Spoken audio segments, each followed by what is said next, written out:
Hello everyone. Welcome back to my channel. In our last story, things were getting interesting. Zhang Wen's shelter became a shelter for beauties.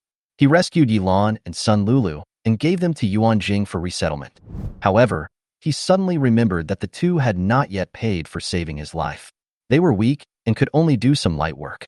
In the shelter, it is impossible to live in peace unless you become Zhang Wen's woman.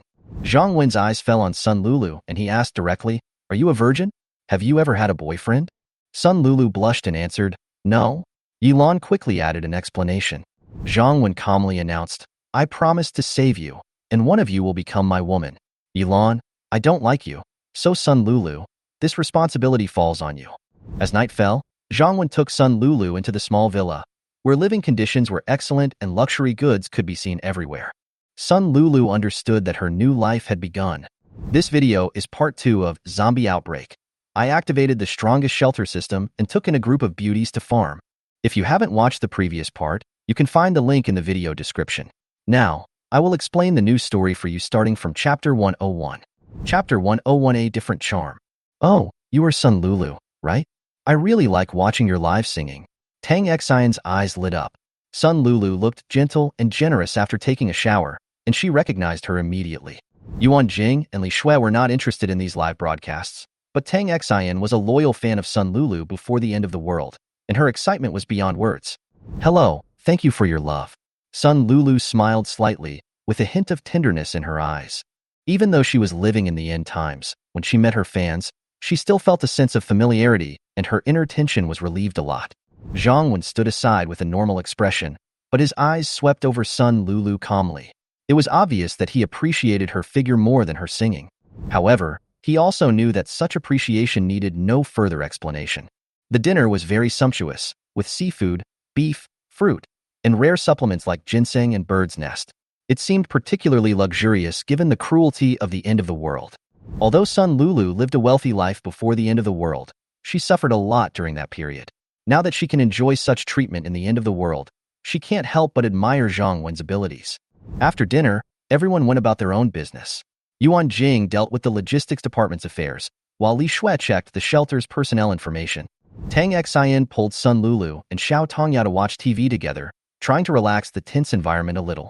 Lu Feifei took Zhang Wen to the security team headquarters to test the drone and teach the security team members how to operate it.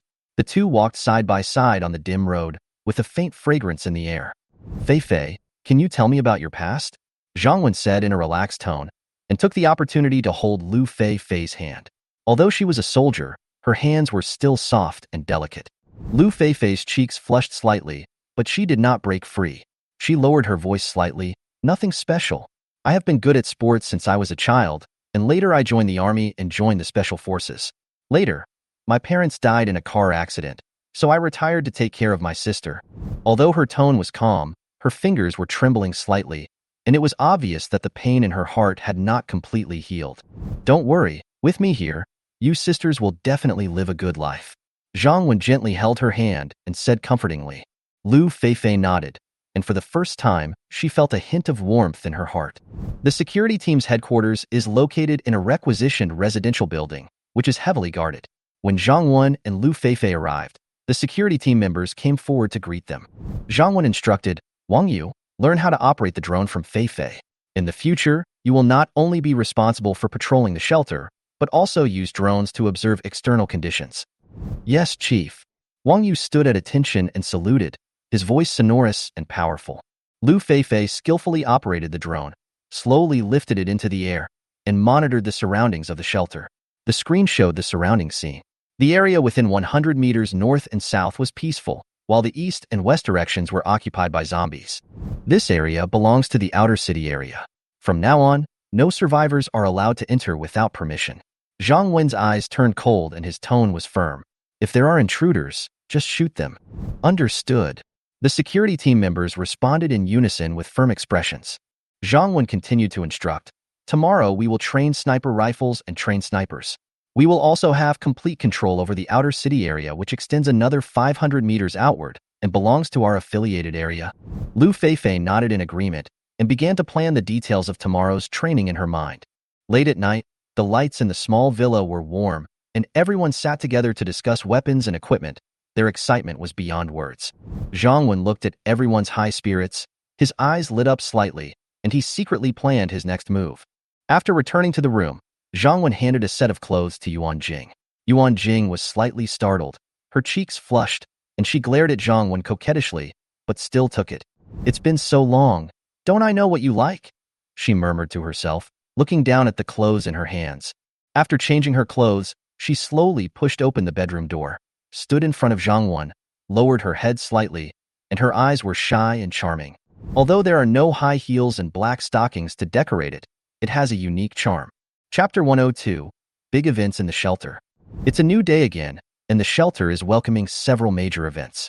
First, the Environmental Protection Infrastructure function has been officially activated, and many entertainment projects are about to be put into use, adding a touch of modern flavor to this paradise in the end times. Second, the outer city area of the shelter is officially open. The residents of the shelter have a new opportunity. They can go out of the shelter, conduct actual combat training by hunting zombies, and earn points at the same time. Of course, Zhang Wen's real intention is to clear out the surrounding zombies as soon as possible and keep the threat within a controllable range. He was too lazy to do it himself, so he handed the task over to the women in the shelter. Third, the points for material exchange have been appropriately adjusted. For example, the points for rice and water exchange have been reduced a bit, which can be considered a small benefit for the residents. Zhang Wen's life is still regular. He works out every day and never gets tired of it, especially with the company and encouragement of beautiful women. He is full of motivation. While resting, feeling the soft touch and faint body fragrance, he felt that his exercise volume was not enough, so he might as well change the place to exercise again. "I'm sweating too much. Go and get me some water. I want to take a shower." Zhang Wen ordered Tang Xian. Tang Xian heard this and went to the bathroom without asking any more questions. She quickly prepared hot water and toiletries. Just as she was about to leave, she was stopped by Zhang Wen. Feeling Zhang Wen's gaze, Tang Xian blushed immediately. She clearly understood what he meant. Just when the two were about to save water, Yuan Jing was looking for Zhang Wen outside the door. If it weren't for this sudden interruption, the bathing time would definitely not be short.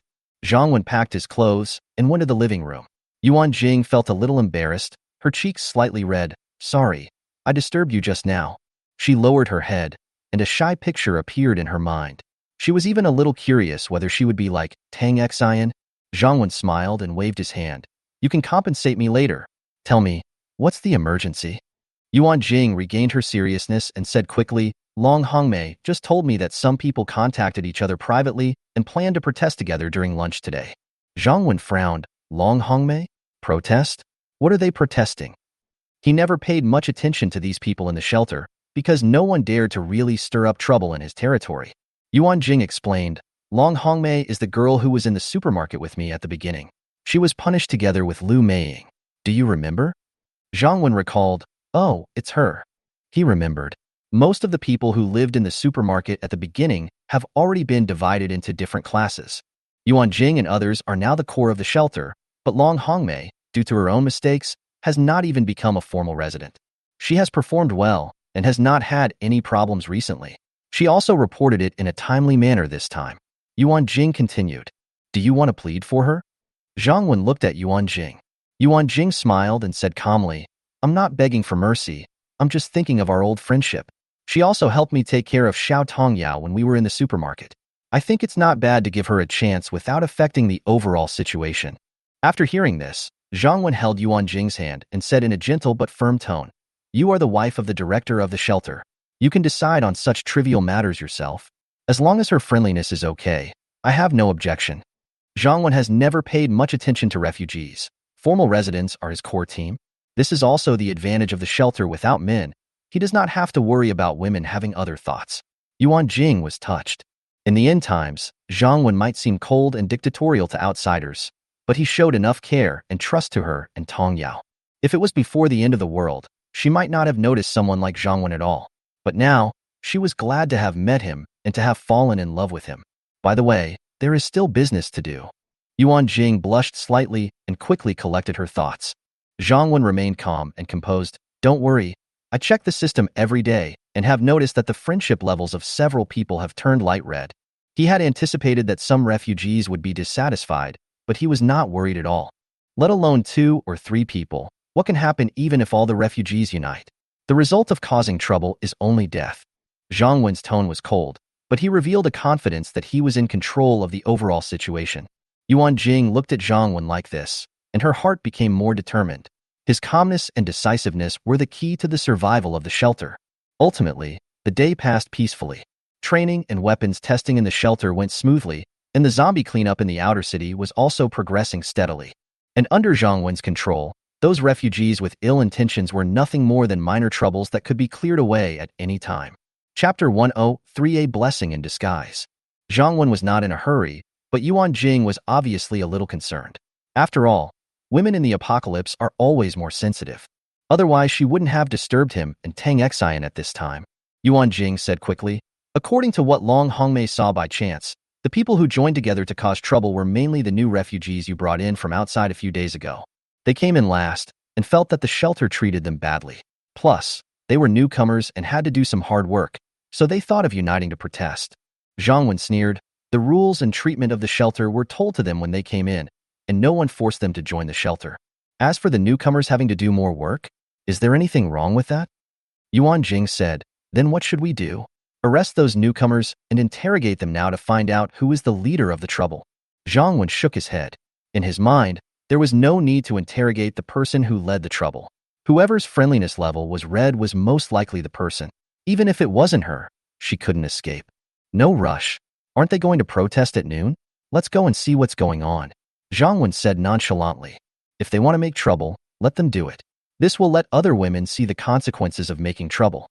In fact, just when Zhang Wen was taking a shower, in the shelter's cafeteria, the refugee dining area, two women pointed at two girls, one big and one small, and whispered about something.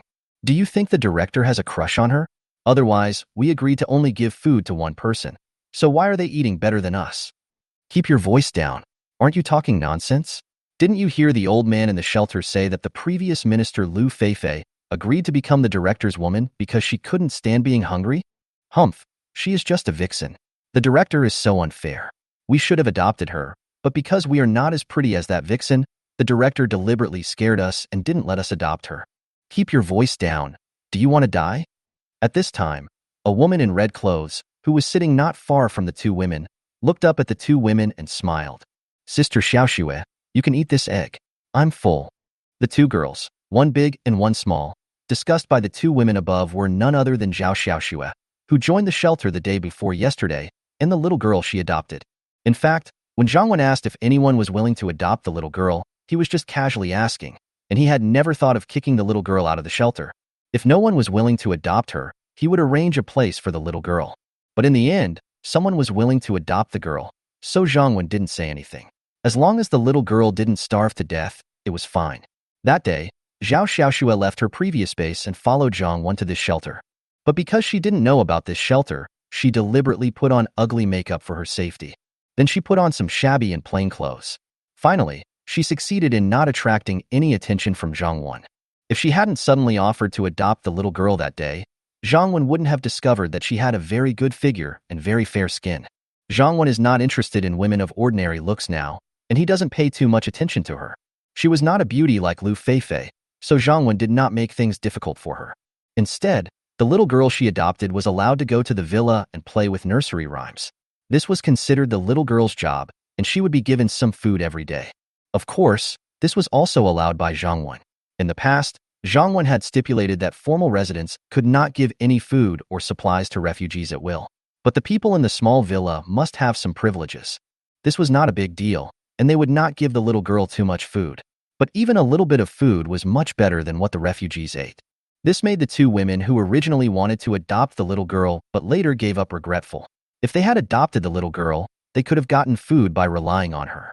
The most important thing is to be able to get close to the lady of the villa and even the director. This is very important in the shelter. What made them think more was what happened next. Because the shelter now stored a lot of rainwater, but everyone had few points, and not many people used their points to exchange for a bath. Only Wang Yu, relying on the points awarded for meritorious service, and her good friend Lu Wan washed it once. Therefore, Yuan Jing suggested that new women entering the shelter should be given a shower and a change of clean clothes. Then burn the clothes you wear from outside. This will not only make you less smelly, but also prevent viruses. Of course, the main reason is that the rainwater will become smelly if stored for a long time. So the new women all happily took their first bath after the apocalypse. Only Zhao Xiaoxue was dumbfounded. How could there be water for bathing here? This was different from what she had imagined. After all, in her base at that time, even drinking water was very economical. Then why did I go through all the trouble of putting on makeup and dressing up and making myself look so ugly? But Zhao Xiaoxue obviously had no choice. In this shelter, everything had to be done according to orders. After taking a bath, Zhao Xiaoxue was obviously a different person. She had fair skin, beautiful face, and a good figure. So many women had some wrong ideas about her. I thought the director must have discovered that she was a beauty a long time ago, and then gave the little girl to her to raise. He also specially gave the little girl care and food to make their lives better. If Zhang Wen knew what happened in the shelter these 2 days, he would definitely feel very wronged. Although he has a system, the system is not a magic mirror. How could he know that Zhao Xiaoxue had deliberately dressed herself up to look ugly? Of course, even if Zhang Wen really heard it, he wouldn't care. In his own shelter, he didn't need to care about other people's opinions. He would just act according to his own ideas. If Zhao Xiaoxue really meets my standards, then what does it matter if I fall in love with her? Chapter 104 Fainting. At the place where the refugees were working, Yang Xiu took the opportunity to choose to be in a group with the 2 women while moving things. Sister, I remember we seem to be here in the same group. Yang Xiu took the opportunity to strike up a conversation with a woman next to her. The woman said casually without much interest, of course they came from the same batch. Newcomers do the hard work. Yang Xiu seemed not to notice the woman's expression and asked again, what do you think of this shelter? When the woman heard this, she immediately perked up and said, how is it? Besides being safer and free of zombies, it's better than us being outside. You can find a convenience store outside and get as much food and water as you want. Not only do you have to work hard here, you can't even get enough to eat. If I had known this, I wouldn't have come in. Yang Xiu was disdainful. Just find a convenience store? Eat whatever food and drink? It means bragging is not against the law. My name is Yang Xiu. What are your names? We came in together so we can get to know each other and help each other in the future. My name is Yin Yanjin. My name is Ma Xiaoling. The 2 women had no objection and said their names. They were familiar with this shelter. There were quite a few people, and they were divided into different classes, and there were also small circles of different sizes.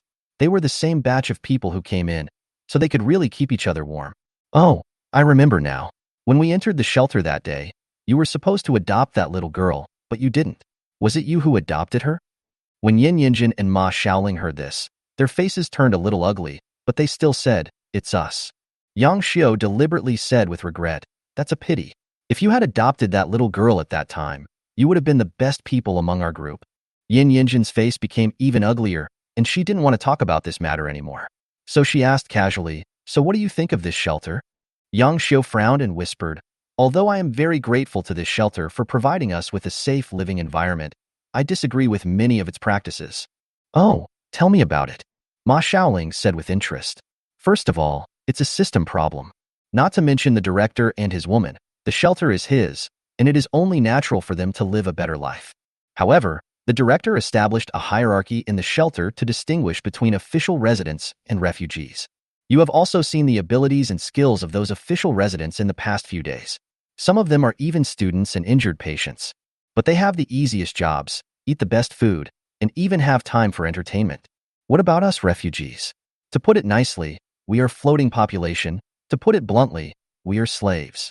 Yin Yanjin and Ma Xiaoling both nodded. They felt the same way. Yang Xiu continued, the second most important thing is the treatment issue. It is acceptable to have different levels of shelter. But the shelter is too oppressive for us refugees. We have to work so hard every day, but only get so little supplies. It would be fine if the shelter didn't have any. But I heard that there is plenty of water in the shelter. They collected a lot of rainwater last time. Even if we can't drink it, we can use it to take a bath. It is also said that last time, the director used a truck to bring back a whole truckload of food, enough to feed the people in the shelter for a long time. But the shelter's top brass would rather let the food rot than give us more. Sister Yang, you are absolutely right. The 2 women said quickly. This was exactly what they were thinking.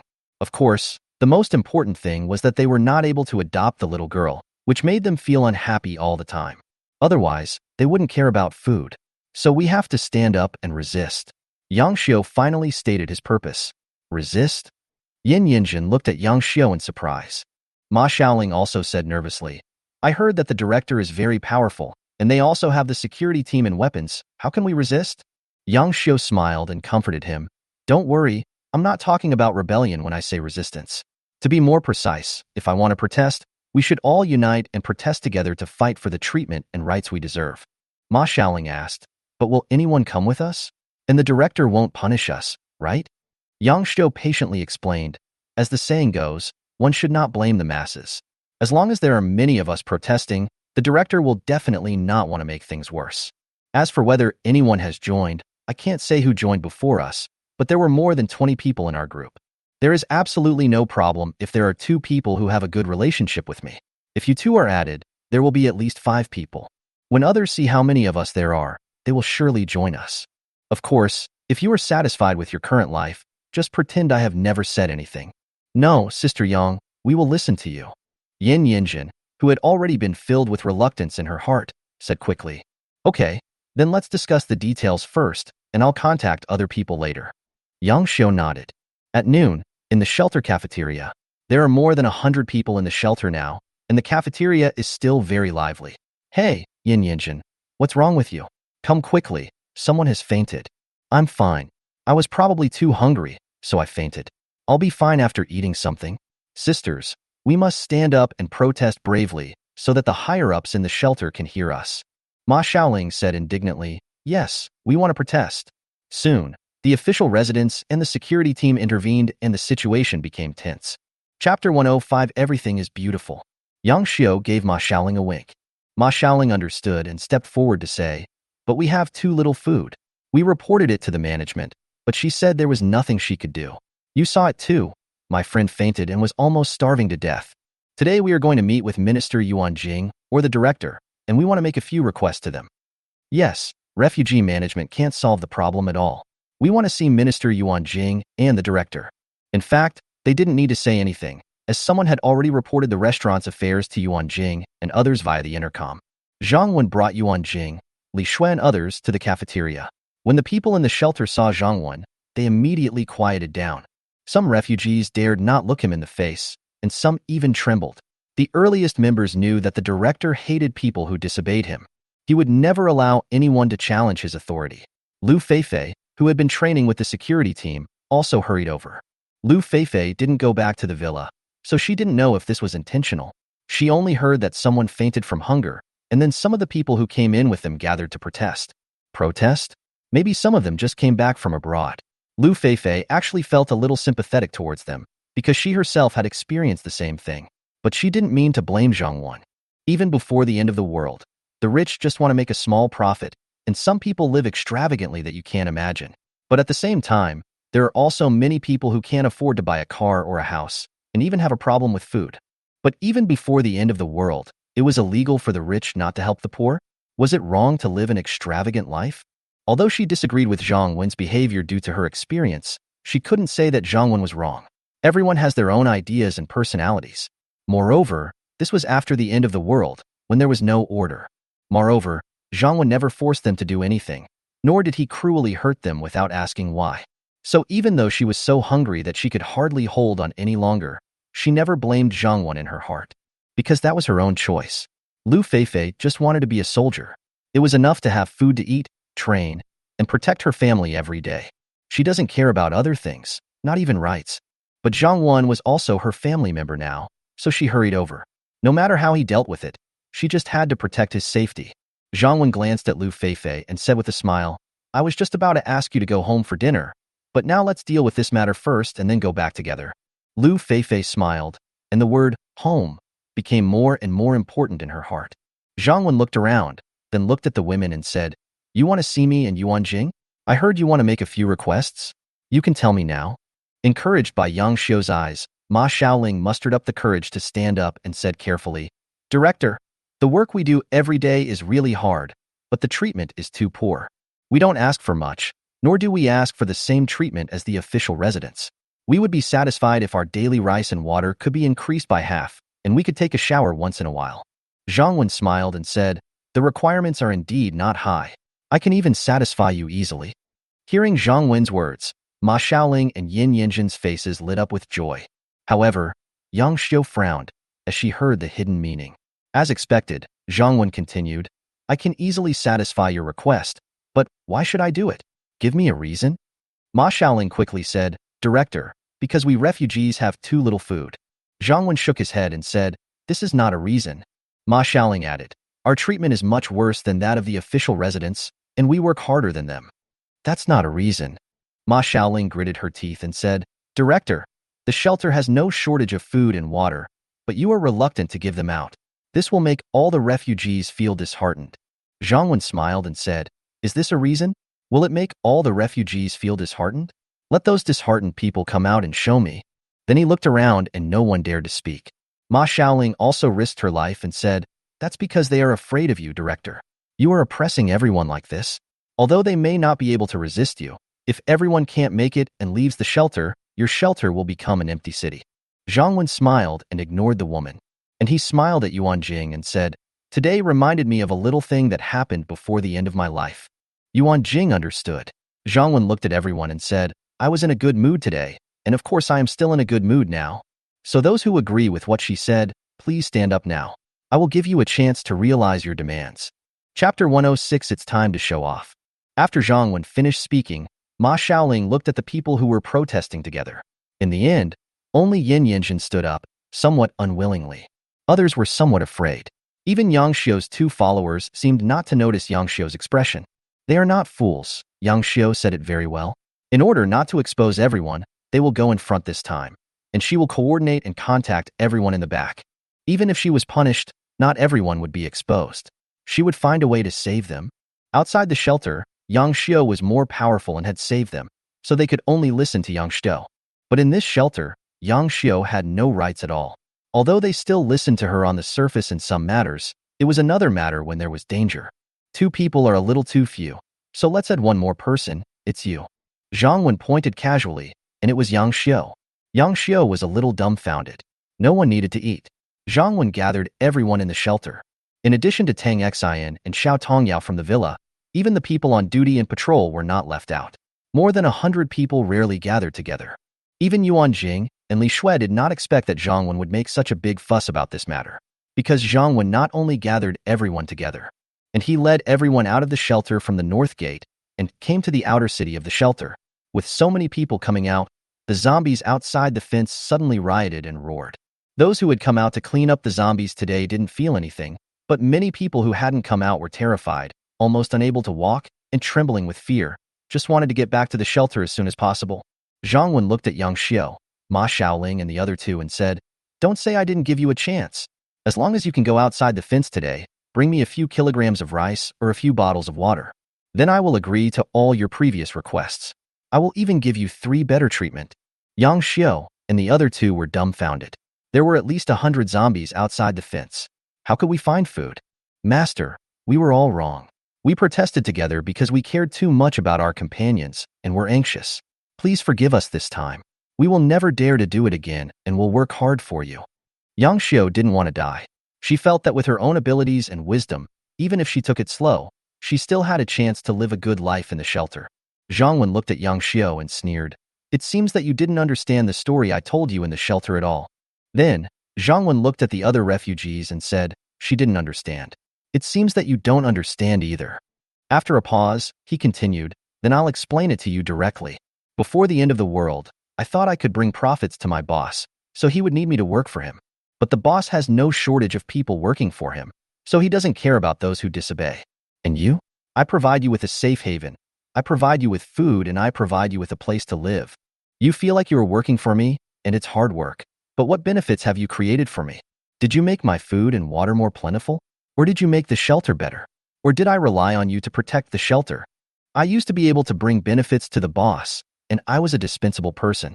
And you are dispensable to me, so what qualifications do you have to negotiate any conditions with me? I told you when you entered the shelter that I won't try to keep you if you want to leave, but you need to leave immediately. And once you join the shelter, you will have to pay a price whether you want to leave or stay. After a pause, Zhang Wen pointed at Yang Xiu and the other 2 and said, Now, the 3 of you, either do what I just said and go outside to get some food to prove that you are useful, then you can live a good life in the shelter in the future. Either you stay in my shelter for 2 or 3 days, and I will starve you for 2 or 3 days, so that no one owes anyone anything, and then you can leave the shelter." Yang Xiao and the other two were disheartened after hearing this. They had never expected Zhang Wen to be so swift and resolute, and not to give them any chance. If they chose to go out to find food now, there might still be some hope. If they chose to starve for 2 or 3 days before going out, they would not be able to crawl by then, right? They would surely die. The three women had no choice. Zhang Wen knew how terrifying the zombie tide was. That was why he made clearing zombies a daily task at the shelter. Now these zombies must be cleared out before a zombie tide forms, and all the people must be called out. In addition to letting them see what happened to Yang Xiao and the others, it was also time for me to show off. Chapter 107. The Director is Their God. Zhang Wen took out a weapon suitable for close combat from the weapon rack with a stern expression. He did not choose a spear, but instead took a steel blade that was more suitable for short-range combat. Inside the fence, Yuan Jing and the others panicked when they saw this. Although they had seen Zhang Wen killing zombies before, there were only a dozen zombies at that time, which was completely different from the hundreds of zombies now. Yuan Jing's heart beat faster, and she subconsciously wanted to rush out to save people, but was grabbed by Li Shui. "Don't move." Li Shui suppressed her fear and spoke firmly. Lu Feifei frowned, held her weapon tightly, and was ready to provide support at any time. However, Zhang Wen walked out of the fence without looking back. He turned back and said calmly, "No one should come out." His tone left no room for doubt. After saying that, he directly activated the zombie killer body. Facing the dense tide of zombies, Zhang Wen remained extremely calm. Instead of retreating, he advanced, waving the weapon in his hand like a gust of wind, cutting the zombies' necks and heads cleanly and accurately. 1 minute. 2 minutes. Everyone in the fence held their breath and watched the zombies fall down like grass being cut. Despite the great physical exhaustion, Zhang Wen remained calm and fought steadily. Half an hour later, hundreds of zombies were cleared out. All the women inside the fence were stunned. They were amazed at Zhang Wen's strength and even found it unbelievable. Even without a towering wall, as long as Zhang Wen was there, they felt extremely safe. Zhang Wen walked to the convenience store across the street, picked up a few boxes of supplies, and then led everyone to quickly retreat to the shelter to avoid attracting more zombies. After returning to the shelter, he did not seek special treatment and accepted the symbolic isolation arrangements. Of course, his quarantine treatment was sitting in a luxury SUV. Zhang Wen had just opened the car door and was about to take a rest when Yuan Jing suddenly got in the passenger seat. "Why are you here?" "I'm in quarantine." Zhang Wen laughed. Yuan Jing ignored him and just leaned against the seat tightly, with the aftermath of the shock on her face. She just wanted to stay with Zhang Wen. Zhang Wen didn't say anything more and casually said, "That's great. My hands are a little sore, help me massage them." Yuan Jing immediately and gently pinched Zhang Wen's arms and shoulders, her movements careful and considerate. Outside the car, more than 100 women stood quietly waiting, and no one dared to disturb them. Half an hour later, Zhang Wen stretched his body and said with a refreshed look, "Okay, I feel much better. Let's go eat." After he got off the car, the women watching him almost cheered. "From now on, the director will be our god and protector." Someone sighed in a low voice, and the others nodded in agreement. Before returning to the villa, Zhang Wen took a shower. He had helped Tang Xian take a shower in the morning, and this time Tang Xian took the initiative to return the favor and also gave Zhang Wen a shower. Although the black stockings looked more attractive after being wetted by water, Zhang Wen did not think much about it. After all, there was a group of women waiting for dinner outside. Tang Xian was also a little shy, so she quickly helped him wash to avoid the embarrassment of being caught in the morning. At night, Lu Wan, Wang Yu, Zhang Ying and others finished a busy day and were preparing to have dinner. Wang Yu approached the group mysteriously and whispered, "Do you know what's going on tonight?" Lu Wan asked in confusion, "Why are you so secretive?" "Don't be impatient, listen to me." Wang Yu blinked, kept it a secret, and then continued, "The shelter casino will open tonight. You must prepare your points." Entertainment City? Everyone was surprised. Zhang Ying recalled the previously announced point system, which mentioned entertainment facilities such as libraries, mahjong halls, and movie theaters. But no one expected it to open at night.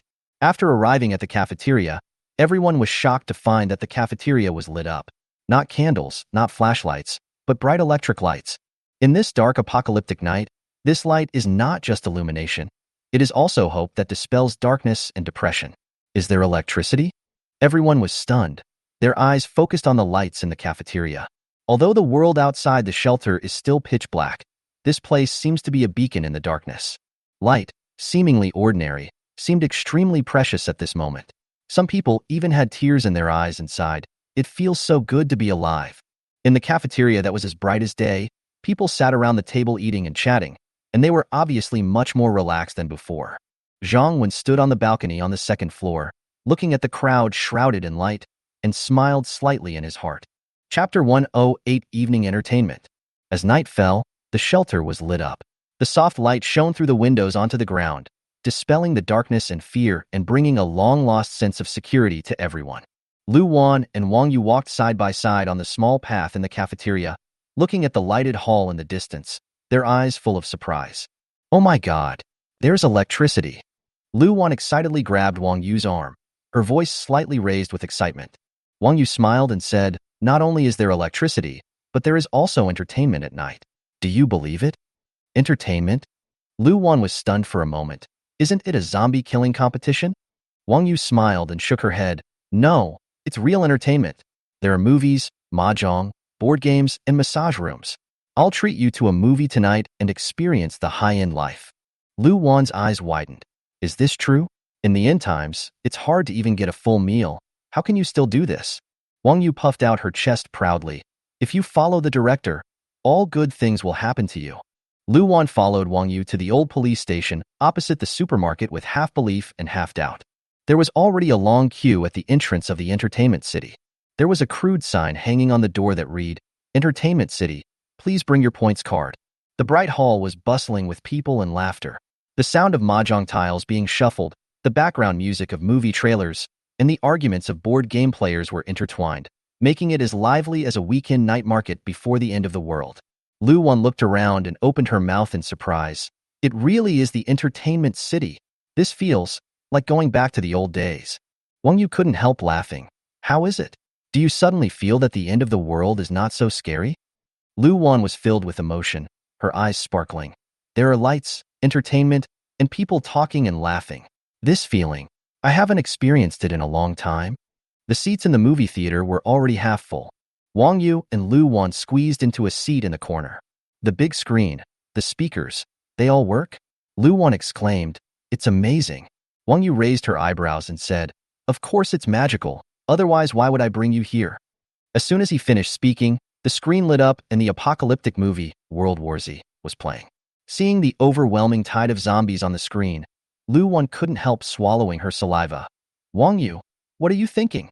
Seeing zombies every day is not enough. You spend points to watch zombie movies?" Wang Yu laughed. "What are you afraid of? Look at how humans fight zombies in the movies. Maybe you can learn a few tricks." The people around her were also amused by her, and laughter broke out one after another. After the movie started, everyone gradually quieted down, immersed in the plot, and temporarily forgot about the end of the world outside. The atmosphere in the mahjong hall was even more lively. Zhang Ying and a few other girls were playing mahjong enthusiastically around the table. Pong! Zhang Ying slammed the cards on the table and said with a smug smile, "I'm very lucky tonight. I'll take you to play a few games of werewolf later." Wang Yu leaned over and said, "You have to count me in for the werewolf game, but I have to take a shower first. Otherwise, I won't be able to sit at the same table with you guys." "Take a shower?" Zhang Ying snorted. "What a luxury. I have to save my points to buy some food tonight. I'll just have to endure it if I can." "I can't endure it. I'm so tired and sweaty from killing zombies today. I can't sleep without a shower." Everyone around laughed. The atmosphere in the refugee area was completely different. Several refugees sat in a corner, looking at the lights of the entertainment city, their eyes full of envy and desire. Several refugees asked, "When can we go in and play a round of mahjong?" "Don't think too much, just earn more points first. It would be great if we can get an egg tonight." Someone sighed, but couldn't help but look up at the light, still with some hope in his eyes. Zhang Wen stood on the second floor of the entertainment city, overlooking the entire hall, his eyes calm yet determined. The most dangerous thing in the apocalypse is not the zombies, but the collapse of human hearts. In his previous life, he had seen too many shelters collapse due to depression and despair, with the survivors suspicious of each other, fighting each other, and ultimately perishing together. To live, people need not only food but also hope. Zhang Wen let out a light breath, silently thinking about the follow-up arrangements in his mind. Recreational facilities are just the first step.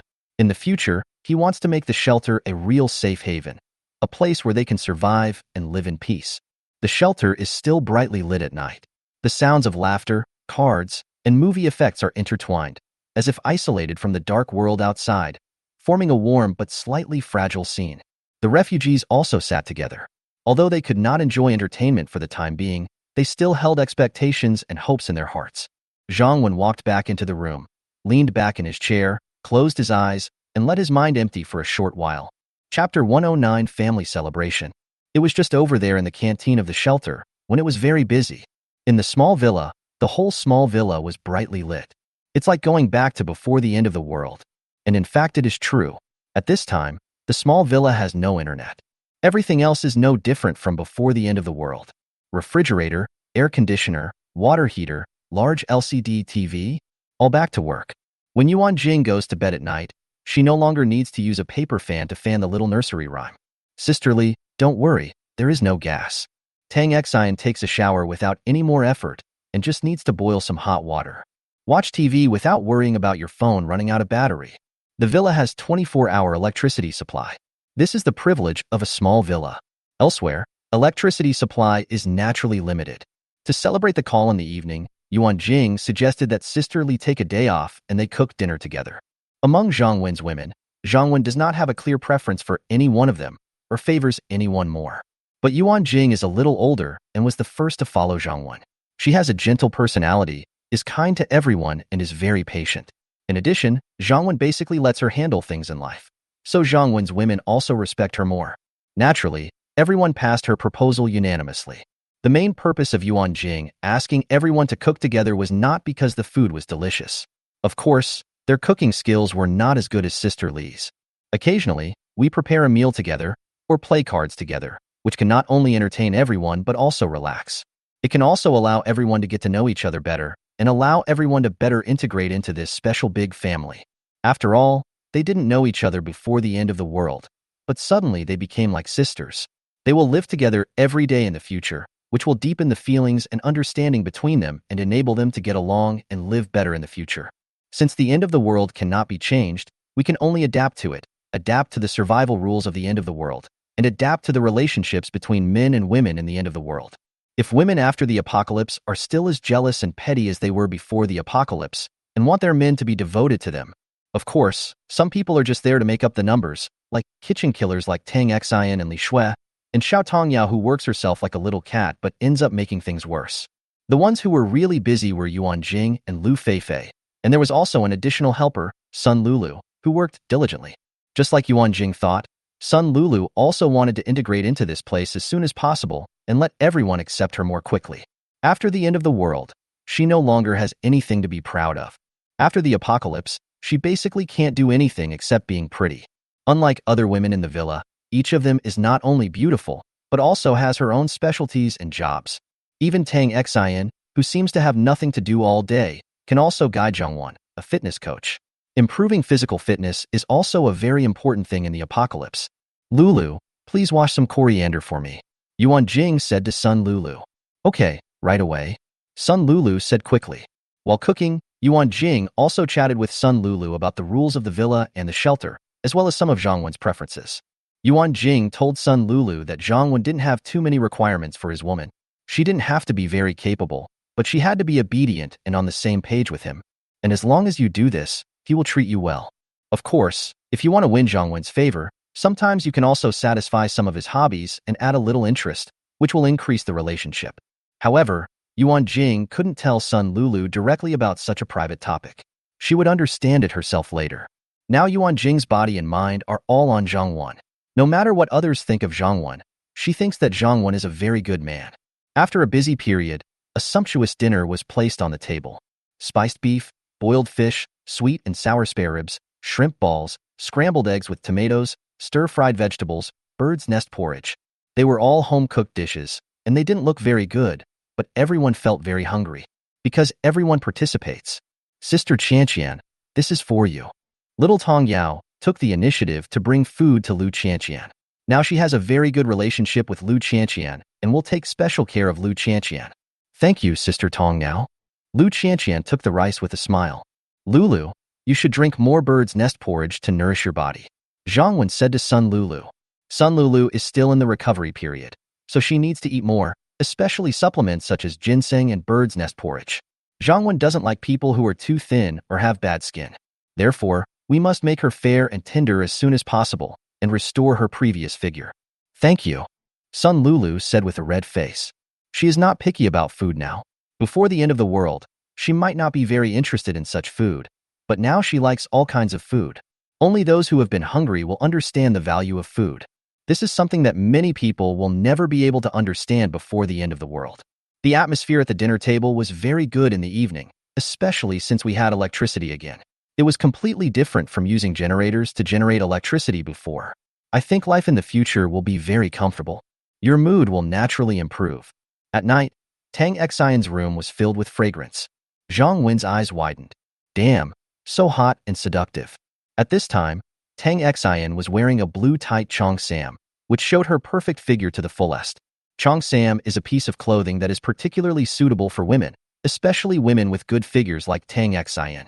The design of cheongsam makes her curves even more flawless. The slits on both sides extend all the way to the thighs, and the snow-white skin can arouse men's desire to explore. Tang Xian is not a fool.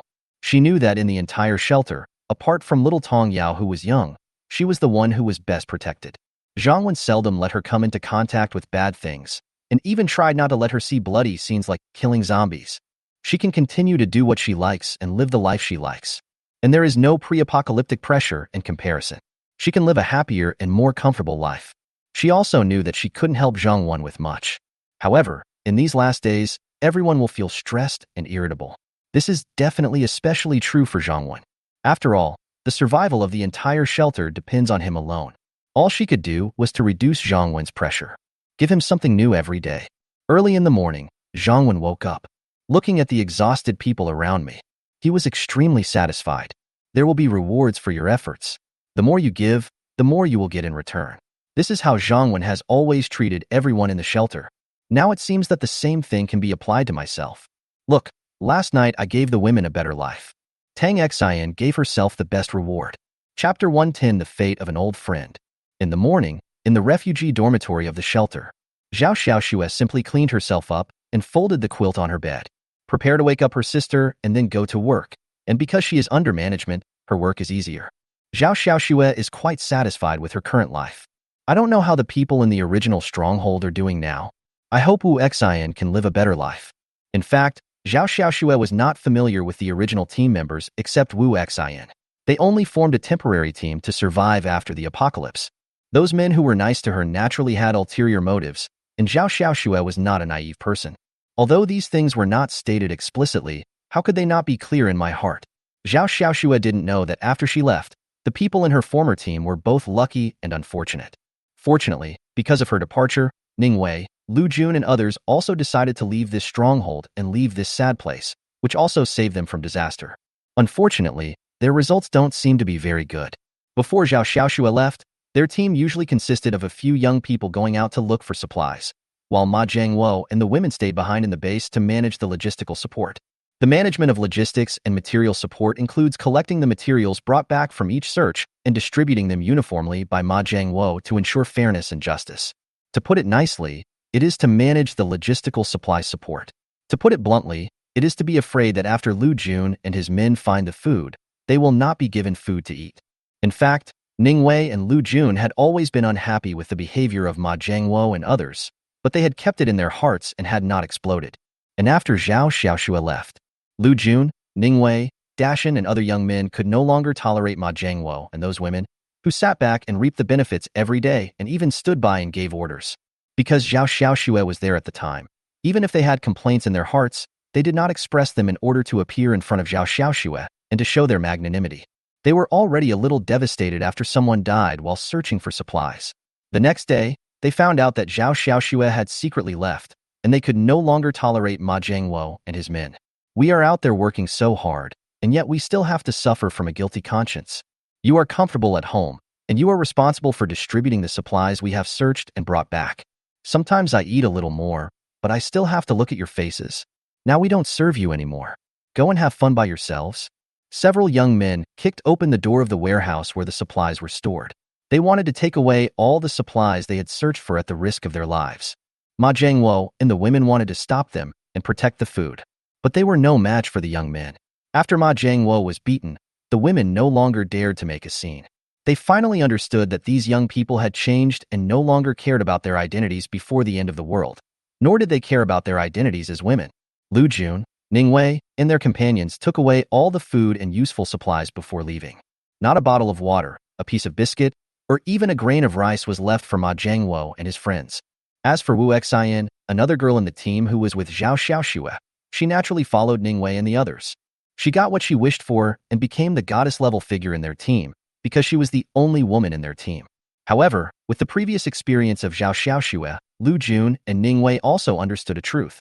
No matter how good you are to a woman, if you don't have the ability, she will still leave you. Then why am I being so nice to them? Besides, Wu Xian is not very pretty, so she doesn't deserve me to be so nice to her, right? So the dog licker can no longer lick the dog. A tragic end also awaits Wu Xian. After Lu Jun and his men left the stronghold, several women kept cursing and even cursing Lu Jun and his men. But when they came to their senses, they were dumbfounded again. Without those young people around, what will they do with food in the future? A woman was lying on the table, sobbing. Lu Jun and his gang will get their comeuppance. What are we going to do in the future? Ahem. At this time, Ma Jiangwo was still coughing, and there were obvious bloodstains on his face and clothes. Obviously, Lu Jun and his men were venting their anger and showed no mercy at all. They have long been dissatisfied with Ma Jiangwo and his people. They thought they were great because they were government officials before the end of the world, and they still acted arrogantly after the end of the world. If the apocalypse could end quickly, they would just put up with it. There is no possibility that the apocalypse will end now, so I should take this opportunity to vent my anger. Old Ma, are you okay? Another woman used a tissue to wipe the blood off Ma Jiangwo's face and asked with concern. Her own cheeks were also a little swollen. Although she was not beaten as badly as Lao Ma, she was also slapped several times by Lu Jun. But now she doesn't have the heart to care about her own minor injuries and pains. She is more concerned about Ma Jiangwo. After all, he is the only man here, and their future life depends on him. It's no big deal, Ma Jiangwo said in a muffled voice. But we have no food and water, the woman had to remind. Ma Jiangwo sighed and said, let's go out and find food together later. Otherwise, we will just starve to death if we wait at home. The woman opened her mouth, but swallowed back what she was about to say. She originally wanted to ask Ma Jiangwo to get out. After all, they were all women. Unfortunately, she dared to say this before, but now she doesn't dare to say it anymore. Otherwise, she was really afraid that Lao Ma would abandon them and run away again, and then they would have no choice but to wait for death. In the last days, the presence of a man can still give women a sense of security. Unfortunately, their previous ideas were still stuck in the pre-apocalyptic era, and they did not cherish Lu Jun and other men. Okay, we'll go out together later, said the woman helplessly. There was no other choice.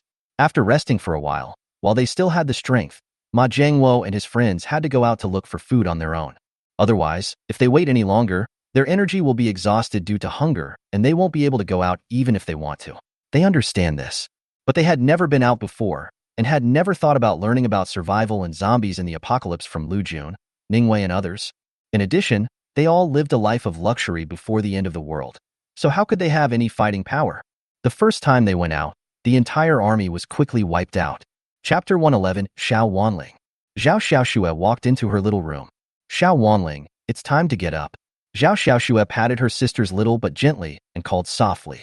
The little person on the bed twisted his body and obviously didn't want to get up. Zhao Xiaoxue smiled. This sister is good in everything. Well-behaved and sensible. I just like to stay in bed. But then again, she's still so young. Zhao Xiaoxue could only use her tried and tested trick. Haha, sister, stop tickling me. I'm awake. Su Wanling giggled. Then get up quickly. Okay. Little Wanling acted coquettishly for a while in her sister's arms, and then began to put on her little clothes by herself. Su Wanling is the name of the little girl adopted by Zhao Xiaoxue. After a few days of getting along, they have a very good relationship now. Su Wanling has been well-behaved, sensible, and very obedient since she was a child. After the apocalypse, her mother died trying to save her. She could only follow the other two aunts in the team, but those two people were not nice to her. However, he did not abandon Xiao Wanling and brought her to the shelter. Later, they were unwilling to adopt Xiao Wanling, so she was adopted by Zhao Xiaoxue. Zhao Xiaoxue used to be a dance teacher. She is very good at dealing with children, and she also likes Xiao Wanling very much. In the last days, everyone lives in depression and tension. To have a bond and a place to rely on. It is also the motivation to live. Zhao Xiaoxue was also extremely grateful that she chose to leave her original base. Although I don't know how my former companions are doing now, maybe they are lucky enough to occasionally find some supplies and food, and occasionally eat better food than in this shelter. But she doesn't regret it. Because of bad luck, you will starve to death or be bitten to death by zombies. Don't blame her for abandoning them. If her original team had always been united and friendly, she would have stayed there. Unfortunately, all she saw was selfishness and intrigue, and there was no safe haven. Sister Yao Yao said that she would take me to make jelly today. I will bring some back for you to eat. The Sister Yao Yao mentioned by Xiao Wanling is the little nursery rhyme. Actually, to be honest, Tong Yao is a few months younger than her. But now the brave and lively little nursery rhyme automatically ignored these details. Consider yourself a young lady. Xiao Wanling likes the nursery rhymes very much and has no objections. When you go to the director, you must be obedient and not make them angry, understand? Zhao Xiaoxue smiled and touched her sister's little head, giving her instructions. Although she also learned from her sister that everyone who knew about the villa was very nice to her. Even the usually dignified director had given her delicious pistachios. But now it is the end of the world. There is no law and order, and the entire shelter is under the dictatorship of the director. Be careful, of course. Got it, sister. Xiao Wanling responded obediently.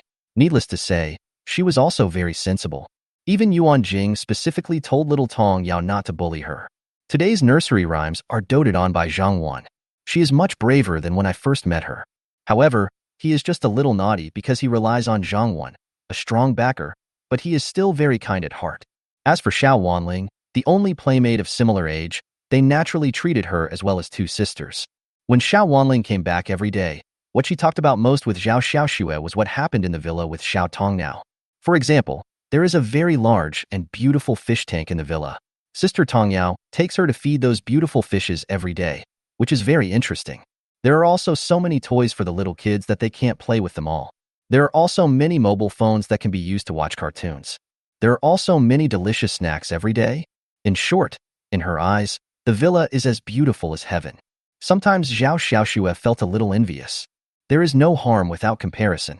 She was almost the last batch of refugees to come in, so every day is still very hard, and the pay is relatively poor. But she also knew that although there were rumors among the refugees, the director had taken a fancy to her. Just like Lu Feifei back then, making her live a hard life now is just to make her surrender. Therefore, even the managers in the refugee group now dare not give her a cold shoulder. How did Wu Shuehua treat Lu Feifei in the past, and what happened to her now? Some people saw it. The announcement said that he was fined and removed from his management position due to inadequate management. Some people didn't believe it and thought that she was the one who offended Lu Feifei and said some unpleasant things. Of course, Zhao Xiaoxue couldn't care less about others. She only knew herself that the director had never seen her true appearance at that time and never saw her again later, let alone spoke to her. Where did you get the fancy from? Even if I want to surrender, I don't have the chance. Xiaoxue, you and your sister are here. Zhao Xiaoxue and her sister Xiao Wanling went downstairs. Li Fengxiang, Long Hongmei and others greeted her warmly. Very enthusiastic. Compared to their serious look when facing other refugees, they are now completely different people. There is no need to mention Li Fengxiang. She had helped the Lu Feifei sisters before. After Lu Feifei went to the villa, she was not directly allowed to become a formal resident, but he also gave some things to Li Fengxiang as a way of repaying her favor. And this relationship is still there. Maybe it will come in handy someday. Look again at Wu Shuehua, who spoke to Lu Feifei in a sarcastic tone. What is the outcome now? Let's take a look at the positive examples. Wang Yu and Lu Wan were promoted several levels directly because they were valued by Minister Yuan Jing. How comfortable are their lives now? So many people in the shelter understood one thing. In the shelter, personal ability is certainly important. But coming in early is more important than personal ability. Being obedient and loyal are more important than coming in early. In the end, none of the above is the most important. The most important thing is that you have to have someone to back you up. In the shelter, you can be a support to others. Apart from the director, there are the director's wives. Director, there is definitely no hope for those refugees. Now that the shelter is crowded, there are very few opportunities for them to interact and talk with him. The only one left is the director's wife. If you can make Yuan Jing and Minister Li Shui Two ladies who hold real power, value you. Then congratulations. Basically, your day is coming. It really doesn't work. There was also the seldom seen Madame Tang Xian and Lu Feifei, who had just become the director's wife. Although they may not necessarily help you get promoted, there are definitely many benefits. Of course, if you don't have the chance to meet those ladies, then the last resort is investment. Other women who are favored by the director or are beautiful and have the potential to become the director's wife are targets of investment. Just like Lu Feifei back then, such women are good investment targets. Even if you can't get any benefits, it's good to leave a good impression. Even if you leave a not-so-good impression, it is better than being unknown. This point was well demonstrated by the new manager Long Hongmei who was present. Otherwise, she, who had made a mistake in the past and didn't even have the qualifications to take the formal resident assessment, would now have become a manager among the refugees. Isn't it because she has an impression of Minister Yuan Jing? Chapter 112, The Benefits of Rights. Sorry to have kept you waiting. Xiao Wanling got up late. Zhao Xiaoxue had heard rumors about herself in private, so she knew why they were like that. But she knew it clearly in her heart, so she didn't dare to be pretentious. It's okay. It's not time to gather yet. Li Fengxiang said quickly. Yeah, I heard that our working hours are shorter now, and we will have half a day off every week. Long Hongmei also smiled and revealed the latest news she knew. Really, Hongmei? Are you telling the truth? A new manager named Ji Wei asked happily. The last manager named Zhou Xiang couldn't help but ask, if this is the case, will our salary also be reduced? This is a very realistic problem. The refugees didn't have much supplies, especially food. If it is reduced further, that means I would have to go to bed hungry every day. Long Hongmei didn't dare to cause panic now and said quickly, don't worry, the food supply won't decrease. I heard from Minister Yuan that this is because the search for supplies in the shelter is almost complete. There is no need to rush to process the fences. The shelters have electricity, and so many people are not needed to handle the garbage. So let's relax for a while, and the treatment will remain the same. Minister Yuan is so nice. Ji Wei said happily. Zhou Xiang was a little envious of Long Hongmei. It was good to have connections. They are at the same level. But Long Hongmei can know the latest news, while they don't know it. After a while, Wang Yu and Lu Wan came over with smiles on their faces. Now there are 3 golden flowers in the logistics department. Wang Ying is mainly responsible for managing supplies. Wang Yu and Lu Wan are responsible for arranging refugees and also for scoring. Manager Xiaoye. Li Fengxiang and others greeted hurriedly. Sister Xiaoye. Xiao Wanling, holding her sister's hand, also greeted her obediently. Hello, Sister Wanling. I will take you to Yaoyao later, Wang Yu said with a smile. Yeah. Xiao Wanling nodded obediently. Then, Wang Yu and Lu Wan announced the new work system and hours. It was just as Long Hongmei said before. Now the things and workload in the shelter have been reduced a lot. Yuan Jing also made some changes. Yuan Jing was mainly influenced by Zhang Wen's idea of opening the entertainment city, and she attached great importance to eliminating the influence of residents' doomsday emotions. There was also the protest by refugees yesterday. Zhang Wen's project to open the entertainment city is mainly aimed at improving the welfare and entertainment activities of formal residents. Then Yuan Jing made the refugees live a little happier. After all, the refugees in the shelter are a large group, and Yuan Jing is in charge of its management. The previous protests were originally her fault. For example, there is not too much work to do in the shelter right now, but there are more and more people, so the manpower is sufficient. So the refugees used to work 10 hours a day, but now it has been changed to 8 hours. There is also half a day of rest every week, which is of course rotated. Formal residents have 1 day off every week.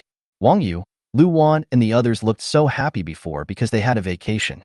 Then, the refugees have more free time of their own, but they may not have points to go to the casino, so they have no way to relax. What to do? That doesn't matter. For those who want to relax and have some entertainment activities, we can rent them some entertainment equipment at a low price. For example, points, rent a deck of playing cards for a day. Points, rent a book for 1 day. Points, rent a badminton racket for 1 day. Although the refugees don't have many points now, but anyone can get 1 or 2 points. If you really don't want to spend points or play, just take a rest and sleep. It's better to take half a day off to rest than to work all the time, right? Hearing this good news, all the refugees cheered and were very happy. I feel that the shelter is becoming more and more formal, and I feel more and more hopeful. My life will definitely get better in the future. After Wang Yu gave the notification, she took Xiao Wanling to the villa first. Otherwise, the little nursery rhyme might get impatient waiting. Now little Tong Yao likes this younger sister very much and feels that they get along very well. If Xiao Wanling hadn't wanted to go back to live with her sister, she would have let Xiao Wanling live in the villa. After Wang Yu left, Lu Wan called Li Fengxiang and Long Hongmei and several other managers over, and then said, "The outer city is now open, and there are tasks to clean up zombies and patrol every day. Of course, patrols are usually done by the security team, and the daily cleaning of zombies will be done by you and the security team for the time being. Each of your 4 groups will take turns sending someone to follow the security team out. They will teach you how to kill zombies.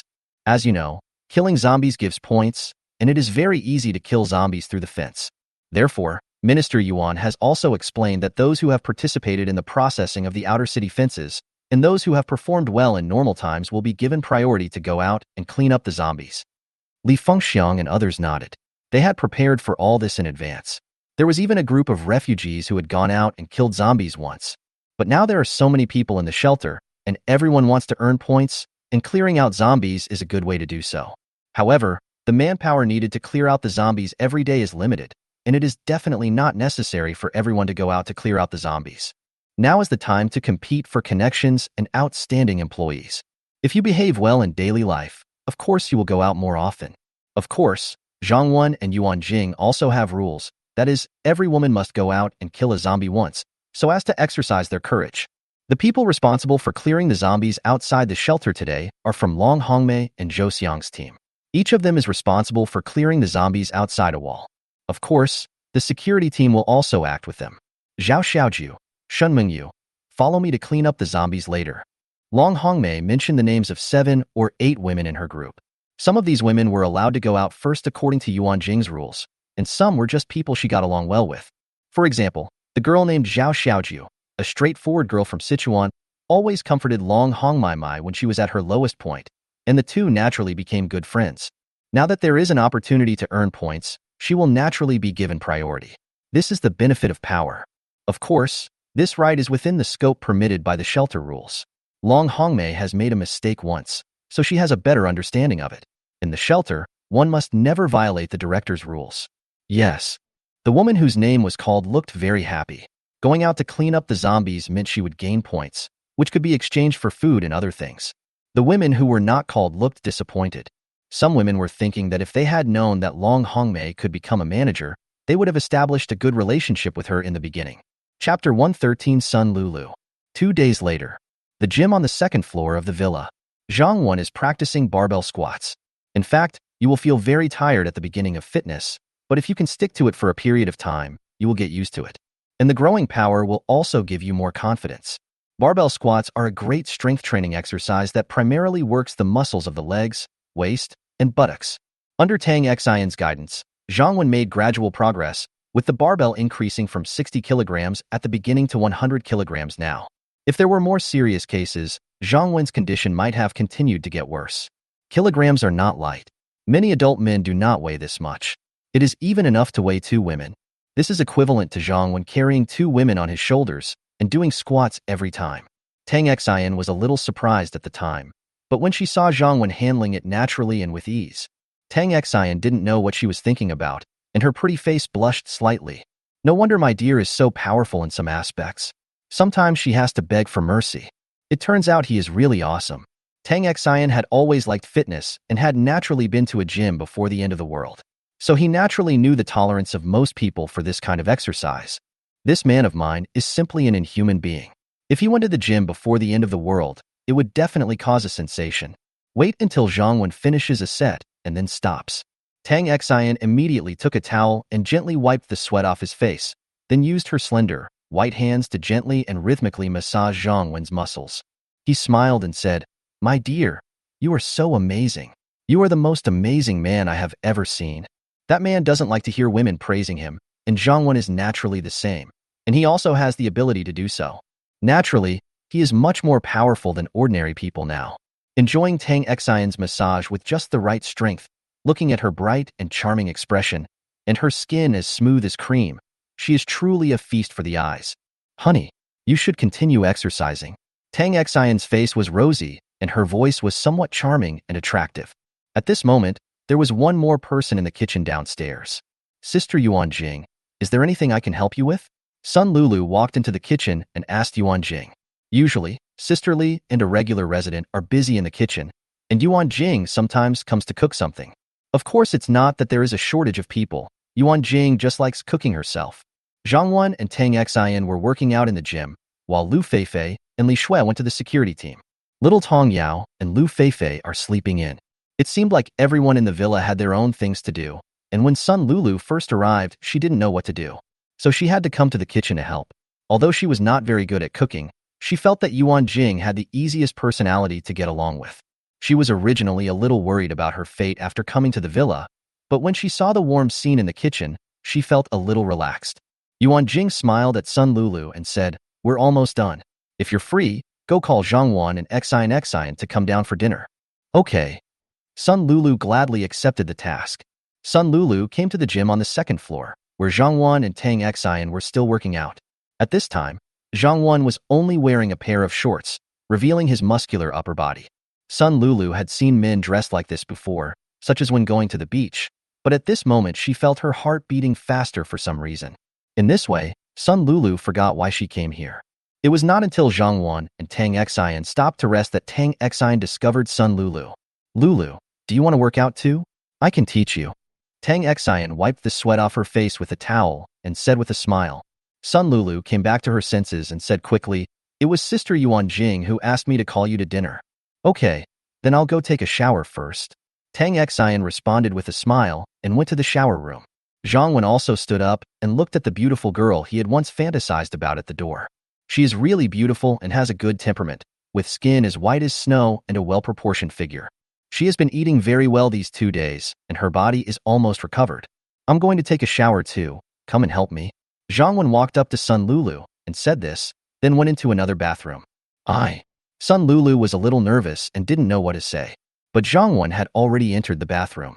Sun Lulu gritted her teeth and followed him in. She had been mentally prepared for this day since she promised Zhang Wen. "I just didn't expect it to come so soon." This was the first time Sun Lulu helped a man take a bath. The moment she touched Zhang Wen's skin, her face turned red again. Although nothing had happened yet, she felt like her heart was about to jump out. Sun Lulu's hands felt very soft to Zhang Wen, and it was obvious that she had taken very good care of them. The recuperation over the past few days has allowed her body to gradually recover, and she can now do no problem even with some strenuous exercise. "Lulu, what do you want to do in the future?" Zhang Wen asked while enjoying Sun Lulu's back rub. "Me?" Sun Lulu looked at Zhang Wen and saw him nod affirmatively. She said uncertainly, "I don't know what I can do. Before the end of the world, I didn't do any other work except live streaming singing and dancing. I also only know how to cook a little bit." Zhang Wen smiled and said, "It doesn't matter if you haven't done anything else. You can learn if you don't know how to do it. Of course, it's best to do something that you are interested in and good at." In fact, Zhang Wen just picked a random topic to let Sun Lulu relax first. Zhang Wen does not necessarily require his women to be busy all day long, nor does he necessarily require them to have great talents. What they must have is beauty and obedience. As for others, it would of course be better if they have some special skills or management talents. After all, she is his woman, and the one he trusts the most. "Entertainment is what I'm good at," Sun Lulu said with a wry smile. Before the end of the world, she was a big anchor with tens of millions of fans, and she earned astronomical amounts from just one live broadcast. Who would have thought that after the end of the world, we would become a waste? Zhang Wen's eyes suddenly lit up. "Yes, you can be the Minister of Literature and Art." "Minister of Culture and Art?" Sun Lulu became interested as soon as she heard it. It seemed like she could do this. Zhang Wen looked at her straightly. "I'll tell you more about this later. Now let's do what we should do at this time." When Sun Lulu saw Zhang Wen's eyes, her face flushed as she understood. When Zhang Wen and Sun Lulu came downstairs, everyone started to eat. As for what they had been doing upstairs for so long, everyone knew it. Finish breakfast. Zhang Wen followed Lu Feifei and Li Shui to the security team. "We will be conducting live fire shooting practice today." Chapter 114, Excellent Sniper. Of course, in addition to live fire shooting today, there is another important thing. Zhang Wen turned on the system. After deducting the vitality value, the medical function is activated. End of the world shelter system. Host, Zhang Wen. Life value, 60. Citizens, 30. Total population, 136. Function, territory, Wanshan shelter, first level territory, 300 meters. Wall, first level wall, 5 meters high and 1 meter thick. Warehouse, level 1, 300 cubic meters in size. Defense, arrow tower, 670 arrows, Galliani machine gun, 10,000 bullets. Resident management, 30 people. Medical treatment, level 1, can treat 3 seriously injured people and 6 slightly injured people every day. Territory, not activated. Director protection room, established. Custom, environmentally friendly infrastructure. Zombie nemesis body, level 1, 3 hours of zombies ignoring time every day. 2 days have passed. In addition to the addition of 11 new population, the medical function was finally activated today. However, in addition to the limit on the number of people who can be treated each day, each person treated also consumes vitality points. Just like defense, arrows and bullets need to be exchanged for vitality points and are not given away for free without limit. In the medical function, treating a serious illness requires 10 vitality points, and treating a minor illness requires 1 vitality point. But the good news is that even if you are bitten by a zombie, you can be cured before you mutate into a zombie. This is pretty good. After all, zombies are everywhere in the apocalypse, and now we have a way to treat them. Then regarding the use of medical care, since it costs vitality points, you and the people in the villa can of course see a doctor for free when you are sick. Then, formal residents can exchange a large number of points for a treatment.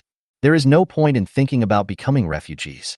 Unless they have made particularly significant contributions, they can only use their points to exchange for some pre-apocalyptic medicines for themselves. Give Lu Feifei a surprise tonight, and it's time to win her over. Although Zhang Wen sometimes took advantage of Lu Feifei, they were all minor things. For such a talent, Zhang Wen still respected her and left the big meal for later. Moreover, Lu Feifei had been in very weak health before, so this was a good opportunity for her to recover. Not only has she recovered now, but her skin has also become whiter and smoother. She was already very beautiful, and now she is even more beautiful than ever. Because they have weapons these days, the security team members no longer have to train with pistols without bullets as before. Now they have all been replaced with automatic rifles, and when they go out to clean up the zombies, they can also receive bullets for live ammunition shooting. The results of Lu Feifei's previous training of them are now beginning to show. Although there was no live fire shooting before, they often practiced aiming and disassembling firearms, so now they quickly learned how to use and shoot rifles. And his shooting skills are pretty good. Zhang Wen did not pay much attention to the shooting training of the security team. There is just one rule that a live fire shooting competition will be held every week. The top 3 will be rewarded with points, and the bottom 3 will be punished. What concerned Zhang Wen was that this time Lu Feifei also discovered 2 promising sniper talents. To become an excellent sniper, several necessary conditions are indispensable. First, rifle shooting must be excellent, whether it is a distant target or a close target, whether it is a moving or stationary target, the shooting skill must be above excellent. Second, you need to be in good physical condition. After all, you have to carry a rifle and go to building positions for reconnaissance, escape, and other operations. Third, one's character and mentality must be good. The 2 excellent sniper talents discovered this time are named Su Xiaowei and Li Tingting. Su Xiaowei and Zhang Wen still have some impression that they collected weapons outside the shelter and gave them to themselves, so that they could get the last official resident spot in the shelter. I don't know about Li Tingting, but according to Lu Feifei, she is a girl from the countryside. Director. The location of this live fire shooting was a 7-story residential building south of the shelter, where the security team was already waiting. Of course, the protagonists today are Su Xiaowei and Li Tingting. The other women are just watching. Their shooting assessments are usually to kill zombies or invading enemies. Have you found any survivors? Zhang Wen asked. Reporting to the director, we found a car with 4 male survivors.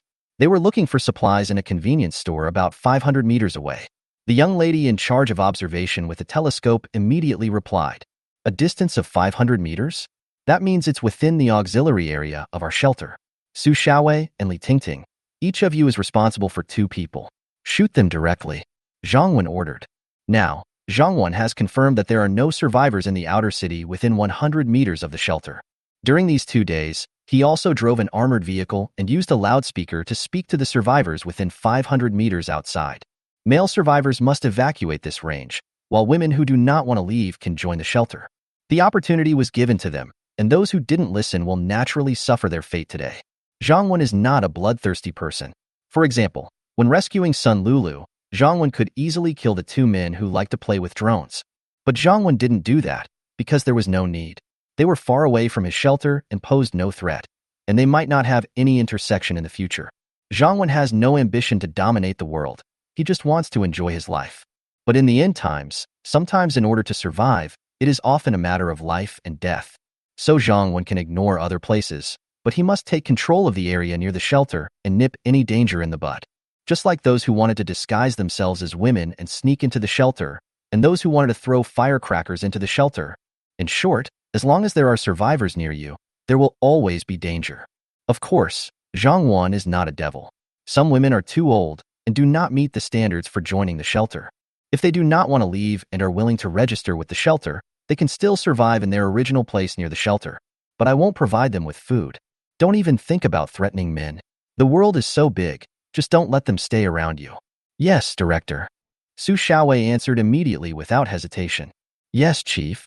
A trace of reluctance flashed across Li Tingting's face, but she still chose to follow the order. They all knew the rules of the shelter and didn't think of disobeying the director's orders. Zhang Wen saw all of this. Chapter 115. Take them to see the end of the world, updated. At this time, on a road south of the shelter, an SUV was parked in front of a convenience store. The three men were quickly packing the little remaining food from the convenience store into their backpacks. You think the people from the shelter won't really come and cause trouble for us? A short and somewhat skinny man, holding food, asked his companion with some concern. How the hell would I know?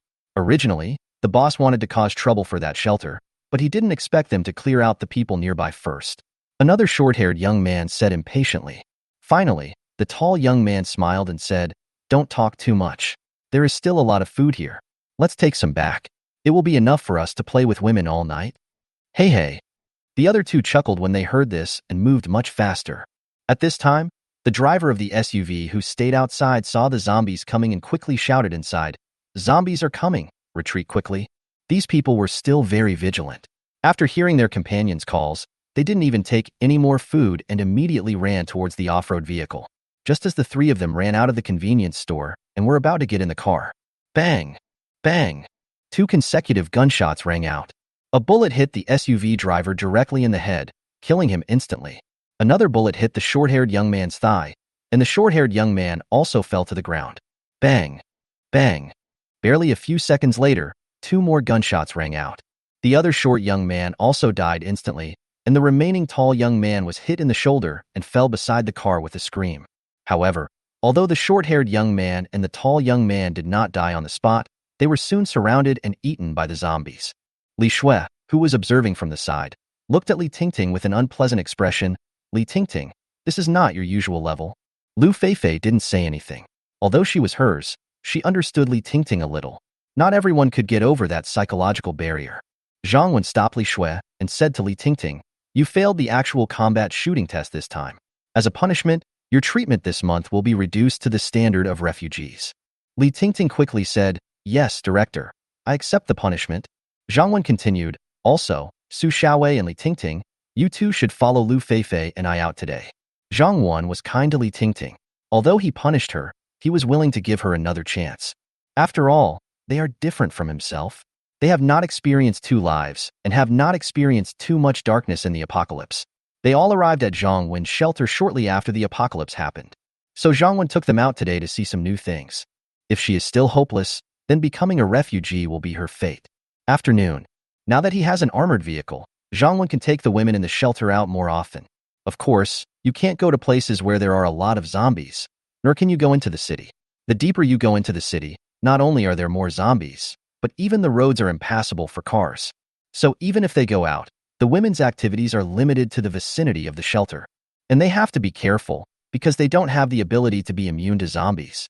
The 4 people who followed Zhang Wen out today were Lu Feifei, Wang Yu, Su Xiaowei, and Li Tingting. Armored vehicles are specially used to transport troops. They are not only sturdy and strong, but also have large space.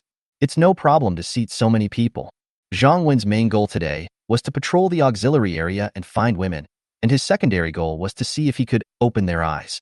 The Yuan Garden community is about 500 meters away from Zhang Wen's shelter and is right within the subsidiary area designated by Zhang Wen. Yuan Garden is a high-end residential area. It was usually quite quiet before the apocalypse, and some rooms were even more silent after the apocalypse. However, in room 1308, floor 13, building 8, the situation inside was even more lively than before the apocalypse. Zhou Yunhu was playing with the gun in his hand, while talking to his elder brother on the walkie-talkie. "Brother, don't worry. Although I'm not as good as you, I'm doing well now. I have some people under me, and I can take care of myself. Okay, I'll meet you there then." Zhou Yunhu ended the conversation with a smile, and his face immediately turned cold. "Humph, I won't go there. Although my eldest brother is very capable and treats me very well, he always wants to control me. Moreover, the eldest brother is a rigid person. Although he has gathered a lot of people over there to follow him, if I go there, I will also have considerable power. But it's nowhere near as good as here, free and comfortable, doing whatever I want." Zhou Yunhu is different from his elder brother Zhou Yunlong. He has been doing all kinds of things, including drinking, playing, cheating, and deceiving, since he was a child. And after the end of the world, it was completely released.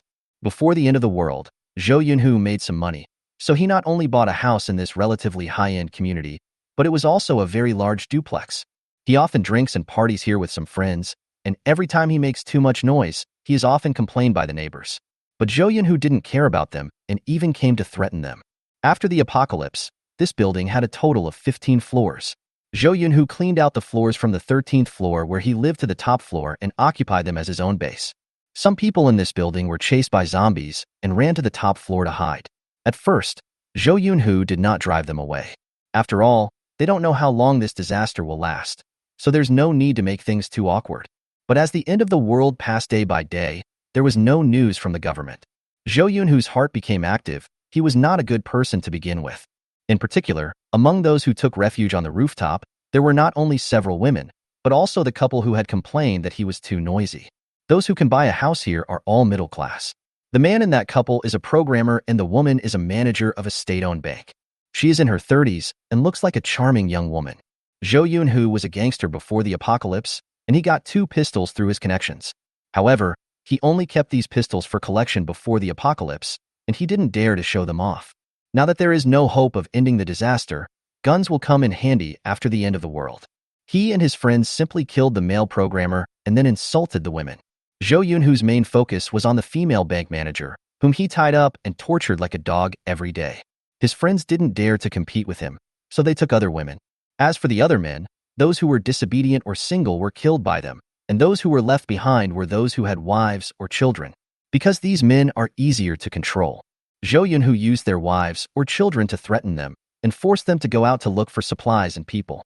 There are not too many zombies in their community, and many people usually stay at home, so there are quite a few survivors. Chapter 116 Numb Survivor. As more and more survivors were brought back, food naturally became insufficient. So here in Zhou Yunhu's place, only those who are useful can get some food and survive.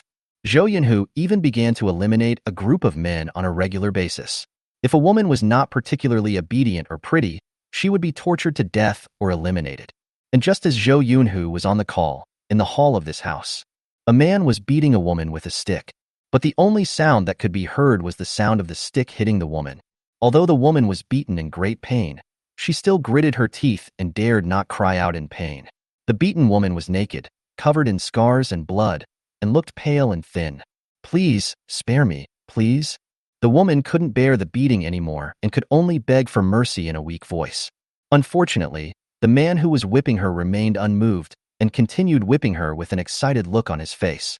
There were a few men sitting on the sofa in the hall, all watching the scene with an air of watching a show, and no one was willing to stop it. They are all Zhou Yunhu's younger brothers and are considered the upper class in this stronghold. They all enjoy the feeling of doing whatever they want.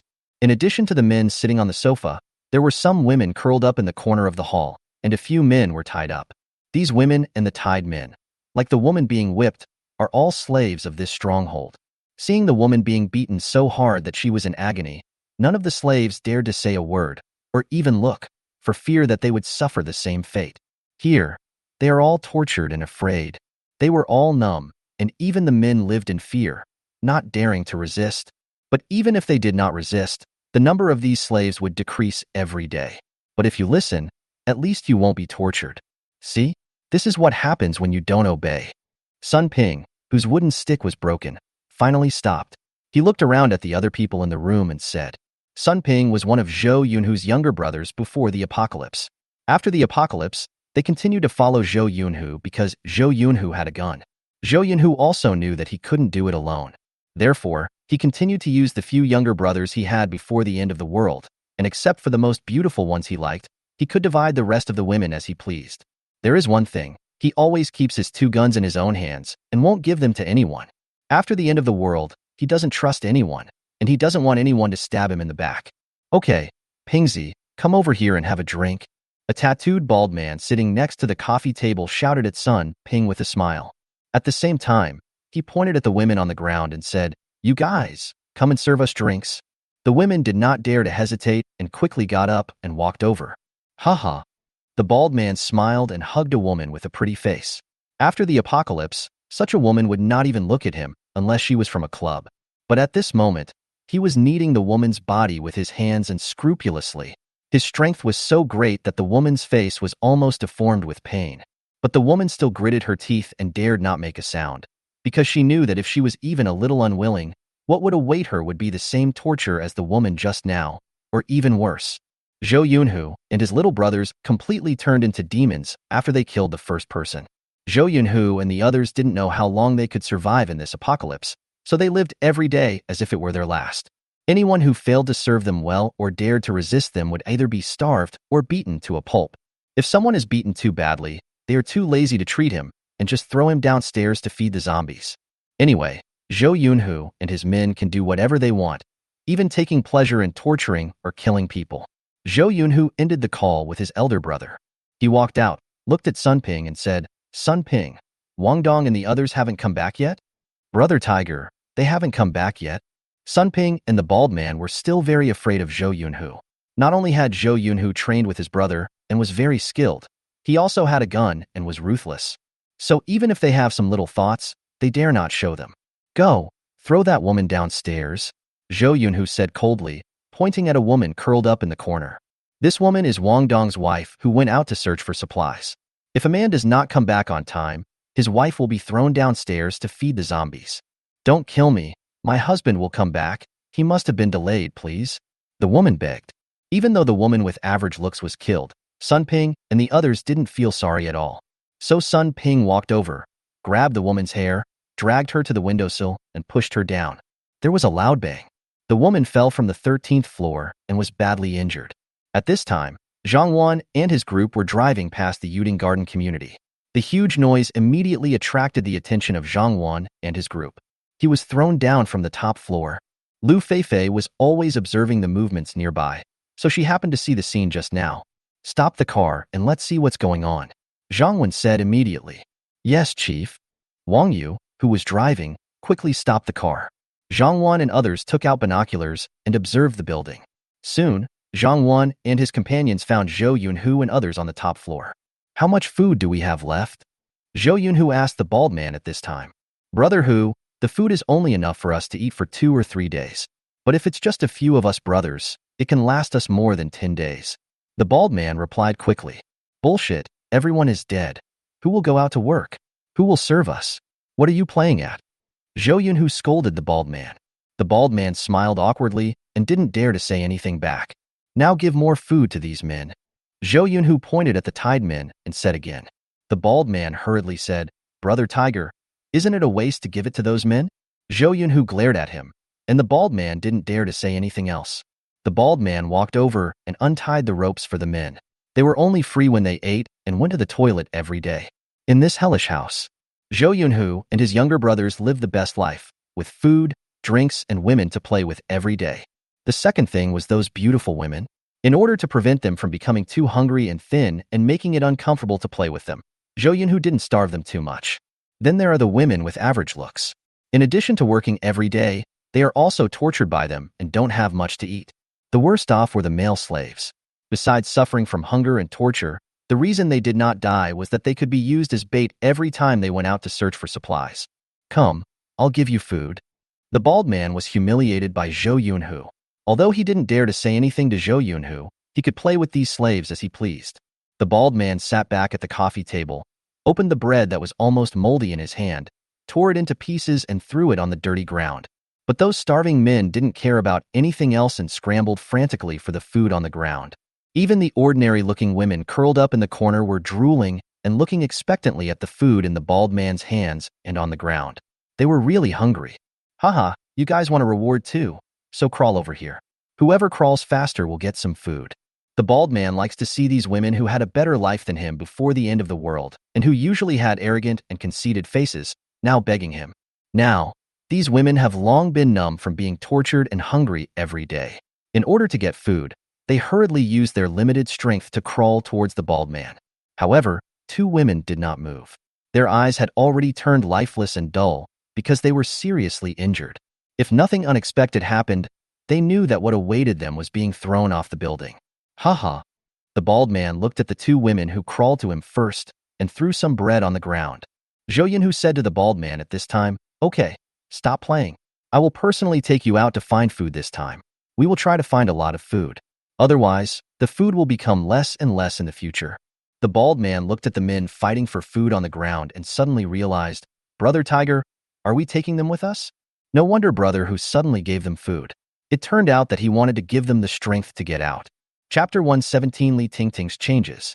Zhou Yunhu said, "Not only those men will go, but also the women who serve us. We should take them all with us." "Bald brother, I don't want to go out. I don't want to go out." A woman with a hot body who was sitting next to the bald man and massaging him hard was immediately frightened. "Brother Tiger, there's no need for them to go, right? They can't help much, right? It's a pity to use them as bait." The bald man ignored the woman and said to Zhou Yunhu with a smile. He knew that everything here was decided by Zhou Yunhu, and he had no decision-making power. Although he sometimes felt dissatisfied, he dared not show it. "Not going? I feed them so much food every day. Why do I keep them?" Zhou Yunhu glanced at the bald man coldly. The reason why Zhou Yunhu brought these women with him was not only because women could help carry food and supplies. If there is an emergency, he can also use these women as cannon fodder. Even if something unexpected happened to him, he would not leave these women to others. Then Zhou Yunhu said to Sun Ping in a cold voice, "Pingzi, throw this woman who doesn't want to go down. If there is anyone else who doesn't want to go, this will be the outcome." After hearing what Zhou Yunhu said, Sun Ping secretly glanced at the bald man. He knew that the bald man liked this woman very much, but since the boss had spoken, he had no choice but to do as he was told. A trace of unpleasantness flashed across the bald man's face, but he returned to normal in an instant and didn't say much. "Don't throw me down, Brother Tiger, Brother Bald. I'm going to go outside to find food. I will serve you well in the future. Keep me for future use." The woman was frightened and immediately cried and begged for mercy. Sun Ping glanced at Brother Hu and saw that he didn't say anything. So he immediately stepped forward, grabbed the woman, dragged her to the window, and threw her out. Bang! The zombies below started a new round of feast. All of this was seen by Zhang Wen and others. Lu Feifei, Wang Yu and other women all looked unhappy. It was obviously the first time they had seen such a thing. Although the rules in Zhang Wen's shelter are very strict, as long as you don't do anything stupid, no one will humiliate or torture you. Of course, whether you can live a good life depends on your ability and luck. This is normal. Doesn't ability matter before the end of the world? Zhang Wen watched with great interest and couldn't help but sigh in his heart. The man upstairs is also a ruthless person. If Zhang Wen does not have a system and shelter, then he cannot know the loyalty of all women. Even if he was reborn, he would probably be like these people, living happily day by day, because no one knows when they will die. But Zhang Wen now has a system and has long passed this terrifying survival stage. What he wants is a better life and a more comfortable living environment. Therefore, this kind of extreme torture, exploitation of survivors, and even killing for fun is not advisable in his shelter.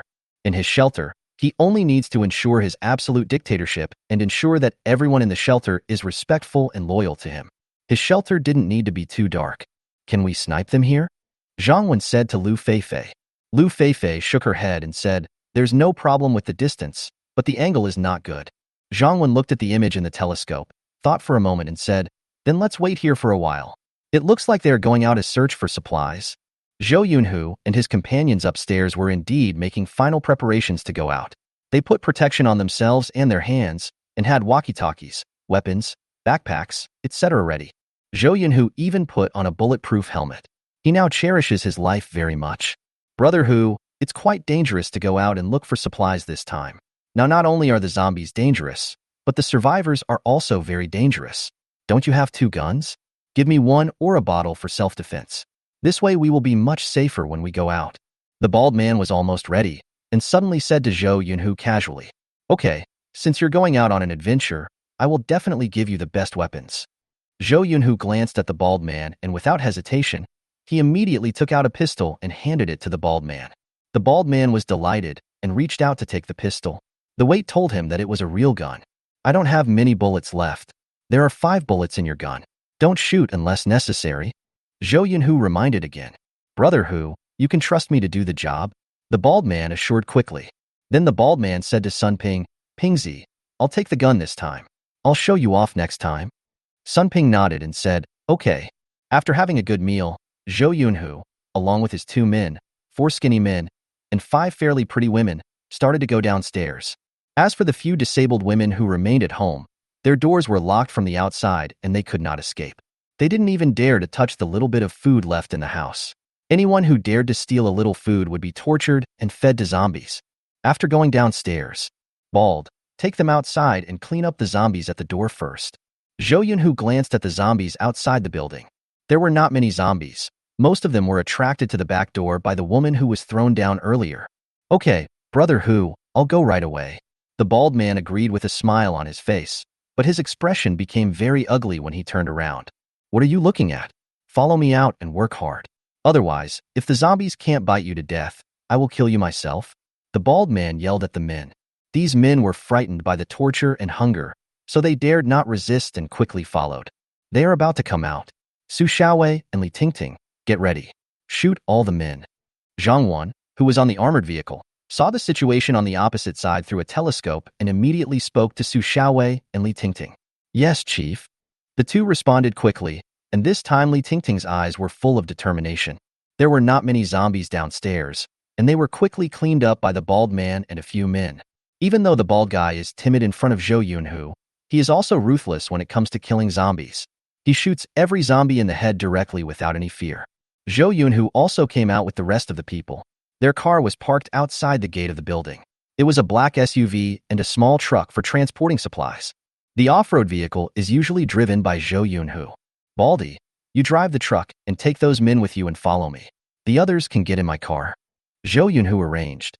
Okay, Brother Hu. The bald man had no objection and said quickly.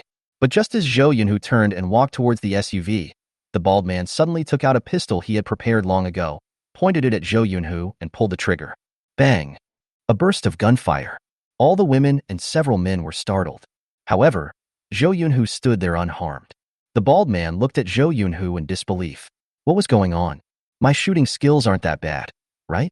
Without time to think, the bald man pointed the gun at Zhou Yunhu and shot continuously until there were no bullets left in the gun. But Zhou Yunhu was still standing there unharmed. The bald man was confused. Could it be that he had superpowers? Baldy has read apocalyptic novels before. In almost all apocalyptic novels, the survivors will awaken various superpowers. Chapter 118 Happiness is created by contrast. No one in Baldy's team had awakened superpowers before, and they had never encountered any when they went outside. So he thought there were no superpowers in this apocalypse. Of course, some novels also say that the probability of awakening superpowers is very low. Could it be that Zhou Yunhu is that 1 in a million? Bald, are you confused? Why can't you kill me? Have you heard of imitation bullets? Zhou Yunhu looked at the bald man with a sneer. He had known for a long time that the bald man had ulterior motives. Did he really think that he would give him a gun? After hearing what Zhou Yunhu said, the bald man immediately understood. Of course he had heard of simulated bullets. This kind of bullet can make the sound of a gunshot, but it has no power. It seems that Zhou Yunhu has always been on guard against them. The bald man thought he was careful enough and did everything perfectly, but he didn't expect that he was still not careful enough.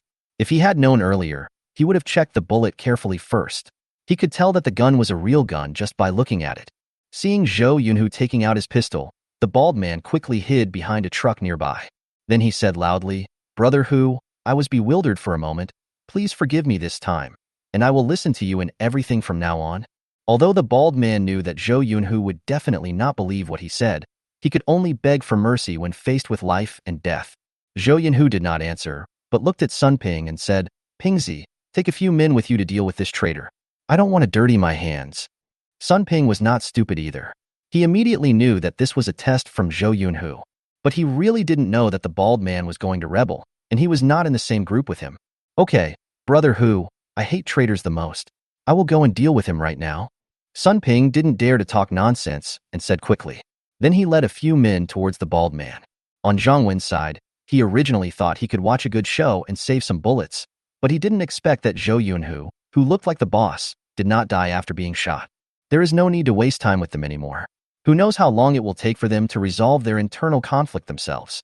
Zhang Wen immediately gave the order, Su Xiaowei to shoot and kill Zhou Yunhu, and Li Tingting, Sun Ping, and the bald man to kill one of them first. Bang! Bang!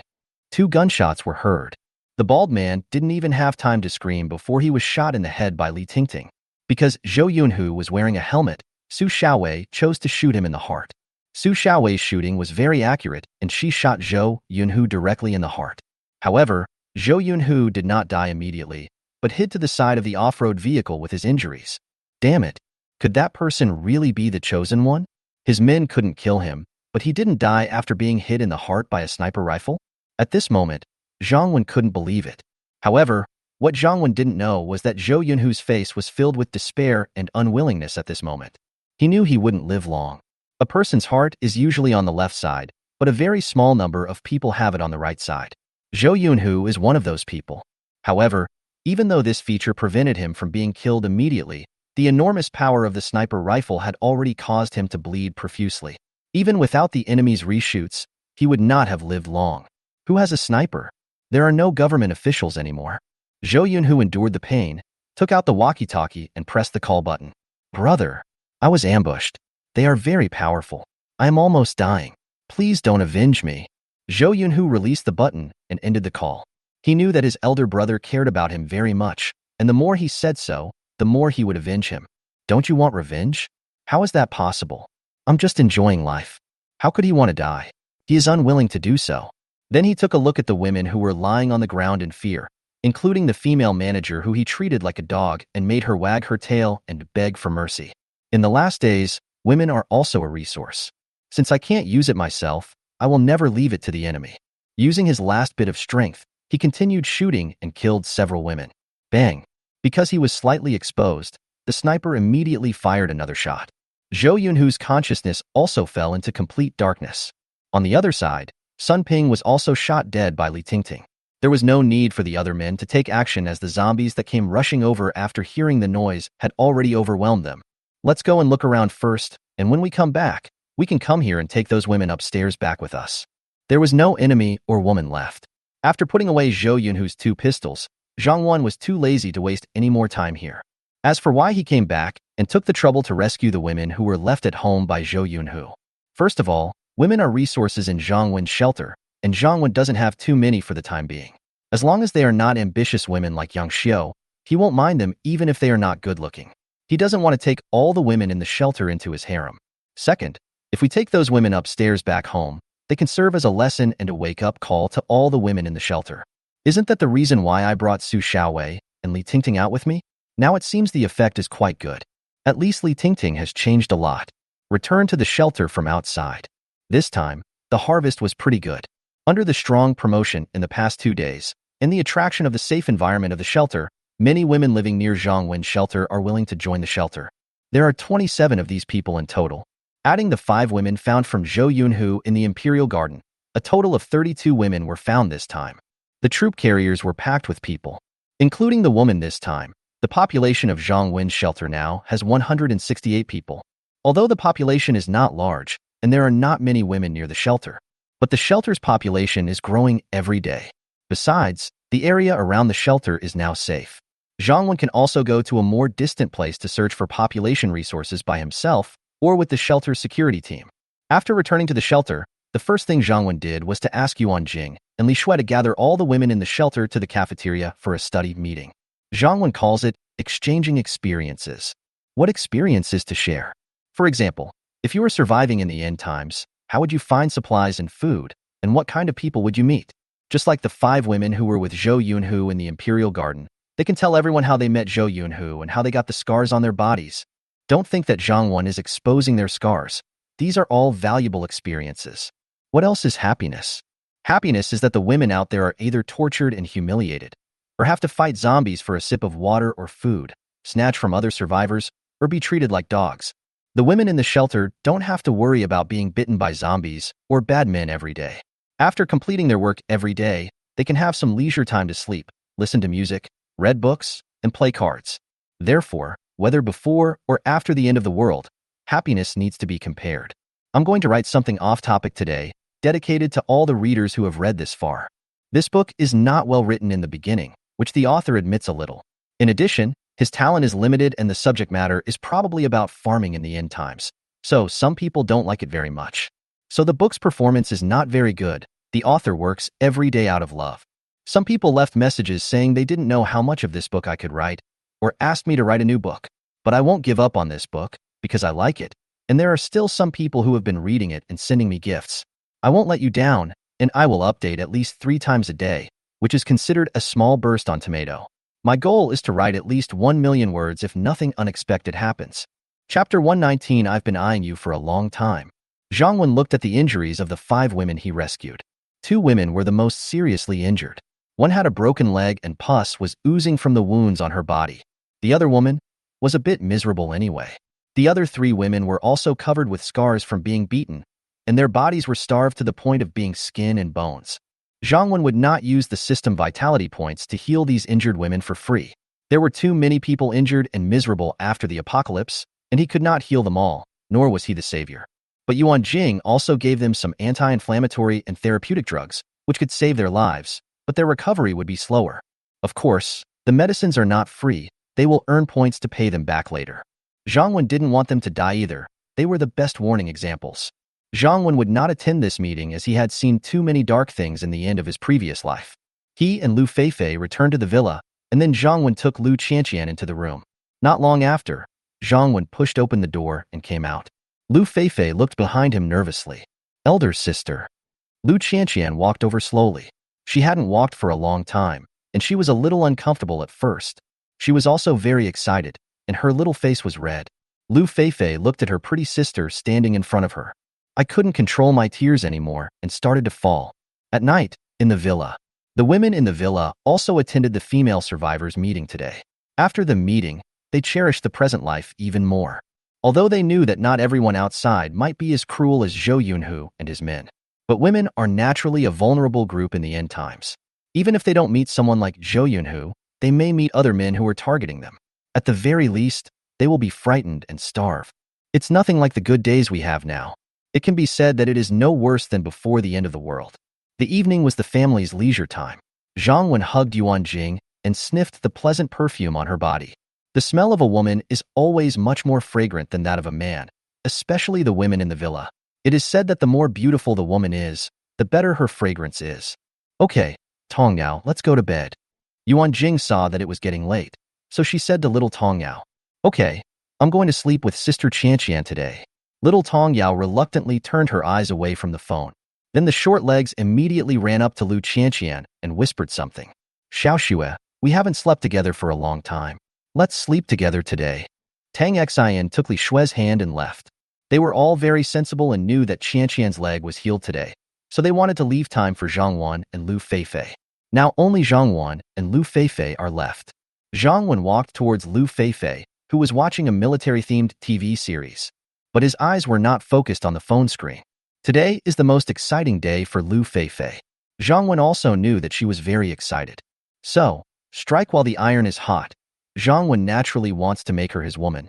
But don't accuse Zhang Wen of taking advantage of someone's misfortune. It was just that other person's sister who did the same to Lu Feifei. Zhang Wenkai didn't care. From the moment Lu Feifei moved into the villa, she had been his. If it weren't for Lu Feifei's importance and the fact that there was no shortage of women in the villa, he would have given her a few days to adapt. But I have been coveting it for a long time. Let's watch it together. I also like watching TV series like this. Zhang Wen sat down next to Lu Feifei and put his arms around her soft waist.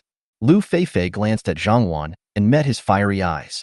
When their eyes met, Lu Feifei's face turned red and her heart beat faster. Although a lot of information was developed before the end of the world, she had never experienced such a thing. Zhang Wen looked at Lu Feifei. Feifei, I will take good care of you and your sister in the future. Lu Feifei's heart beat faster and she whispered, I believe you. Zhang Wen's fiery gaze made Lu Feifei's eyelashes tremble and her beautiful eyes flash slightly.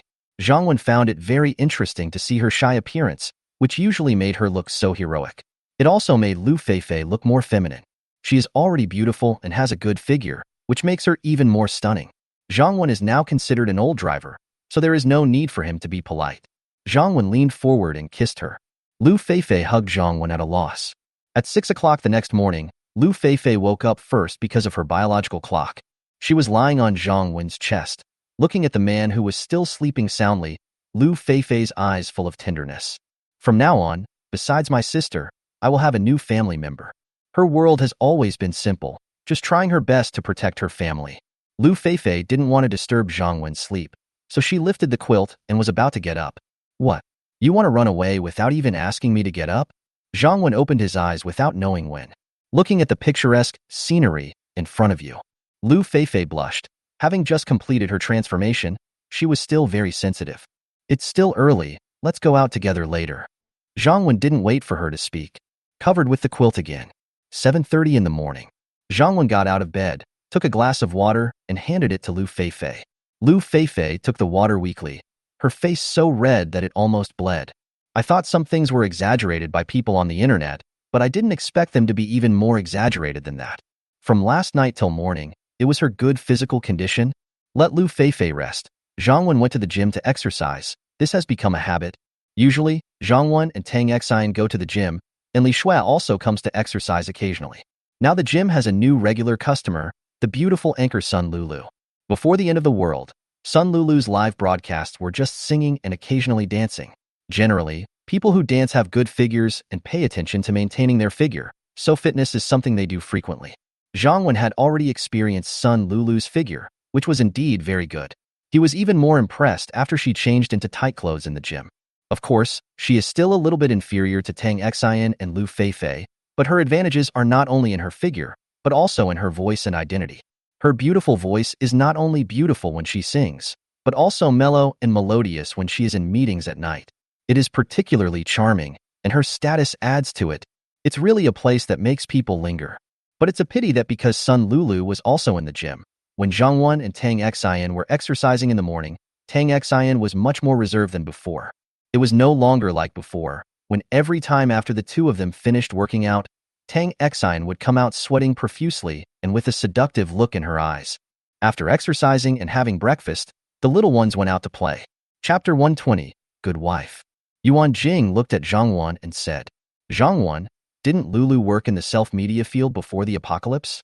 I think we can let her set up a small publicity department in our shelter, find a few people who are good at writing, and those who are good at filming and editing videos, and then set up a publicity column and publicity room in the shelter. We can write articles about what happened to those women yesterday, and also shoot and edit them into a few short videos. We can also do the same for new women who join the shelter in the future if they have stories about them. In the future, the shelter will regularly organize all women to watch these stories, which will serve as a good wake-up call for the women in the shelter, letting them know that their current lives are not easy to come by and are still very good. Zhang Wen smiled and hugged Yuan Jing, kissed her and said, You are worthy of being my good wife. You are very thoughtful. I will do as you say. Yuan Jing's idea was exactly what Zhang Wen wanted. He will implement a dictatorial rule in Zhang Wen's shelter and make all decisions by himself, but he will not implement an inhumane and dark rule like Zhou Yunhu. That method is only suitable for those who have no hope for the future and live day by day, and also for those who have completely released the demons in their hearts. Zhang Wen himself would not do that, but he would not criticize them either. There are different rules in different periods. Before the end of the world, although there were bad people, the vast majority of people were still kind-hearted. But after the baptism of the end times, good people may become bad, and bad people will become worse. Of course, some people are not bad by nature, but the times and environment force them to be bad. For example, in the apocalypse, there is only so much food and water that can be easily found. When you are about to starve to death, will you steal it from others? For example, although you know that this gang is capable of all kinds of evil, if you join you can live a good life. But if you don't join you will be beaten to death and fed to zombies. What will you choose? Some people may stick to their original intentions and would rather die than associate with bad people and become a bad person. Just like before the end of the world, an old man fell down, and due to certain factors, many people chose to turn a blind eye. But there are also people who stick to their original intentions and immediately go up to help the old man. Which one is wrong? Helping or not helping? Actually, neither is wrong. The same is true after the apocalypse. You cannot expect everyone to be as kind-hearted as they were before the apocalypse. Many people are also trying to survive. Of course, there are many bad people in the end times, but there are also good people with kind hearts, which Zhang Wen had encountered in his previous life. So Zhang Wen would not judge them, nor did he think of becoming a savior. He just wanted to live his own life well. Yuan Jing shyly broke away from Zhang Wen's arms. It was not the night when they were alone, and she was not as thick-skinned as Zhang Wen. Yuan Jing smiled and saw Sun Lulu and said, "Since Zhang Wen agreed, Lulu, this matter will be handed over to you. After all, you are good at this." Sun Lulu quickly said, "Can I ask Yuan for help? Actually, I was mainly responsible for live singing before, and the specific planning and implementation were done by Yuan." Zhang Wen nodded and said, "You can assign her to your department, but her status as a refugee will not change for the time being." Sun Lulu nodded quickly, "I understand. Although I cannot change Yilan's status as a refugee for the time being able to find her an easier job can be considered as a help to her. After all, whether before or after the apocalypse, Yuan has always taken good care of himself." Li Shui also said, "When the time comes, I will ask Zhang Ying to look at the personnel files registered by the Human Resources Department and find a few more professional counterparts for you." Sun Lulu smiled and said, "Thank you, Sister Li Shui." Li Shui smiled and said, "We are all family. Why should we be polite? We all want the shelter to be better and better." Tang Xian quickly said, "And me, if you need any help from me, you can tell me. I may not be able to do big things, but I can still help with small things." Li Shui made a small joke with a hint of meaning. "No, you are already very tired after accompanying someone to work out every day. I'd rather not make it hard for you." Tang Xian said viciously, "Xiao Xue, you have really changed after having a man. You even dare to make fun of me. Let me see how I will deal with you." After saying that, he wanted to pounce on Li Shui and tickle her. Even the beautiful boss had her weaknesses. At noon, in the shelter's cafeteria, every woman who walked into the cafeteria to eat would unconsciously glance at the women squatting in the corner, eating food silently. They are so pitiful. Yeah, if I were like them, I don't know if I would have the courage to live. If I were tortured like them, I would rather end my life, but I am afraid of the pain. It's too scary to think about it. Now I find that our shelter is really good. Well, our shelter will definitely get better and better in the future. At this time, Zhang Ying, Wang Yu and several other women also walked into the cafeteria with smiles on their faces, but when they saw the women squatting in the corner, their faces changed. "Li Fengxiang, come here." Wang Yu waved to Li Fengxiang in the refugee dining area. Li Fengxiang immediately stopped eating, walked over and asked, "Manager Ye, do you want to talk to me about something?" Wang Yu said with an unpleasant expression, "Aren't these people your subordinates? Why do you arrange for them to eat like this?" Li Fengxiang knew that Wang Yu had misunderstood and quickly said, "Manager Ye, it was not me who arranged for them to eat in the corner. They went there on their own." They also learned about the experiences of these women last night, and Wang Yu and Zhang Ying knew about it. These women have not yet come out of the shadow of the past, and they are either used to being like this, or they are afraid that if they are disobedient, the people in this shelter will treat them like Zhou Yunhu did. Zhang Ying and the others walked over and called the women to the dining table. "From now on, you can eat at the table. In our shelter, as long as you abide by the shelter rules and don't cause trouble, no one will bully you. If someone dares to bully you, you can report it to us." "Thank you, leaders. Thank you." Several women trembled and spoke with hoarse voices and red eyes. "It's okay. You are injured now and can't do any heavy work. I will arrange an easy job for you later. It won't require much effort." Wang Yu also patted her chest and said that looking at these people, she was really touched. At the beginning, one of her and Lu Wan was injured and the other was sick. They thought they had nowhere else to go, but they didn't expect that the shelter was willing to take them in. Later, in view of their physical conditions, they were assigned easy jobs. Later, they were valued by Minister Yuan, and now their lives are getting better and better. But she never forgot and was always grateful. "Well, if the director didn't look down on me, I would have sent myself to bed." "Zhang Wen, what the hell do you want?" Several women expressed their gratitude again. They would never be so humble before the end of the world. But these days after the end of the world, they seem to have lived through a century. The pride and dignity they had before the end of the world had long been abandoned without a trace. They are really grateful that they can survive now, feel cared for, and have hope for their future life. Chapter 121 Gas Station, updated. Zhang Wen drove out of the shelter. His main destination today was the gas station. Because the shelter was quite far away, and there might be traffic jams on some sections of the road, Zhang Wen did not allow the women to accompany him. It is so convenient to be alone. When there is a traffic jam, you can just store the armored vehicle in the system warehouse. You don't have to be afraid of mini zombies. It took about 20 more minutes to drive out of the shelter. There is a small gas station ahead. There are not many zombies to be seen near the gas station, and there are still many zombie corpses on the ground. Apparently, this place is frequented quite often. Although cars are useless in cities in the end times, they are still very useful if you want to travel to other cities or rural areas. There are also motorcycles, which are more convenient even in the city, so gasoline is also a very important resource. What Zhang Wen didn't know was that as soon as he appeared near the gas station, he appeared in the field of view of a pair of binoculars. Brother F.A., someone comes to the gas station again, and it's a fat sheep. A tall and thin young man said with a grin, as if he had found something good. Oh, let me see. The man called Brother F.A. is named Li Xuanfa. He looks very strong and his muscles are prominent when he wears a tight vest. Li Xuanfa took the telescope and took a look, and immediately became excited. Oh shit, this is an armored vehicle. It's pretty damn cool. I don't even have such a cool and safe car now. It is indeed a big fat sheep. Besides, there has been no news from the government for a long time, and this car doesn't look like it belongs to any government official. I must get this treasure. Li Dasun patted the tall, skinny young man on the shoulder and said, Not bad. You have done a great job this time. I will reward you with a box of instant noodles and a woman when you come back. Thank you, Brother F.A., for the reward. The tall and thin man showed great joy on his face, revealing an indescribable smile. Li Xuanfa didn't say any more nonsense. He got on a motorcycle, waved his hand behind him, and said very domineeringly, Brothers, let's go to work. The tall and thin man also got on FAGE's motorcycle. Boom! The roar of motorcycles was heard. There were 5 or 6 motorcycles in total, all of which were high-end motorcycles, and there were 2 or 3 people on each motorcycle. After the end of the world, they became a group of biker gangs who specialized in robbing people near this gas station. Of course, sometimes they would go out on their own to look for prey.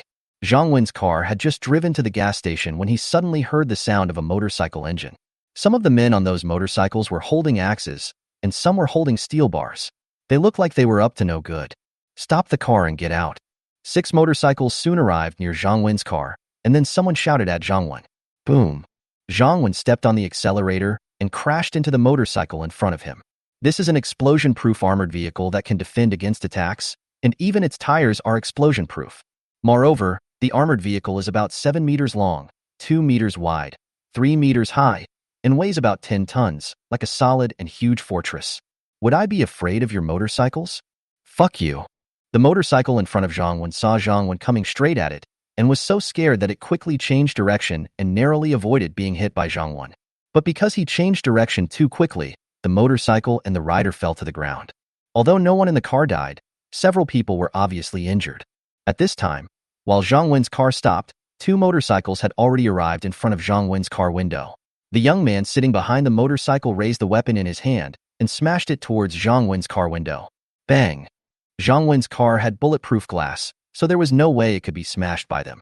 Instead, the people who broke the windows had their arms numb from the rebound force. Brother F.A., this fat sheep is a bit difficult to handle.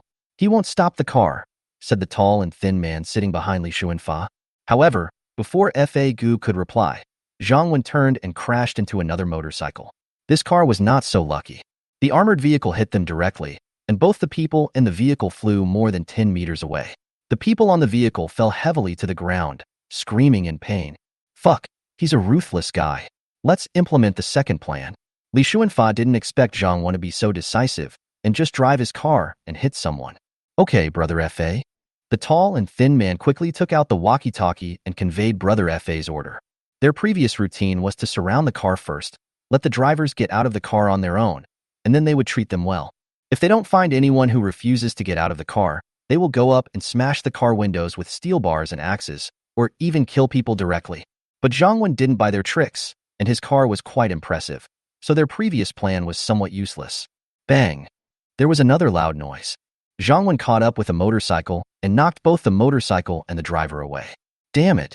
Li Xuanfa also cursed. He had never suffered such a big loss before. Half of the car turned over in an instant. Back off first. Li Xuanfa didn't dare to approach Zhang Wen's car anymore, and immediately drove away on his motorcycle. The remaining 2 motorcycles also quickly followed the boss and fled. However, Li Xuanfa and his men didn't run far before they stopped, as if they were waiting for something. Brother F.A., our people are here. Not long after, the the tall and thin man shouted excitedly behind Li Xuanfa. Soon there was a slight shaking sound from the ground, and the sound of tires rubbing against the ground. A large bulldozer appeared in front of everyone.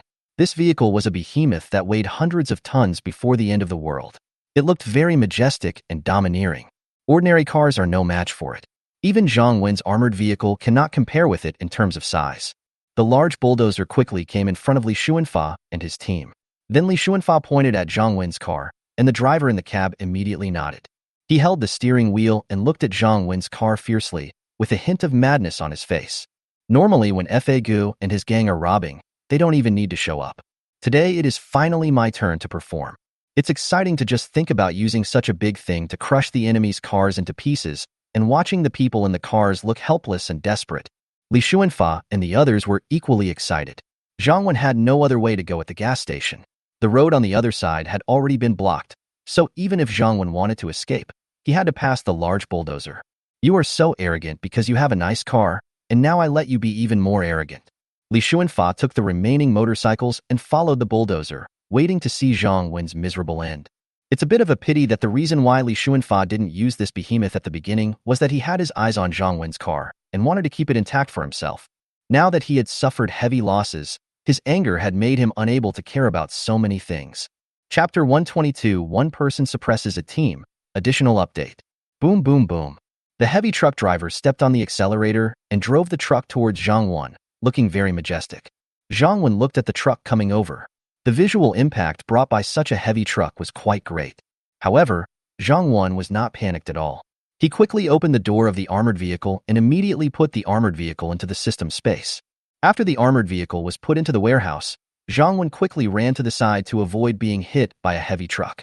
The bodies of these heavy trucks are quite large, but their flexibility is very poor, and it takes time to turn their heads.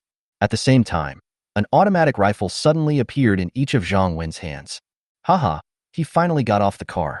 Let's kill him this time. Fuck, are you blind? Is it the point that he got off the car? How come his armored vehicle suddenly disappeared?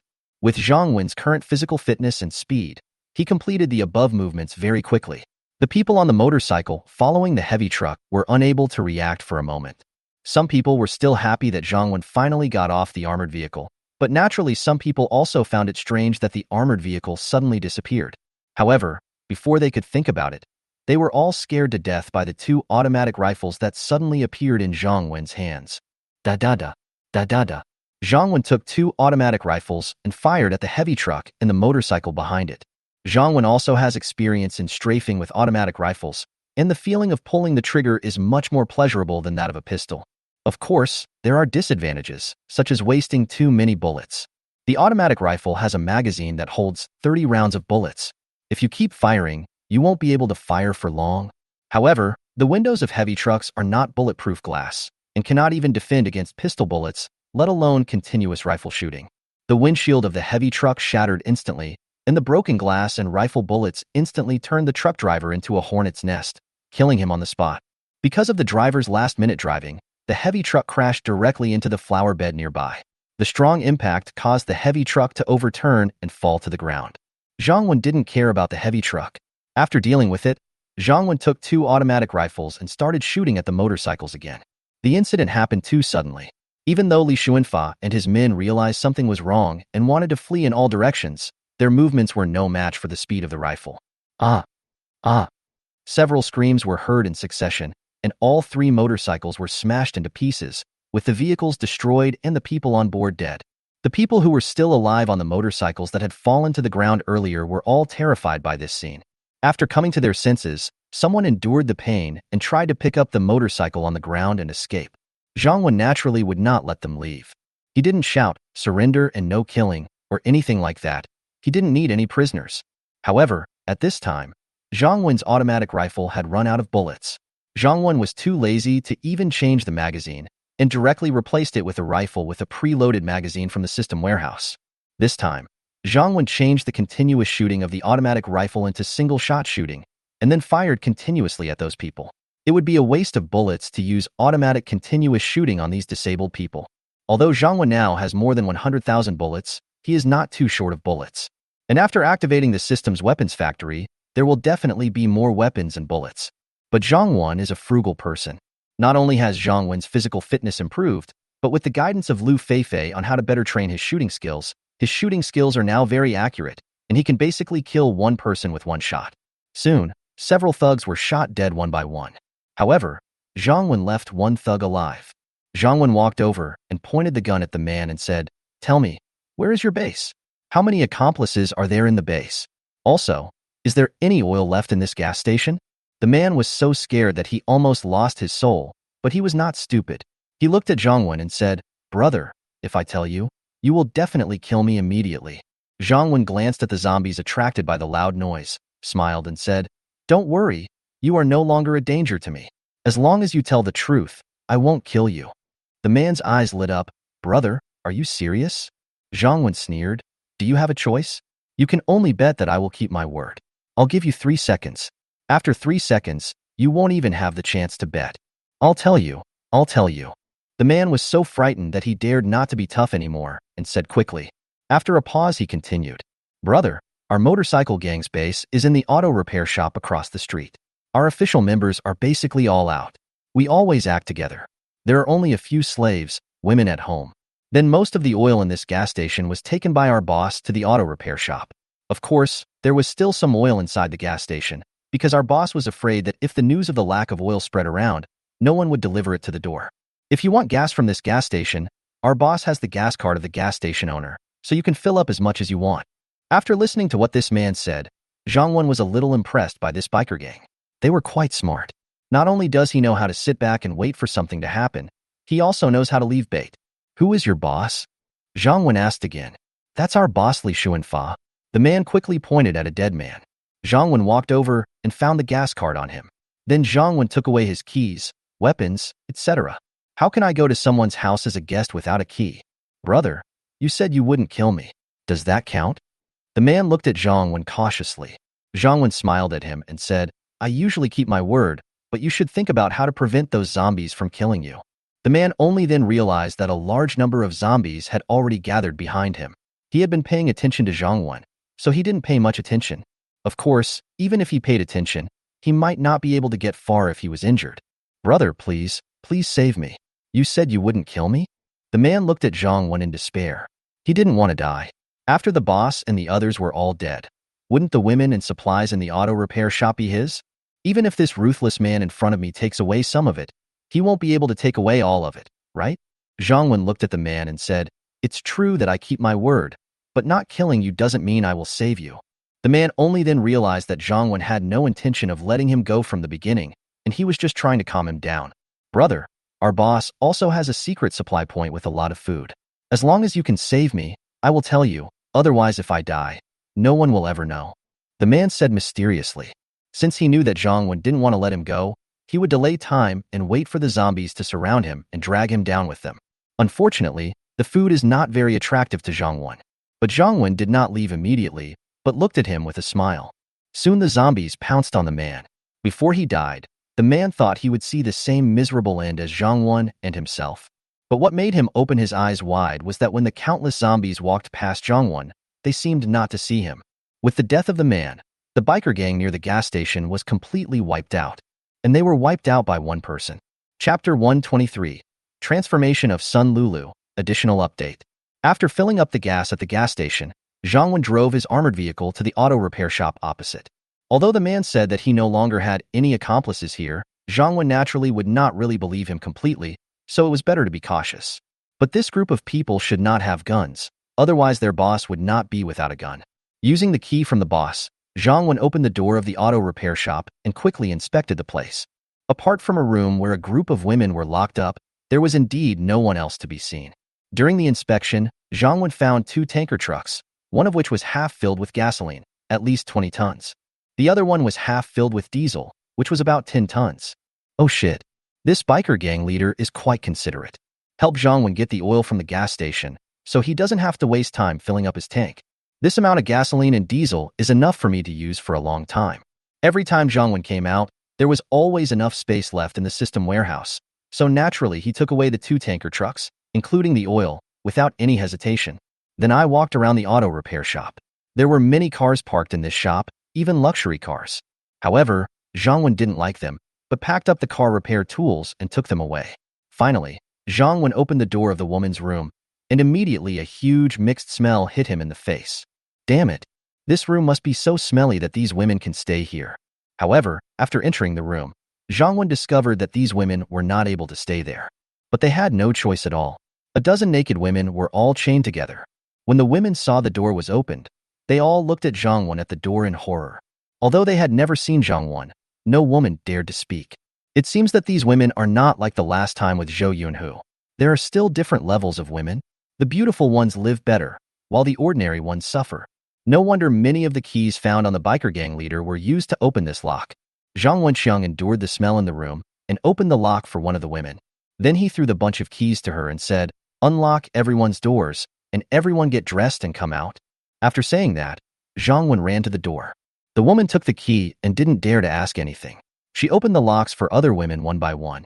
Soon a dozen women came out together, but even outside, they still had a strong smell on them. This is normal. The apocalypse has been going on for quite some time. If you are an ordinary survivor, you may be able to find some water or clean clothes to change occasionally. And they obviously have never been treated like this here. Moreover, they are all pale and skinny, and none of them are very pretty. Of course, even if there are prettier ones among them, they can't be my women, because I don't have that fetish. Their eyes were filled with fear and pain, and everyone was like a walking corpse. They did whatever Zhang Wen told them to do, as if they had no vitality at all. To be honest, even in the end times, Zhang Wen himself doesn't like treating women in this way. All the people here are dead. Now you are all my spoils. I will take you back to my shelter, and then you will work for me. I will provide you with food and protection. Zhang Wen said, looking at all the women. Are they really all dead? One of the women looked at Zhang Wen and said in disbelief. This was the first time these women spoke since Zhang Wen arrived. Zhang Wen nodded. They are all dead. Woo woo. The woman suddenly burst into tears, affected by this woman and this news. The other women also cried and held their heads. Drive the armored vehicle back to the shelter. The new women were handed over to Yuan Jing, who arranged for someone to take them to take a shower, give them clothes, and also had the armored vehicle cleaned. Zhang Wen, who had nothing to do, came to the newly formed propaganda department. This department is still relatively small. Apart from the director Sun Lulu, there are Yilan and 3 other women. Yilan is responsible for the publicity planning tasks and daily management. Among those 3 women, one was a website author before the end of the world, responsible for writing manuscripts. There were 2 other women, one who was good at photography and editing, and the other who was good at speaking and had experience as a host. They are responsible for video shooting, editing, hosting, and commentary. Sun Lulu will be responsible for the final review. Zhang Wen looked at their results and found them to be very good. The article is very vivid and detailed, and the video makes people feel as if they are actually there, and they can intuitively feel the miserable scene. Of course, in addition to some bad things happening outside, Zhang Wen also asked them to write some positive things. For example, Wang Yu and Lu Wan, how they united with each other and went through untold hardships to come to the shelter. There are also Lu Feifei and Lu Qianqian. Lu Feifei sacrificed a lot for her sister before the end of the world and stayed with her after the end of the world. There is also a person named Zhao Xiaoxue, who is willing to adopt an unknown little girl in the end times. The world will always be like this. Where there is black, there will be white. Where there is yin, there will be yang. Zhang Wen didn't mind the sunlight shining on his shelter. But this sunshine must be the light that you make it emit. The family had a sumptuous dinner in the evening. Zhang Wen was newlywed and infatuated with Lu Feifei. He wanted to talk to her about her past in the evening and considerately give her a glass of warm water in the morning. But my sister-in-law's legs were just right, and she was so excited that she especially wanted to have a private chat with her sister at night. Seeing Lu Feifei's apologetic look, Zhang Wen didn't care. It just so happens that Sun Lulu did a good job today, so she should also be encouraged. The theme of the evening meeting was how to better carry out the work of her propaganda department and art department. In Sun Lulu's bedroom, Sun Lulu was wearing sexy pajamas. She had a delicate face and fair skin, and she looked really beautiful. A beautiful woman is a visual pleasure, not to mention that you can kiss her, hug her, and even sleep with her in your arms. Especially after the transformation, she is more feminine than before and more beautiful and charming. When it comes to appearance, there is no most beautiful, only more beautiful. Some women rely on dressing up, some rely on calmness. Sun Lulu's face was flushed, and her little mouth was kissed passionately by Zhang Wen. Zhang Wen, you won't leave me, will you? After Zhang Wen stopped kissing her, Sun Lulu looked at the man in front of her. She didn't know why she felt a little unconfident. Maybe she really had him in her heart now. Zhang Wen looked at Sun Lulu, whose face was flushed, and said, "Lulu, how could I not want you? You made me crazy that night, and you didn't even feel it." Sun Lulu looked at Zhang Wen shyly and hugged him tightly. How could she forget what happened that night? Women always remember their first time deeply. Not to mention, Chapter 5. Sometimes it updates out of sync, which is quite frustrating. Please forgive me. Chapter 124, The Charming Night.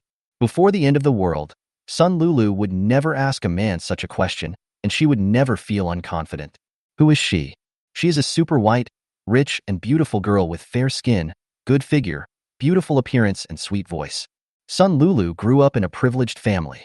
She has never lacked money or suitors since she was a child. Her live streaming business is also booming, and she easily earns tens of millions a year. Before the end of the world, as long as you are a woman, even if you are as beautiful as a flower, you can be proud of yourself. What's more, she is a top-notch white, rich, and beautiful lady like Sun Lulu. She doesn't want to be arrogant, but her strength doesn't allow it. But after the apocalypse, as time went on and the shelter grew, what happened to the women became more and more terrifying. Sun Lulu is in charge of the propaganda department. She is the first to know about those things, the first to come into contact with them, and knows the most details. So she knows a lot and has experienced a lot, and the tsundere she was before the end of the world was abandoned by her long ago.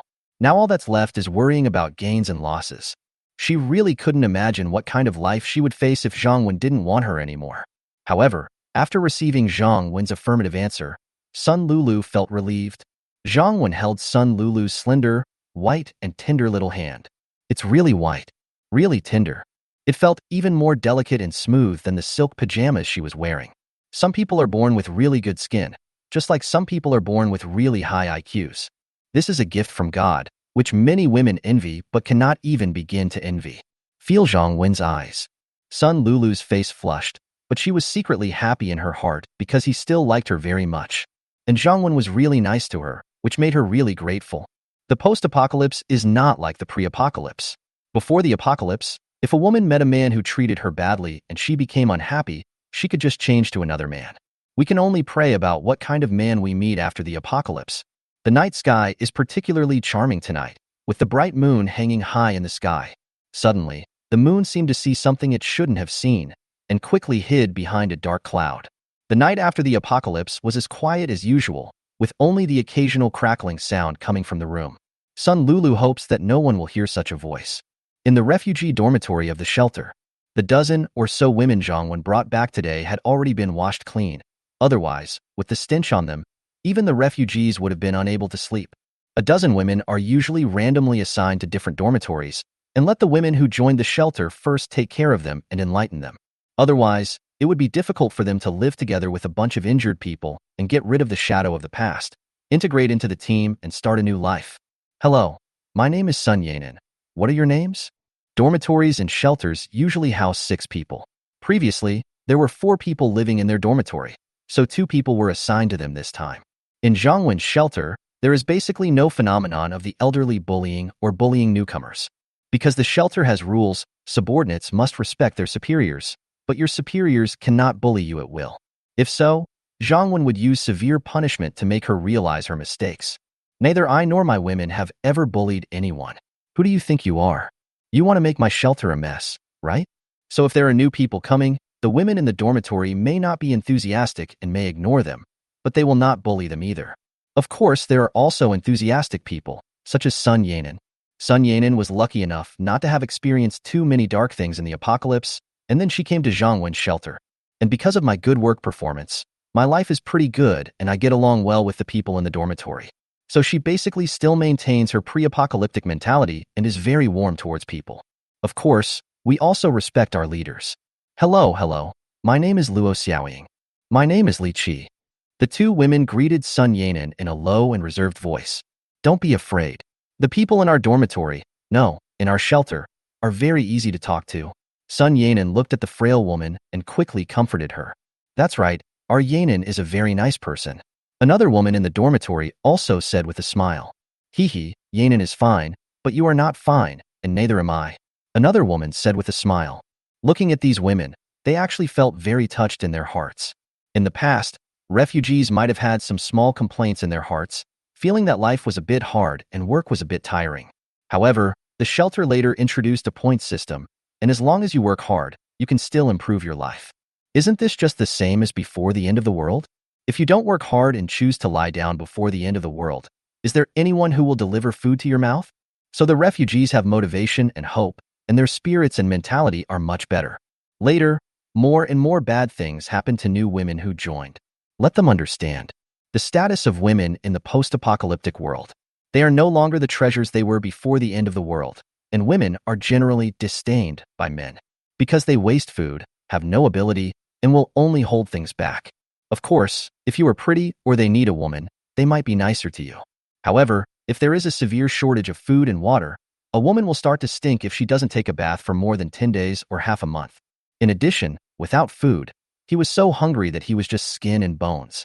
Such a woman, no matter how beautiful she was before the end of the world, how can she still be beautiful after the end of the world? Will men still risk their lives for them? This refers to some men who have not turned bad. If it is a man who has already turned evil like Zhou Yunhu and others, then don't even think about the things mentioned above. What awaits these women is only to be toyed with, starved to death, or even killed. Without comparison, you will never know how happy you are. The current director is like a savior in their eyes. In the early morning, Zhang Wen was awakened by the somewhat dazzling sunlight. This was the result of him not liking to draw the curtains at night. But Zhang Wen likes to see the outside world, the blue sky and white clouds when he wakes up and opens his eyes. After the end of the world, there is no industrial pollution and no car exhaust emissions, and the sky now seems to be bluer. White clouds are floating, the breeze is blowing, the deep blue sky. It's a quiet morning, and you can sleep until you wake up naturally. Having such days after the end of the world made his heart much calmer and more peaceful. Sun Lulu was still sleeping soundly beside her. The sunlight shining on her fair skin made it look even more lustrous. "Get up and go exercise with me." Zhang Wen gently patted the beautiful woman's buttocks beside him. "Well, I'm still a little tired. Can you let me sleep a little longer?" Sun Lulu's lazy voice sounded. Women like to act coquettishly when they are lying in bed. Zhang Wen smiled and said, "Then I'll sleep with you for a while and do some morning exercises." Otherwise, the Chinese language is profound and extensive. Hearing this, Sun Lulu woke up immediately. "Come on, I'll go exercise with you. Otherwise Sister Xinshin will be waiting anxiously. The weather is too cold today. It seems to have broken the low temperature record. Everyone please keep warm. The hospital is overcrowded now. Thank you for your continued support. Friends like Gongzi. You can just send some free gifts to show your love for the author. I am afraid that I won't be able to write well and let everyone down if you give me gifts with money. It's too cold. I wanted to take a day off and lie in bed without moving. I'll post one chapter first and add more later." Chapter 125, The Woman of the Security Team. The outer city area is now under the absolute control of the shelter, but the affiliated areas further away will occasionally be invaded by survivors. Although Zhang Wen blocked several major intersections with cars and put up slogans, there were always people who were brave enough to break in. And there are still some supplies in these places. Rice, flour, mineral water, paper towels, etc.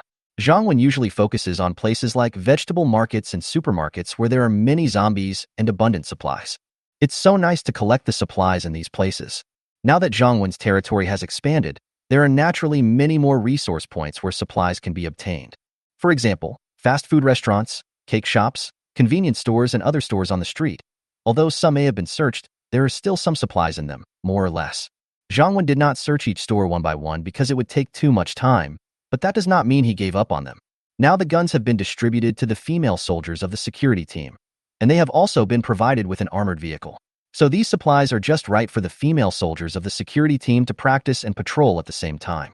With the current firepower of the security team, and the fact that Zhang Wen has roughly cleaned up the zombies in this area, there are not too many left, so their safety is still guaranteed. Zhang Wen himself is a cautious person who likes to stay hidden, so he would not joke with their lives. For example, Zhang Wen previously asked the female soldiers of the security team to go out and clean up the zombies, and now he asks them to go out and look for supplies. We take it step by step. There is not much danger. Of course, it is impossible to say that there is no danger at all. After all, they need to be allowed to grow up slowly. Team 1 and Team 2 send 3 people each to guard the left and right sides. The rest of the people and Team 3 will go to the store to search for supplies. Evacuate in 5 minutes. If there are any zombies, Evacuate to the car immediately if you don't have 5 minutes. At the door of a small restaurant 300 meters away from the shelter, Wang Yu from the security team looked at the female team member on the armored vehicle with a serious face and said, in fact, Lu Feifei also followed them out, but she was only responsible for dealing with emergencies, and the specific actions were left to the security team themselves. Yes, Captain. Several team leaders responded immediately and led their team members into action. The current security team has a small number of people, so now a squad consists of 10 people. Of course, not all female soldiers from each squad will come out this time. Only 5 people from each squad will come out at a time, and they will take turns to train. Now the first and second teams have guns, and they are mainly responsible for guarding the surrounding area. The female soldiers of the third team are responsible for finding supplies. The female team members quickly ran into the restaurant. Oh, these vegetables are spoiled. What a pity. I still have some cooking oil here. Come over here and take some together. I can't take all of it. I found some rice here. Someone can help me. It was the first time for the female soldiers from the security team to come out to search for supplies. They were both excited and nervous. When they saw everything, they wanted to take it all away. Because according to Zhang Wen's rules, when the female soldiers go out to search for supplies, they will take out 2 of the supplies and convert them into points as a reward to those who go out to carry out the mission. Of course, whoever finds more supplies or kills more zombies will definitely get a bigger share. The reason why the reward ratio is not high is because this is a safe area of the shelter. If one day, the female soldiers can go to more distant places to perform missions alone, Zhang Wen doesn't mind giving them more rewards. However, even with only a 2% reward, the members of the security team are very motivated. After all, everyone wants points and wants to improve themselves. Although joining the security team brings good treatment, it does not mean you can sit back and relax, as there will be assessments. Once you find someone with food or supplies, immediately move the supplies to the car outside and try to make 2 more trips. Captain, there's someone over there. Just as the female soldiers in the restaurant were moving supplies, several people came out from a small alley nearby. The female soldier from the security team who was on guard immediately spotted them and reported it to Wang Yu. At the same time, they also raised their guns and pointed them at them. Now they dared not be careless. However, the female soldier did not shoot immediately. The people who came out included men and women, old and young, and they also had weapons in their hands, but they were all iron rods, kitchen knives, and the like. These people were all looking at the food that the female team members were carrying onto the vehicle, as well as the armored vehicle, a steel behemoth. Some of them showed envy on their faces, while some people had a hint of greed in their eyes. Seeing Wang Yu coming over, the other women seemed very respectful to her. The group knew that this might be the leader of the female soldiers. One of the bald middle-aged men stood up and said to Wang Yu, "Little girl, we walked here from other communities together. We originally wanted to continue to the countryside, but several of us died and we were too hungry to move. We have been observing you from the side before. Although you have good weapons, you are all little girls. It is too dangerous to do such fighting and killing. Fortunately, there are more men here, so we want to join your group. What do you think?" Wang Yu said coldly, "Join us." The bald man said quickly, "Don't worry, little girl. After we join your team, as long as you share your team's resources with us, our team's resources will also be shared with you. And in the future, you women don't have to do such dangerous things. The men in our team can take responsibility." Wang Yu was almost laughing at the bald man.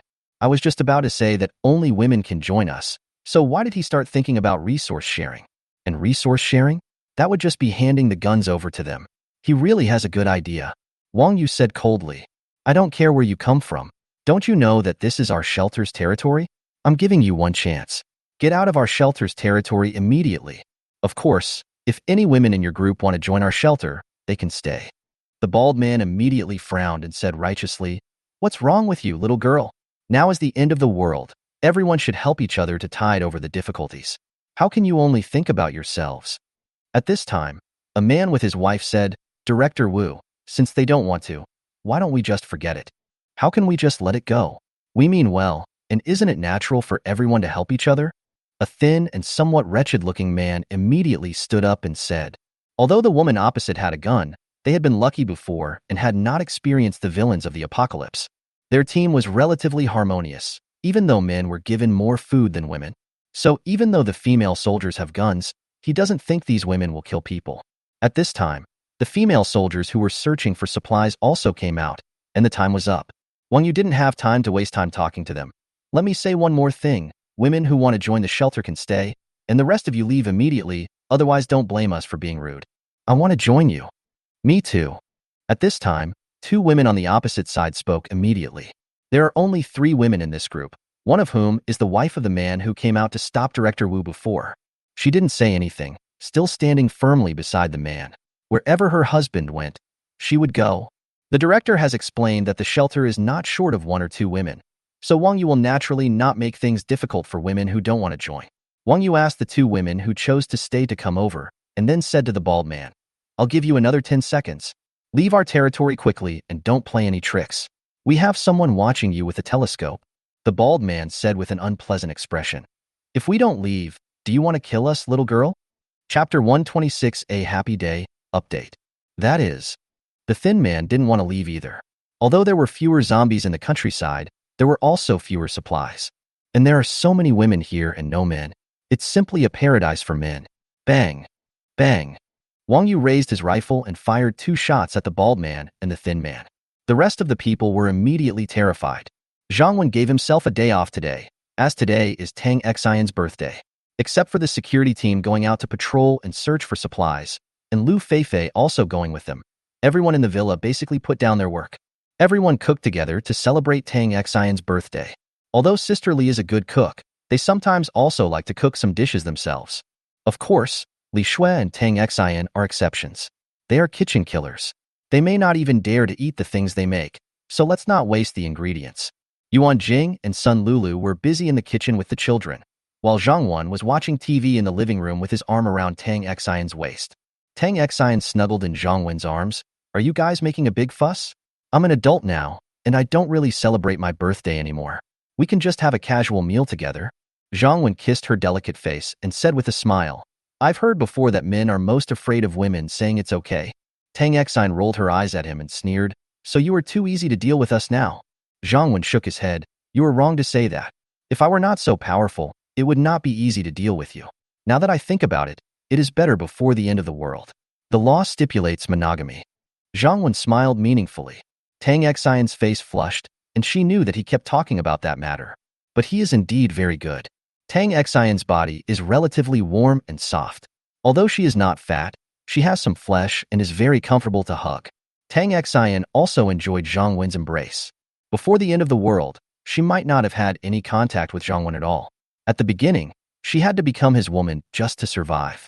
But I have to admit that except for the fact that Zhang Wen seemed to half force her to make a choice at the beginning, he was really good to her later on. Tang Xian is very happy with her current life. There is no pressure in life. I can do what I want to do, and I have a great man. I love him, and he loves me too. Although he is not as loyal as the men before the apocalypse, capable men are very popular even before the apocalypse. So she is more open-minded. Looking at the charming Tang Xian, Zhang Wen kissed her red lips. Tang Xian glanced towards the kitchen nervously, feeling a little sneaky. But it also feels quite exciting. Zhang Wen hugged her and smelled the fragrance emanating from her. Just when the two of them were being sweet and affectionate. It's time to eat. Yuan Jing shouted in the kitchen, and Tang Xian immediately left Zhang Wen's arms with a blushing face. Okay, I'll serve the dishes too. Tang Xian hurried to the kitchen to help. After all, the whole family was mobilized, and participation was the most important thing. Today's dishes are very rich, including steamed crabs, salt-baked shrimps, ginseng chicken soup, green stir-fried vegetables. These dishes are basically more in line with Tang Xian's taste, as she generally doesn't eat spicy food. Yeah, there are also bacon and sausages. They look like they are made in the countryside. They smell so good. Tang Xian said with some excitement that she loved eating this before the end of the world. Of course, for the sake of her figure, she also tried to control herself and eat less. Yuan Jing smiled and said, Li Shui said you like to eat this. It seems to be true. You can smell the quality of this bacon and sausage just by smelling it. The bacon and sausages made in the countryside are much better than those sold in supermarkets. Tang Xian smiled and said, Of course. I also lived in the countryside when I was a child. The bacon and sausages I ate at that time are delicious foods that I will never forget in my life. The little nursery rhyme said cutely, Pretty Aunt Xin Xin, and the cake is delicious too. Tang Xian quickly said, You guys also made a cake? That's really troublesome. Yuan Jing smiled and rolled her eyes at Tong Yao. We agreed to keep it a secret first, but this kid only cares about eating and forgets everything else. Little Tong Yao looked at her mother with an expression as if she had done something wrong, and said, "Oh, how could I have forgotten what my mother said?" But little Tong Yao was not afraid. She quickly ran to Zhang Wen and threw herself into his arms. Of course, her worries were unnecessary. No one would care about these little things. Cake is naturally eaten after dinner. After Lu Feifei came back, Zhang Wen, Yuan Jing, Tang Xian, and others also sat down around the table. Xin, I wish you a happy birthday before we eat. Zhang Wen sent his blessings to Tang Xian. Thank you. Tang Xian took the initiative to kiss Zhang Wen regardless of the crowd. Okay, let's eat. Everyone is hungry. Zhang Wen said.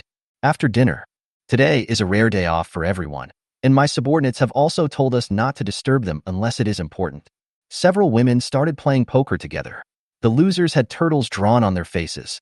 After all, money was just waste paper. This can be considered a small activity that can both entertain everyone and enhance relationships. At night, in Tang Xian's room, Zhang Wen hugged her from behind after entering the room. Tang Xian hurriedly said, "I'll go take a shower first." Zhang Wen hugged her soft body and said, "Come together. We need to save water in this end times." After saying that, without waiting for Tang Xian to refuse, he carried her to the bathroom. Tang Xian said shyly, "Put me down quickly." Zhang Wen looked at her and said, "So what do you think of my proposal?" Although Tang Xian was a little shy, she knew that no one would disturb her and Zhang Wen today, so she nodded. Zhang Wen then put Tang Xian down and went to the bathroom. The bathtub that could accommodate 2 people was already filled with warm water. Zhang Wen never gets tired of looking at Tang Xian, who is as shy as a girl. That perfect figure is something that women would be jealous of and men would drool over. However, no other man can see this beautiful scenery. It is destined to belong to you alone in this life. Feeling the fiery look in Zhang Wen's eyes, Tang Xian also felt a little proud and happy. Before the end of the world, she was extremely confident in her appearance, especially her figure. This was a gift from God, but she didn't know who would get it before the end of the world. After taking a shower and returning to the bedroom, Tang Xian lay on Zhang Wen's chest with a blushing face, a happy and satisfied smile on her face. "We weren't going to have a baby just now, were we?" Tang Xian whispered in Zhang Wen's ear. Zhang Wen looked at her and asked, "If I am pregnant, would you be willing to give birth to me?" Tang Xian nodded and said, "Of course I am willing, but I am a little scared. After all, given the current environment, I don't know whether I should let the baby come."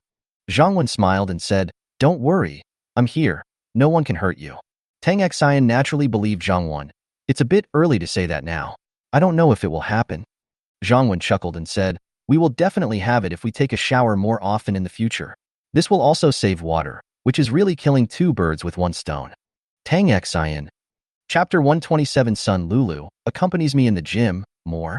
Zhang Wen woke up at 6 or 7 in the morning, while Tang Xian was still sleeping beside him.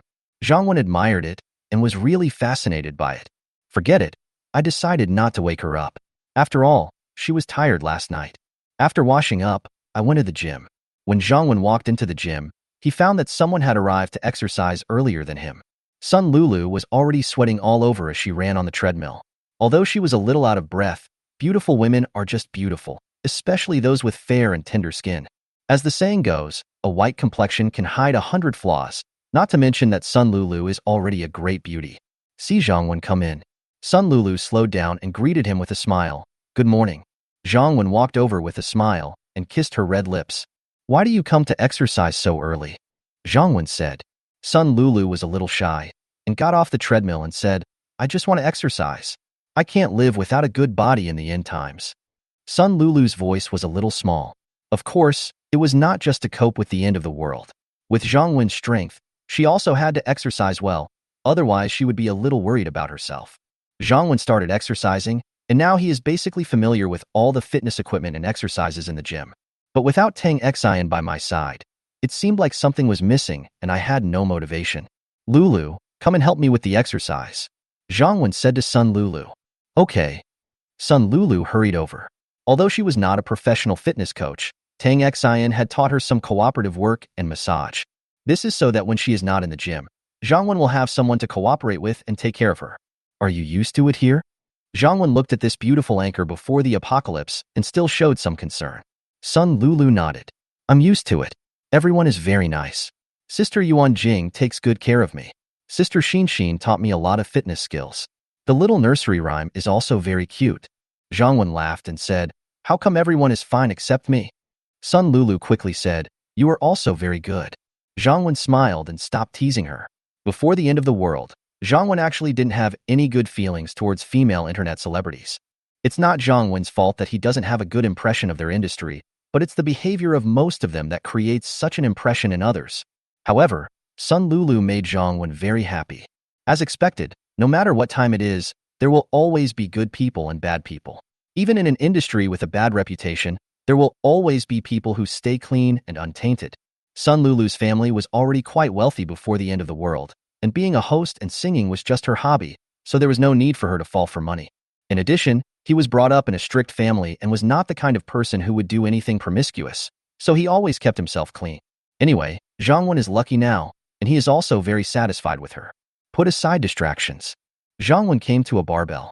Barbell squats are a good exercise, so he often does them.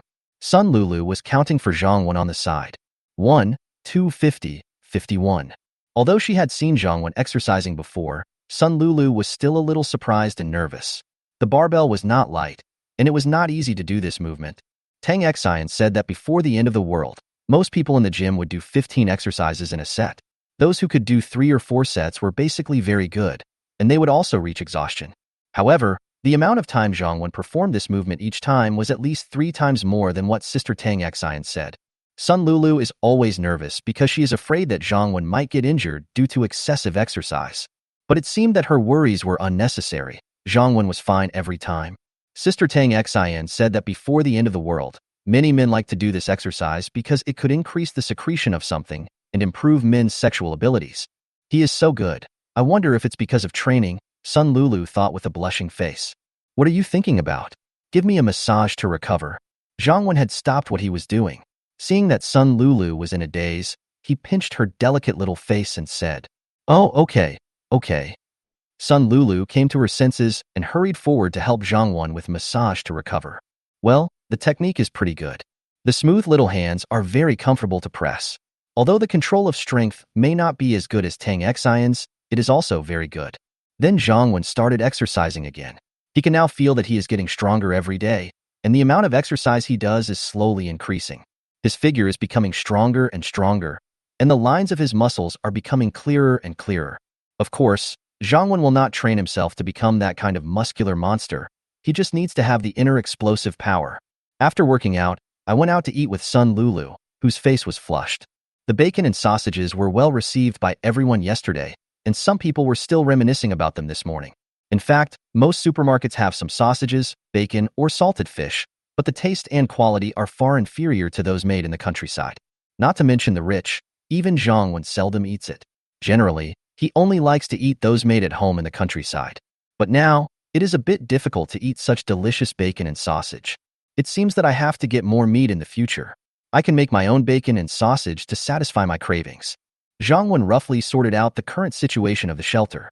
The total population of the shelter is now 182 people. The sanctuary territory is 300 meters, and the sphere of influence is 1,000 meters. Director, Zhang Wen. Director's wives, Yuan Jing, Tang Xian, Li Shui, Lu Feifei, Sun Lulu. Special residents, Little Tong Yao, Lu Qianqian, Sister Li. There are 30 official residents and 143 refugees.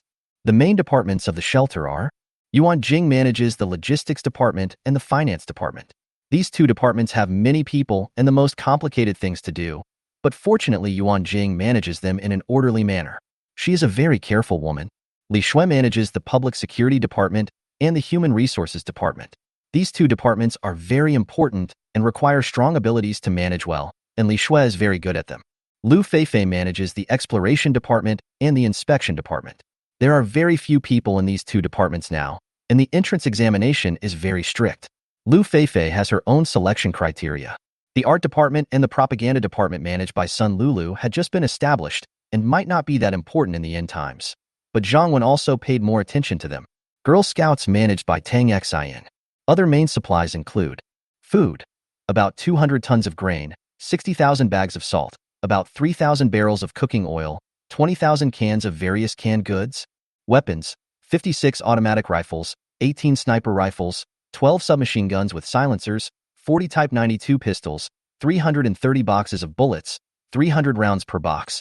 Resources, 22 tons of gasoline, 13 tons of diesel. Although the population of the shelter now may not be as large as those super large shelters in the previous life, the supplies are no less than them. After all, the supplies will be harder to find as time goes by.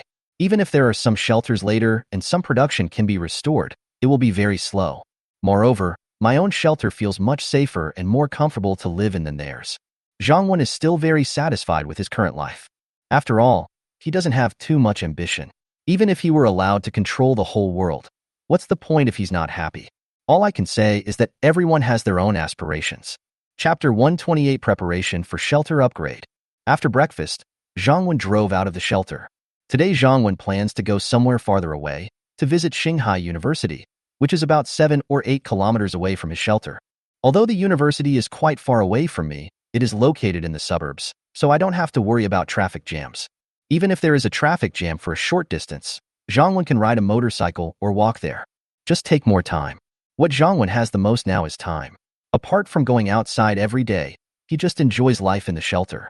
Of course, Zhang Wen has not fallen into depravity or relaxed. He was just developing the shelter step by step, and there was no need to overwork himself. The main purpose of going to the university this time is for population, that is, for the development of the shelter. Zhang Wen checked the system. End of the world shelter system. Host, Zhang Wen.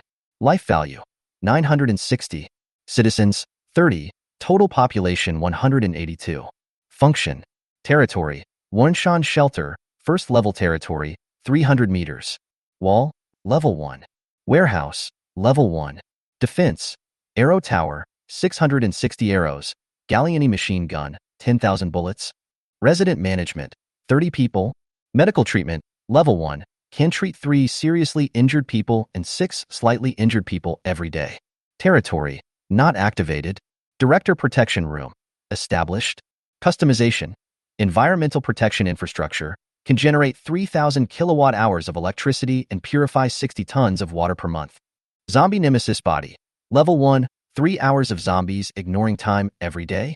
Now the main functions of the first level shelter have basically been activated. The vitality value is almost 1,000 again. Zhang Wen now needs to prepare for the upgrade of the shelter. What do I need to prepare to upgrade my shelter? First of all, the vitality value. It takes 6,000 vitality points to upgrade the shelter to level 2. The vitality value generated every day is about 200 now, and it will take some time to be enough. Secondly, there needs to be more residents.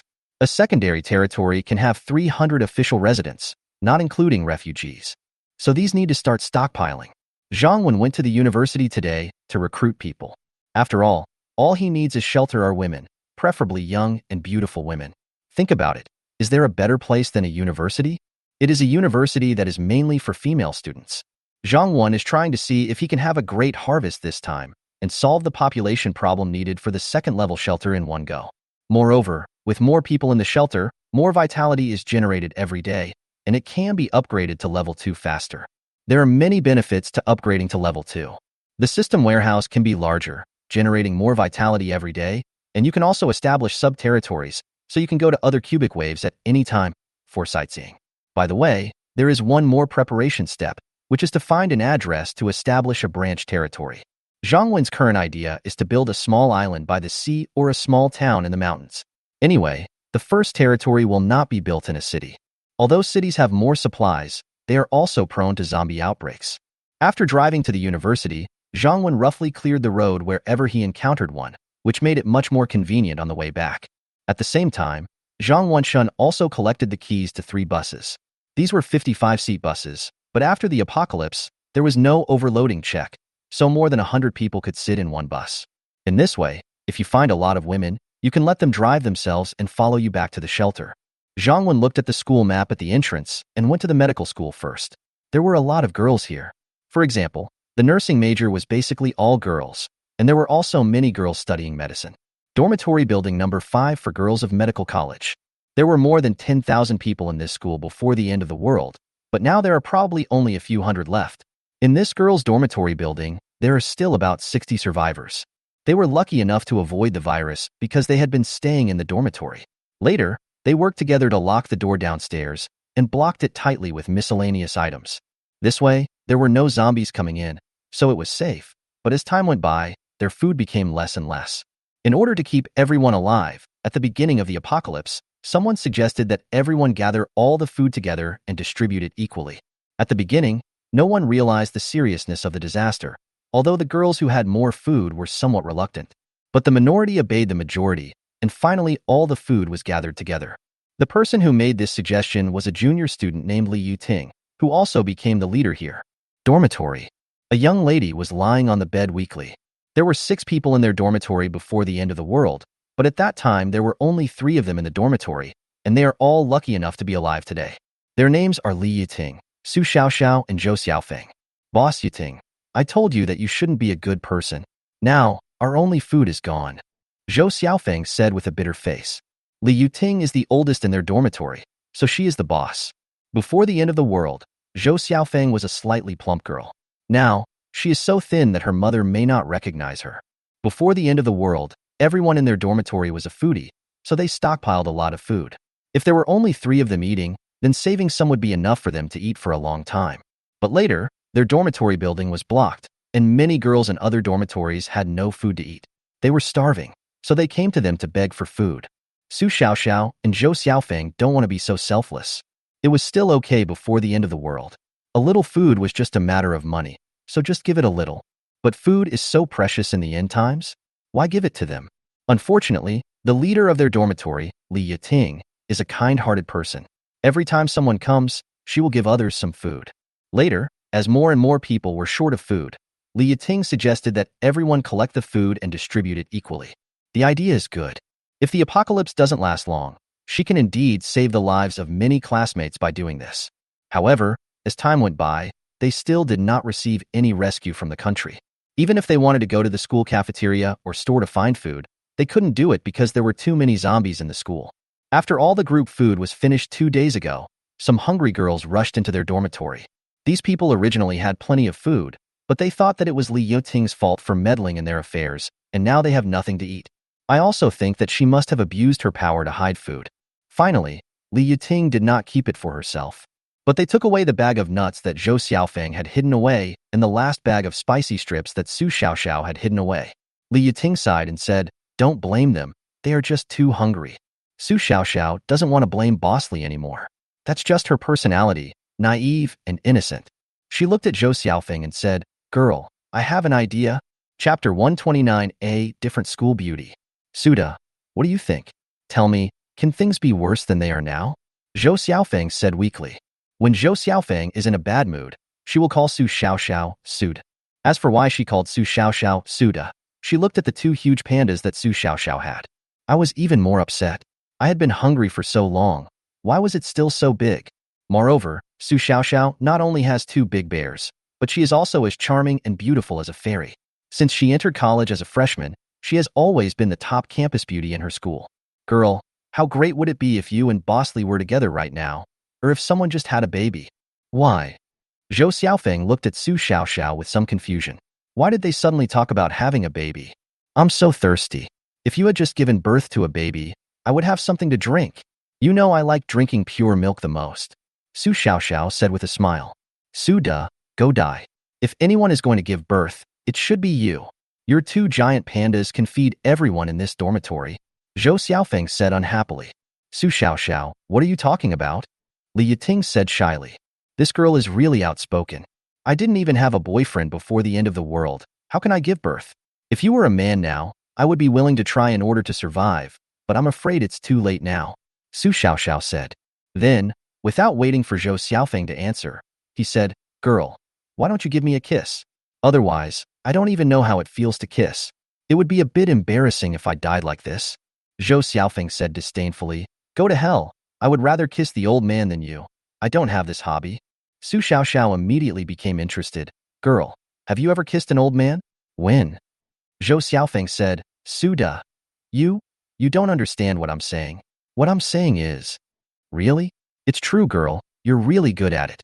You can really do it. Su Xiaoxiao had an expression that said you are very awesome. Zhou Xiaofeng was going crazy. If she had been so exhausted, she would have made sure to let Su Xiaoxiao know that she couldn't think she could do whatever she wanted just because she had 2 giant pandas. Maybe they are your weak points. Su Xiaoxiao and Zhou Xiaofeng are both nursing majors. Usually, these two young ladies are goddesses in front of outsiders, but they are a bit dirty in private. If their admirers before the end of the world saw this scene, they would be shocked. Li Yiting was no longer surprised by them and quickly advised, Xiaofeng, you should save some energy, otherwise you will be even hungrier. Su Xiaoxiao said, Boss Xiao, I feel like we might not survive. I never thought that Su Xiaoxiao, who was so smart and beautiful, would end up starving to death. Zhou Xiaofeng pretended to vomit, then looked at Su Xiaoxiao and said, Suda, do you still remember that rich senior who gave you luxurious breakfast for a month? How can I not remember? You drive a sports car around school every day to show off, but you look like a monkey and are short and fat. You're disgusting just by looking at you. And you still want to seduce me? Su Xiaoxiao seemed unwilling to recall it, with a look of disgust on her face, and then warned Zhou Xiaofeng. Girl, don't frame me. He sent me gifts for a month, but I didn't accept them or eat them. Su Xiaoxiao looked serious. She must not lose her status as a school beauty. How can I pretend to be noble if I get involved with such a jerk? Alas, I don't know if there will be a future. I used to think that school life was hard and boring. I really miss it now. Zhou Xiaofeng asked curiously, what if that rich guy, the monkey rich guy, brought you a bowl of steaming hot beef noodles that you love the most? Would you be willing to be his girlfriend?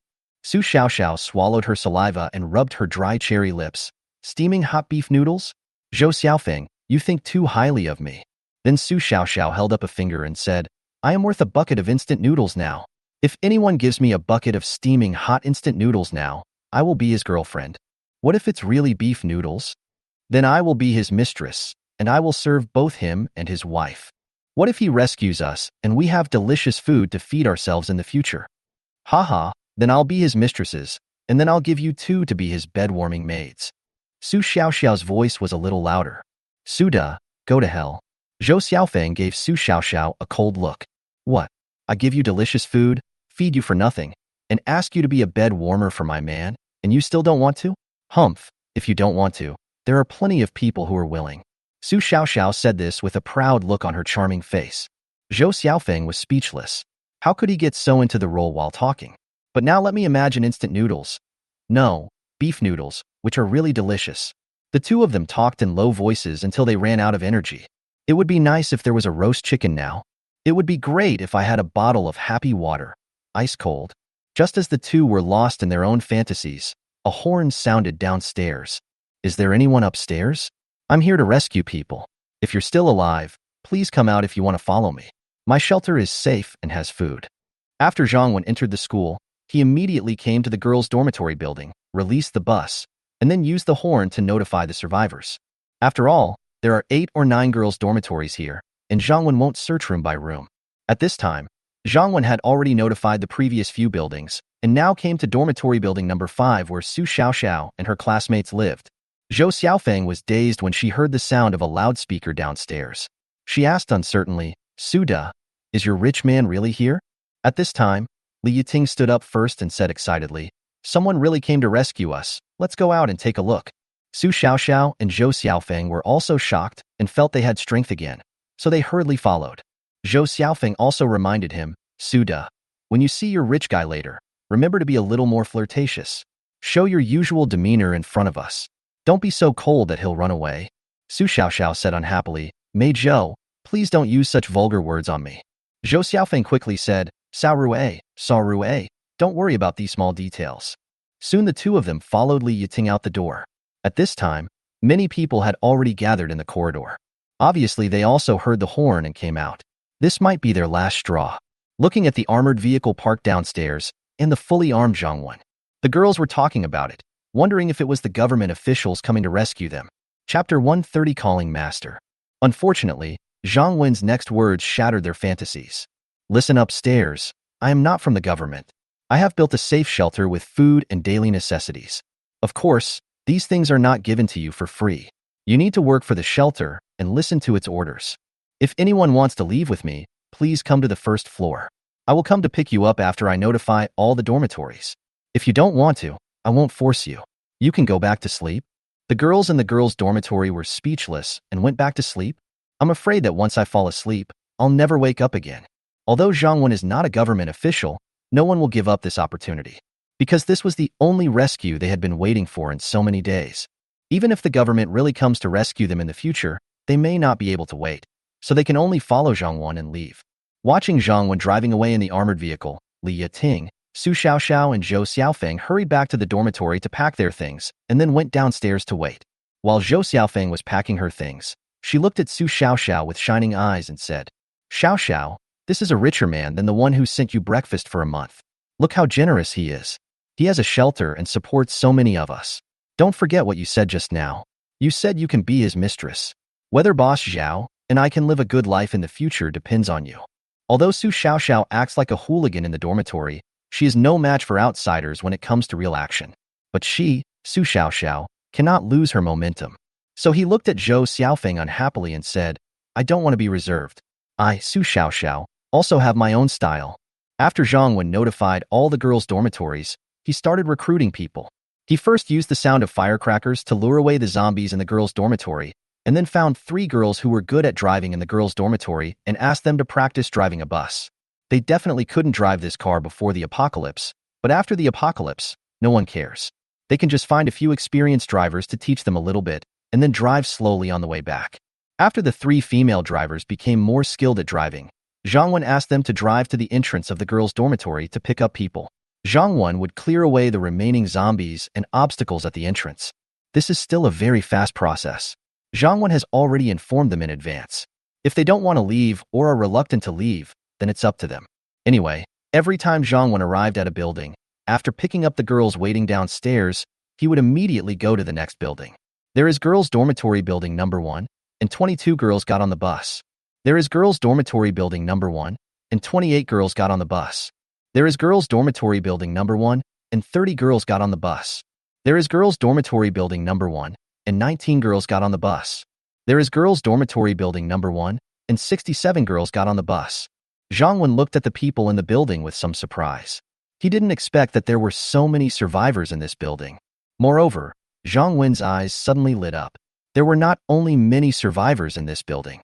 There was a girl who was really beautiful, with a delicate face and a hint of charm. More importantly, the 2 giant pandas were so eye-catching. Zhang Wen dared to bet that if they were supplemented with nutrition and restored to their pre-apocalyptic size, Tang Xin would have to give up the title of number 1. "Look here. Your rich man has looked here." Zhou Xiaofeng, who was queuing up with the crowd to get on the bus and secretly looking at Zhang Wen, immediately whispered excitedly to Su Xiaoxiao. Su Xiaoxiao quickly whispered, "Girl, why are you called a rich man? You are so unprofessional." Zhou Xiaofeng asked, "What is that called?" Su Xiaoxiao said, "Call me master." Zhou Xiaofeng. Zhang Wen walked up to Su Xiaoxiao and said, "Do you want to live better than them in the future? If you do, then be my woman." As the end of the world gets longer and longer, all the women who are still alive should face reality. So Zhang Wen is not as patient as before now, and it is better to be straightforward. "I'm not that kind of girl. I haven't had a boyfriend yet." Su Xiaoxiao tried to be a little reserved. She couldn't really be a mistress. After all, she was still a mistress. So she had to maintain her status at the beginning. Zhou Xiaofeng, who was standing beside her, quickly pulled her and kept winking at her. He even lip-synced, "Master, didn't you just say you were the master? Promise it quickly." Li Yating covered her face and looked at this funny couple, too embarrassed to see anyone. Zhang Wen glanced at Su Xiaoxiao and said, "Okay, if you don't want to, you can be like them when you go to the shelter." Zhang Wen did not force it and turned away. He had no shortage of women now, so he let them go to the shelter by themselves and experience the life of refugees. Su Xiaoxiao saw that Zhang Wen had really left. Then he looked at the person next to him, Zhou Xiaofeng, who was staring at him fiercely, and immediately pretended to mutter loudly, "Oh my, don't go. Isn't it okay for me to show my cards? I'm just being reserved." Zhou Xiaofeng looked at Su Xiaoxiao unhappily and said, "Suda, please speak louder. Your master can't hear you." Su Xiaoxiao said, "I don't have the strength to speak louder now. Besides, I am a celebrity in the school after all. I have to have some shame. I have to be more reserved." Zhou Xiaofeng said angrily, "Oh woman, you can only pretend in front of us." Zhang Wen ignored the big bear and Su Xiaoxiao, who looked like a disaster to the country and the people. "Although I covet her body, I won't spoil her. Once she arrives at the shelter, she will naturally face reality." Soon, people from several girls' dormitory buildings got on the bus. This time, we found more than 260 people, which is a great harvest. With them included, The population of the shelter is almost close to 500. Moreover, they are all young ladies in their 20s. Some of them are doctors and nurses, and the quality is much higher than before. More than 200 people took 3 buses. Some of them stood, but some could also sit. Zhang Wen's armored vehicle led the way, and the buses behind followed one after another, slowly driving towards the shelter. Because when they came, they opened up a road that was just big enough for one car to pass, so the speed of the several cars traveling was not slow. When there are zombies blocking traffic, Zhang Wen will get out of the car to clean it up. If it were someone from the shelter security team, Zhang Wen would not do it himself now. He could just let the security team take action on small groups of zombies. The fighting power of the women in the security team is not too weak nowadays. But these female students have not yet undergone transformation. If they were asked to go up and kill the zombies, there would probably be only a few left alive in the end. It also allows these girls to see their own strength. Wow, he's really amazing. He can fight a group of zombies by himself without blinking an eye. That's right. Jingjing's boyfriend from our dormitory wanted to visit her in the girls' dormitory, but he was bitten to death by zombies downstairs. That's nothing. I saw 7 or 8 athletes upstairs before. They were all tall and strong. They wanted to escape from the school together, but were finally killed by a group of zombies. Chapter 131 No Love, for the new and no longer for the old. Su Xiaoxiao and Zhou Xiaofeng were also stunned as they looked at Zhang Wen, who was killing everyone in his path and was so majestic. It feels so exciting. Su Da, I didn't expect your master to be so powerful. You will be lucky in the future. Hurry and deal with him. Girl, what are you talking about, blessing? I don't understand. Su Xiaoxiao said innocently, and then couldn't help but curiously asked, do you think our master can last more than half an hour? You said before that your boyfriend only lasted a few minutes each time. Su Xiaoxiao, go to hell, don't you understand? And when did I mention my boyfriend? I was talking about my friend's boyfriend, okay? Don't be so careless and frame an innocent and beautiful girl. Zhou Xiaofeng was furious again, and she expressed a series of dissatisfaction. TSK, usually when people talk about friends, they are actually talking about themselves. Girl, don't feel inferior. Su Xiaoxiao said. I don't think I'm inferior to you. Zhou Xiaofeng wanted to bite someone. The convoy returned to the shelter, and the new girls were all surprised by the shelter. No matter how you look at it, this shelter looks like it was built after the apocalypse. Who is this man? Not only is he so powerful, but he is also so strong. No wonder he recruited so many people while others were worrying about how to survive. Sure enough, even after the end of the world, people are different. We brought back a lot of people this time, so Yuan Jing and the others are very busy today. Of course, Zhang Wen doesn't have to worry about such trivial matters now. The men are in charge of the outside affairs, and the women are in charge of the inside affairs. Yuan Jing and the others are all very capable. Let Yuan Jing and the others busy themselves here.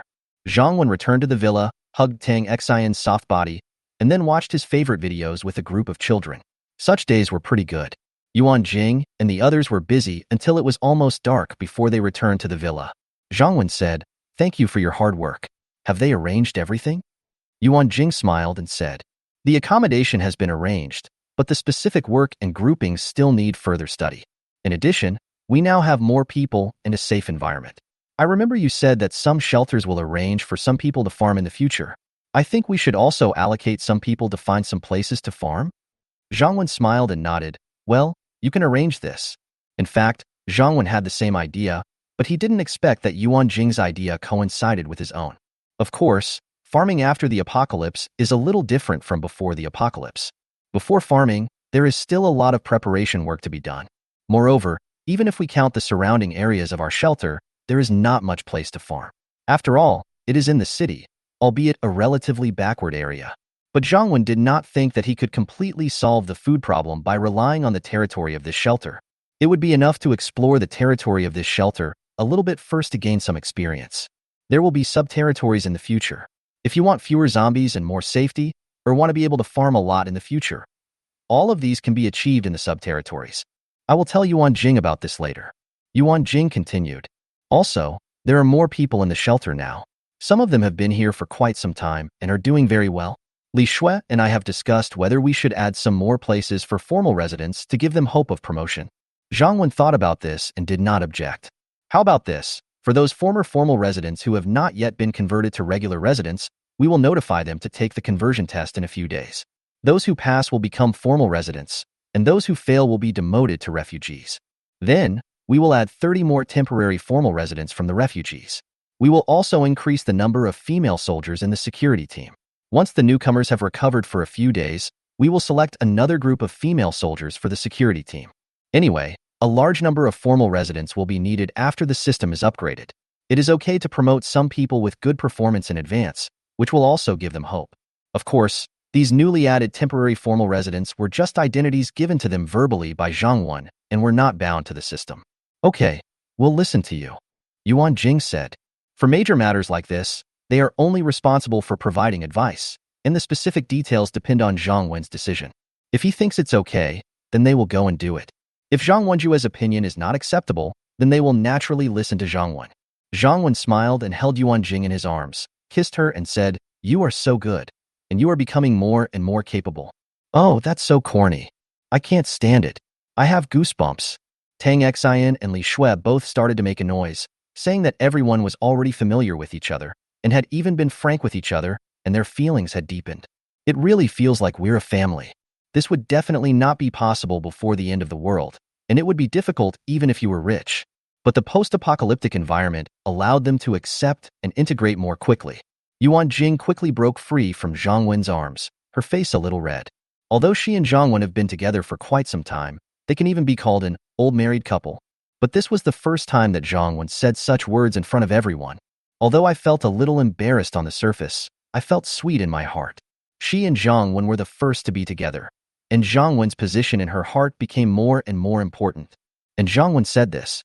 It also shows that Zhang Wen still cares about her the most and is not fickle. It was another sunny morning. The dazzling sunlight shining through the curtains woke Zhang Wen up. Yuan Jing was still sleeping soundly, with only one snow-white arm of her graceful figure exposed. The spacious room was a little messy at this time. Yuan Jing was a woman who loved cleanliness. Usually she would keep her room tidy and clean, but at this time the room was a little messy, and the snow-white tiles were covered with their clothes. A piece of black stocking with several holes in it was thrown directly onto the dressing table. Feeling the movement around her, Yuan Jing slowly opened her somewhat confused eyes. Stretching out her white swan neck, the charm of a mature young woman was fully revealed, and she looked at Zhang Wen with a pair of captivating eyes. His eyes were full of dependence and satisfaction. "Morning, are you going out today?" Yuan Jing's voice was a little hoarse. Yuan Jing was always grateful that this small villa was decorated with the best materials and was very soundproof. Otherwise, I would be too embarrassed to go out and see people. Chapter 132, Becoming a Fat Girl. Zhang Wen is really amazing. She lay lazily in Zhang Wen's arms, listening to Zhang Wen's heartbeat, and suddenly felt full of security. This kind of life is so good, and it feels so good to have someone to rely on. Zhang Wen was also deeply touched by Yuan Jing's plump figure. "Go out and take a look. Aren't we going to farm? I'll go out and see if I can find any seeds." Zhang Wen looked at her and said, "Well, then you must be careful." Yuan Jing was not as worried about him going out as before. "Don't you know my strength yet?" Zhang Wen smiled, hinting at something. Yuan Jing rolled her eyes at him and naturally knew what he meant. "It's getting late. Let's get up and have breakfast. Otherwise, they will have to wait for a long time." Yuan Jing lifted the quilt, revealing a pair of fleshy white thighs. They were already an old couple, and now she was much more relaxed. After she put on her clothes, Zhang Wen also put on his clothes and got out of bed. Yuan Jing walked forward with a smile and helped him straighten out the wrinkles on his clothes like a good wife and mother. Zhang Wen leaned over and kissed her. Yuan Jing was indeed a very good woman. She was especially good at taking care of people and was considerate of other people's feelings. Of course, it refers to Zhang Wen and the family in the villa. In the eyes of other women in the shelter, Yuan Jing had long been the powerful Minister Yuan. Apart from Zhang Wen, he is the most important person in the shelter. After all, he is in charge of food distribution for everyone. Generally speaking, people have a sense of awe towards big leaders from the bottom of their hearts. After going through so many things, Yuan Jing is no longer as sentimental and sanctimonious as before, except towards the people she cares about. In this respect, she is becoming more and more like Zhang Wen. After washing up, "Good morning, Uncle Director." When they arrived in the living room, some people were already waiting for them. "Good morning, little Tong Yao too." Zhang Wen smiled and picked up the little fellow, felt him, then looked at Yuan Jing and said, "Has our little Tong Yao grown taller? She seems to have gained a little weight." Yuan Jing looked at Tong Yao unhappily and said, "You haven't grown taller at all. You just lie down and watch TV after dinner every day. You're going to become a little fat girl." "Huh, I'm not a fat girl. Little Tong Yao obviously minds this name very much. At such a young age, she knows that little fat girl is not a nice thing to say. I also know how to be vain. If you don't want to be a little fat girl, then exercise more. Doesn't your Aunt Xin exercise regularly? You should also follow her and exercise every day. Yuan Jing looked at her and said, this also reflects that life in the villa is too good. Coupled with the small range of activities, it is no wonder that little Tong Yao has gained a little weight. Little Tong Yao shook her head repeatedly. That sport of beautiful Aunt Xin is not fun. Tang Xian smiled and said, she is so young. It is really not suitable for fitness. I dare not design any movements and exercise for her. Yoga is too quiet and requires patience. It is better for them to learn dancing or other sports. Yuan Jing's eyes suddenly lit up, and she looked at Zhang Wen and said, little Tong Yao really likes dancing. How about I find her a dancing teacher to teach her? Zhang Wen smiled and said, of course that's no problem. Just do as you see fit. Little Tong Yao really liked singing and dancing, so she nodded, and then said worriedly, Uncle Director, can I still play and watch cartoons with little sister Wanling and sister Qianqian? Zhang Wen smiled and said, that's easy. Then let the three of you learn to dance together and practice for 2 to 3 hours every day. You can arrange the rest of your time by yourselves, and you can watch cartoons if you want. Little Tong Yao was immediately happy, as she now had someone to accompany her when learning to dance or watching TV.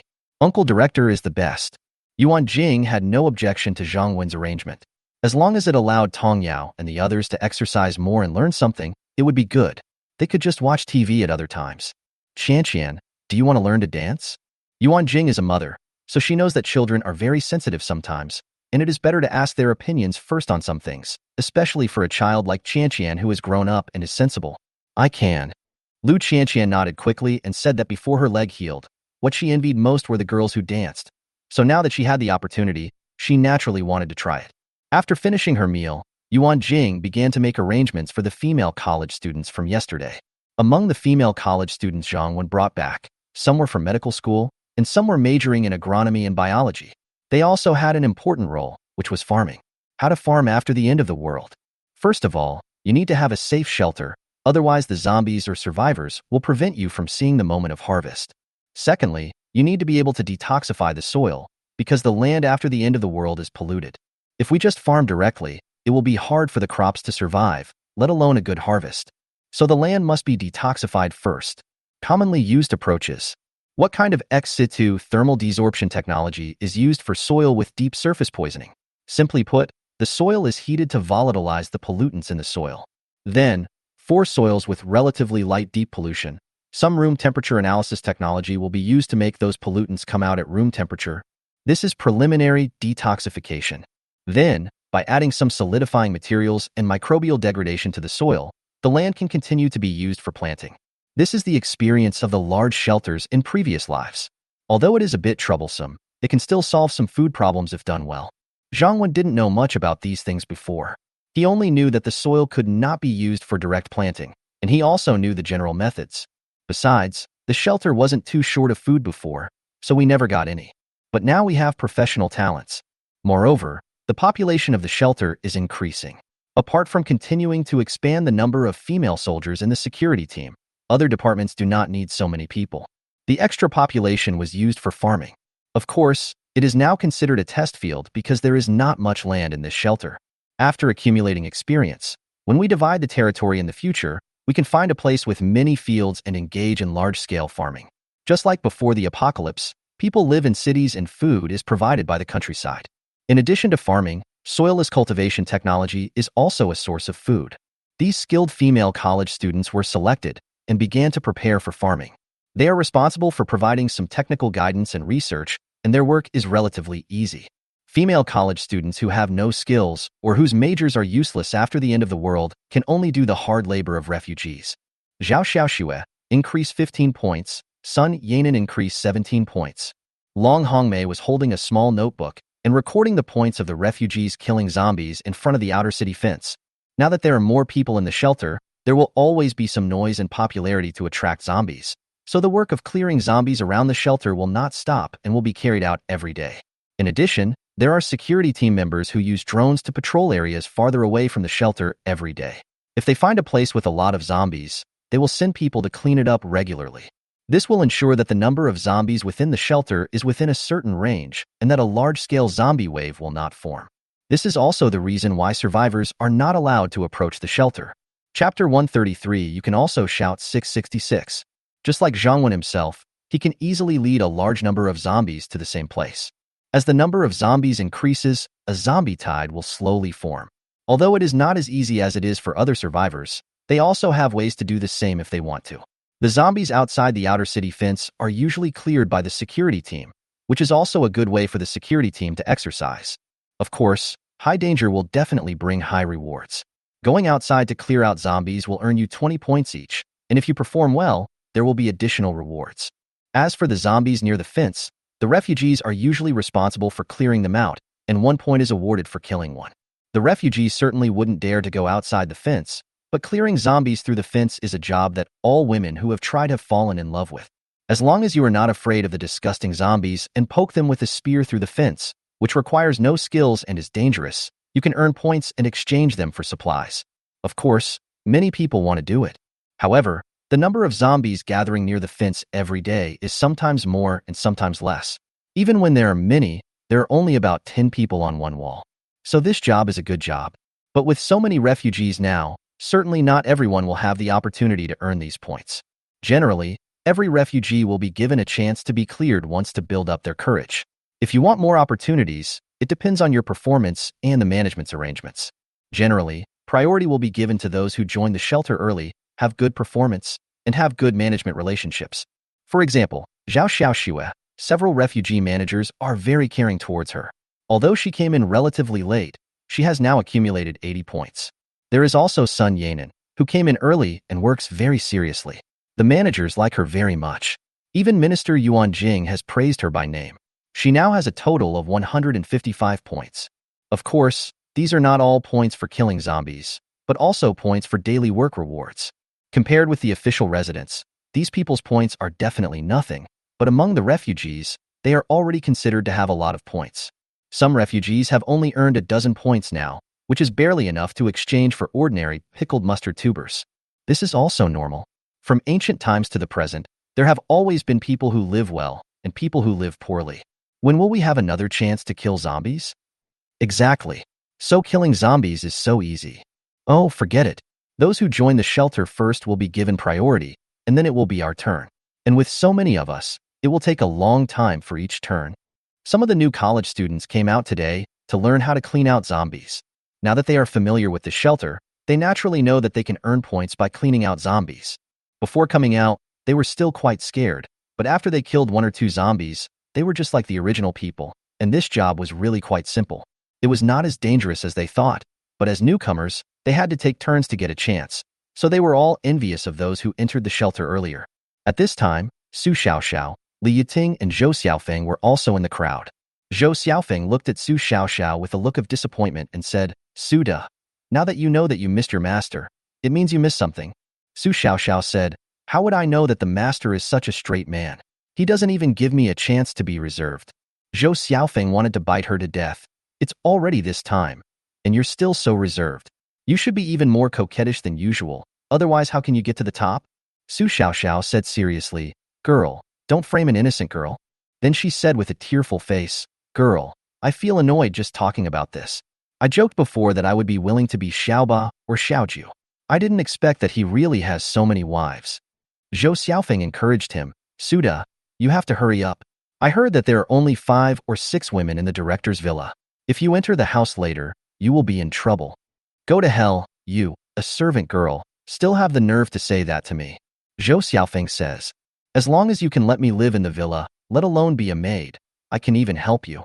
Or I can just stand by and yell 666 for you guys."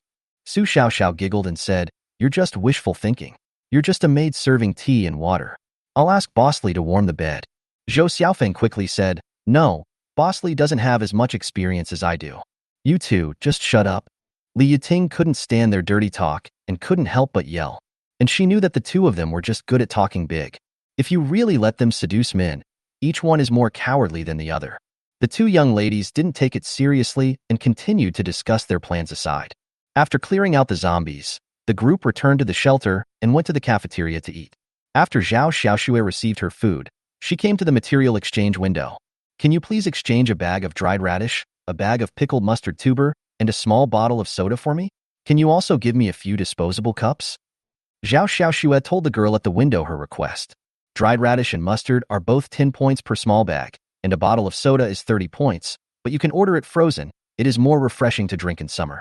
Food and beverage recommendations. Since the shelter has electricity, the cafeteria is also equipped with a freezer, which is usually used to keep vegetables and food fresh, and also freezes some cold drinks for people in the shelter to exchange. Sure, I'll get you a few cups if you want. The girl at the window was very enthusiastic. This job was very easy, and she didn't want to be complained about because of her bad attitude.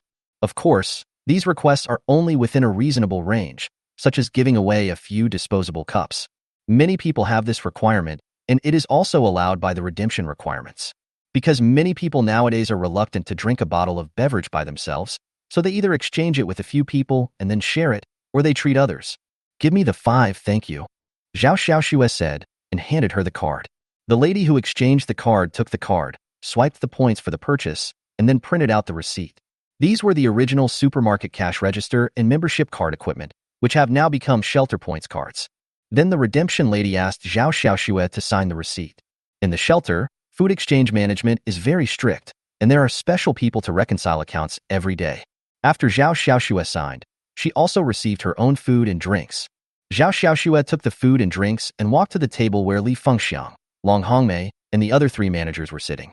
Smiling, he said, "Sister Li, I just exchanged some side dishes and frozen drinks for you guys to try." The reason why Zhao Xiaoxue spent 50 points at one time was to treat everyone. She knew that the reason why Li Fengxiang and other managers took special care of her was because they had some misunderstandings about the relationship between her and the director. Zhao Xiaoxue had been misunderstood so many times that she sometimes thought to herself, "It's the end of the world anyway, and people out there are living such a miserable life, especially young and beautiful women, who can decide their own destiny." Chapter 134. I'm almost losing confidence. If the director really likes me, there's nothing wrong with that. Whether before or after the end of the world, the purpose of women looking for men is to have someone to rely on and live a good life, isn't it? But there is really nothing between her and the director. It's not that she is unreserved or aloof and can't see the director, but as refugees, they rarely have the opportunity to come into contact with Zhang Wen. If anyone says that someone looks down on her now, it may be that the director looks down on her. If it was before the end of the world, Zhao Xiaoxue would have absolute confidence in herself. Although she was just a dance teacher before, there were many people pursuing her. There was even a very wealthy parent of a student who expressed openly or secretly that he was willing to divorce his wife and marry her. But screw him, he doesn't deserve it. Even after the end of the world, in Zhao Xiaoxue's original survival base, Zhao Xiaoxue was like a goddess. Sometimes, even if those men were not full themselves, they would share some food with her. They were like peacocks spreading their tails, always wanting to show off their merits in front of her. Unfortunately, Zhao Xiaoxue is not a fool. She knows that those men only like her because of her beauty. Regardless of whether they are sincere or not, based on their character and strength, they cannot give her any sense of security. Now that she has entered the current shelter, the director can give her an absolute sense of security. But now she herself is a little unconfident about herself. Not to mention the beautiful women in the villa. Which one is worse than me? As for the other women in the shelter, there were more than 100 of them before, and now there are almost 500, and many of them are young and beautiful girls, both fat and thin. Zhao Xiaoxue could no longer be confident. Sometimes, she felt that these points were a bit too hot to handle, so she might as well treat everyone. After all, they took care of me and I gave them back in return. And even though it is the end of the world now, everyone has the same identity, and everything in the shelter belongs to the director, and they all rely on the director to survive. But where there are people, there are rivers and lakes, and it is always beneficial to have a good relationship with the management. Zhao Xiaoxue opened the drinks and then used a disposable cup to pour half a cup for each of the 4 people. Looking at the still cold drink, Zhao Xiaoxue swallowed her saliva first. Before the end of the world, she actually didn't like drinking beverages very much, mainly because she felt they were unhealthy and was afraid that they would affect her figure. After the end of the world, who cares about these things? The food she eats every day is very light, and she really wants to eat something flavorful, whether sweet or salty. And in such a hot day, it would be more comfortable to drink something cold. Xiaoxue, you are so polite. Li Fengxiang and others took the drinks and said to Zhao Xiaoxue with a smile. Although they are managers and may have slightly more points, it won't be too much, so they are still reluctant to redeem drinks. Regardless of whether Zhao Xiaoxue can rise to a higher position in the future, even now, they can enjoy the rights and benefits of being a manager. Before the end of the world, their leaders would receive endless gifts during festivals and holidays. Now they can experience it, too. Although these things may not be as valuable as they were before Doomsday, but they are good things after the apocalypse. Moreover, Zhao Xiaoxue's attitude also benefited them a lot. Come on, Xiaoxue, just sit down and join us. It just so happens that a few of us have exchanged a bottle of Laogan Ma together. You can try it too. Li Fengxiang and the others did not want Zhao Xiaoxue's food for nothing, so they took out the Laogan Ma that they had exchanged together. This is a good stuff. It costs 80 points to redeem one bottle. If they were not together, they would really be reluctant to buy it. When they ate by themselves, they each ate only a little, so that they could have more meals. Okay, sorry to bother you, Sister Li. Zhao Xiaoxue didn't act pretentiously. She sat down with a smile, then tore up her pickled mustard and dried radish and shared them with everyone. She also took the Laogan Ma handed to her by Li Fengxiang and scooped out some. She liked to eat it very much before the end of the world. Too many points are needed now, and she can't bear to buy it. On the other side, Sun Yanan, who had a large number of points, although she did not come to bribe the management, was also sought after by her fellow sisters. Yanan, give me some pickled mustard tuber. Give me some. Yanan, you are the best. Sun Yanan's points were all earned through her own hard work, so she feels at ease with them and will not spend as much at one time as Zhao Xiaoxue did. She only exchanged a portion of rice and 2 small bags of pickled mustard tubers, spending a total of 25 points.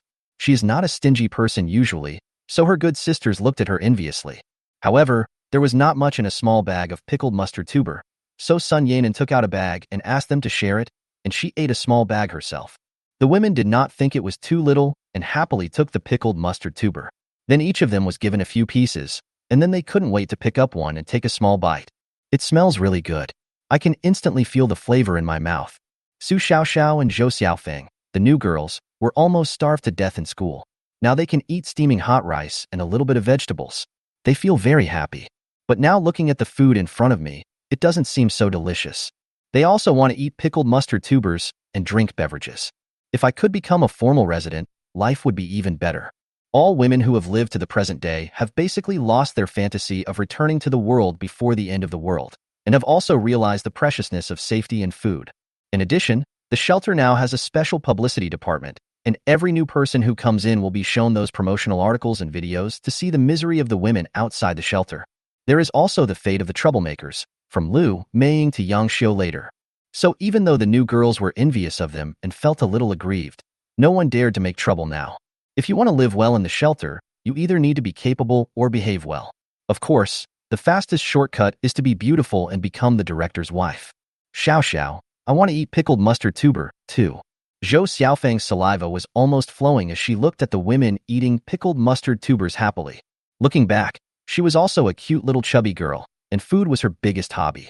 Su Xiaoxiao said weakly, I want to eat too, but my dead ghost won't come to see me anymore. What can I do? Zhou Xiaofeng said, It's you. You are so shy, but you still pretend to be reserved. It's okay before the end of the world. You have so many liquors anyway. You don't have to worry about not having any. You don't understand the situation after the end of the world, and you still dare to refuse your director. Su Xiaoxiao didn't want to argue with her and was not in the mood. Oh, vulgar woman. Chapter 135 People from Far Away. Royal Garden Community. A car knocked over several zombies and stopped at the gate of the community. Damn, Brother Ben. The door here is also blocked. It must be done by the people from the Wanshan shelter. Do we still want to go in? The driver asked, looking at the man in the passenger seat. We must go in. The boss said that we must see the person alive or the body dead. Let's get out of the car, clean up, and then walk in, said Li Wenbin, the man in the passenger seat. Then Li Wenbin took out the intercom again. Brother Long, I'm already outside the Imperial Garden. We will go into the community to check the situation later. Yeah. The other side only replied with a short word. Li Wenbin didn't take it seriously. He knew that the boss Zhou Yunlong was just like that. He was very frugal with words, but he was a powerful and ruthless person. No one in their team is not afraid of him, and no one dares to disobey him. Li Wenbin was sent here by Zhou Yunlong, obviously for a purpose. Their original base was in Fuqing District, 7 or 8 kilometers away from here. Logically speaking, after the apocalypse, they wouldn't have nothing better to do than come here from so far away. But just 2 days ago, their boss's younger brother Zhou Yunhu might have been murdered. This made Zhou Yunlong extremely furious. Everyone knew their boss's character and knew he would definitely avenge his brother. In addition, their base is located close to the city. There are a lot of zombies, and the fight between the survivors is very fierce. So the boss decided to move everyone here.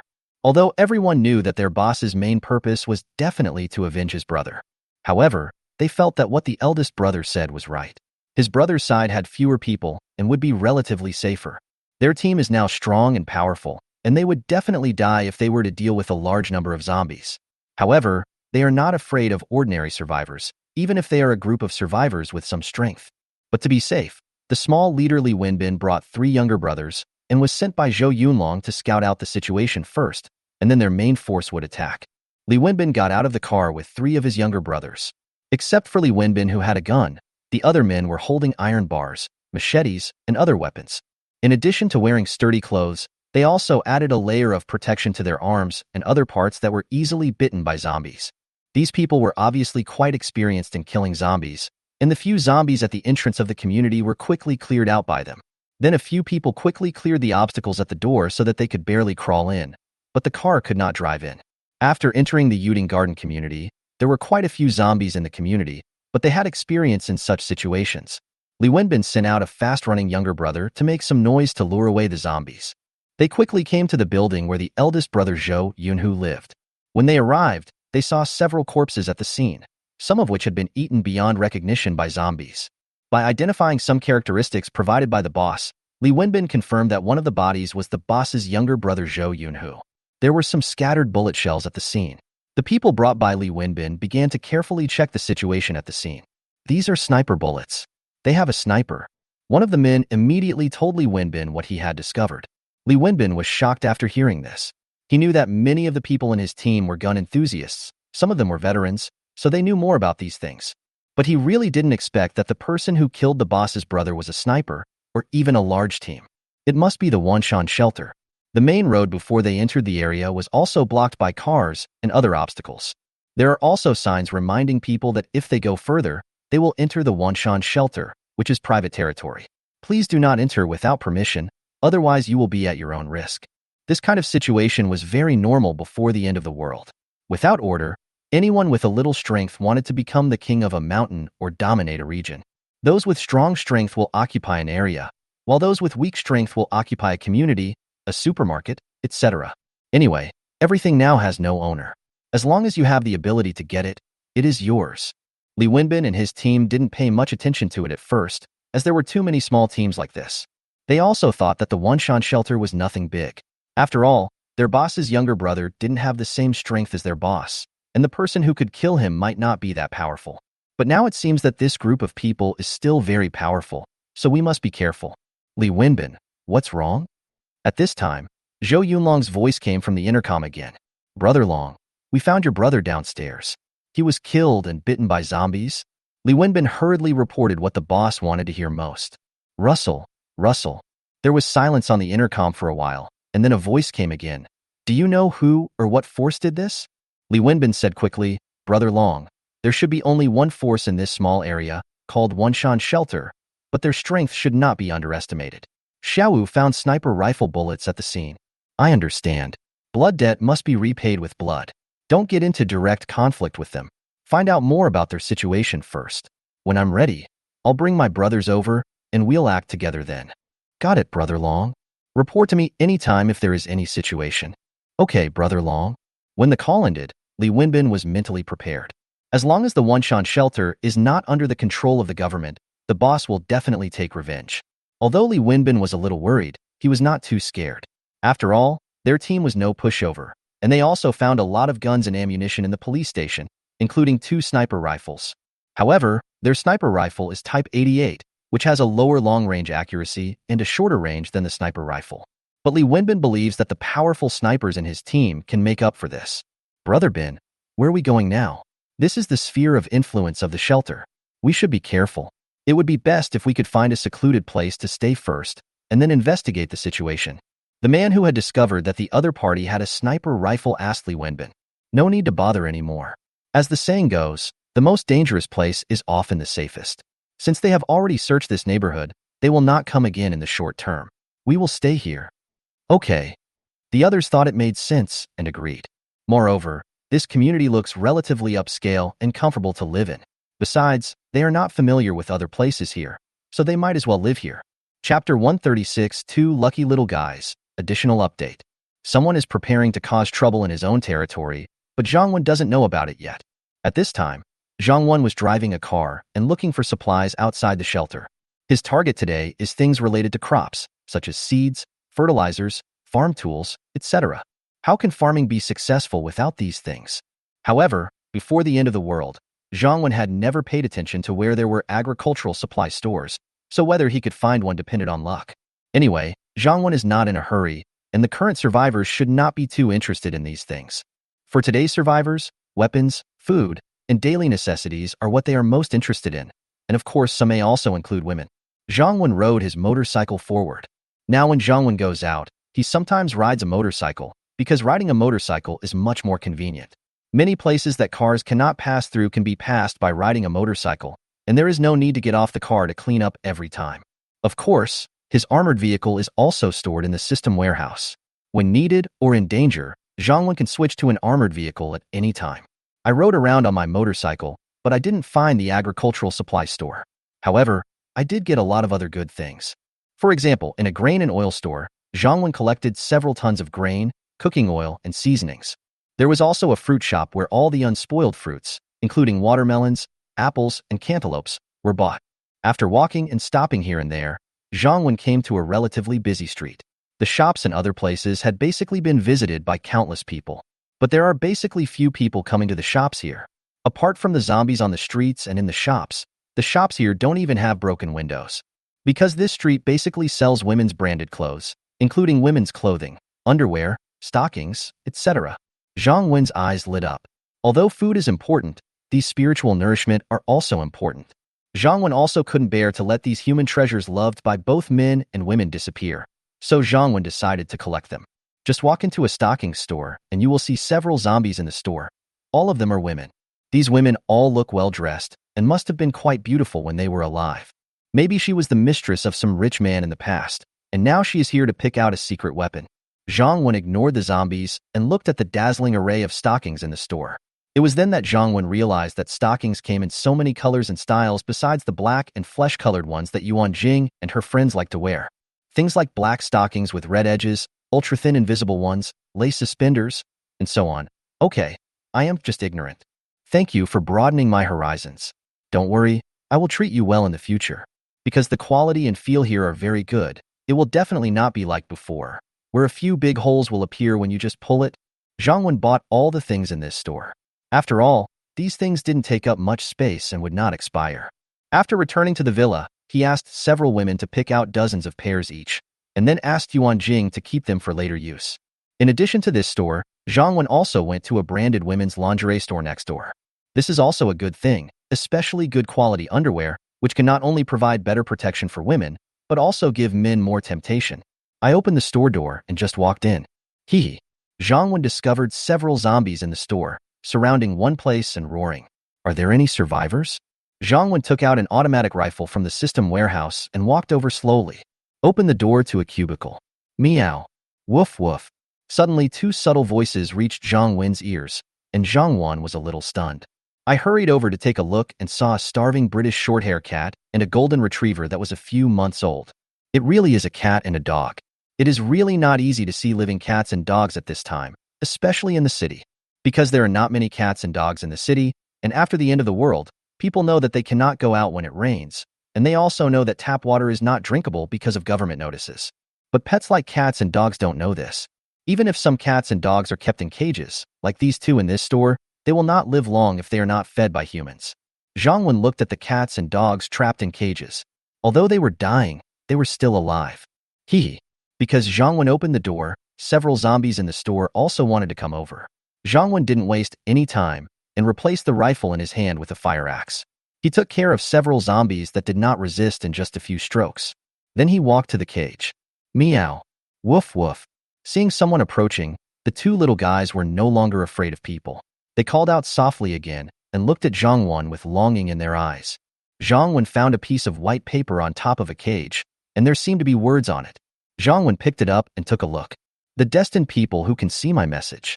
This is the 5th day of the disaster. I was bitten by a zombie. I know that I might soon become a zombie-like monster.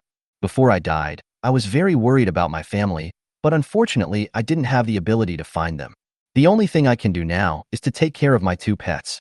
I will put enough food and water in their cages, hoping that they can live until the end of the world, or meet someone who is destined to be with them.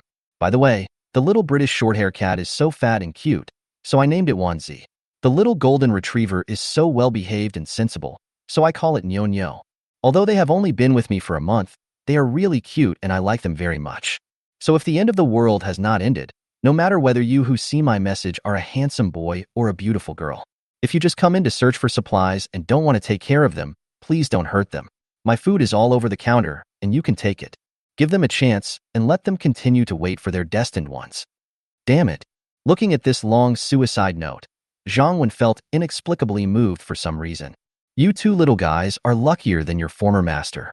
You also met me today. Zhang Wen decided to take the 2 little guys back to the shelter. If you don't keep some pets in the end times, how can you show off your identity as the director of the shelter? The reason why the 2 little guys are lucky is that the first person they met was Zhang Wen, who had the ability to raise them in the end times. If we meet other survivors, let alone raising them, we might just start eating hot pot with them. Moreover, Zhang Wen basically does not have to waste any food to raise them. He can just go to a pet store, and the pet food there may be enough for them to eat for a lifetime. He took out a bottle of water from the system warehouse, poured some for each of the 2 little guys, and then found some pet food for them. The 2 little guys immediately looked at Zhang Wen eagerly and started to eat voraciously. It seems that he is really hungry. You can even say that I am lucky enough not to have starved to death. Thanks also to their previous good owners. Wait for the 2 little guys to eat something. Zhang Wen touched the little golden retriever's head. Girls might like cats more, but Zhang Wen himself likes dogs more. His family used to have dogs, but they were local dogs. The little guy obviously knew that Zhang Wen had no ill intentions, and he rubbed Zhang Wen's hand intimately with his little head. He was really adorable. Chapter 137, The Growing Security Team. I collected the clothes from the clothing store and left with my 2 pets. After searching for a while, I finally saw an agricultural supply store. Zhang Wen parked the car and carried the 2 guys' cages into the store. If he left them outside, they might become lunch for the zombies. There were only 2 zombies in the agricultural supply store, a fat woman and a middle-aged man who looked like a farmer. The woman should be the owner of this store and the man is the customer. Ignoring them, Zhang Wen walked into the store. There are many seeds on the shelves of the agricultural supply store. Tomatoes, pumpkin, cucumber, strawberries, melons, watermelons. There are also rice, corn, soybeans. Anyway, there are seeds of vegetables, fruits, and grains, and they are relatively complete. Well, these are all very good. Tomatoes, for example, are easy to grow. Zhang Wen's hometown is in the countryside. In the past, there was no need to plant tomatoes in front of his house. They suddenly grew up on their own out of nowhere and grew very lushly. You don't have to manage it specially, just wait for the harvest. Of course, this refers to those that grow naturally in rural areas. We don't expect them to produce a lot of fruit or look good. If you plant it in large quantities and want it to bear more fruits, you must take good care of it. Moreover, tomatoes have high nutritional value and can be used as both vegetables and fruits. Zhang Wen was too lazy to look at what kind of seeds they were. He just bought all the seeds on the store shelves. Of course, since it is an agricultural supply store, there must be more than just these things on the shelves. There must be a lot of good things in the warehouse. Zhang Wen went to the warehouse at the back, where there were not only a large number of seeds, but also fertilizers, pesticides, farm tools, and small machinery. There are even soil conditioners. It would be even better to have this. Let the students majoring in agriculture detoxify the soil first, and then improve it with soil conditioners. This will make the soil quality after the end of the world closer to the level before the end of the world. After collecting most of the items from the agricultural supply store, Zhang Wen was very satisfied with today's harvest. Planning to go back. At this time, a woman's voice was heard on the unified channel of the intercom shelter. Please note, security team, we have discovered a group of people entering the area attached to our shelter.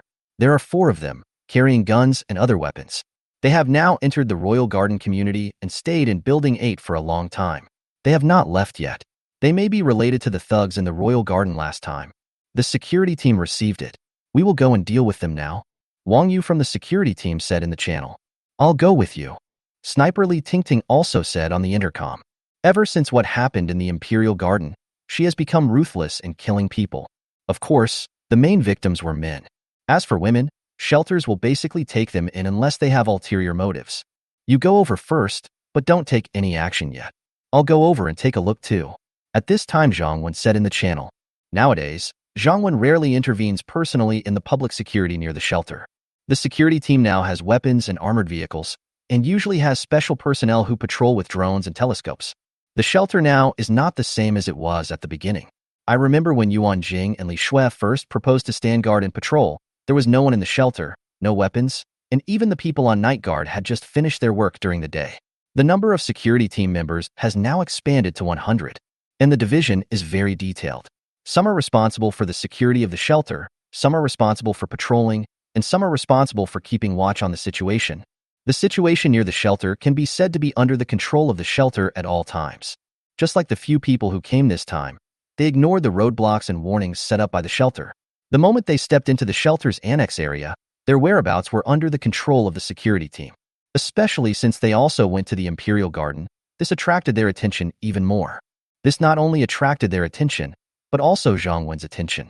After all, the group of people he killed, including Zhou Yunhu, had police walkie-talkies. Several women who were rescued after being tortured by him also said that sometimes they heard him using a walkie-talkie to contact people and calling the person on the other end, Big Brother. Is this revenge? Zhang Wen became interested and it attracted his attention, so he decided to go and see it for himself. Zhang Wen quickly arrived at the gate of the Imperial Garden and found that some of the roadblocks he had set up had indeed disappeared, and there were some more killed zombies at the gate. In his own territory, Zhang Wen not only has the security team patrolling every day, he would also set up roadblocks and zombies in some residential areas, intersections, and other places. In this way, as long as someone moves these obstacles or kills the zombies, Zhang Wen will know that someone has been here. Zhang Wen found a convenient place for observation near the Imperial Garden, took out a telescope, and quickly found Li Wenbin and his gang. There were 4 of them in total, and they were divided into groups of 2. One group was searching for food in the community, and another group was attracting zombies. Zhang Wen discovered that among their group, it seemed that only one person had a gun, and the others had iron rods and other weapons. The man holding the gun also had a walkie-talkie in his hand. With Zhang Wen's current strength, it would be easy for him to capture or even kill them. He doesn't even have to do it himself. But the reason why Zhang Wen asked the security team not to act rashly was so as not to alert the enemy. See if we can leave a few of them alive, so we can learn more about their situation. Li Tingting, Su Xiaowei, who among you will be responsible for knocking out the intercom in the hands of their leader so that he cannot contact the outside world. But don't hit his vital points and let him die, because I still have some questions to ask him. Not long after, the security team also arrived. Zhang Wen said as he looked at the 2 snipers who followed. Lu Feifei did not come out on patrol with them today, otherwise Zhang Wen would have asked Lu Feifei to come. Li Tingting immediately said, "Director, I promised to complete the task." They were not far from Li Wenbin's group, and she was indeed confident at such a close distance. Su Xiaowei also said, "Director, Li Tingting's shooting skills are indeed better than mine." In addition to hard training, talent is also a big factor for a sniper. Li Tingting's talent is indeed better than Su Xiaowei's. The reason why she did not perform as well as Su Xiaowei during the shooting exercise was that her emotions were still unstable at that time, and she did not have the determination to kill. Now she is no longer afraid of killing. Okay, then Li Tingting, you come and complete this task perfectly for me. Zhang Wen nodded and said, "Yes, Director." Li Tingting saluted and said. After arranging the most important links, Zhang Wen began to arrange the overall battle plan. He said, "Next, I will arrange the overall battle plan. The security team will go in first. Don't open fire yet, so as not to alert the enemy." After Li Tingting shot and wounded their leader, the security team went up to deal with the other gangsters, trying to leave 1 or 2 alive. Of course, those who resisted could also be shot on the spot. Su Xiaowei, you will be responsible for supporting and sniping at the side. If there is an emergency or someone wants to escape, you will be responsible for sniping and killing them. Yes, Chief. All the women answered in unison. Okay, let's start. Zhang Wen gave the order. Chapter 138, Easy Solution. Led by Wang Yu, the female members of the security team quietly entered the Yuan Garden community. The area of this community is not small, and the other party's every move is under their surveillance, so they will definitely not be discovered. Li Tingting and Su Xiaowei also found a sniper point with a good view. Zhang Wenza sat in his armored vehicle, playing with cats and dogs.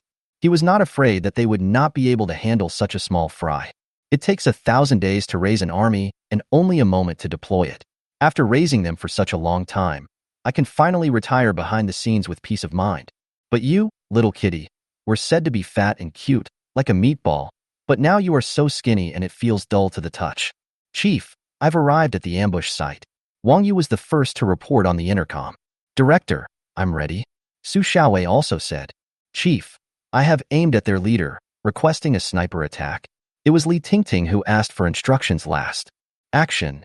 Zhang Wen replied on the intercom. At this time, Li Wenbin and his friends had already found a place to stay for tonight, which was inside the property management company in the community. There aren't many zombies inside, and no key is needed, so it's very convenient to get in and out. They divided into two groups. One group went to find some food to eat at night, and the other group went to attract the zombies. This time they didn't lead the zombies away, but attracted a few zombies to the building where they lived. These zombies served as the best guards. If they are sleeping at night and someone comes over, the zombies will be the first to remind them. Otherwise, they will not know if someone touches their neck in the dark.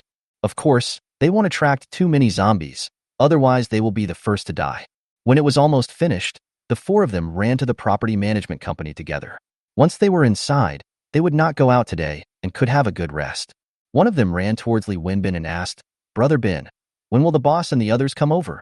I always feel a little unsafe if they don't come. With a snap, another man hit the man who was speaking on the head and said, Are you stupid?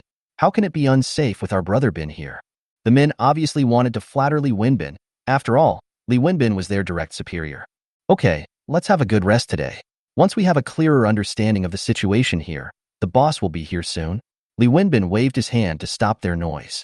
Bang! Suddenly, a gunshot rang out. Li Wenbin felt a sharp pain in his hand, and the walkie-talkie in his hand fell to the ground. Immediately afterwards, when Li Wenbin reacted, he was about to pull out his pistol to fight back. Bang! Bang! Ah! There were continuous gunshots, and his men fell one after another. Li Wenbin's other hand was shot again, leaving him completely unable to resist. Everyone drop your weapons and put your hands up, or we will shoot immediately. Soon, several fully armed men rushed to Li Wenbin and his companions with guns in hand. What surprised Li Wenbin and his group was that all the people who ambushed them were women. Damn it! In their own team, women are just tools for venting and giving birth. They have no status and are usually as timid as mice. They do whatever they are told to do. Why are the women here so tough?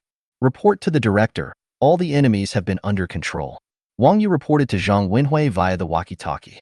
Zhang Wen was also paying attention to the situation inside and was very satisfied with the performance of the female soldiers. Although it mainly relies on firepower suppression from weapons, she is a woman after all, and it is very good that she can do this. Zhang Wen arrived at the scene soon. Two of the four men were hit in vital parts and were obviously dead. Li Wenbin and another man were only shot twice in the hands and feet. Although the injuries were serious, their lives were not in danger. Zhang Wen picked up the walkie-talkie that Li Wenbin dropped on the ground and took out the pistol from his waist. The walkie-talkie is a police walkie-talkie, and the pistol is also a police Type 92 pistol. It seems that their group has also visited the police station. Of course, it is also possible that the equipment was looted from other survivors, but we don't know how many weapons they have. But there is no rush. We are keeping them alive so that we can get to know the situation clearly. Because of the noise just now, Zhang Wen saw that a large number of zombies were about to surround him. Wang Yu, the zombies are coming soon. You should go back first. Zhang Wen said. Zhang Wen's own zombie-killing body time has not expired yet, so he is naturally not afraid of zombies. It would be troublesome for Wang Yu and the others to stay here. What about you, Director? Wang Yu asked worriedly. Obey orders. Zhang Wen ordered. These people were trained with great difficulty, and Zhang Wen didn't want them to die in the mouths of zombies. Yes, Chief. Wang Yu said quickly, and then immediately left the community with his team members. At the same time, looking at Li Wenbin and another temporarily dead man, Zhang Wen would not let them die easily after spending so much effort. Zhang Wen didn't care about the two seriously injured people anymore. Zhang Wen picked up one of Li Wenbin's men and quickly walked into the property management building next door. Upstairs, Zhang Wen found two offices, took out 2 pairs of handcuffs from the system warehouse and handcuffed them. Zhang Wen first asked one of the men a few questions to learn some of the situation, and then went to the room where Li Wenbin was imprisoned. Zhang Wen knew that he was the leader of this gang, so he would naturally focus on interrogating him. Li Wenbin, right? I'll ask you a few questions. Answer them honestly and I won't kill you. If you play tricks and give different answers from the person next to you, the consequences will be serious. I have many ways to torture people. Zhang Wen looked at Li Wenbin and said, he first said his name, just to tell him that his companions had confessed a lot of things. Li Wenbin gritted his teeth and endured the severe pain, and said calmly, do you believe what you said? If I really tell you everything, will you not kill me? This is what Li Wenbin's team said when they captured other survivors. However, they do not kill prisoners. Generally, they only target useful and non-dangerous people, or women. They were just deceiving the other enemies. There was no such thing as chivalry in this end times. Now that it's his turn, he naturally won't believe it. Zhang Wen looked at him and smiled. As you can see, I am a powerful man, and I usually keep my word. As long as you cooperate, I will not kill you. Of course, you can choose not to believe it. It depends on whether you are willing to choose to bet that I will keep my promise and not kill you, or choose to be tortured to death by me. In fact, Zhang Wen was playing a word game with Li Wenbin. He really didn't have to kill him because he had been shot and was still bleeding. If I keep him trapped here for a few days, he will die naturally. He wasn't killed by himself. He died of excessive bleeding or starvation. He can only blame himself for being too careless. Chapter 139. Director Zhang keeps his word. Li Wenbin saw that Zhang Wen did not swear or promise a lot of benefits to deceive him. The more Zhang Wen said, the less he would believe it. But Zhang Wen's attitude of believe it if you want to made him believe Zhang Wen a little. He endured the pain and looked at Zhang Wen and said, what do you want to know? Zhang Wen asked directly, what is your purpose here? How many people are there in your gang? Where is your base? How many weapons do you have in total? Li Wenbin answered quickly without hesitation. Our boss is called Zhou Yunlong, and his brother is called Zhou Yunhu. They must have been killed by you. So our boss sent me here to find out the situation. In addition to the people I brought with me this time, there are 52 people in our team who stayed at home. Among them, there are 22 core members, and most of the others are women, and there are a few working men. As for weapons, we have 12 pistols and 2 sniper rifles, but they are type 88, which are not as accurate as your sniper rifles. Finally, our base is on Jinhua Road in Fuqing District, 7 or 8 kilometers away from here. There is a farmhouse there that not only provides food and drinks, but also grows greenhouse vegetables and fruits. Zhang Wen said coldly, it seems that you have found a good place to be your base, and you have a lot of weapons. No wonder you can feed so many people. Li Wenbin quickly shook his head and said, our base is indeed a good place, but it also makes many people covet it. The survivors around there are under great pressure to survive, and they all want to occupy that precious land. So people often come to our place to cause trouble, and their methods are endless. Although we have solved them every time, sometimes they also bring a lot of trouble. This time, our boss not only wants to avenge his brother, but also wants to develop in another place. Zhang Wen nodded. It seemed that even if he didn't kill his brother, he couldn't avoid this battle. But Zhang Wen was not afraid of them at all. Just come and join them. Zhang Wen even wanted to take the initiative to see if he could eliminate them before they set off. Brother, I've told you everything I know. You said you wouldn't kill me. When can I leave? I need to take care of my wounds. It is true that Li Wenbin needs to treat his injuries, but he wants Zhang Wen's life more, and wants to get Zhang Wen's weapons and woman. As long as Zhang Wen lets him go, he will immediately find a way to notify Brother Long to deal with Zhang Wen. Let's see who will suffer the worst when the time comes. Zhang Wen smiled and said, don't worry, I haven't finished asking. When will your boss come over here to meet you? Li Wenbin quickly shook his head and said, my boss didn't say that. He just asked me to bring people here to find out the situation and find his brother. As for when the boss will come, he didn't say specifically, but just said that he will come when he is ready. Zhang Wen thought about it, took out Li Wenbin's intercom, and said to Li Wenbin, tell your boss a message. Just say that there are too many zombies here. When the 4 of you went out, 2 of them had already died. You are very scared. Ask your boss when he will come over. Pay attention, act more realistically, and pretend to be scared. Although Zhang Wen still didn't let him go, Li Wenbin was a little disappointed. But Zhang Wen had a gun, and he was handcuffed. It was impossible to resist, so Li Wenbin could only endure it. I could only cooperate and said, brother, don't worry. I will try my best to behave well. Zhang Wen nodded, put the walkie-talkie in front of Li Wenbin, and pressed the call button. Brother, I'm Li Wenbin. Brother, please come and save me. There are too many zombies here. We just went out to get information. But because we were not familiar with the road conditions, we lost 2 brothers. Seeing Zhang Wen's gesture to stop, Li Wenbin quickly stopped talking. Li Wenbin is still a good actor, and he performed well with tears in his voice. Zhang Wen just wanted to see if Zhou Yunlong would come to rescue them immediately after knowing that some of his subordinates were in danger. Or it would be nice to know the exact time they will arrive. Russell. Li Wenbin, find a safe place to hide first. We will be here the day after tomorrow at the latest. Also, have you found out the situation of that shelter? Zhang Wen looked at Li Wenbin and said, tell your boss another piece of news. Tell him that you found a reliable survivor here. He knows some information about the Wanshan shelter. It is said that the core members of the shelter have more than 100 people and dozens of guns. Zhang Wen told Li Wenbin not to say anything and wanted to continue to see what Zhou Yunlong planned. Knowing that the enemy here has a lot of soldiers and guns, he still wants to continue coming over, or delay his coming. This way Zhang Wen could go over there first to see if there was any chance and take the initiative.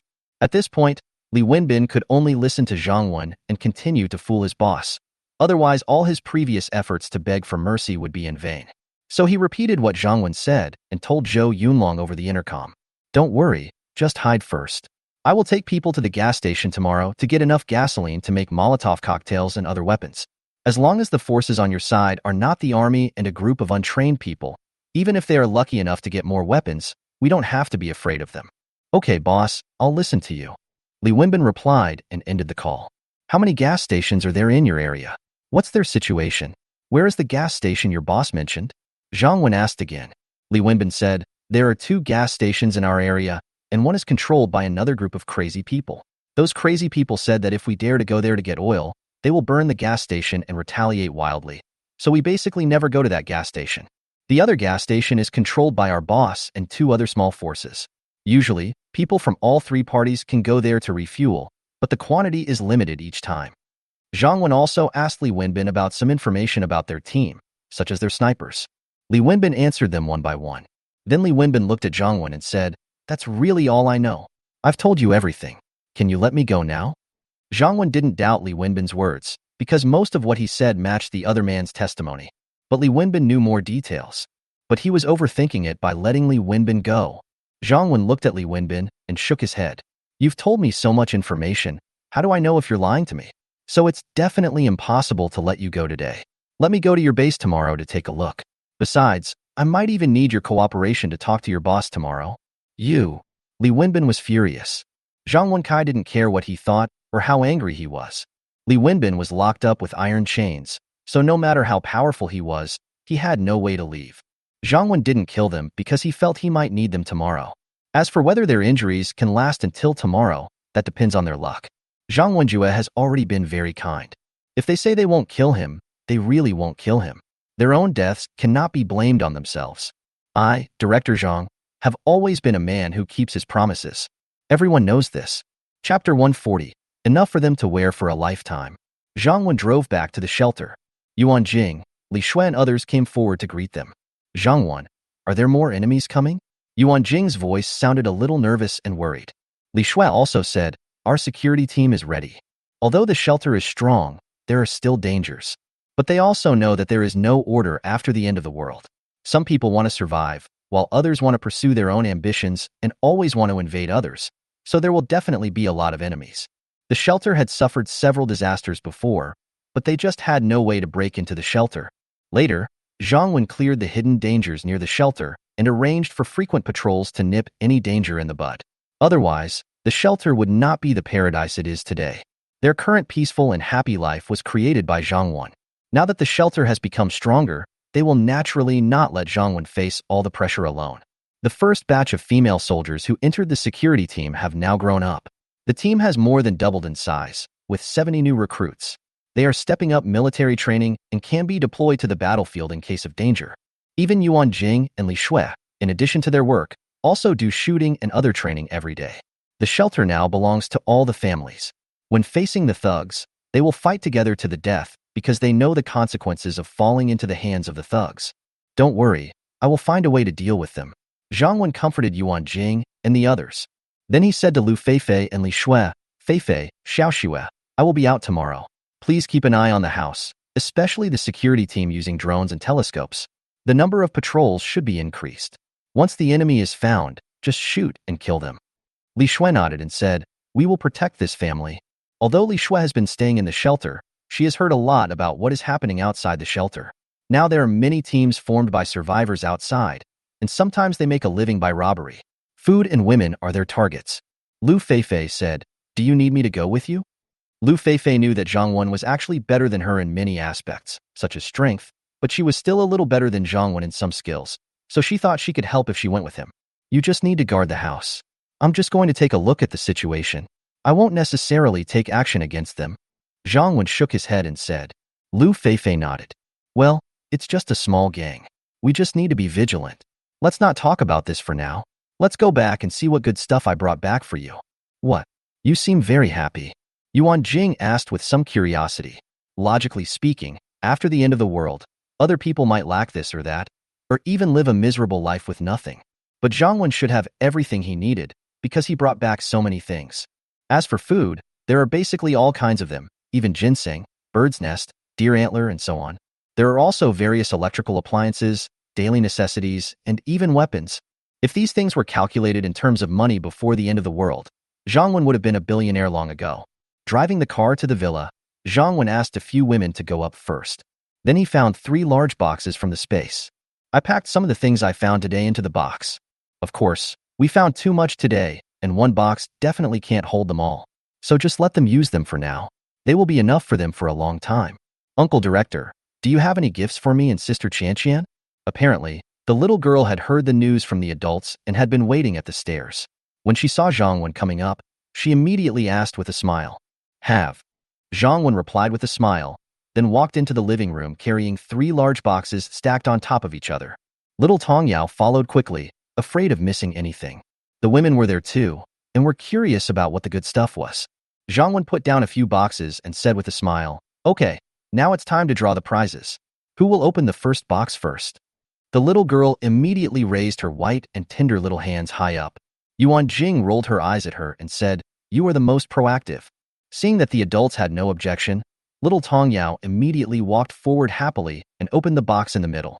"Yeah, these are Mom and Aunt's clothes, not my gift." Little Tong Yao took a look at the things in the box and said with some disappointment. Yuan Jing and the others looked at the box and immediately blushed. They saw a box full of high-end stockings of all colors and types, as well as all kinds of underwear, the kind that saves a lot of fabric.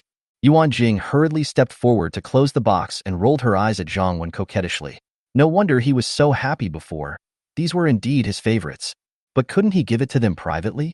How could they feel comfortable doing it openly like this? And there are so many. How long will it take them to wear them all? The other women also blushed. They had all had this experience, so they would understand the meaning of Zhang Wen giving them this thing. If Zhang Wen knew what Yuan Jing was thinking, he would definitely tell her that these were only a small part of his collection, and that you probably wouldn't be able to wear all of his stock in your lifetime. Little Tong Yao was not very interested in those things, and went on to open another box. "Yeah, it's a kitten and a puppy." Little Tong Yao looked at the 2 little guys in the box, and immediately said happily. The women were also attracted. Unexpectedly, there were 2 little pets in the box. They were skinny and small, and didn't look very old. But they were really surprised to see such cute little pets in the end times. With these 2 little ones, Xiao Tong Yao had no interest in opening other boxes. She quickly looked at Zhang Wen and said, "Uncle Director, is this the gift for me? I like it so much." Zhang Wen smiled and said, "These are for you and your sister Qian. You two can take care of them together. After all, Lu Qian is his sister-in-law, so Zhang Wen should be nicer to her and show some concern for her from time to time." Sure enough, Lu Qian was very happy when she heard that there was also a share for her. Which little girl doesn't like kittens and puppies? Yuan Jing walked over and opened the last box. "It's crop seeds. We can finally start planting." The things in this box were obviously what made Yuan Jing happiest, even happier than the things in the first box. Night. Lu Feifei put on the gift Zhang Wen gave her and looked at Zhang Wen in amazement. This high-end clothing is really different. Whether it is the design or the visual effect, it is very eye-catching. Lu Feifei blushed and her heart beat fast, as she rarely wore stockings. Not to mention the word interest is involved, which I may never have thought about before. And she was the first person Zhang Wen looked for. Who told Zhang Wen to be particularly obsessed with her these 2 days? Today, when he got something good, he naturally asked her to try it first. Moreover, other women have also worn other styles more or less. The more Lu Feifei hasn't worn it, the more Zhang Wen feels itchy. When I saw her today, she was indeed captivating. Chapter 141. Lu Feifei's biological clock is disrupted. Lu Feifei is a natural beauty. She hardly dresses up in normal times, but she is also heroic, brave, and beautiful. Nowadays, if one dressed up a little and put on nice clothes before the end of the world, it would have led people to commit crimes. After the end of the world, if such a woman is not protected by a powerful man, she will never be safe wherever she goes. If Zhang Wen could have had an intimate moment with her before the end of the world, he would have gone to burn incense to his ancestors. But after the end of the world, the beauty lay in his arms with a look of infatuation on her face. This is the damn end of the world. It smells so damn good. At the same time in Tang Xian and Li Shue's room, the two had a very good relationship before the apocalypse, and their relationship became even closer after the apocalypse, as close as sisters. When they were not with Zhang Wen, the two often slept together. Li Shue looked at Tang Xian still trying on the stockings Zhang Wen gave her, and slapped her on the buttocks, saying unhappily, "Come on, you look good in anything." Tang Xian said with a smile, "What's the point of you saying it looks good? I'm not wearing it for you to see." Li Shue looked at Tang Xian speechlessly. "You are such a good girl. You are getting bolder and bolder after having a man. You say anything?" Tang Xian looked at Li Shue and said indifferently, "My man is not your man. I just said what's wrong. Maybe you guys are more open than me in private." Li Shue blushed a little and said unhappily, "Don't talk nonsense. I'm not as shameless as you."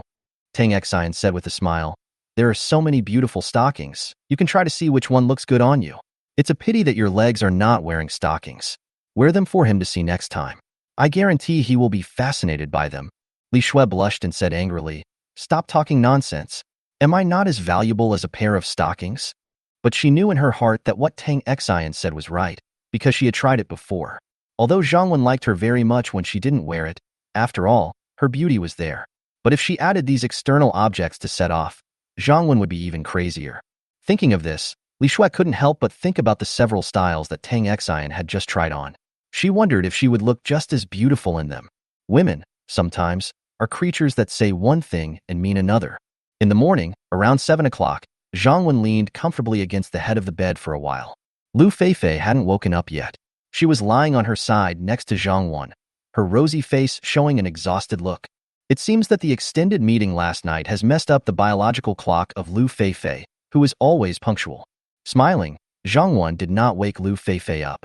He got up from the bed, found his clothes among the mess of clothes on the other side of the bed, and put them on.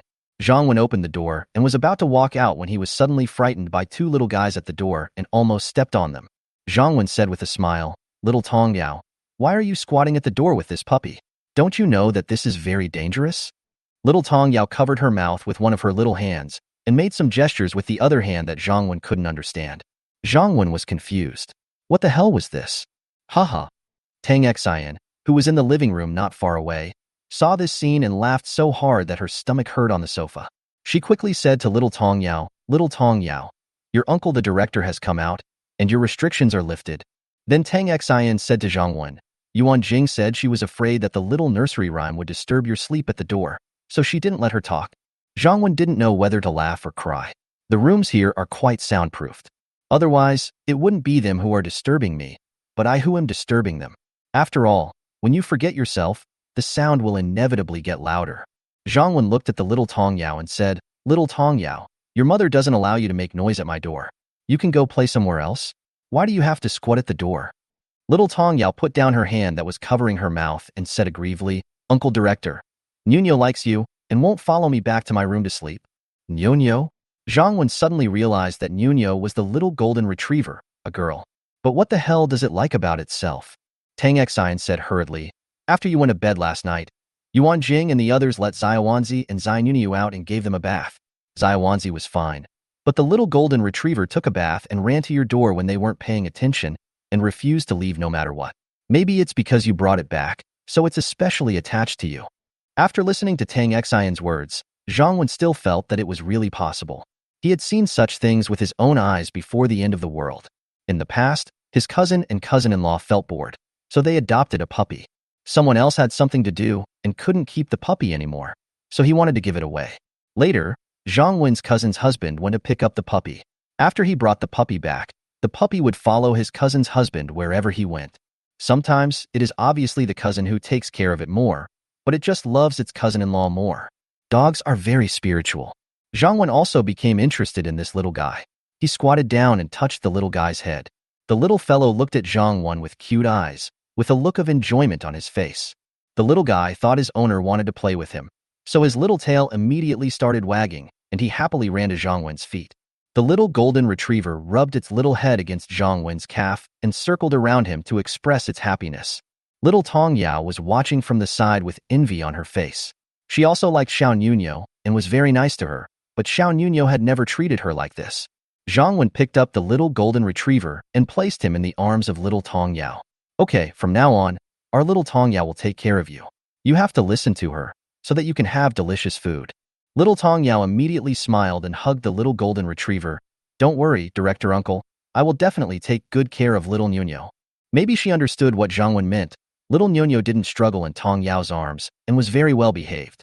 This made little Tong Yao very excited, and she quickly ran to find something delicious for the little guy. Zhang Wen smiled. He didn't have time to take care of a puppy. Once it recovers and its fur becomes smooth and beautiful, it's okay to pet it occasionally. Except for Lu Feifei, the other women had already gotten up and were busy with their own affairs. Yuan Jing prepared breakfast for everyone.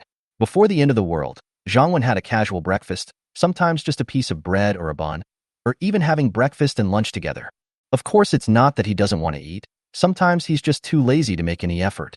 Yuan Jing is naturally not afraid of trouble and also attaches great importance to the health of her family. She believes that this is what she should do to the best of her ability. So now every breakfast is very rich and nutritious. After breakfast, Zhang Wen decided to go and see Zhou Yunlong.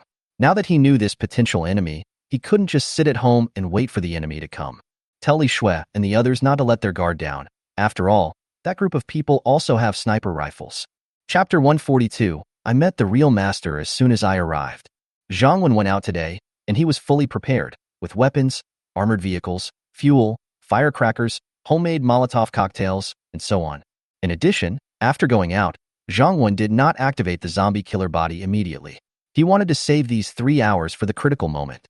Anyway, he learned from Li Wenbin yesterday a safer route to their base. With our own armored vehicles, we can be careful when passing by, and there will be no danger. It is really difficult to travel after the end of the world. Even though he knew the best route, it still took Zhang Wen more than an hour to reach the gas station that Li Wenbin mentioned. The location of Zhang Wen's shelter belongs to Jinhua District. Although this gas station is only 7 or 8 kilometers away from him, it already belongs to Fuqing District. Zhang Wen felt that there were obviously more zombies here than on his side. The appearance of Zhang Wen's armored vehicle immediately attracted the attention of a group of people at the gas station. This group of people was Zhou Yunlong and his men. There were about a dozen of them, and everyone was carrying a weapon, and at least half of them were carrying guns. There was a tanker truck in front of Zhou Yunlong and his team, and they were getting oil from the underground tank at the gas station. This gas station was previously controlled by Zhou Yunlong and 2 other forces. Under normal circumstances, the 3 teams would control how much oil each team could pump every day. Zhou Yunlong would never be allowed to use a tanker truck to pump gasoline directly like this, because there might not be enough gasoline in a few tanker trucks in the entire gas station. However, Zhou Yunlong also had a solution. Since he wanted to go to his brother's side, he naturally had to give up his original base here.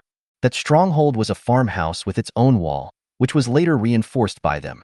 In addition, there were greenhouse vegetables that had not been contaminated, making it quite suitable as a stronghold. Zhou Yunlong was always being played tricks on by others because he was in possession of a treasure, and he was somewhat fed up with it. Coupled with his brother's incident, he made up his mind to evacuate.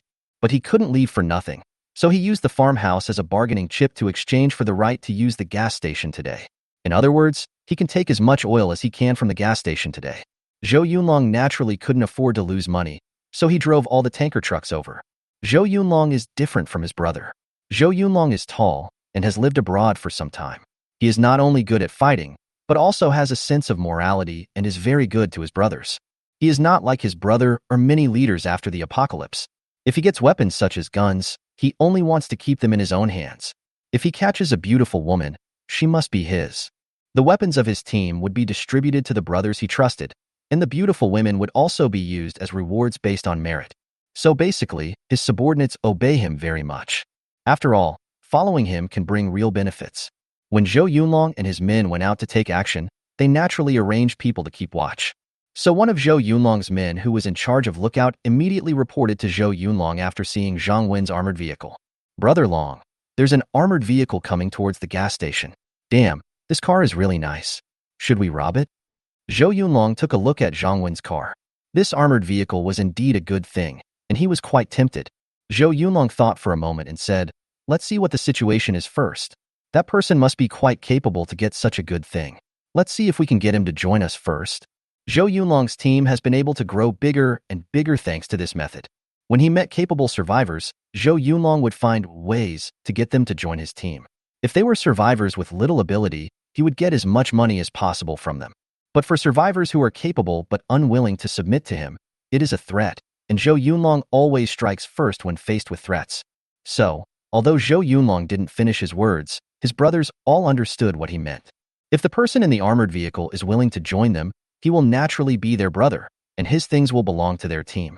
If the people in the armored vehicle don't want to, then they can only rob. Zhou Yunlong is different from his younger brother Zhou Yunhu. His younger brother Zhou Yunhu prefers pleasure, is uneducated, and has no big ambitions. Zhou Yunlong is just the opposite. He has had ambitions since he was a child. What he likes and envies the most are the heroes in ancient times who can compete for supremacy in the world. Sometimes he lamented that he was born at the wrong time, and that he had no chance to show his talents before the end of the world. For this reason, he even went abroad to become a mercenary. After the end of the world, he felt that his chance had come. In troubled times, he can let go and do whatever he wants. Only in troubled times can heroes emerge. So since the end of the world, he has been accumulating strength and first found a safe base as a shelter. Then collect all useful supplies as much as possible, including food, vehicles, weapons, etc. At the same time, expand your team as much as possible, absorb women among the survivors, and then reward the women to the brothers in the team. Let them develop feelings with the women, so that they will be more willing to work for you. He wants Zhang Wen's armored vehicle, but if Zhang Wen is a talent, he also wants it. What is the most important thing in the 21st century? Talent. The same is true in the end times. A capable person can be worth several or even dozens of people. Therefore, when seeing a capable person, Zhou Yunlong's first thought is to let him join his team and use him for his own purposes. When Zhang Wen drove to the entrance of the gas station, he naturally saw Zhou Yunlong and his gang inside the gas station. Finally, Zhang Wen turned his attention to Zhou Yunlong, although Zhang Wen had never seen Zhou Yunlong before. But Zhang Wen asked Li Wenbin to give a rough description of Zhou Yunlong's appearance. This tall man looks a bit like Zhou Yunlong. And Zhou Yunlong also said on the intercom yesterday that we would go to the gas station today, so that must be correct. I didn't expect to meet the real boss as soon as I arrived. And they were just working on the oil. When enemies meet, they are extremely jealous of each other, but Zhou Yunlong doesn't know that Zhang Wen is the enemy who killed his brother. And Zhang Wen certainly wouldn't just rush up and fight with them, as that would give him no advantage. If a fight really breaks out, Zhang Wen will call all the female soldiers from the security team over.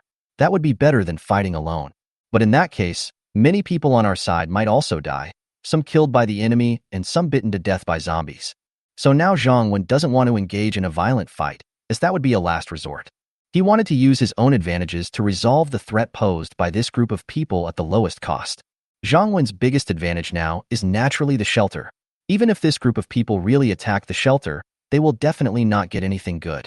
But if they don't attack the shelter directly, but instead shoot from behind near the shelter, Zhang Wen will have a headache. So Zhang Wen must nip them in the bud first. Once he got out of the shelter, Zhang Wen's biggest advantage was that he had 3 hours without having to worry about zombies, and there was also a system warehouse where he could collect a large amount of things. If these two advantages are utilized well, it will be much better than fighting them directly. After knowing that Zhou Yunlong and many of his men were here, Zhang Wen even had the idea of shooting directly at the tanker truck that was refueling. In this case, the tanker truck, or even the entire gas station might explode. At that time, Zhou Yunlong and his men would be blown to death. Chapter 143, the base of 3 insurance companies. But in the end, Zhang Wen gave up. Firstly, most of Zhou Yunlong and his group were a bit far away from the tanker truck, so they had plenty of time to escape when Zhang Wenjua's explosion occurred. Secondly, the gasoline in this tanker truck is also a good thing. Zhou Yunlong and his team worked hard to get it, and Zhang Wen didn't want to waste their efforts. Thirdly, these are only a part of Zhou Yunlong's stronghold. If I take action now, I will definitely alert the enemy. Zhang Wen likes to solve the problem once and for all. So without meeting Zhou Yunlong and the others, Zhang Wen drove away in the armored vehicle. Of course, Zhang Wen would not go far. This gas station was not far from Zhou Yunlong's base. Zhang Wen found a good place and used a telescope to see both the movement at the gas station and Zhou Yunlong's farmhouse base. In addition, Zhang Wen also needs to find the sniper in Zhou Yunlong's team. as he is the person who poses the greatest threat to him. This is also one of the reasons why Zhang Wen did not take action now.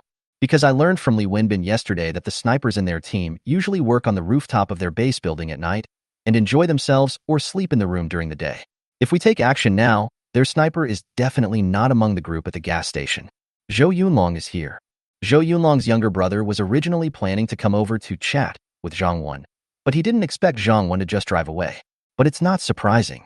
Now is not the end of the world. After the end of the world, if you see a group of people with weapons in a gas station, you might be afraid that there are no survivors who would be stupid enough to deliver themselves to the door. Brother Long, do you want me to take the brothers to catch that guy? Wang Xiao asked Zhou Yunlong. He was Zhou Yunlong's trusted younger brother, and he didn't just want to show off in front of Zhou Yunlong. And that armored vehicle was really coveted, and it was a pity to let it go. Zhou Yunlong frowned. This armored vehicle that suddenly appeared was definitely not from the nearby force. What is he doing here suddenly? He left on his own without even having a face-to-face encounter with them. Was he really afraid of these people? For some reason, Zhang Wen's sudden appearance made him feel vaguely uneasy. In this post-apocalyptic world, some powerful people prefer to act alone, and they make a living by robbing survivors. Sometimes they would even scout a place in advance, spend time finding out the situation of the survivors in that place, and then after the survivors risked their lives to collect food and supplies, they would rob and kill those survivors. Just like a hunter. In fact, when Zhou Yunlong was a mercenary, he sometimes did things similar to those done by hunters after the apocalypse. However, Zhou Yunlong thought that such hunters would generally not provoke a powerful team of survivors. I hope the guy on the armored vehicle just now is not a hunter and will not provoke me. Zhou Yunlong will be leaving here soon. Although he doesn't want to cause trouble at this critical juncture, he is not afraid of trouble either. Wang Xiao saw Zhou Yunlong was silent and frowning, so he asked quickly, Brother Long, are you worried about the armored vehicle just now? I think the people in that vehicle should have gone to the police station to pick up equipment just like us, so it's not a big deal, right? If you are worried, I will take people to deal with him now. Zhou Yunlong glanced at Wang Xiao, shook his head and said, if you chase him now, you may not be able to find him. Even if you catch up with him, if he has weapons and the car is bulletproof, you will be in trouble. We are about to leave here, so let's not make things complicated for now. Okay, let's listen to you, Brother Long. That kid is lucky. Wang Xiao said with a smile. After listening to Zhou Yunlong's analysis, he also felt that this task might not be a good one, so he should not look for trouble. If you want to perform in front of Zhou Yunlong, you don't have to joke with your own life. Wait for the tanker truck to fill up. Zhou Yunlong and his convoy quickly left the gas station. Now Zhou Yunlong no longer had the intention to develop here, so he would not patrol anywhere else. In addition to the tanker truck, Zhou Yunlong's fleet also has 6 or 7 other vehicles, and the other vehicles are basically off-road vehicles. Moreover, after the apocalypse, capable survivor teams will basically reinforce and modify their cars. The people in Zhou Yunlong's team were also very careful. When they were about to return to the base, they sent a car to make some noise to lure away the zombies that were following them. Treating a place as a permanent base has its advantages and disadvantages. The advantage is that it is stable and safe. You don't have to hide from place to place, and you can constantly upgrade and reinforce your stronghold. The downside is that you have to be on guard against attacks from zombies and survivors at all times. Zhou Yunlong's stronghold was a farmhouse. At the intersection a few dozen meters away from the farmhouse, they also set up a vehicle wall using a large number of trucks, buses, etc. This was the first line of defense for their stronghold. Then the farmhouse is surrounded by walls, which have been reinforced and raised with steel plates. This is their second line of insurance. Finally, they have a third line of defense. On the rooftop of the main building, several younger brothers will monitor the surrounding situation at all times during the day, and a sniper will be arranged to cooperate at night. Because there is no electricity now, many people like to launch sneak attacks at night. But there is also a disadvantage at night, that is, the zombies are more active, and people who launch a sneak attack will definitely alert the zombies. So if there is an enemy invasion, their night watchmen will be able to discover it. With a sniper on duty, it is basically safe. Survival in this area is cruel and intense. Zhou Yunlong has always been very satisfied and confident about the security of his base. Otherwise, his team might have been eliminated or swallowed up by other teams long ago. However, these days of constant surprise attacks made Zhou Yunlong and his men very tired. That's why he decided to leave this stronghold. Of course, revenge for his brother was also a major factor. The boss and the others are back. Open the door quickly. When the people in the stronghold saw Zhou Yunlong's convoy coming back, they immediately informed them via walkie-talkie. What they call a door is actually a car. They used their cars horizontally as doors, and when they wanted to go out or come in, several drivers would move the cars to make a gap. After Zhou Yunlong entered the stronghold, he found that his men were directing a group of women who were busy. Zhou Yunlong's team now has a total of 98 people, including 26 of his brothers, 50 women, and 22 male slaves. In addition to Li Wenbin, who was sent out to explore the way, there were 3 other leaders in Zhou Yunlong's team. They are Wang Xiao, Xiao Wenfeng, and Zhang Tai. Wang Xiao used to be a gangster, brave and hardworking, so he always stayed by his side. Xiao Wenfeng used to be the owner of a small company and had the ability in personnel management, so Zhou Yunlong put him in charge of personnel management. Zhang Tai is responsible for logistics support. Zhou Yunlong called Zhang Tai over and asked, "How is the packing going?" Zhang Tai said quickly, "Brother Long, we are packing all the food now. Don't worry, I will basically take away everything that can be taken away, and I will definitely not leave anything for other teams." This farmhouse had previously stocked up on a lot of rice, flour, cooking oil, various seasonings, beverages, etc. Combined with the food their team collected from nearby convenience stores and farmers markets, their team still had plenty of food. So it's a bit troublesome to take everything away, and it takes time to pack and load the car. Zhou Yunlong nodded. "Tell the brothers to watch over those people, move quickly, and set off tomorrow." Zhang Tai quickly assured, "Brother Long, don't worry. If they don't hurry up, the whip will make them hurry up." Zhou Yunlong didn't say anything. Chapter 144. Almost ambushed. In Zhou Yunlong's team, he stipulated that each leader could have 2 to 3 women, and ordinary team members could have 1 woman each. These people, including their women, are the core of their entire team. If they do not make any mistakes, even the leader cannot beat or scold them at will.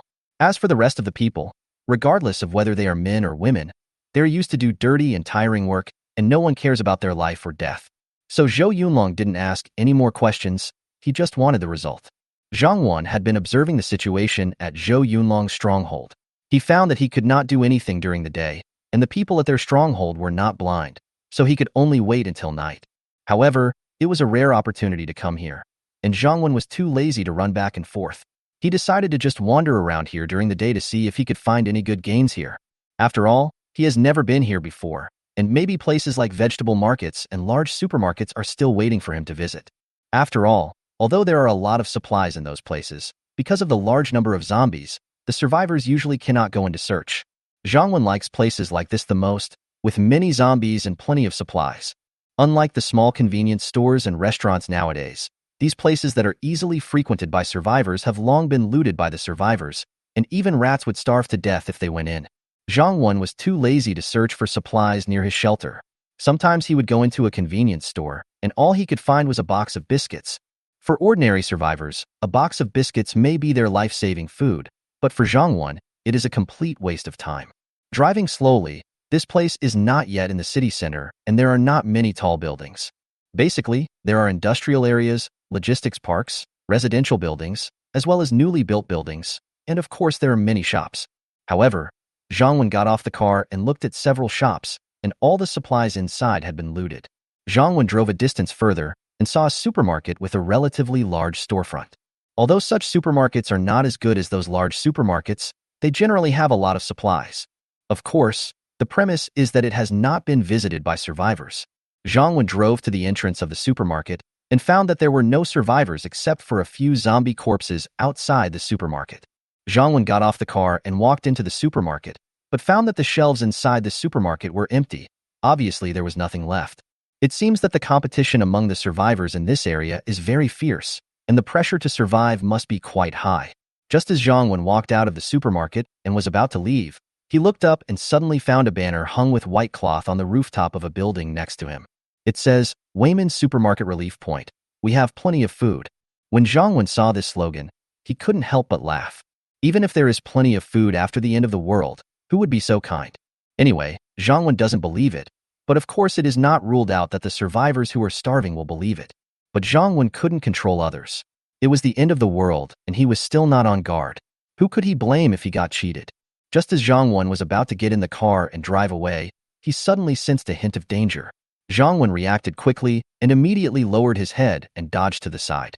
Whoosh! An arrow came flying at high speed and hit the armored vehicle directly. Fortunately, Zhang Wen now has an instinctive sense of danger and dodged quickly just now. Otherwise, the arrow would have hit him directly. Of course, even if he was really shot, Zhang Wen would not be afraid, because he usually wears a bulletproof vest when he goes out. Without hesitation, Zhang Wen immediately opened the car door and got in, then drove away quickly. Of course, Zhang Wen wouldn't really leave. He was almost ambushed this time. Although that arrow might not necessarily take his life, it still made Zhang Wen very angry. I'm too lazy to cause trouble to you. I'm just too lazy to waste my energy, but you guys are looking for death first. Zhang Wen dared to conclude that the arrow just now must have been shot from the rooftop where the sign reading "Recruiting Survivors" was hung. Zhang Wen drove the car to the side of the building, stopped the car, then took out a telescope and began to observe. 10 minutes ago, just when Zhang Wen came nearby, he saw the roof of a building with a sign saying "Recruiting Survivors." 3 men are looking at today's harvest. One of the men with the flat head cursed, "Damn it! There are fewer and fewer survivors who are deceived now. Only a few of them came today, and there is no profit at all." Another young man in sportswear said, "We can't help it. The apocalypse has been going on for so long, and everyone is on high alert." Finally, the middle-aged man said, "Okay, there aren't that many fools these days. If business is still bad in a few days, we can go to another place or go out to find food ourselves." The flat-headed man nodded, "Okay, let's do it. But if we can find another fat sheep or a few young and beautiful female survivors today, we can have some fun for a while." The young man in sportswear said unhappily, "Oh, you have high requirements. It would be good if it weren't like today." The 3 men chatting together are the founders of this relief center. They originally had a team of about 10 people, but when they went out to look for food, they had a fight with other teams of survivors, and in the end, they died one after another, and only the 3 of them were left. So the 3 of them changed their strategy and no longer risked going out to find food. Instead, they found a residential building near the supermarket and used it as an office. They hung a sign on the rooftop of this residential building to accept survivors, but in fact, they were just waiting for the survivors to take the bait. For safety reasons, they locked the downstairs door with a large iron chain and blocked it with miscellaneous items. In this way, they are the only ones who let people in from the inside, and even if people outside force the door open, it will alarm them. Although the 3 of them did not have guns, they found a few bows and arrows in an outdoor goods store, and the young man in sportswear was a very good archer. In this way, they have long-range weapons and the advantage of geographical location, so they are not afraid even if they encounter powerful survivors. But if the people who come are ordinary survivors, we can only deliver food to them. Of course, most of the survivors today don't actually believe this, but there will always be people who believe. Just like before the end of the world, many scammers' tricks were actually very simple, so simple that some people thought only fools would believe them. But many people believe it and actively remit money, transfer money, etc. It's the same here. The scam is very simple. In the beginning, there were indeed people who fell for it every day, both men and women. Relying on the food and supplies brought by these people, they lived a very comfortable life, with food, drinks, and women to play with. You don't have to go out for adventure every day. You can just sit at home and wait for people to deliver the goods to your door. It's so comfortable. However, as time went on, fewer and fewer people fell for it. And even if someone is occasionally cheated, the profits are getting less and less. So in order to save food as much as possible, they threw all the captured men downstairs to feed the zombies, leaving only 2 women to vent. Chapter 145: Revenge Never Waits. But the 2 women they left behind became so thin that they were just skin and bones due to the increasing lack of food. In addition, they had not taken a bath for a long time and their bodies smelled too bad. So they lost interest and wanted to change to a new batch of goods. There were a few survivors today, 2 young men, an old woman in her 60s, and a little girl of 7 or 8 years old. The 3 thugs, including the middle-aged man, were a little disappointed that there were no young women among the survivors, but they still let them in. After all, even without young and beautiful women, food will do. But to their disappointment, these people were all poor. Apart from 2 machetes and an iron rod, the 2 skinny men only had a loaf of bread and 3 packets of pickled mustard tubers. This amount of food was not even enough to fill their stomachs. As for the old woman and the little girl, their situation was even more miserable. The old woman had an injured leg, and the little girl had been mute since childhood. They seemed like grandparents and grandchildren. The grandmother didn't have any food on her, but her granddaughter was holding a half-bitten raw sweet potato tightly in her hand, and it was obvious that she was reluctant to eat the other half. After they let the 2 men and the old and young in, their supplies were taken away and they were tied up. The flat-headed man among the 3 thugs was a little annoyed as he didn't get any new women or much food. He walked straight up to the thin, dirty little girl. "Pa, A slap hit the little girl hard on the face. "Little mute, take the sweet potato out of your hand, or I'll beat you to death. Do you believe it?" In fact, he didn't even look down on the sweet potato that had been bitten by the little girl.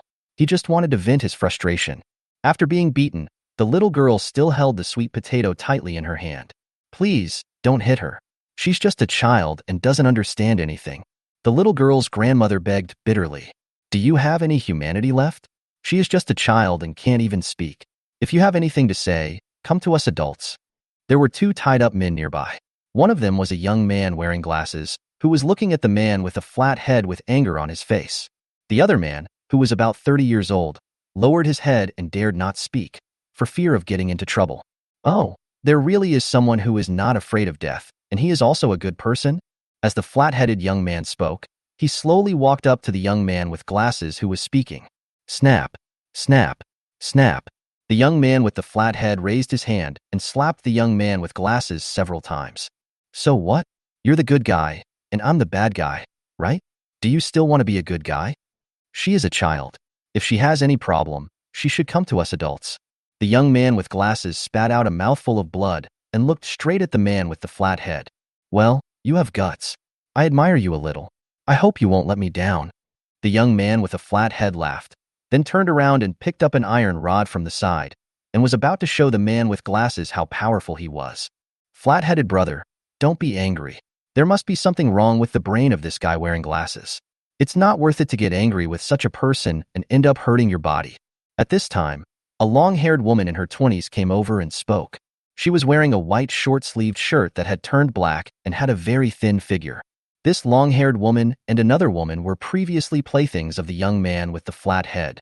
They were also responsible for cleaning and cooking, so the young man with the flat head did not tie them up. "Pa!" The flat-headed man slapped the woman in the face. "You bitch, are you attracted to this guy with glasses? If you dare to speak for him, I will beat you to death." The flat-headed man was very jealous before the end of the world. He always felt that his girlfriend had an ambiguous relationship with other men. His girlfriend broke up with him because she couldn't stand him. Now the long-haired woman actually dared to speak well of the man with glasses, which reminded him of his girlfriend before the apocalypse and made him even more angry. Anyway, they had no interest in these two women anymore, so they just beat them to death. Just as the flat-headed man raised the iron rod in his hand and was about to attack. "Flathead, stop making trouble. A fat sheep has entered the supermarket downstairs." At this time, the middle-aged man who had been observing downstairs spoke. "Fat sheep?" The flat-headed man and the young man in sportswear immediately became interested and walked to the edge of the roof to check. The person they saw was Zhang Wen. The flat-headed man looked at Zhang Wen and the armored vehicle and immediately said excitedly, "He is indeed a fat sheep. Look at his clothes and face. Damn, he can still eat meat and take a bath every day after the end of the world, right? Don't worry about it for now. He will definitely come over once he sees our slogan. Then we can not only rob his car and food, but if his base is not strong, we can also rob his base." The middle-aged man said with shining eyes. "That's what we'll do. We must not let this fat sheep go." The young man in sportswear also said. However, they soon discovered that Zhang Wen had indeed seen their slogans, but he didn't seem to have any intention of coming over to take a look. The middle-aged man made a prompt decision and immediately said to the young man in sportswear, "Xiao Feng, we can't let him get away. Since we can't catch him alive, just shoot him with arrows." The young man in sportswear had already prepared his bow and arrow. He aimed at Zhang Wen and said with a smile, "Don't worry, I will leave him alive." The young man in sportswear is confident in his archery skills. Unfortunately, he miscalculated. The above is the reason why Zhang Wen was suddenly shot by an arrow. After Zhang Wen parked the car beside the building, he got out of the car and put it into the system warehouse. Revenge never takes overnight. Zhang Wen wants to kill them now. Avoiding the sight of the three thugs on the rooftop, Zhang Wen went around to the back of their building. They must now think that even if they come back for revenge, they will come in an armored vehicle. Their attention must still be ahead, and they are watching for armored vehicles. Those thugs would never have imagined that Zhang Wen had already gone around behind them. The windowsill of this building is not high, and climbing stairs is not difficult for Zhang Wen. He climbed to the second floor easily. After entering the building, Zhang Wen saw that many doors of the rooms were open. But Zhang Wen was not here to look for supplies, and he had never been interested in the things in the rooms of these buildings. If you have this much time, you can just go to a supermarket or even a convenience store outside and you may find enough supplies to fill an entire building. Therefore, Zhang Wen rarely goes to residential buildings to search for supplies. Not this time either. He just came to deal with some blind people. Zhang Wen took out a submachine gun with a silencer from the system and then slowly went up to the top floor. At this time, the thugs on the roof did not notice Zhang Wen's approach at all. At this time on the rooftop, the flat-headed man cursed, "Damn, that guy was pretty fast. He ran away without even daring to look at us." The middle-aged man said with some worry, "That person doesn't look like an ordinary person. If such a person is not dead and targets us again, we are afraid that we will be in big trouble." The young man in sportswear also said, "I have the same feeling." The flat-headed young man said disapprovingly, "He is just a human being. What are we afraid of? If he appears in front of me now, I will teach him how to be a human being." Chapter 146 Good Name. While a few thugs were chatting on the rooftop, Zhang Wen had already secretly observed them. It seemed that this group of people didn't even have a gun, and they basically posed no threat. "I just happened to hear the flat-headed man wanting to teach me how to behave. How do you want to teach me how to be a man?" Zhang Wen's voice suddenly rang out on the rooftop, and the flat-headed man and several thugs were immediately stunned. "Damn it. We were just talking about him, but now he was killed directly in their lair." This made the thugs feel a chill in their hearts. Unfortunately, Zhang Wen had just finished speaking without giving them any chance to answer or react. Da. Zhang Wen picked up a submachine gun, pointed it at several people, and started shooting. First, the young man in sportswear, because Zhang Wen saw that he had a bow and arrow in his hand, which made him a more threatening person. Zhang Wen was very close to the three thugs, and with his submachine gun, he basically shot and killed one of them at a time. And soon all three were surrounded like a hornet's nest. Zhang Wen looked at the remaining people again. 2 women and several people tied up, 2 men, 1 old and 1 young. The people who were tied up were definitely not in danger, so Zhang Wen pointed the gun at the 2 women again. "No, brother, don't kill us. We were also deceived by these men. We are not in the same group with them." One of the women saw the gun pointed at her and was so scared that she immediately collapsed to the ground and begged for mercy. The other woman looked at Zhang Wen without saying anything. She knew that if Zhang Wen was a ruthless villain who killed people without blinking an eye, it would be useless no matter how much they begged for mercy. On the contrary, they don't need to beg for mercy. The situation at the scene will let him know that they are innocent, and Zhang Wen will naturally not kill them. Zhang Wen ignored the woman begging for mercy, but he didn't kill them either. He picked up the rope on the ground and tied them up first. Although I know that they might also be victims, otherwise they wouldn't be so thin from hunger and have scars from being beaten. But there are sometimes all kinds of tricks in the end times, so it's better to be careful. The 2 women did not dare to resist and allowed Zhang Wen to tie them up. Zhang Wen picked up all the weapons on the roof and put them into the system warehouse. He also found the food of this group of people. There were also 5 buckets of instant noodles, 6 large bottles of water, and more than 10 small bottles of water, as well as some biscuits, pickled mustard tubers, spicy strips, and the like. Zhang Wen was not in a hurry to collect the food. To be honest, he really looked down on it. He looked at the people who were tied up, pointed at a woman and asked, "How did you get here?" The woman did not dare to hesitate and quickly explained her situation. She happened to come here looking for something to eat a week ago and saw the banner on the rooftop of this building. Although she was a little worried that it was a trap, she was too hungry at the time, so she finally came over. Then she was taken to the rooftop by several thugs. Needless to say, the final result. Then Zhang Wen randomly asked a few other people, and they all had similar experiences. Either they were too hungry, or they were too easy to believe that these people were good people. The experiences of these women Zhang Wenjue rescued are new propaganda materials. The women he rescued in the shelter before did not seem to have such examples. These women can be brought back to the shelter. But let's talk about it when the time comes. There's no rush. Then Zhang Wen continued to listen to them talk about what happened here. They talked about what happened when the man with glasses stopped the man with the flat head when Zhang Wen was not there. This made Zhang Wen really look up to the young man with glasses. This young man with glasses is a good person. "What's your name?" Zhang Wen asked the young man with glasses. "My name is Li Haoran," said the young man with glasses. "What a nice name. It represents righteousness," Zhang Wen said with a smile. He was sincerely praising Li Haoran. Although Zhang Wen himself would not be such a good person, it does not mean that he does not admire such people. Good people still exist at all times. Of course, although Zhang Wen admired him very much, he had no intention of taking him back to his shelter. Matters of principle will not change. "You are all from this area. Does anyone know of a place with lots of food but also lots of zombies, and that has not been visited by any survivors?" Zhang Wen looked at the survivors and asked about his main purpose. If anyone can provide clues that satisfy me, I will not only release him, but also give him the food here. Zhang Wen pointed to the instant noodles and water piled aside. He didn't care about these things, so he didn't mind exchanging them for some useful information. Although these foods are nothing in Zhang Wen's eyes, they are simply a huge fortune in the eyes of these starving people. I say, I know there is a shopping mall not far from here. There are a lot of zombies there, and it must not have been visited by survivors yet. A man said immediately. I know one too. There was a restaurant nearby. They were reporting a wedding, so there were a lot of zombies. The woman who was frightened and begged for mercy before also said this. Is this restaurant you are talking about the Jufu restaurant? It was set on fire by a group of survivors yesterday. After the end of the world, it was not easy for them to know the news from the outside world. In addition, some people had been locked up here for several days, so the news everyone knew might be different.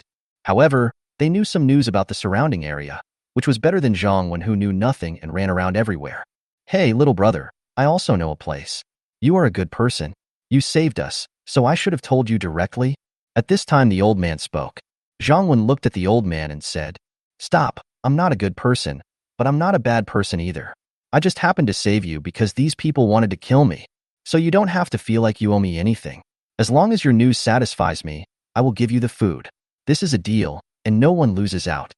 The old man said quickly, Young man, if the news I told you satisfies you, can I use these foods to exchange for a promise from you?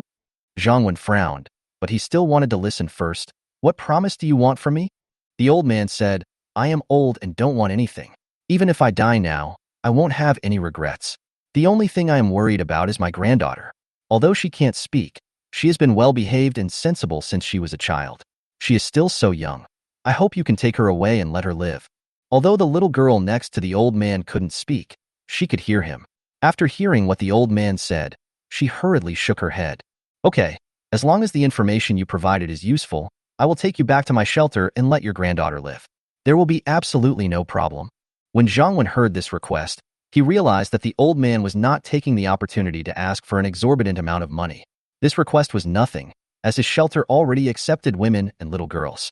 Although the little girl can't speak, it's not a big problem. As long as the information about the elderly is of high value, we can naturally agree to it. Thank you, little brother. If possible, I'll leave my granddaughter to you in the future. Chapter 147, Great Harvest. The old woman didn't notice what Zhang Wen said about you too. She was very grateful that Zhang Wen was willing to take in her granddaughter. Then the old man continued. The place I'm talking about is the large freezer where my wife used to work. There were frozen pork, dumplings, ice cream, and a lot of other supplies. And my wife said that even if there is a power outage, there will be a backup power supply for the supplies in there, and the ice in the cold storage will keep the temperature there low for a long time, so the food should not have gone bad. But there are a lot of workers working there, and there are also a lot of zombies, so it is very dangerous. Large freezer. Zhang Wen's eyes lit up. This seemed to be a promising idea. As for the large number of zombies, it's nothing at all. I like places with lots of zombies. What made Zhang Wen even happier was that the old man's wife used to be a janitor at the cold storage, and he had a spare key there. Now the key and the key to the old man's house are in the old man's possession. Zhang Wen immediately decided to go to the large freezer first. If it's true, I'll come back to pick them up then. Following the route and address provided by the old man, Zhang Wen quickly found the large cold storage. Next to a logistics park, there are indeed a lot of zombies, at least several thousand. Many of them are locked up in the factory, so few people can really get access to the supplies here. Fortunately, Zhang Wen hasn't used his zombie killer body yet, so he can use it here now. After entering the cold storage, there were also many zombies inside. This cold storage has a fresh keeping area and a refrigerated area. Zhang Wen took a look at the fresh keeping area and saw that there were fruits, vegetables, and flowers stored there. Because of the power outage, many things in the fresh keeping area have been spoiled. But Zhang Wen still harvested 10 tons of apples, 10 tons of pears, and 10 tons of watermelons. The cold storage area stores meat, poultry, seafood, etc., although there is a power outage here now. But it may be because the backup power supply lasted for a while, and the temperature inside was very low before. Although the temperature inside is rising now, the food inside has not spoiled yet. Collect, collect, collect. 80 tons of pork, 60 tons of chicken and duck, 30 tons of beef and mutton, 20 tons of seafood. Zhang Wen collected a total of nearly 230 tons of supplies in this cold storage. In the future, the system warehouse will be calculated based on 300 tons of materials. Although there were still some things in the cold storage, Zhang Wen's space could no longer hold them. Every time he came out, he tried his best to clear out the contents of the system warehouse. However, some things still have to be put into the system. Zhang Wen didn't expect to gain so much this time. After leaving the freezer, Zhang Wen returned to the rooftop of the building where the old man was. Director Zhang is a man of his word. When Zhang Wen left, he did not untie these people. So these people were also afraid that Zhang Wen might have an accident or would not come back. Zhang Wen looked at the two women, then pointed at the old man and the little girl and said, "I have a safe shelter. Apart from the two of them, are you two women willing to go there?" Originally, Zhang Wen planned not to go back today, but now the system space is full and the zombie killer body's time has been used up, so he decided to go back to the shelter first. It would just be a little more troublesome if I came out at 12 o'clock in the evening. These women can be taken back together as well. Brother, I am willing to go. The woman who had begged for mercy before said this without hesitation. She was afraid that Zhang Wen would kill them before, but now she knows that Zhang Wen will not kill them, and Zhang Wen is so powerful and he has a gun, so of course she is willing to follow him. After going through so many things, she now understands one thing. In the end times, the strong prey on the weak. If you are weak, you can only follow the strong. The other long-haired woman looked at Zhang Wen and said, "Brother, can't the men go?" Zhang Wen shook his head and said, "My shelter only wants women." The long-haired woman said, "Then I won't go." Zhang Wen looked at the woman in surprise and said, "Don't worry, there are many women in my shelter. You can't meet my requirements." Zhang Wen thought the women were afraid that he would use them as a tool to vent his anger, just like the three men before him. The long-haired woman still shook her head. "It's not because of this. I want to stay here. Whatever. I don't need any more people in my shelter." Zhang Wen was too lazy to say anything more. At this time, the young man with glasses suddenly said, "Xiaoling, follow him. It's too dangerous outside. I may not be able to protect you." Zhang Wen looked at the two of them. "Didn't you say before that it didn't matter?" The woman who wanted to follow Zhang Wen said immediately, "Brother, they got together after you left." Xiaoling said that Yuan Jing is a good man, and as long as he doesn't despise her, she is willing to follow Yuan Jing forever. Zhang Wen was stunned. "Wow, it's healed pretty quickly. How can you still have a relationship when you're tied up? But they are really a good match." Zhang Wen's shelter doesn't lack one or two women, and Zhang Wen doesn't like women with long hair, so he won't do anything to break up the couple.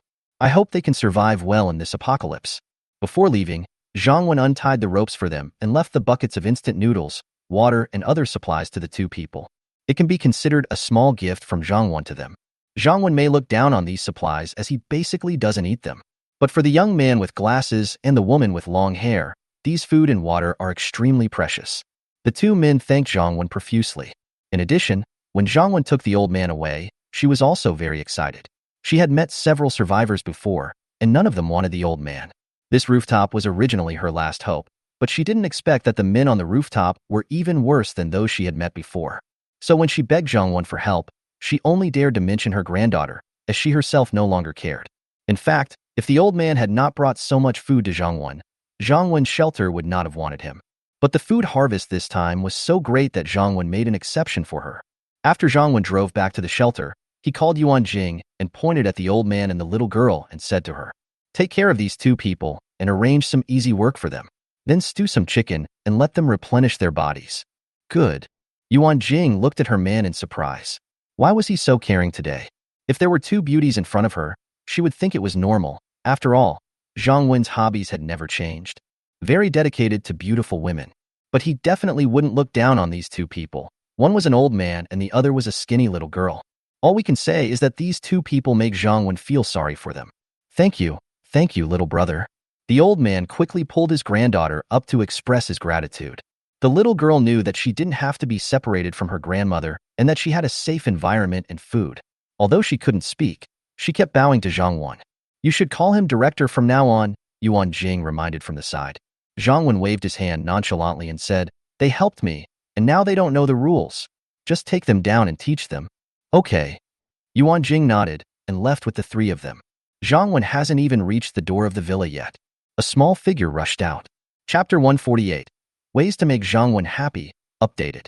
It was the little golden retriever girl. The little guys surrounded Zhang Wen, shaking their heads non-stop. Their enthusiasm and joy were beyond words. I remember that every time I came back, it was the little kids who greeted me warmly first, but now it's the dogs. The little guy recovered pretty well. Let's go back. Zhang Wen gave an order, and the little guy immediately ran back. Walked to the door of the villa. Uncle Director. I'm back. Xiao Tongyao and Tang Xian also came forward. You were fine at home just now, but Nyonyo suddenly ran outside, and we knew it must be you who came back. Tang Xian said with a smile. Wearing a tight dress, her curvy figure seems to be getting better and better. Zhang Wen asked casually, is this dog well behaved? Will he not make any noise? Uncle Director, little Nyonyo is very well behaved and not noisy at all. Little Tongyao was afraid that Zhang Wen didn't like Nyonyo and would send her away, so she quickly replied. Tang Xian also said, this dog is really well behaved and sensible. It's not noisy at all. Not only does it know how to play nursery rhymes with the little girl, but after I told it once about going to the toilet, it knew to go outside. Zhang Wen nodded. Maybe it was taught by its previous owner. Everyone went into the house talking together. Go up to the second floor of the villa. Little Tong Yao and Lu Qianqian were playing with two pets. The golden retriever Nuno cooperated with them very well and kept running back and forth. The British shorthair named Maru had a look of disgust on his face and lay there unwilling to move. Shit shoveler, do you have any good eyesight? Tang Xian leaned against Zhang Wen and asked with concern, did you encounter any danger this time? Tang Xian has now completely fallen in love with Zhang Wen and has adapted to her current life at the end of the world. She has always been a woman who doesn't have too many aspirations. If possible, she wants Zhang Wen to stay with them for the rest of their lives, and they can all live happily. But she is not naive. She knows that after the end of the world, sometimes many things are beyond her control. Just like the survivors near the shelter, if you don't drive them away, they will keep their eyes on the shelter and come to cause trouble from time to time. Therefore, if you want to survive in the apocalypse, you have to constantly eliminate threats and develop and strengthen your own strength. Zhang Wen sniffed her pleasant body fragrance and said with a smile, don't worry, it's okay. I won't fight them head-on. Tang Xian blushed when she saw that the little ones were not paying attention to her, nor did they run away. Instead, they snuggled up to her even tighter. Then let Zhang Wen tell her about what's happening outside. Zhang Wen briefly told Tang Xian what happened on the rooftop of the building today. Tang Xian said with emotion, it is so difficult for survivors now. Not only do they have to face the threat of zombies, but also the threat of other survivors. Of course, these difficult people are women and the weak. Some of the strong men are hunters themselves. Zhang Wen nodded. This is what happens when there is no order. Without anyone in charge, people will behave in different ways. But this is only temporary. In the future, gathering places will slowly form and order will be restored to a certain extent. These are the apocalyptic developments that Zhang Wen experienced in his previous life. In the first few months of the apocalypse, most people were trying to survive on their own. Even though there are some small teams, they do occupy some places as their bases, but they are all small-scale operations. Later on, some large and powerful forces or several medium-sized forces unite and slowly begin to establish gathering places or towns. After these towns are established, a certain area will be under their jurisdiction and order will be restored to a certain extent. Although it is still the law of the jungle, at least on the surface, they will no longer kill ordinary survivors at will. After all, no matter when developing and managing a force, stability and population are the most basic and important factors. Tang Xian hugged Zhang Wen tightly. It's great to have you. Promise me that you will pay attention to your own safety and don't do anything too dangerous, okay? Zhang Wen pinched her delicate face and said, don't worry.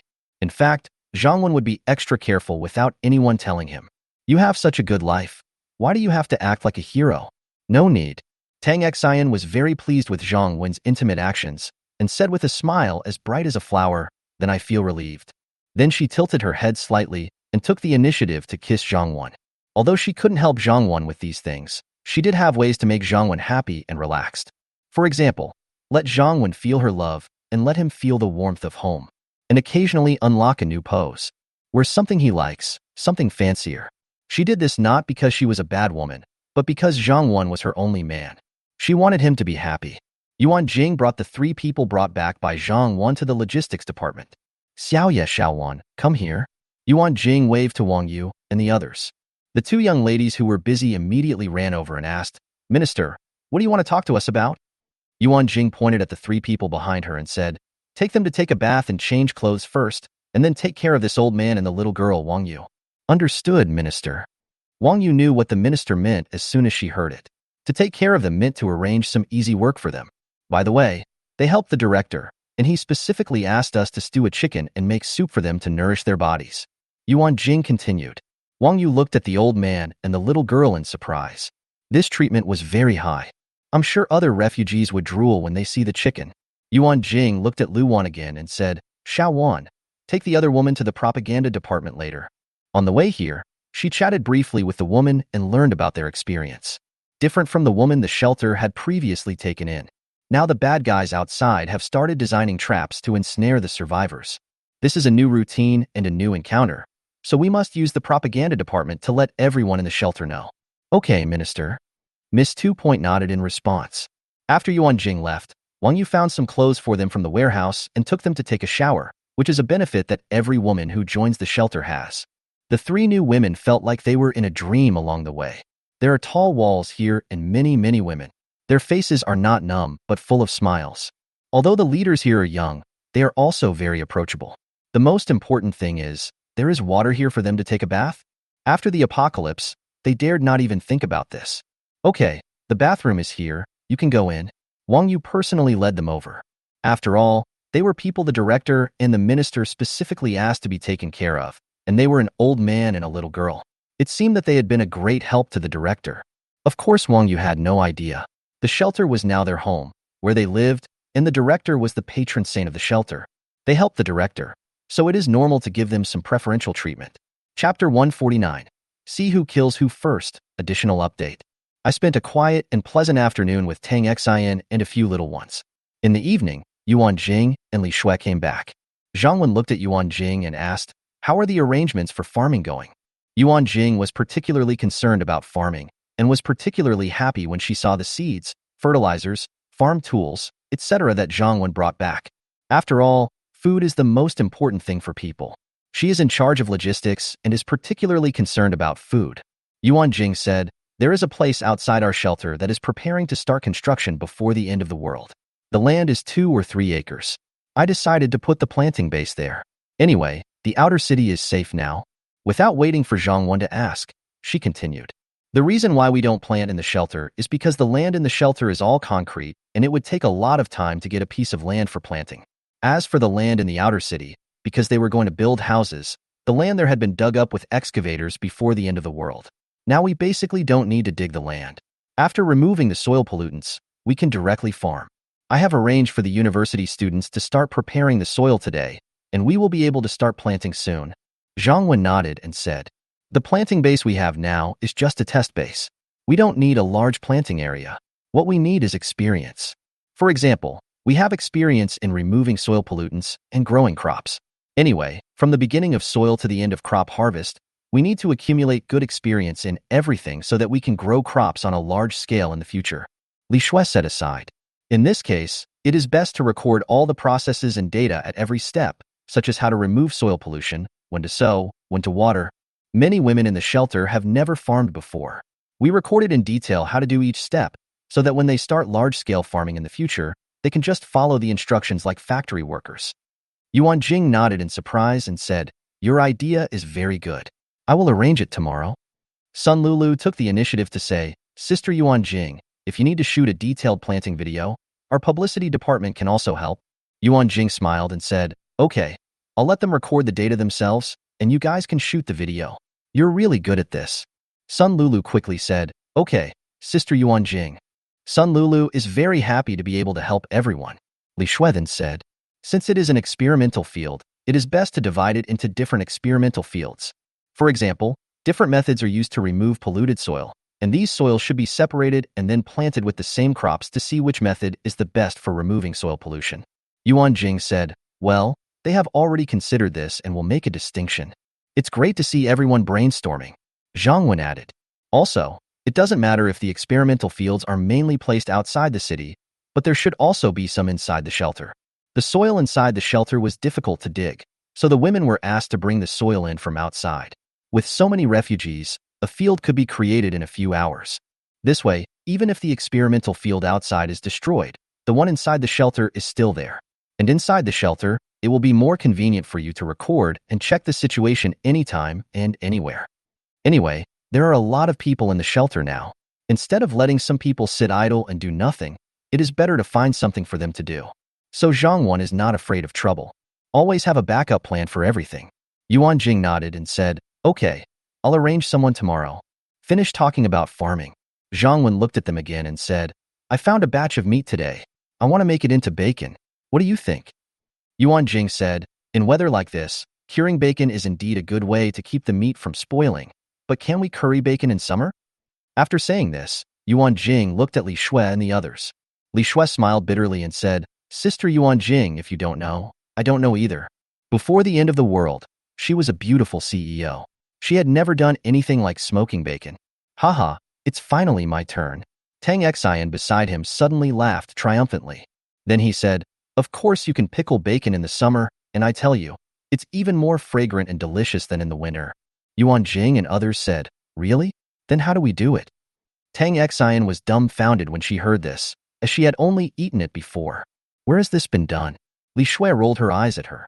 Yuan Jing remembered at this time and said, we can ask Sister Li, she should know. Tang Xian quickly agreed, yes, I'm afraid I can't explain it well, so I'll let Sister Li say it. After saying that, he hurriedly ran to ask Sister Li for help. When Sister Li arrived, she did not disappoint everyone. It is true that you can pickle bacon in the summer. And it's simple too. First, cut the fresh meat into long strips, then stir-fry salt, star anise and peppercorns in a pan until fragrant. After they have cooled, spread them evenly on the meat. Then marinate them in a cool place for 2 days. After 2 days, blanch the meat with boiling water, then put it in the sun for 3 or 4 days before eating. If you want to preserve it longer, you can smoke it for a while. The reason why Zhang Wen wants to make bacon is that he really likes to eat bacon, but now he can't buy it even if he has money. Secondly, his system warehouse has not been upgraded yet, so the food he found this time was a bit too much, and most of it was meat. These meats cannot be stored directly outside and can only be placed in the system warehouse, which takes up some space. So Zhang Wen thought of a way to make bacon. Although making bacon consumes a lot of salt, the finished bacon is generally very salty. The bacon can be used directly as salt in the future, so it is not considered a waste. It seems that the women in the shelter have something to do again. This is good, as people tend to have random thoughts when they are idle. We should find more things for them to do. Soon it was night again. Yuan Jing liked to go to the kitchen to help out, and at the same time, she would try to change up her cooking style with Sister Li to make some fresh dishes or delicious snacks for everyone. This is not only her hobby, but also because everyone is busy all day, and making something delicious can make everyone happy, which makes her very satisfied. After dinner, Zhang Wen had to go out tonight, so he didn't go anywhere or go back to his room. He just hugged Tang Xian and watched TV with everyone in the living room. Yuan Jing and Li Shui were not interested in watching TV. They were discussing tomorrow's task arrangements in a low voice. Sun Lulu also had a task, so she naturally joined in. Actually, Zhang Wen had no interest in watching TV. Especially since Tang Xian still had a childish nature, she watched a cartoon with Xiao Tongyao and the others and enjoyed it very much. However, it was very comfortable to hold Tang Xian's soft body, so Zhang Wen was too lazy to move. By the way, I planned in my mind the action to be taken against Zhou Yunlong at night. Zhang Wen waited until after 11 o'clock in the evening, temporarily stored the supplies in his system space in the shelter, and then prepared to set off. Because after 12 o'clock, the time of the zombie killer body was restored. Once you get there, you can take action directly. After leaving the shelter, although it was dark at night and there was no light, he was familiar with the road to Zhou Yunlong's base because he had run back and forth once. At around 12 o'clock in the evening, Zhang Wen drove to Zhou Yunlong's stronghold again. I'm not afraid of thieves stealing, but I'm afraid of thieves thinking about it. Zhou Yunlong was thinking about his shelter and also about his stronghold. It all depends on who can kill whom first. Chapter 150. The light that just came on went out again.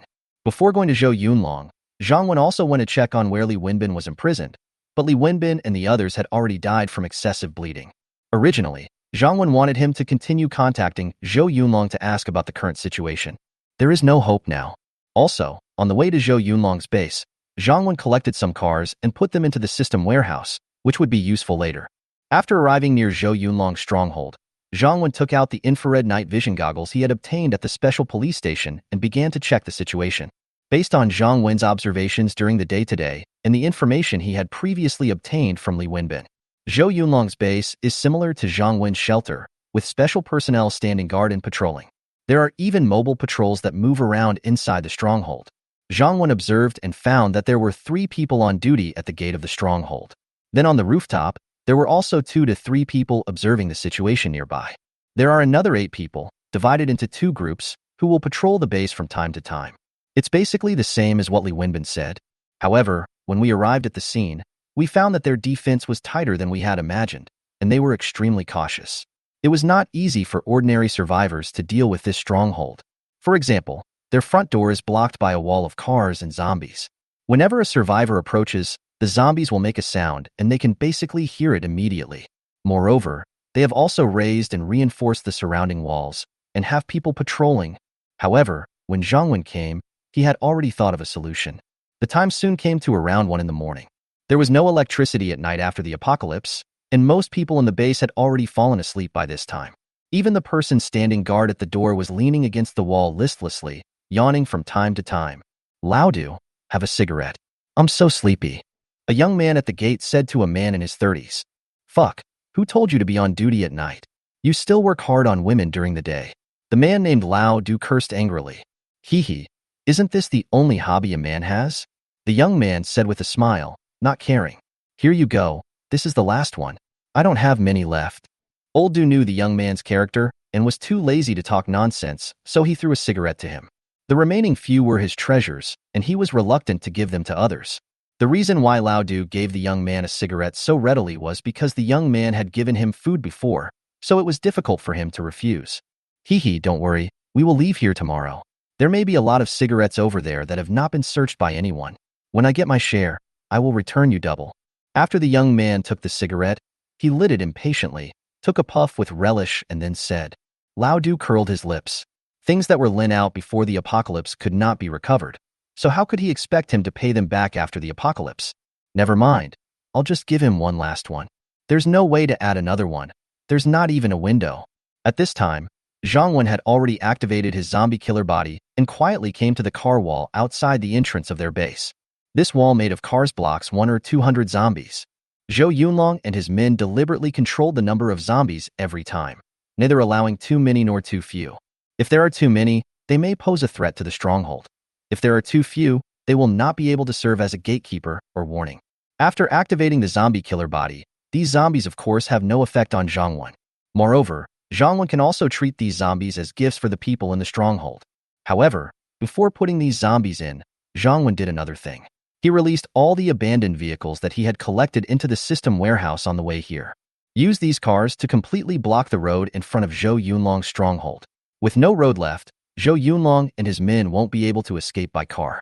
After blocking the retreat route, Zhang Wen came to the car wall set up by Zhou Yunlong and others, and then instantly put several cars that blocked the zombies' way into the system warehouse.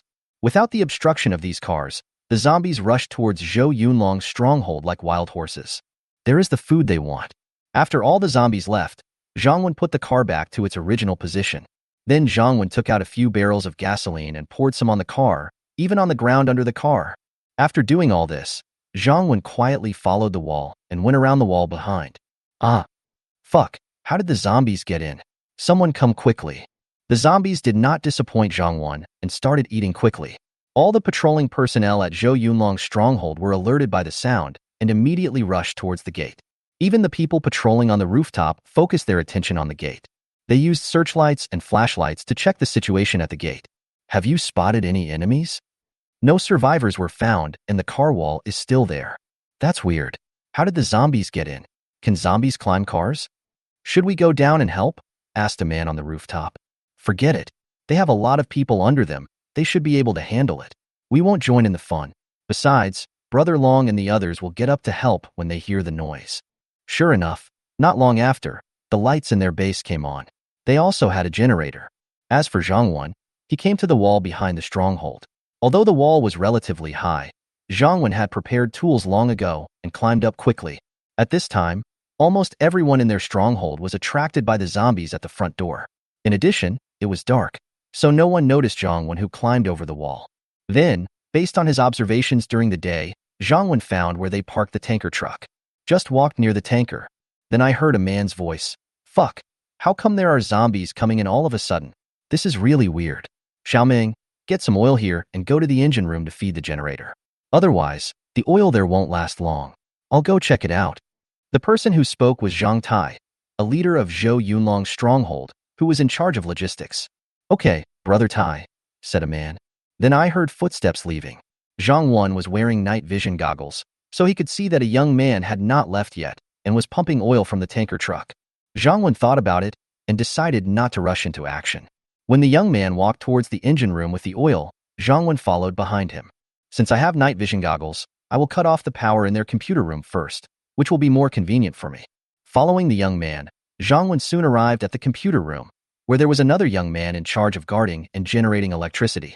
When the young man saw the young man named Xiaoming coming over, he immediately said, "Hurry up, I just turned on the power, but the generator is running out of oil. I had packed up the generator and was ready to take it over there, but I didn't expect to need it tonight. Here." Xiaoming didn't say anything and quickly handed him the fuel. At this time, Zhang Wen, who was following behind, suddenly jumped out and raised the submachine gun with a silencer in his hand. A volley of bullets was fired, and the two men were killed instantly without even having time to scream. In fact, a submachine gun equipped with a silencer will still make some noise when shooting, but the noise is not loud. Besides, there are zombies roaring outside, so it won't disturb the people outside. Zhang Wen picked up the guns and walkie-talkies from the two men and put them into the system warehouse along with the generators and fuel in the computer room. As Zhang Wen finished doing all this, the lights in the stronghold that had just been lit up soon fell into darkness again. Chapter 151 found it a little late. At this time, shortly after the zombies came in, Zhou Yunlong was awakened by the sound outside. After the end of the world, he usually doesn't sleep too deeply. Of course, even if he wasn't awakened. The men patrolling outside quickly called for help using the intercom. There were too many zombies coming in, and the people on guard had not been able to react yet. 2 people died at the beginning. Although the patrol officers went to help, they were still a little short-handed. Zhou Yunlong immediately asked on the intercom, "Have any survivors been found nearby? Were these zombies let in by the enemy?" The patrolman said, "Brother Long, we haven't found any enemies yet.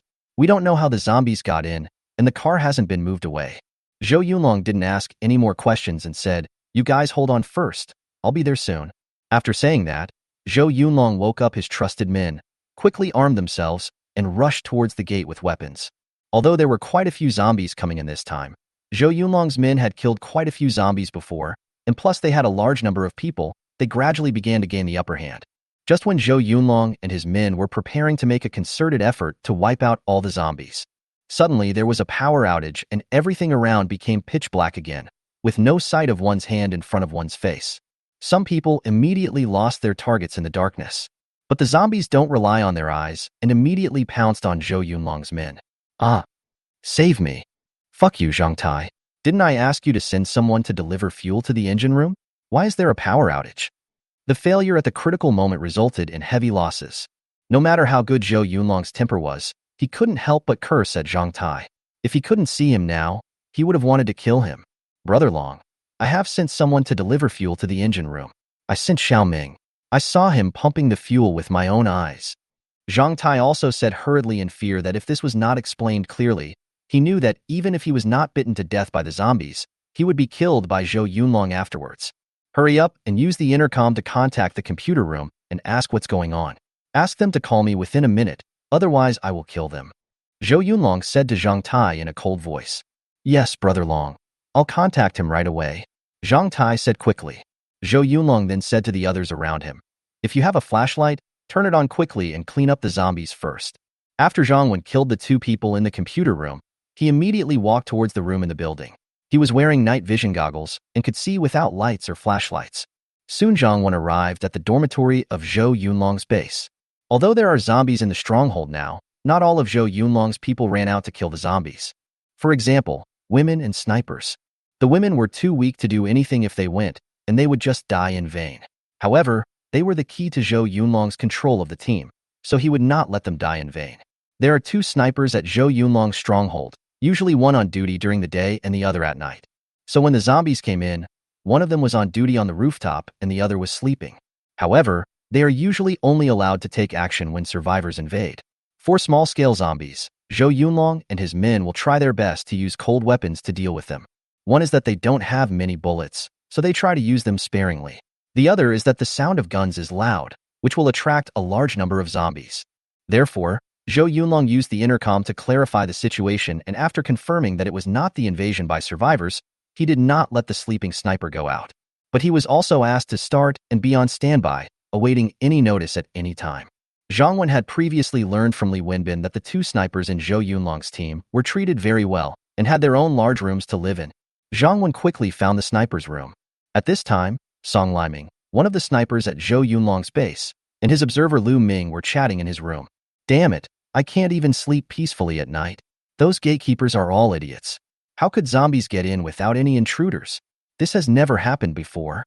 Song Liming was called up late at night and was very angry. Lu Ming was also unhappy and said, they must have thought that they would leave here tomorrow, so they were lazy at night. Damn, there's a power outage. They're all a bunch of rubbish. Song Liming cursed. After the power went out, they heard screams from their own people outside.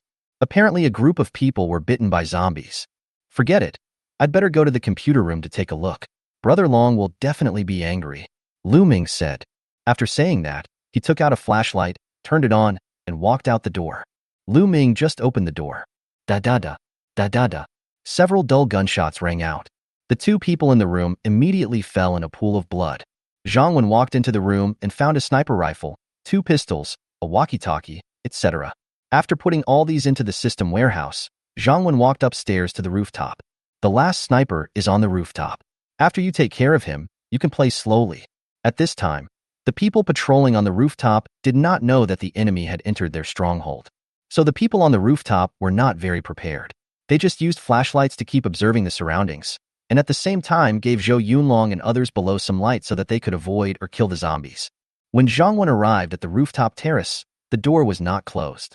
Hiding behind the door, Zhang Wen observed the situation on the rooftop.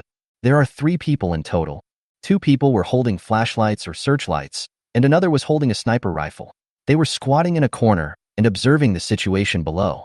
Zhang Wen loaded the gun and walked out quickly. Da-da-da. First, he fired a burst of shots at the sniper. The sudden change left the 3 people on the rooftop stunned. It was not until the sniper was shot dead that the other 2 men on the rooftop reacted and prepared to draw their guns to fight back. At the same time, someone shouted downstairs, "Brother Long, there are enemies." However, the speed at which they drew their guns was definitely not as fast as Zhang Wen's shooting speed. Da-da-da, da-da-da.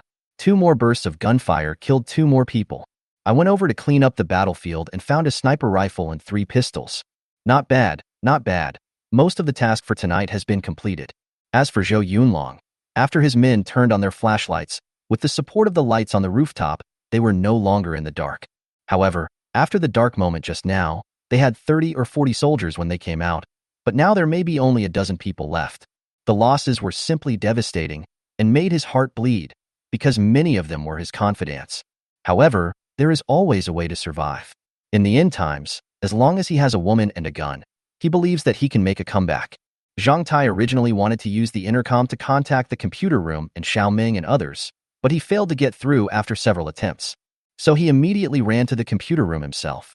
When he arrived at the machine room, all he saw were 2 bodies lying in a pool of blood. At this time, he finally realized why there was a sudden power outage. He quickly took out the intercom and said, "Brother Long, the enemy has entered our base. Xiaoming and the others in the computer room have all been killed." And at this moment, a voice suddenly rang out from the rooftop, "Brother Long, there are enemies." Unfortunately, both sides discovered it a little late. Chapter 152, Want to surrender? It was only then that Zhou Yunlong downstairs realized that this time the zombies did not come in on their own, but were let in by the enemy. But how did the enemy let the zombies in? Were they brought in one by one? However, Zhou Yunlong did not have time to think about it. It was more important to get rid of the enemy. He immediately said to his men, "Everyone, ignore the zombies for now. Everyone, take out your guns. Let's go back to the building and deal with the enemy first." "Yes, Brother Long." Wang Xiao responded immediately. He is Zhou Yunlong's #1 general and always rushes to the front. The other men also pulled out their pistols and tried to rush back with flashlights. Bang! A gunshot rang out. Wang Xiao, who was at the front, fell to the ground. This time, Zhang Wen did not use a submachine gun with a silencer to fire, nor did he use a captured sniper rifle. Instead, he took out his own high-precision sniper rifle. This has a longer range and higher accuracy than the sniper rifle used by Zhou Yunlong and his men. Although Zhang Wen's sniper skills are not as good as Lu Feifei and Li Tingting, he can still hit the head or the body without any problem. They have snipers. Everyone turn off your flashlights. Zhou Yunlong didn't care about Wang Zhao's life or death and immediately shouted loudly to his men. At the same time, Zhou Yunlong also concealed himself better. Fortunately, he was cautious by nature and did not take the lead and rush forward just now. Zhou Yunlong's men did not dare to delay and immediately turned off their flashlights. No one was stupid enough to become an open target. Bang! Another shot, and another of Zhou Yunlong's men fell down. Brother Long, how can they still hit us? What should we do? The remaining brothers asked in panic. Damn it, we can't stay where we are, otherwise we will be sitting ducks. Let's all rush over and fight them. It seems they only have one gun, and they can only kill one person at a time. Zhou Yunlong immediately shouted in the darkness. That's right. If we don't charge forward, we will die. Let's charge forward together and fight them. A younger brother followed suit and shouted slogans. Let's spread out and run in a similar pattern, another person said. In the darkness, many people felt that what Zhou Yunlong said was right, so they began to rush forward. However, Zhou Yunlong and his two trusted confidants hid and did not take any action. Zhang Wen looked at the people below, who were rushing towards the building. He calmly put away the sniper rifle, and then took out two automatic rifles from the system warehouse. Holding an automatic rifle in one hand, he fired wildly at the approaching crowd. Da-da-da, da-da-da. Oh, my legs. Shit, I'm shot. Hearing this noise, Zhou Yunlong, who had been hiding, knew that the enemy's firepower was too strong and that he would only die if he rushed over. Let's get in the car and drive away from here. Zhou Yunlong said something to the two confidants around him and immediately ran towards a bus in the wall of vehicles. The enemy is killing people at this moment and certainly has no time to pay attention to them. This is their last chance to escape. Zhou Yunlong's two confidants also quickly followed him into the car. One of them went to the cab. But just after starting the car and driving a few meters, the driver's desperate voice came, Brother Long, the road outside is blocked by a large number of cars. We can't drive out at all. Zhou Yunlong was also shocked when he heard this. These people were really thoughtful and really didn't leave him any chance to survive. Zhou Yunlong believed that today's enemy must be more than one person, but a large team, so they sent the elite of their team to sneak into their stronghold. Now I can be said to be a turtle in a jar. And by this time the gunfire had stopped, so all his men might have been killed. But Zhou Yunlong didn't want to give up. He shouted loudly from the car window toward the rooftop. Boss upstairs, we admit defeat tonight. As long as you give us a way to live, we will give you our supplies and women, and we will follow you in the future. How about it? Otherwise, we still have people and weapons, and we are guarding the door, so you won't be able to get away with it easily. Zhang Wen heard Zhou Yunlong's call from below and immediately replied, Okay, you stay in the car first and don't act rashly. I will send someone down to pick you up. But if anyone disobeys, don't blame my bullets for not having eyes. They are all old foxes, so Zhang Wen naturally would not believe Zhou Yunlong's lies about surrender. But they are just fooling each other. Moreover, Zhang Wen used night vision goggles to check and found that even if he didn't say anything, Zhou Yunlong and the others would not be able to get out of the car easily. The zombies that they had not cleared out before had already surrounded their car tightly. Okay, I'll wait for you. Zhou Yunlong replied loudly. Boss, if we really surrender, will they let us go? A younger brother said in panic. We'll act according to circumstances. Zhou Yunlong said coldly. The two confidants understood. After trapping Zhou Yunlong and the others, Zhang Wen walked downstairs from the rooftop and quickly searched the entire building. Almost all the men in the room had left, and those who were not there were killed. However, in one room, Zhang Wen found more than 50 women. One of the women was holding a gun in her hand, but she didn't see Zhang Wen in the dark, so Zhang Wen shot her to death. In the post-apocalyptic survivor team, anyone who can hold a gun is definitely a core member. Zhang Wen will kill anyone directly regardless of whether he is a man or a woman. Zhang Wen held a flashlight and looked at the dozens of women in front of him. Some were so skinny from hunger that they looked like a bolt of lightning, while others were well off and still wore new clothes. Now that he is not in his own shelter, Zhang Wen has no idea about their friendliness. After thinking for a while, Zhang Wen looked at them and said, Among you women, are there any who have a particularly good relationship with the men here? Or are they family members, relatives, or friends? Or are they willing to be their women without being forced? If anyone tells me, I will give her food. If you don't tell me, you may all die. By this time, the women were already terrified. They kept shaking their heads, but no one dared to speak, probably because they were afraid of retaliation from Zhou Yunlong and his men. Zhang Wen shone the flashlight on a woman who looked the thinnest and hungrily, then waved the gun in his hand and said, You speak first. Don't worry, almost all the men here are dead.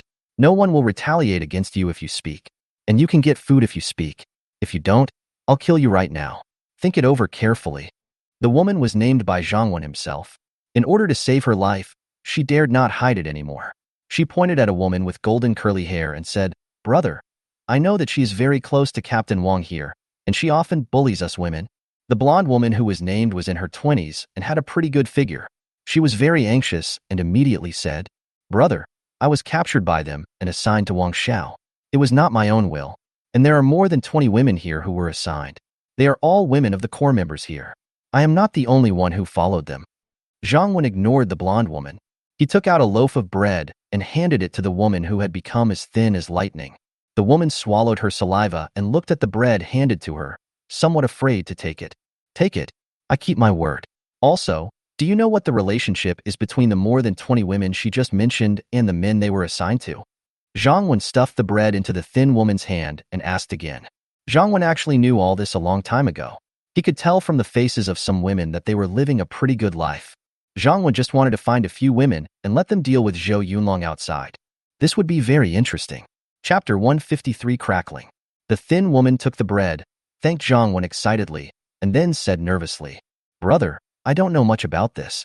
I only know that they were indeed forced at the beginning, and then they just followed those men. However, they didn't bully us servants." Zhang Wen did not ask any more questions. He called all the women who seemed to have lived a good life to the front and said in a cold voice, "The blonde woman said that you are also accomplices of those thugs. I will give you one chance to report each other. You only have one chance." The women were terrified. One of them said hastily, "Brother, I was really forced. I have never done anything bad." A woman in red also said, "Brother, we swear.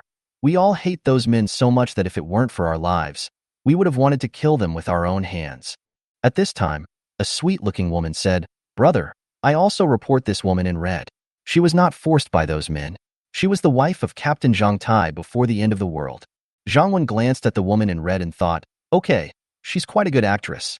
Zhang Wen looked at the sweet-looking woman again. "What's your name? Do the other women know about this? Why didn't they tell us just now?" The sweet-looking woman hurriedly said, "Brother, my name is Zhang Yi. They really don't know about this. I just heard about it occasionally. Captain Zhang Tai seems to have deliberately concealed it from boss Zhou Yunlong here. It seems there is a story behind this, but Zhang Wen is too lazy to ask." He looked at the woman in red and asked, "Do you have anything else to say?" The woman in red hurriedly said with a trembling voice, "Brother, Zhang Tai and I were indeed husband and wife before the end of the world, but our relationship was very bad. We are ready to divorce. Please forgive me. I will be obedient in the future and willing to do anything." Zhang Wen looked at her and smiled. "You are willing to do anything, right? Okay, I've been waiting for you to say that. Wait a minute, I'll tell you what to do." After saying that, Zhang Wen no longer paid attention to her. Pointing at Zhang Yi, he said, "You have also made a contribution by reporting this. I will reward you later." Then he looked at the other women. "Are there any others you want to report? If not..." The women thought Zhang Wen was going to kill them all, and many of them knelt on the ground in fear. "Brother, I was really forced by them. Please forgive me. Brother, I've only been here for 2 days, and I don't have a good relationship with them." "Shut up, everyone," Zhang Wen said coldly. The women were so frightened that they all knelt on the ground, not daring to speak anymore. In fact, whether they were lying or not would be clear to Zhang Wen once he brought them back to the shelter. There is absolutely no need to ask them this. However, Zhang Wen did this just to find a few people to do a small thing for him. Zhang Wen pointed at the 2 women with blonde hair and red clothes and said, "Aren't you willing to do anything? Now I have something for you to do." Then, Zhang Wen gave each of them a lighter and a string of firecrackers. "Brother Long, there's a noise over there. The zombies have all been attracted away. Should we get off the car?" "Get out of the car? Snipers are aiming at us. If our car wasn't reinforced with steel plates, they would have shot us to death." "Brother Long, there are lights. They must have called someone to negotiate. Damn it. They said they would come to negotiate right away, but it took them so long to come. Are they here to mess with our women? You're lucky to be alive now. You're still thinking about your woman. Okay, stop arguing. Get your weapons ready and wait for my order before shooting. Let's see what they say first." Zhou Yunlong interrupted his men. Soon 2 lights approached their car. Zhou Yunlong looked at the 2 women outside the car and said in confusion, "Su Jiaojiao, Lu Siki, why are you here?" Su Jiaojiao is the woman with dyed blonde hair, and Lu Siki is the woman in red clothes. They were all women of his generals, so Zhou Yunlong naturally knew them. As the 2 women approached the car, they turned off their flashlights. Lu Siki did not answer Zhou Yunlong, but asked, Brother Long, where is Zhang Tai? Su Jiaojiao also asked in a panic, Yes, Brother Long. Where is Wang Xiao? Let Wang Xiao come to see me. I want to discuss something with him. The two women were now very confused and no longer had the same respect for Zhou Yunlong as before, but they still wanted to see their men first. It would be good to listen to their opinions. Heh, you two sons of bitches. Now that you've surrendered to the enemy, you're so arrogant, right? Now you dare to talk to Brother Long like this? You don't have to look for Wang Xiao and Zhang Tai. They're all dead, killed by the enemies you surrendered to. When Su Jiaojiao heard that Wang Xiao was dead, she didn't react much. If it was before the end of the world, Wang Xiao would be a loser, and she wouldn't even look at such a person. Although she followed him after the end of the world, it was only because of his position in the stronghold. She was originally a woman of power. Dead.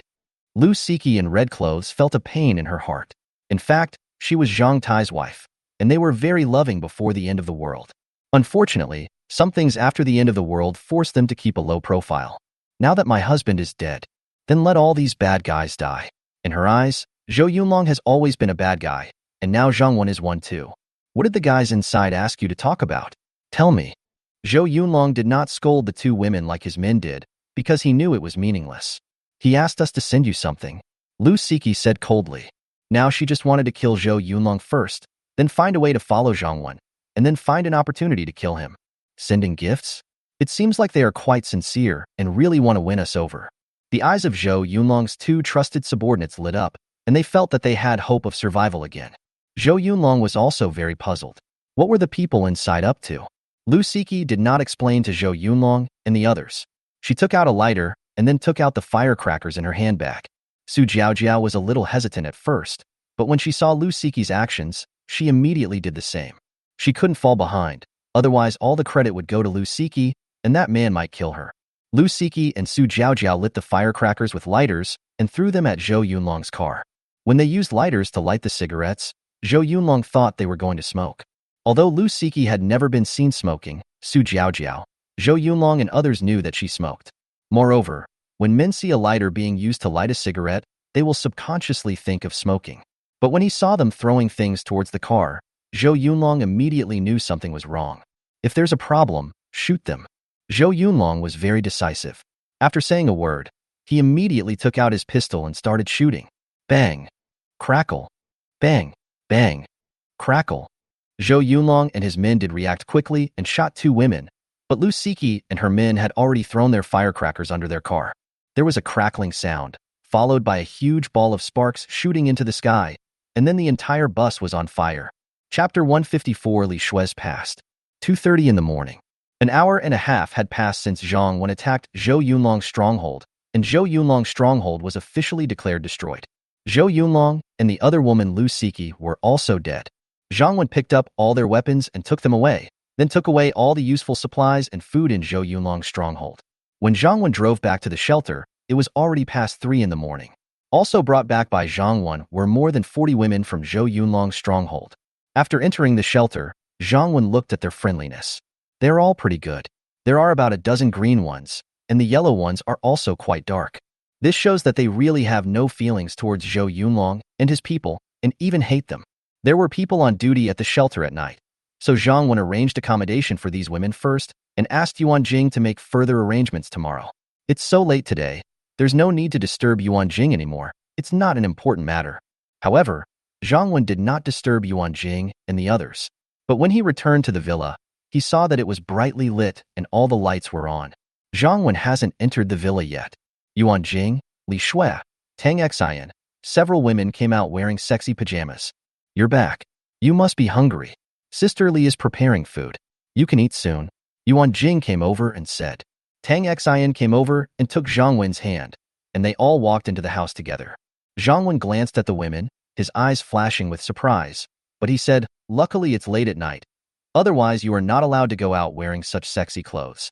Tang Xian smiled and said, my dear, you are jealous of women. Except for you, there are only women in the shelter. Even if we go out in the daytime, only women will see us. Zhang Wen said unhappily, I didn't know there was such a thing as a telescope. Tang Xian stuck out her tongue. Don't worry, we know. Zhang Wen looked at them and asked, are you still awake? Yuan Jing replied, we have slept for a while, and we don't know if you will come back today. So we asked the security team to notify us by intercom when you come back. Zhang Wen smiled and said, don't bother me in the future. I don't even know when I will be back. Yuan Jing looked at him gently and said, what's the trouble? Zhang Wen looked at the women and was in a good mood. Suddenly, he noticed that Li Shui looked pale, so he asked, Xiao Xue, what's wrong with you? Why do you look so bad? Li Shui shook her head slightly. It's okay. Maybe I didn't sleep well. Yuan Jing said quickly, if you are tired, go and rest first. If I had known, I would not have called you. I will ask Sister Li to prepare some food for Zhang Wen. There is no need for everyone to get up. Yuan Jing said apologetically. Tang Xian smiled and said, Sister Jing, if you don't call her, she might be even paler tomorrow. She's not having a good rest. She's having a nightmare. She's still calling Zhang Wen's name. If you don't come out and take a look tonight, I'm afraid she won't be able to sleep, Tang Xian, if you don't speak, no one will think you are dumb. Li Shui was a little embarrassed and annoyed, staring at Tang Xian coldly. Is it not okay for me to stop talking? Look at her. She doesn't want people to tell the truth. She looks so fierce. If something unexpected happens to me tomorrow, you must know who the murderer is. I'm afraid of being silenced tonight. Tang Xian said fearfully, patting his majestic chest. Go to hell. I don't want to bother with you. I'm going to bed. Li Shui rolled her eyes at Tang Xian and left the living room and went back to her room. I don't eat at night, so I'm going to go back to sleep first. Seeing that Zhang Wen was safe and sound, Sun Lulu and the others also went back to sleep. After the women left, only Yuan Jing and Tang Xian were left. Xiao Xue? Yuan Jing looked at Tang Xian with some curiosity. It was rare to see Li Shui acting like a little woman. Zhang Wen also pricked up his ears. Tang Xian looked around, then lowered her voice and said, don't look at Xiao Xue. She was a big CEO before the end of the world. She appeared cold and noble in front of others, but she was actually very fragile and insecure. Her family was very well off when she was young, but one year her father's business lost money, so her mother abandoned her father and her when she was just 10 years old. Later, her family became rich again due to the demolition of the house, and her father's business grew bigger and bigger. Her father has always been very good to her, so even though Li Shui doesn't have a mother, she has always been happy and content. But when she was 16, one night her father had an emergency at work and drove to deal with it in the middle of the night. Later, her father had a serious car accident. Xiao Xue's grandparents told me about this because they saw that Xiao Xue and I had a very good relationship. Xiao Xue herself had never told anyone else about her parents. Maybe Zhang Wen went out late at night today, and she was worried, so she had a nightmare at night. Yuan Jing sighed and said, I didn't expect that Xiao Xue's career was so successful before the end of the world. It was not easy.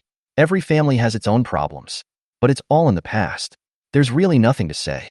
It just adds to the sadness. Let's not talk about it in front of her in the future.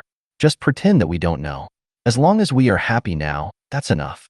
Tang Xian gave a thumbs up and said with a grin, I knew you could keep a secret, Sister Jing, so I dare to tell you. Otherwise, if everyone knew about it tomorrow, you might not even be able to see my whole body. Yuan Jing covered her mouth and laughed secretly. Tang Xian knew she was exaggerating. Everyone knew that she and Li Shui had the best relationship. Tang Xian said to Zhang Wen again, Dear, you have to keep it a secret too. Zhang Wen nodded and said, just like Yuan Jing said, the things before the end of the world are long gone. We just need to live happily in the future. Not long after, the midnight snack was ready and Zhang Wen was actually a little hungry. Moreover, men are not like women. Women usually pay special attention to their figure. They dare not eat this or that, and there are certain time periods when they cannot eat. Of course, this generally refers to women before the end of the world who paid great attention to their figure. After the apocalypse, most women, and even men, were starving and skinny. Where else can I choose? Perhaps in this world, the only woman like this is the woman in Zhang Wen's villa. After eating, Zhang Wen looked at Tang Xian and said, Are you and Xiao Xue going to sleep together tonight? I'll take a shower and then go to your place to sleep. Tang Xian said with a giggle, I know you're going to look for Xiao Xue, so I won't disturb you. I'm going to sleep at Sister Yuan Jing's place. It's been a while since I've slept with Tong Yao's chubby little body in my arms. It's so comfortable. Yuan Jing smiled and said, No problem, just wait till I get to your place. Little Tong Yao is asleep, even thunder can't wake her up, so you can hold her as you like. I'll go see if the bath water is ready. After taking a shower, Zhang Wen pushed open the door of Li Shui's room. The room was dark, quiet, and silent. Zhang Wen was familiar with everything in the room. He walked straight to the bed without turning on the lights. Then he took off his clothes, lifted the quilt, and lay down. Why did you come back just now? Are you afraid that I will punish you? The person on the bed was obviously not asleep yet. He sensed the movement beside him and spoke. How do you want to deal with me? Zhang Wen said with a smile. Zhang Wen? Why is it you here? Where is Tang Xian? Li Shui's surprised voice rang out in the dark, and then her face blushed, but unfortunately Zhang Wen couldn't see it. Tang Xian sold you to me, and you are mine tonight. Zhang Wen didn't waste any words and hugged Li Shui's soft body. Chapter 155: What Women Are Interested in. The next day, Zhang Wen woke up a little late, mainly because we returned to the shelter quite late last night. In addition, I had a meeting with Li Shui for most of the night to discuss the development of the shelter, so it was normal for me to get up late in the morning. The scent of Li Shui still lingered on the bed, but she was no longer in bed. She might have gotten up a long time ago, but just didn't wake up Zhang Wen. After getting dressed, I went to the living room. Everyone was still there, and Zhang Wen unconsciously looked at Li Shui and was amazed again. Li Shui is usually very casual at home now. She sometimes makes jokes and shows her gentle side in front of Zhang Wen. But in front of outsiders, she has always been decisive and has a cold temperament. Today, Li Shui is wearing a professional suit that highlights her curvy figure. Although she only wears a little makeup, she is still graceful. Her two long legs, paired with black stockings and high heels, make her look even more charming. The coldness in front of outsiders is completely different from the little woman she was last night. Feeling Zhang Wen's gaze, Li Shui gave Zhang Wen a cold look. She knew without a doubt that he was just imagining things. When the little golden retriever Nyonyo saw Zhang Wen coming out, she immediately dropped the little nursery rhyme she was playing with it. It ran over quickly, wagging its tail. Zhang Wen leaned over and touched its already soft fur. Little guy, you are very well behaved. Okay, go play by yourself. The little golden retriever seemed to understand and ran to play the nursery rhymes with the little girl again, because it knows that its owner has no time to play with it. Li Shui also smiled and said, Nyonyo is such an obedient dog, and she is also very smart. Yuan Jing also said, this is true. If I had a dog like Nyonyo before the end of the world, I think it could help me raise children. Li Shui sighed and said, no wonder Nyonyo was still worried about her when her owner died.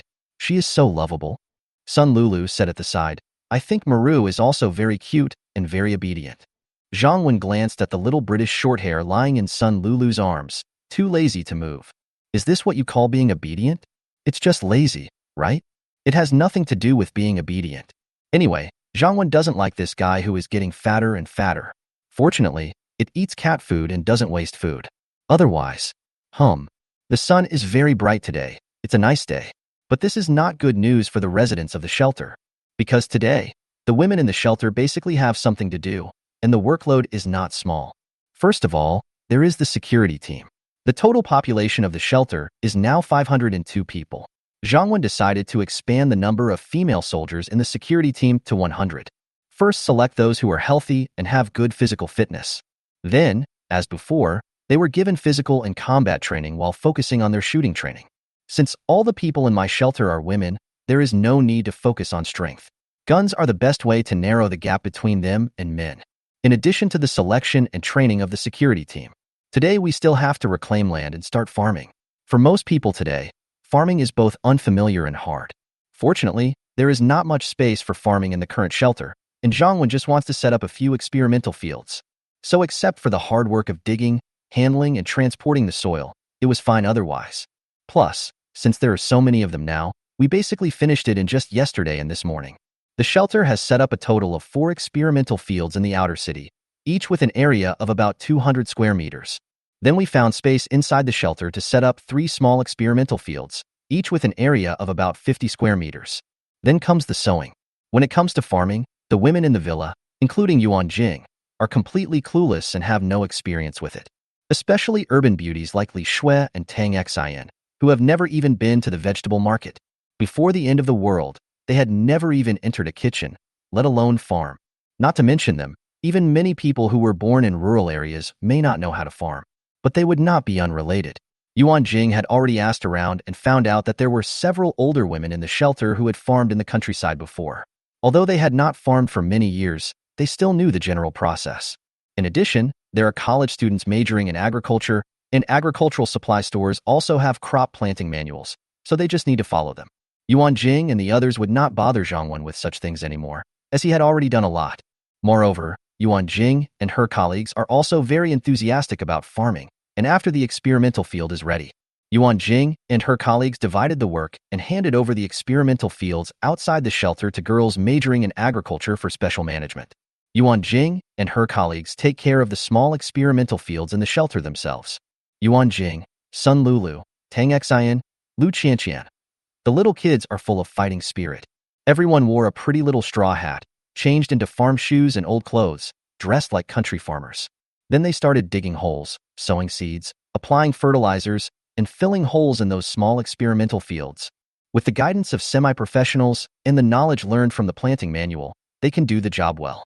Of course, their every step will be recorded and videoed. Yuan Jing and her family have 3 small plots of land in total. They have 2 plots of land where they plant potatoes and corn, which are staple foods. If they can grow them well, they will never have to worry about food shortages again.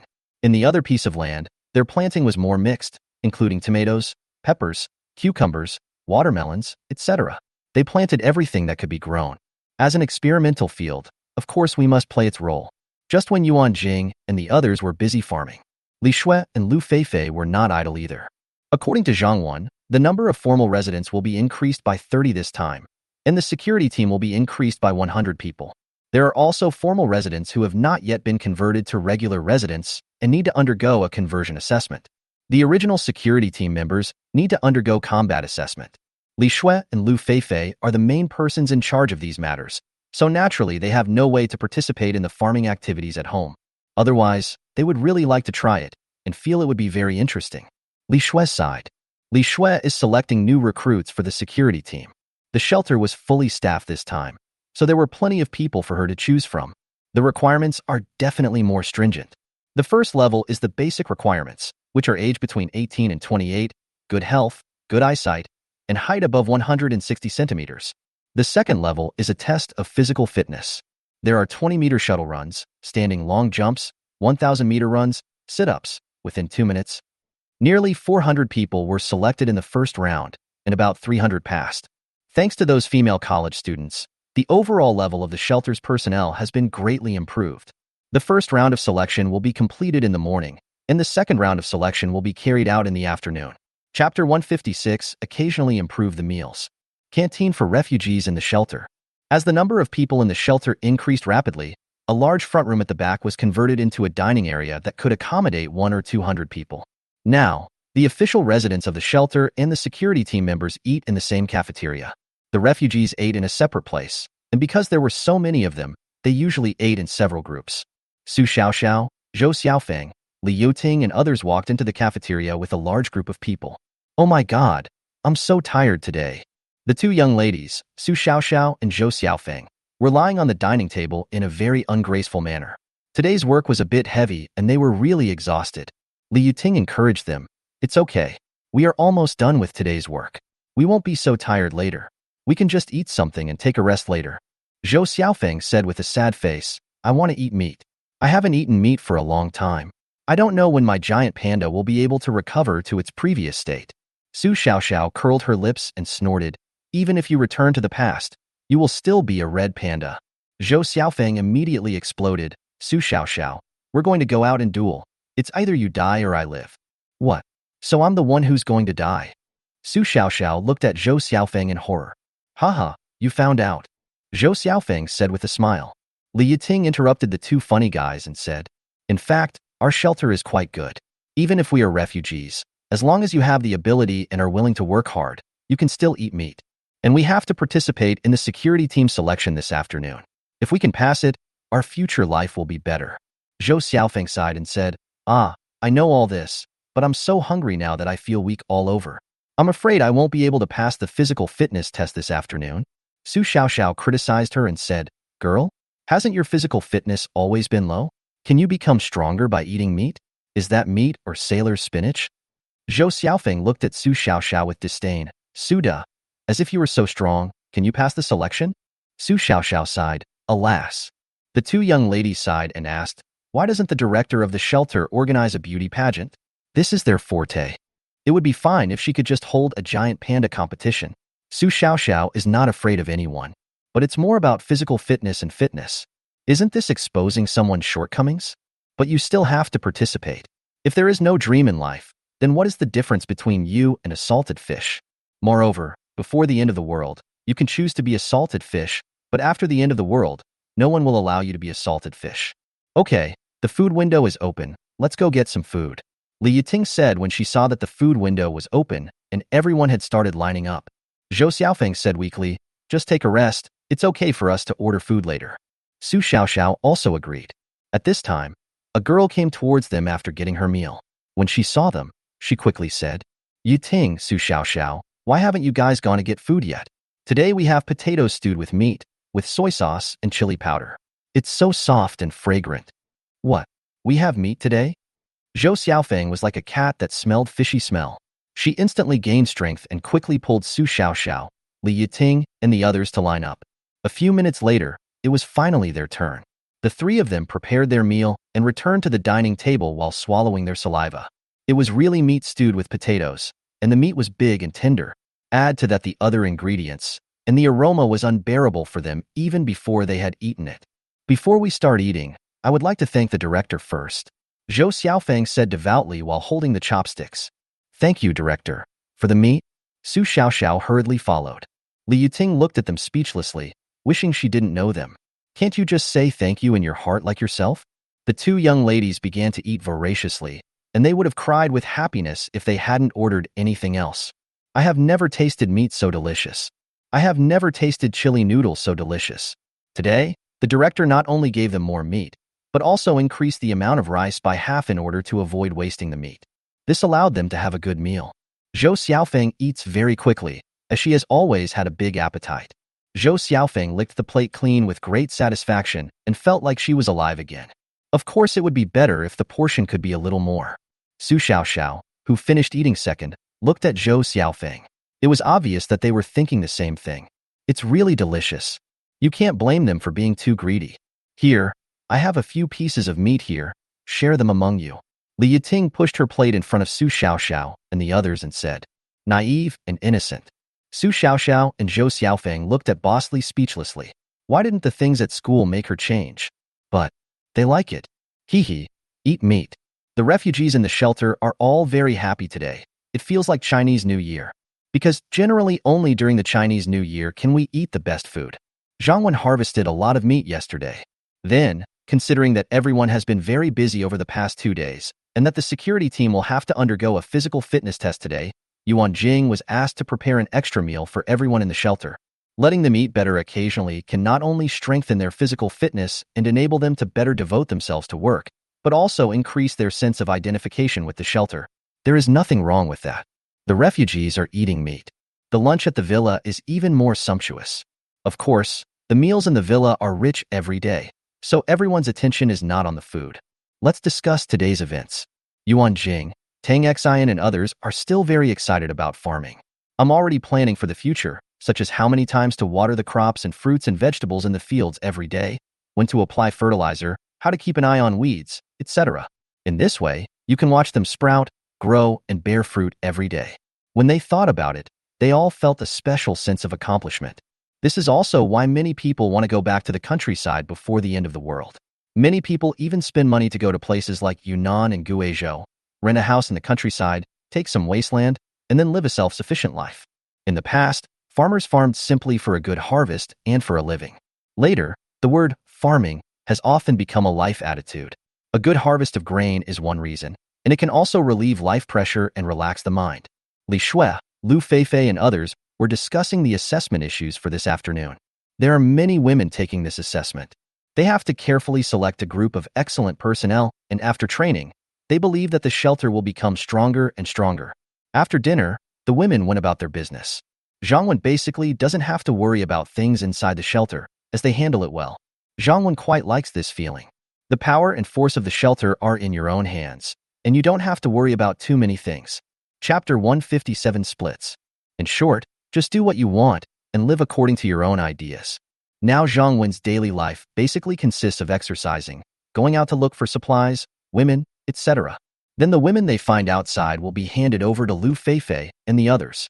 Those who are capable and loyal can become female soldiers of the security team and live a better life. Most women became refugees and did hard labor. Even though these days seem to be a bit unprogressive, In fact, everything is developing steadily. As the number of women in the shelter increases day by day, their strength is also growing. And Zhang Wen's vitality value is also increasing day by day. By then, our strength will have another qualitative leap. Zhang Wen is very satisfied with his current life. So sometimes many people make themselves very busy. That's just because they want to take care of too much, or they ask for too much. Just like before the end of the world, with the same 5-day, 8-hour working week, some people would choose to do a part-time job for a few hours after get off work, or deliver takeout for a few hours, wishing that a day could be regarded as 48 hours. Some people choose to enjoy life after get off work by meeting friends to play badminton, watch a movie, eat hot pot, or lie at home and read novels, watch videos, etc. It's just that everyone has a different attitude towards life. There is no right or wrong, because everyone has his or her own pursuit. There was no plan to go out today. Zhang Wen didn't get enough rest last night, so he took a nap at noon. Wait for him to wake up. I found that there was no one in the living room. Even a few of the little guys were missing. But soon the little golden retriever Nyonyo ran over happily and surrounded Zhang Wen happily. Nyonyo, where are your little master and little nursery rhyme? Zhang Wen rubbed its soft little body, wanting to see if it was really smart.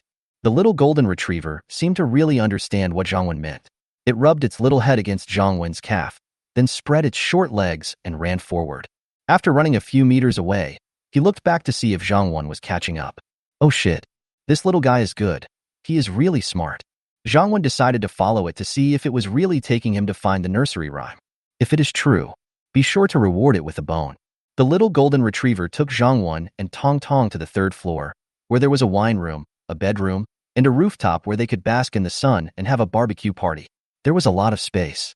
As soon as you go up to the 3rd floor, Zhang Wen heard someone talking. Okay, let's take a break now, and then we can continue practicing the vertical splits, okay? Good. Finally, I can take a break. Uncle Director. At this moment, little Tong Yao, who was just about to find the little golden retriever Nyonyo to play with for a while, looked up and saw Zhang Wen following the little golden retriever and immediately called out sweetly. The other people on the balcony also immediately noticed Zhang Wen. Tang Xian came over and said, "You're awake." Zhang Wen looked at her and smiled. Well, you guys are awake now. Are you guys practicing dancing? Tang Xian nodded and said, well, didn't Sister Yuan Jing say last time that she wanted to find a dance teacher to teach the kids how to dance? It just so happens that Xiao Wanling's sister is a dance teacher. She comes here every day to give 2 hours of lessons. I'll learn from her too. Hello, Director. Zhao Xiaoxue and Xiao Wanling, who were standing by, hurried forward to greet Zhang Wen. Xiao Wanling is fine. She can sometimes see Zhang Wen in the villa, and now she is no longer as scared as before. Zhao Xiaoxue was a little nervous. This was the first time she spoke to Zhang Wen at such a close distance. The time when she first entered the shelter definitely doesn't count, because at that time she hadn't revealed her true identity yet, and Zhang Wen didn't pay much attention to her. But at this moment, she could feel that the director was looking at her differently. Zhang Wen was indeed a little surprised. When did such a beautiful woman appear in this shelter? The delicate face, fair skin, and tight dance costume highlight her good figure. If Tang Xian hadn't said her name was Zhao Xiaoxue and also told her her identity, Zhang Wen might not have been able to remember her for a while. But when I told her that she was Xiao Wanling's sister, Zhang Wen naturally knew it. This was the woman who was willing to adopt Xiao Wanling. But this change is too big. The shelter doesn't have any plastic surgery services now. All we can say is that Zhao Xiaoxue had disguised herself before, and she was quite clever. After the end of the world, some people will indeed protect themselves in this way. Zhang Wen was just surprised at Zhao Xiaoxue. He didn't have too many requirements for women. Just like the selection of the security team was becoming more and more strict, he had quite a few women now, and the requirements for becoming his woman would become more and more strict. Zhang Wen nodded to Zhao Xiaoxue and the others, then looked at Tang Xian and said, you like fitness, so why are you learning to dance? How are you and the other little ones doing? Tang Xian smiled and said, I feel that dancing is also very interesting. It feels different from yoga, but it is much more difficult than that. The little ones, Qianqian and Xiao Wanling, are slower learners, but I didn't expect that Xiao Tongyao has a very good talent for dancing. She can learn many moves right away. When little Tongyao heard Tang Xian praising her, her little face was full of smiles. What children care most about is the praise from adults. The little nursery rhyme is good. If you practice well, you will become a beauty in the future. Zhang Wen said with a smile and pinched the chubby girl's delicate little face. But I was thinking in my heart, this chubby little face is actually quite nice to pinch. I hope that dancing won't make it thinner. Otherwise it would be a little less fun. Yes, I will practice hard. The little Tong Yao was motivated and confident after being praised, with a little pride on her face. Qianqian, don't take it too seriously. Everyone has their own specialties, and your legs are just fine. Just follow along and learn for fun. We're not doing this for a performance in the future. Zhang Wen also comforted Lu Qianqian a little. After all, she was a lovely sister-in-law. Yeah. Lu Qianqian was still a little restrained and nodded quickly in a low voice. Okay, just do what you need to do. Don't worry about me. I'll just take a look and leave soon. Zhang Wen looked at them and said, Okay, director. Zhao Xiaoxue said respectfully. Then he said to the little nursery rhyme, Okay, let's continue to practice the next basic movement, the splits. This movement is to exercise our flexibility. I will demonstrate it to you first, and then we will start with simple exercises. Zhao Xiaoxue walked onto the mat, then supported herself with her hands, straightened her upper body, and slowly spread her legs into a straight line. Zhang Wen, who was standing by, was stunned. Isn't this the legendary splits? This split is okay. It's a perfect straight line, without any ups and downs. This teacher is a teacher. His strength and body flexibility are really good. There are such good teachers to teach them. Zhang Wen felt relieved for the children. It's definitely not for the sake of looking pleasing to the eyes. Chapter 158 Another Sleepless Night, More. Afternoon.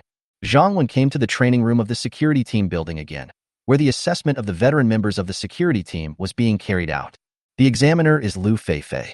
There are 3 assessment items in the security team: shooting assessment, combat assessment, and physical fitness assessment. These 3 items are basic assessments, and each one must be passed. There will be penalties for failing. Of course, the top students with excellent comprehensive scores will also receive rewards. When Zhang Wen arrived, their shooting test had already ended. The shooting assessment is divided into static target and moving target shooting for pistols and rifles. Lu Feifei showed the report card to Zhang Wen. Li Tingting, pistol score 9 points, rifle score 9 points. Su Xiaowei, pistol score 9 points, rifle score 9 points. Wang Xinya, pistol score 8 points, rifle score 8 points. Wang Yu, pistol score 8 points, rifle score 8 points. Tian Min, pistol score 8 points, rifle score 8 points. Wang Mingqi, pistol score 8 points, rifle score 8 points. Zhao Xiaoying, pistol score 6 points, rifle score 6 points.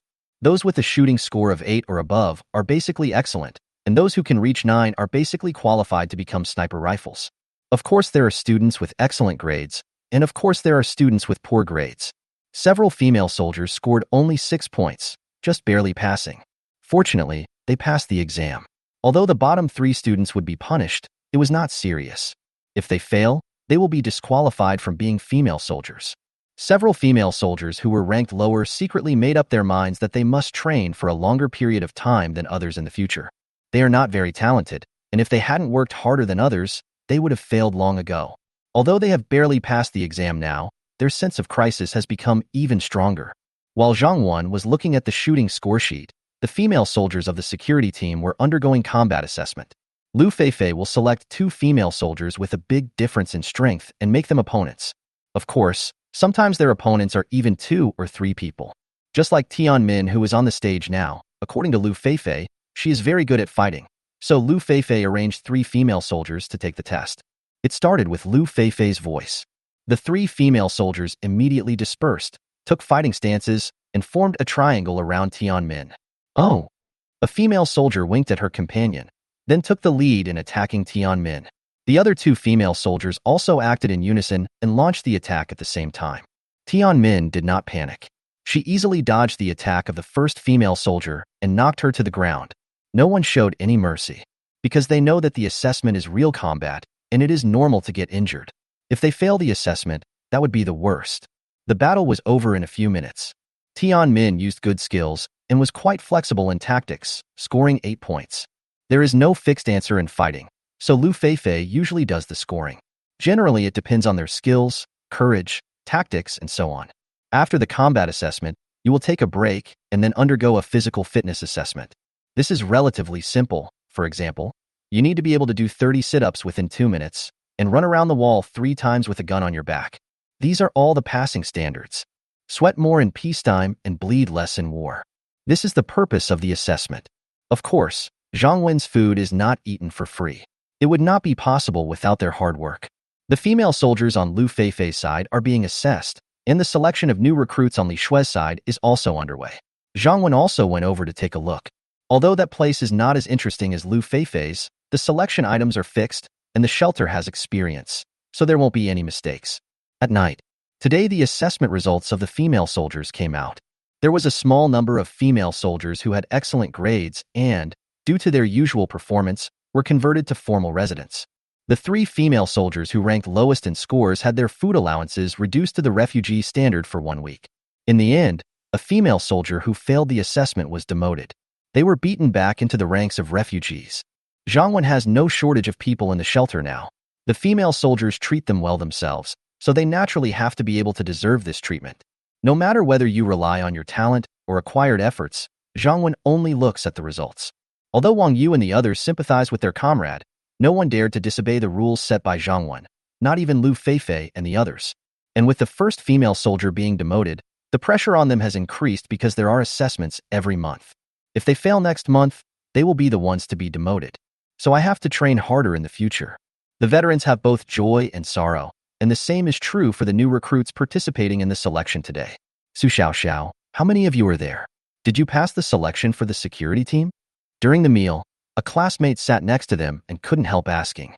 250, Su Xiao said weakly. Su Xiao, why are you cursing at me? The girl got angry when she heard that. Although she was not as sweet as you, Su Xiao, you should not take advantage of your beauty to bully others. Zhou Xiaofeng said from the side, I didn't scold you, it's 250. The girl got even angrier. You guys are the 250. If you keep doing this, I'll be really mad. At this time, Li Yiting came back from getting food and said quickly, don't get me wrong, they are talking about the selection results.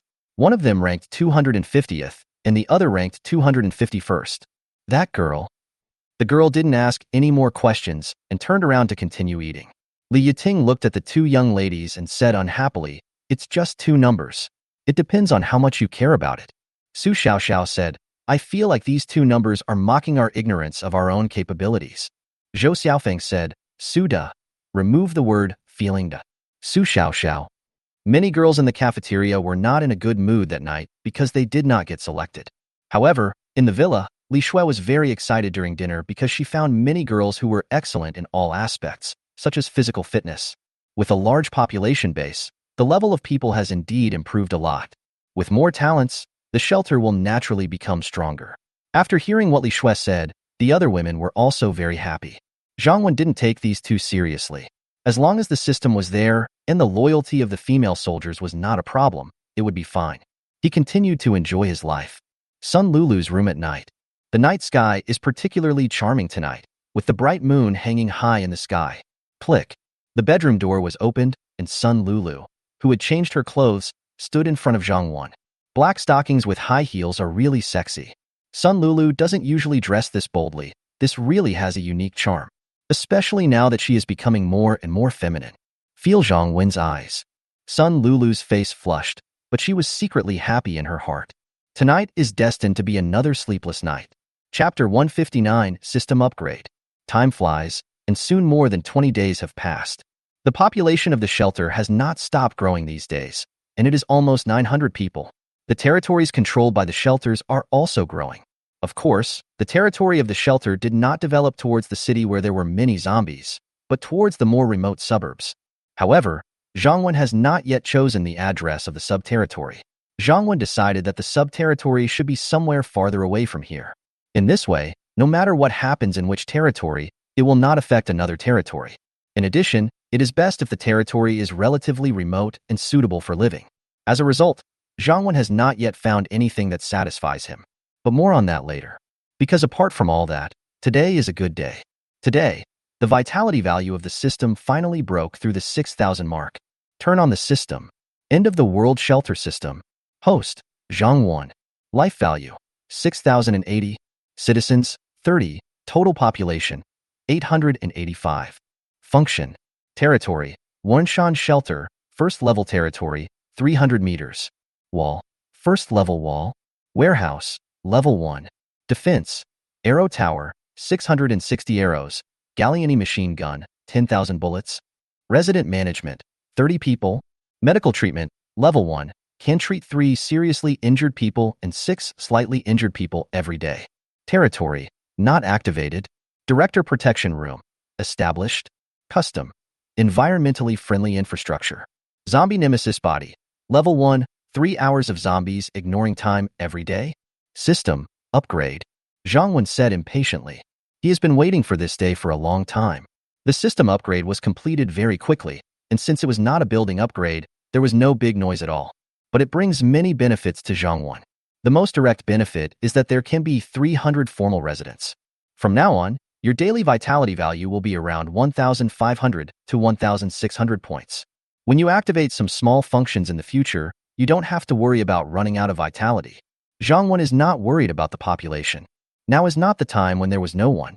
Yesterday, Zhang Wen informed Yuan Jing, Li Shui and others, and conducted a promotion assessment for the women in the shelter. After the assessment, there are 300 formal residents, including 240 people who have not been formalized. These people are preparing to upgrade the shelter to level 2. Of course, among these 300 people, about 200 are from the security team. After the end of the world, it is still very important to develop military force.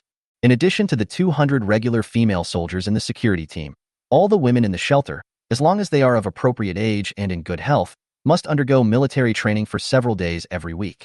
It is equivalent to the militia in the past. If the enemy really invades, as long as they are given guns, they can immediately join the battlefield to defend the shelter. After the system upgrade, the daily vitality value will increase, and it will be easy to activate functions such as the weapons factory. With a weapons factory, if the enemy is too powerful, there will be enough equipment to arm everyone at any time. But the prerequisite is that they must know how to use it. In the morning, the binding of 300 formal residents was completed. When he saw the number of residents in the system increase to 300, Zhang Wen felt very happy. The lunch at noon was particularly sumptuous, and Zhang Wen even gave all the women in the shelter an extra meal. Although no one knows why Zhang Wen was suddenly so happy today, since he was happy, the women in the villa were naturally happy too. At the same time, all the women in the shelter were also happy. After all, there was delicious food. In the small villa restaurant, after finishing their work, Zhang Wen's women came back one after another to have dinner. Zhang Wen picked up a big piece of beef and put it into his mouth. It tasted very delicious. Now Zhang Wen is exercising more and more every day, and he likes such high-protein food. Not only does it taste delicious, it can also replenish qi and blood and strengthen the body. After all, part of every day is spent on women, and without a strong body you can't do that. He took a bite of beef and took a big gulp of cold beer. Cool. This is what summer feels like. The women can eat if they want to, and drink if they want to, it's up to them. Zhang Wen looked at Yuan Jing, Sun Lulu, and the others and said, Yuan Jing, you, Lulu, Tang Xian and the others, follow me and the female soldiers of the security team out this afternoon. Yuan Jing, Tang Xian, Sun Lulu, and others looked at Zhang Wen with some confusion. Zhang Wen had never taken them out before, nor had he asked them to go out. Because what can they do outside? After all, if we compare management skills, their abilities are still pretty good now. But when it comes to abilities like marksmanship and searching for supplies, let alone Lu Feifei, any female soldier in the security team is much better than them. Although they usually train, it is only occasional training, practicing gun aiming and occasionally shooting a few bullets. It is impossible to let them train all the time, not to mention that they don't have the time and talent. Even if there is, Zhang Wen wouldn't be willing. If all the people in the villa are his women, if one of them has dark skin, calloused hands, and even muscles after training, think about it, it's Zhang Wen himself who is at a loss. Zhang Wen looked at them and said, tomorrow I plan to go somewhere farther away and may not be back for a day or two. The female soldiers in the security team now go out for actual shooting every day, so I also plan to let you go with them to train and gain some experience, so that if there are any emergencies in the shelter in the future, you will have more courage to deal with them. Don't worry, I will go with you, there is no danger. Good. Yuan Jing and the others nodded. They knew that Zhang Wen would definitely not harm them and would protect them. That was enough. Afternoon, at the south gate of the shelter. Fully armed, Yuan Jing, Sun Lulu, and Tang Xian got in Zhang Wen's armored vehicle and left the shelter. Hello, Director. There were already 5 or 6 modified and reinforced off-road vehicles parked at the door, waiting for Zhang Wen and his team. Dozens of female soldiers standing upright beside the car immediately greeted Zhang Wen in unison when they saw his car coming out. There are now 200 female soldiers in the shelter's official security team. In addition to training in the shelter every day, these people are also divided into batches to go outside for actual combat. After all, If they just practiced virtually in the shelter with guns without any actual combat experience, it would definitely not work. Zhang Wen is not short of bullets now. In addition, Lu Feifei's team has expanded to 12 people, all of whom are either very good at fighting or very good at shooting. The female soldiers with excellent marksmanship will serve as snipers, and the others will temporarily serve as observers for them. Lu Feifei's team will temporarily develop into a sniper team. In addition to the increasing number of people in the shelter, Zhang Wen also brought back a lot of cars. These cars include Mercedes-Benz, Jeep Wrangler, Toyota Land Cruiser, Land Rover Defender, Land Rover Range Rover, etc., all of which are the latest and most powerful off-road vehicles. In addition, after the shelter was modified, it can be said that the security is very high, and the safety of going outside is also greatly improved. Chapter 160 Yuan Jing and her friends training. There are more than 30 off-road vehicles in the shelter, all parked in the outer city of the shelter. The reason why I park my cars outside the city is so that I can drive away whenever I want to go out. Of course, in addition to off-road vehicles, Zhang Wen also found some trucks, police cars, heavy trucks, troop transport buses, etc. Anyway, if you see anything useful, just take it back and modify it. You never know when you might need it. Zhang Wen's territory is very large now, and it can accommodate more cars. Relying on these vehicles and weapons, the 3-kilometer area around the shelter is now under Zhang Wen's absolute control. If they didn't go to a far place, there would be too many zombies, and the security team would be able to control an even larger area. With the expansion of patrol range, the inner city of the shelter is of course safer now, and basically no survivors can get near the inner city of the shelter. Looking at these female soldiers in front of me, they are wearing uniforms, equipped with automatic rifles, and each of them is heroic. Zhang Wen still felt a small sense of accomplishment in his heart. After all, the shelter had nothing at the beginning, and these weapons and female soldiers were accumulated by him bit by bit. These female soldiers are absolutely loyal to me. Of course, the female soldiers can have their current combat effectiveness thanks to Lu Feifei. Zhang Wen likes to be a hands-off boss. Let's go, let's set off. Zhang Wen waved his hand and gave an order. The female soldiers of the security team quickly got into their own cars and followed Zhang Wen's car. There were even 2 small trucks in their convoy, which were used to carry supplies. The convoy soon arrived on the street. Now that Zhang Wen's territory has expanded to 3 kilometers, he will of course follow the previous routine to clear out the zombies in these territories. For example, use cars to block most entrances and exits, hang warning signs, and clean up zombies regularly, so there are not too many zombies in his territory. The convoy would occasionally encounter a few zombies, which were directly knocked away by their cars. For Yuan Jing and the others who have just come out, it's even the first time for female soldiers to come out. These are still very thrilling and exciting. This is completely different from the time when they were clearing zombies through the fences in the shelter. When you were clearing the zombies outside the fence in the past, those zombies basically just stood there for you to kill. After a while, you naturally realized that there was no danger. Once outside the shelter, many zombies were chasing the car. If we were surrounded by them, it would be no joke. This time, Zhang Wen personally leads a team out for a rare occasion, so he naturally won't search for supplies in his own territory. Leaving these supplies in your own territory there is actually the same as leaving them at home. You can just let the female soldiers of the security team take them slowly. So Zhang Wen planned to go further away. Zhang Wen led the convoy out of the territory and found a small supermarket. There seemed to be quite a few zombies at the entrance of this supermarket, and the supplies inside may still be there. More zombies are just right for Yuan Jing and the new recruits to practice, and the supplies in the supermarket will naturally be the spoils. Wang Yu, prepare for action. After the car stopped, Zhang Wen used the walkie-talkie to contact Wang Yu and others from the security team. Yes, Chief. Then Wang Yu began to assign personnel. Some female soldiers went on guard, some served as action teams responsible for killing zombies, and some went to the supermarket to transport supplies. In fact, every time we go out of the shelter to search for supplies, the person in charge of alert is the most important. Not only do they have to observe whether there are large numbers of zombies gathering, but they also have to guard against survivors. Therefore, the female soldiers in charge of guard duty are not only equipped with drone patrols, but also have snipers and observers to guard with them. In this way, whether it is a zombie or a survivor, they can basically be discovered at the first time. First, they released a drone, and after confirming that there were no large numbers of zombies around the supermarket, the female soldiers of the security team got out of the car with guns in hand. Open fire. Wang Yu did not waste time. Time was precious at this moment. Da-da-da, da-da-da. Now when the female soldiers go out on missions or take practical lessons, Zhang Wen is still willing to give them bullets. After all, If you want to have good marksmanship, you need to feed them with bullets. Soon, under the sweep of firepower, most of the zombies near the supermarket were shot dead. Action team, change the continuous shooting to single shots to save bullets to clear the zombies. Supply team, prepare to enter the supermarket to search for supplies. Wang Yu gave orders to the female soldiers of the security team again. Yuan Jing and Tang Xian were all sitting in the car, feeling both very excited and a little nervous. When the female soldiers started to move, Zhang Wen said to Yuan Jing and Tang Xian, "There are shooting holes on the car windows. Put your guns on and practice shooting in the car first, then get out of the car and try again later." Good. Yuan Jing and her friends had naturally played with guns and fired live ammunition before, but they had never experienced actual combat. Bang, bang, bang. Yuan Jing and the others switched their rifles to burst fire mode and then shot at the moving zombies outside. Although their shooting skills were not very accurate, and sometimes it took 4 or 5 bullets to kill a zombie, they did gradually find the feeling. Zhang Wen saw that the zombies had been almost cleared out and there were not many left. Zhang Wen asked the women to put their guns away and then got out of the car. Several women just got off the bus. Ho ho, ho ho. A zombie near the car was attracted over.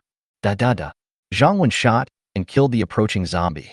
Then he said to Yuan Jing and the others, "Now each of you find your own targets and quickly clean up the remaining zombies." After getting off the car, the feeling is different from when I was in the car. Yuan Jing, Tang Xian, and Sun Lulu felt their hands trembling a little.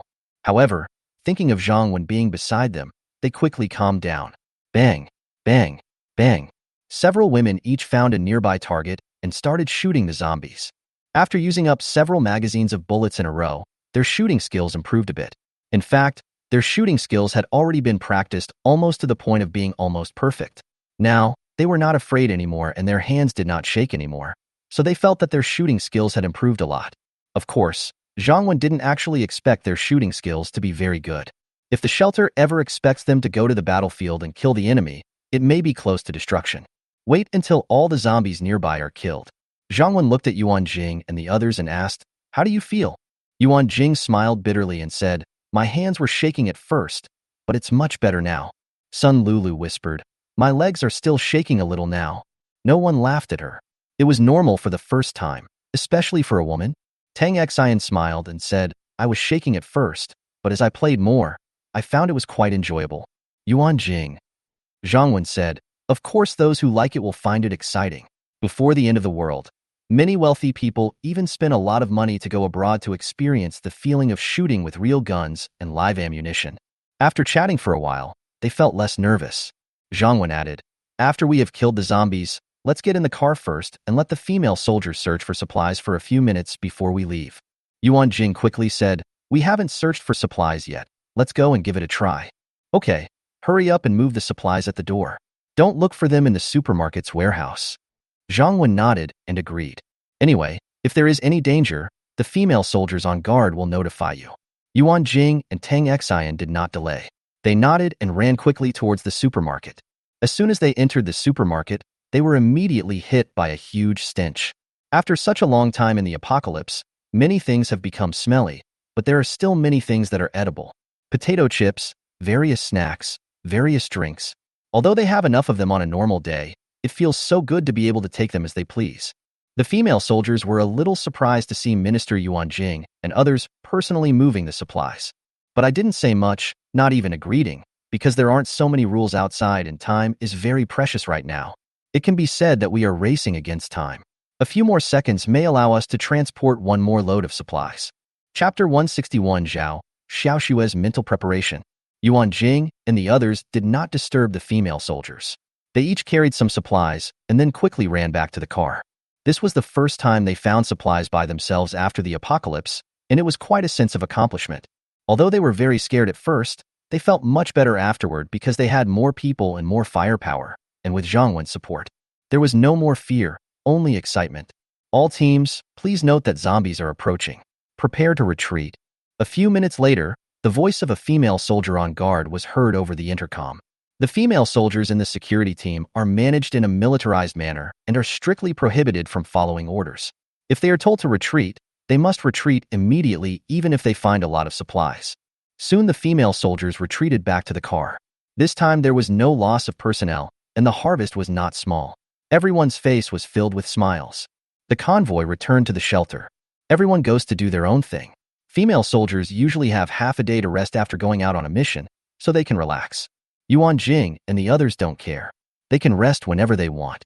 After handing over the recovered supplies to the logistics department for registration and storage, Yuan Jing and several women went to their experimental field plantations. The plantation is now their treasure.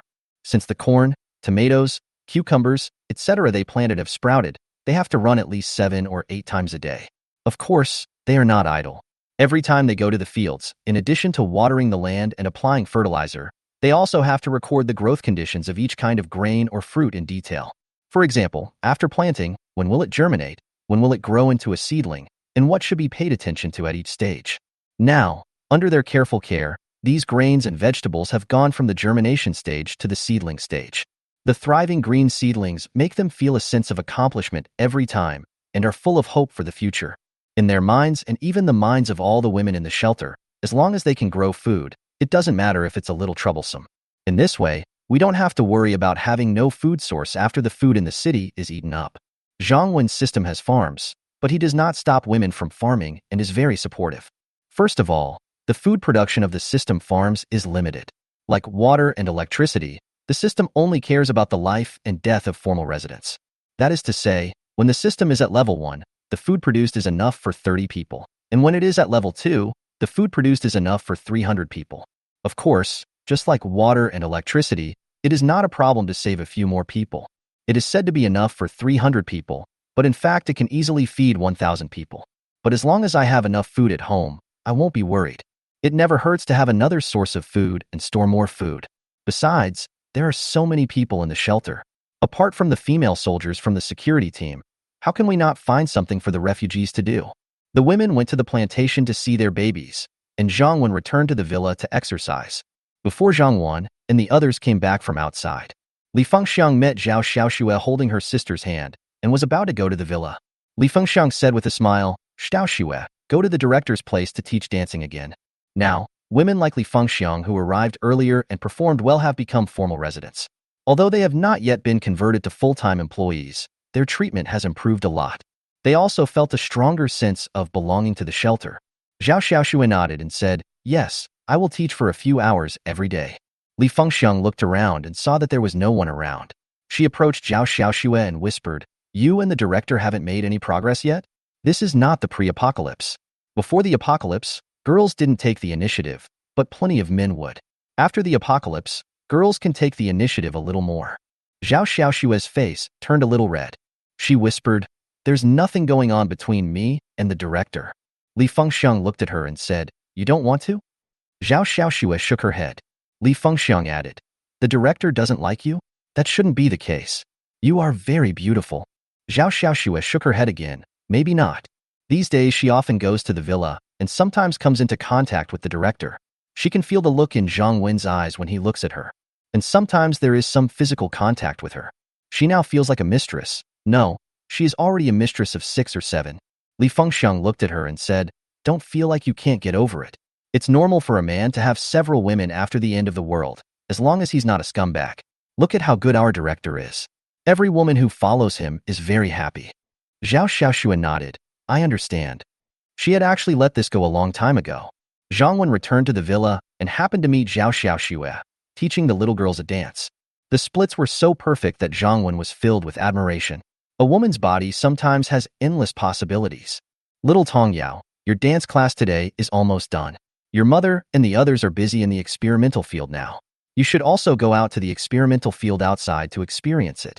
Zhao Xiaoxue, come and exercise with me." Zhang Wen said to them. "Okay, Uncle Director." Little Tong Yao and her friends also love to play outside. When they heard Zhang Wen's words, they immediately took their 2 pets and ran out like crazy.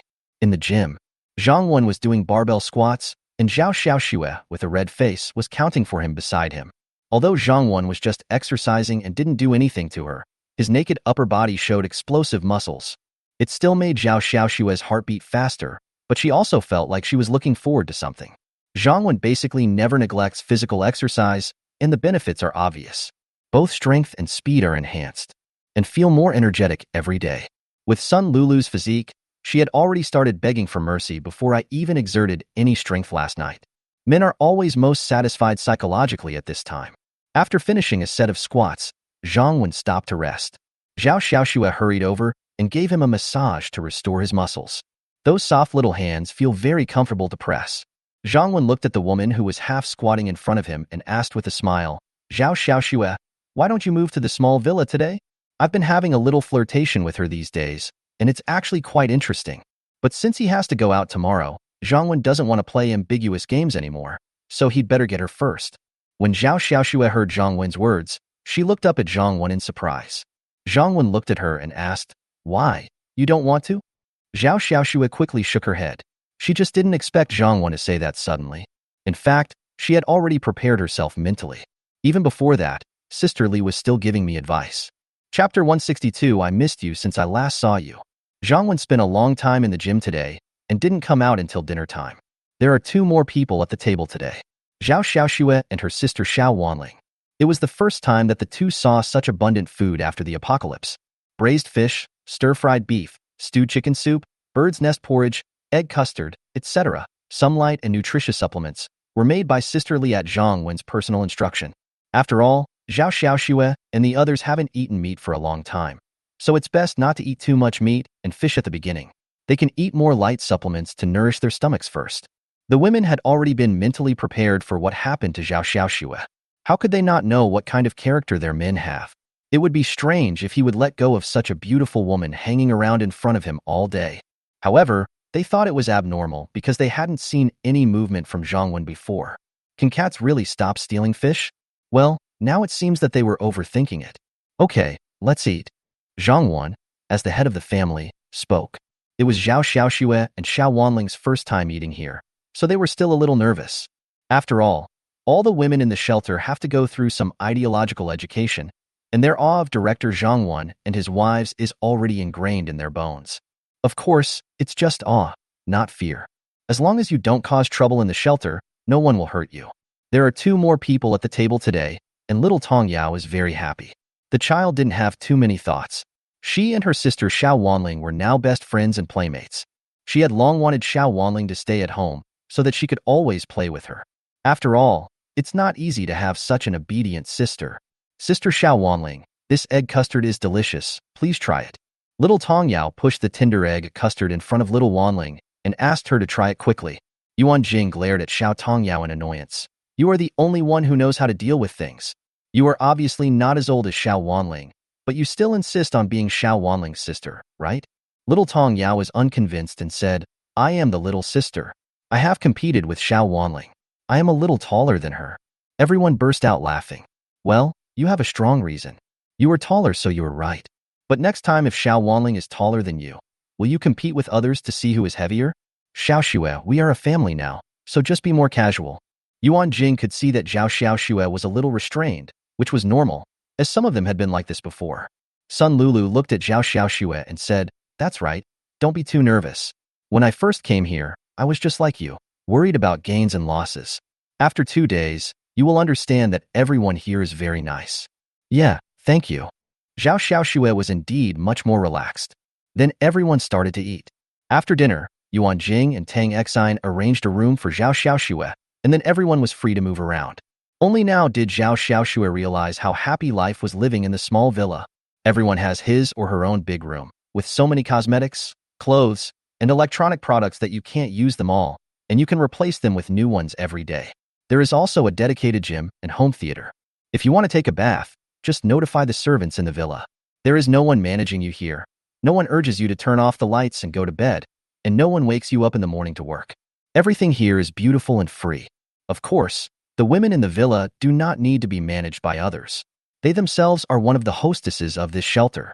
This is their home, and they are all working hard to contribute their own efforts to make the shelter better and better. At night, Xiao Wanling was taken by Yuan Jing to sleep with Xiao Tongyao. It was the first time for the 2 little ones to sleep together, and they were so excited. Sometimes I tickle you, and sometimes we whisper to each other. If it weren't for Yuan Jing's strong suppression, we might not want to sleep. Zhang Wen naturally fell asleep hugging Zhao Xiaoxue. After all, they were newlyweds, and Zhang Wen wanted to try Zhao Xiaoxue's flexibility in the splits again. The next day, Zhao Xiaoxue woke up from the soft big bed, feeling a little tired.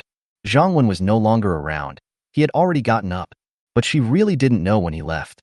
Maybe he was too tired last night. I looked at the sun outside the window and it was getting late. Zhao Xiaoxue quickly got dressed and got up. After going out, Zhao Xiaoxue found that everyone in the villa got up very early. Lu Feifei and Li Shui have already gone to training with the security team. Tang Xian and Zhang Wen are exercising. Yuan Jing took Sun Lulu to the experimental field outside to water, weed, and record the growth of crops. After washing up, Zhao Xiaoxue came to Yuan Jing and the others. Sister Yuan Jing, is there anything I can help you with? Zhao Xiaoxue said to Yuan Jing. Yuan Jing smiled at Zhao Xiaoxue and said, Zhang Wen didn't tell you what to do, so you and Lulu should take care of the experimental field first. I sometimes have things to do in the logistics department and can't come here often. No problem. Zhao Xiaoxue quickly said that she had never farmed since she was a child, and it felt quite interesting. She took the farm tools from Yuan Jing and waited for Yuan Jing to leave. Then she looked at Sun Lulu and said, Where's Zhang Wen? I don't think I've seen him since early this morning. This was the first time she called Zhang Wen's name, and the meaning of the word director was completely different from before. She also felt a little sweet in her heart.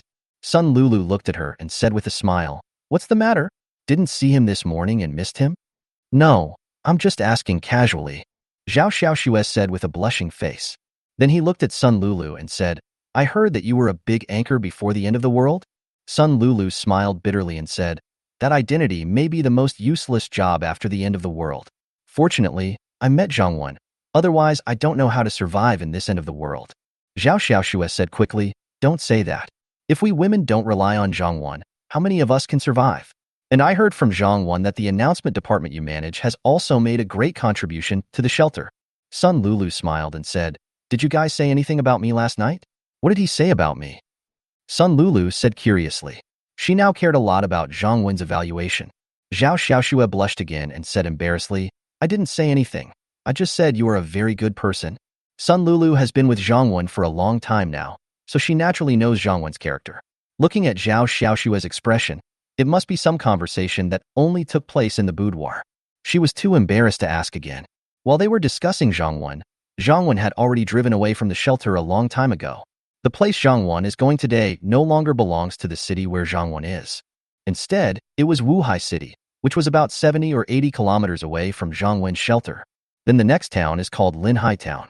Wuhai City is a coastal city with relatively good environmental protection, and its tourism industry was very developed before the end of the world.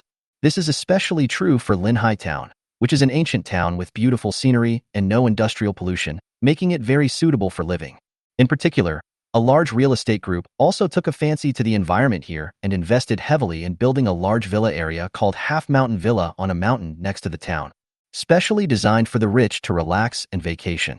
There is an independent water and electricity supply system, a golf course, a beautiful environment and beautiful scenery, making it very suitable for living.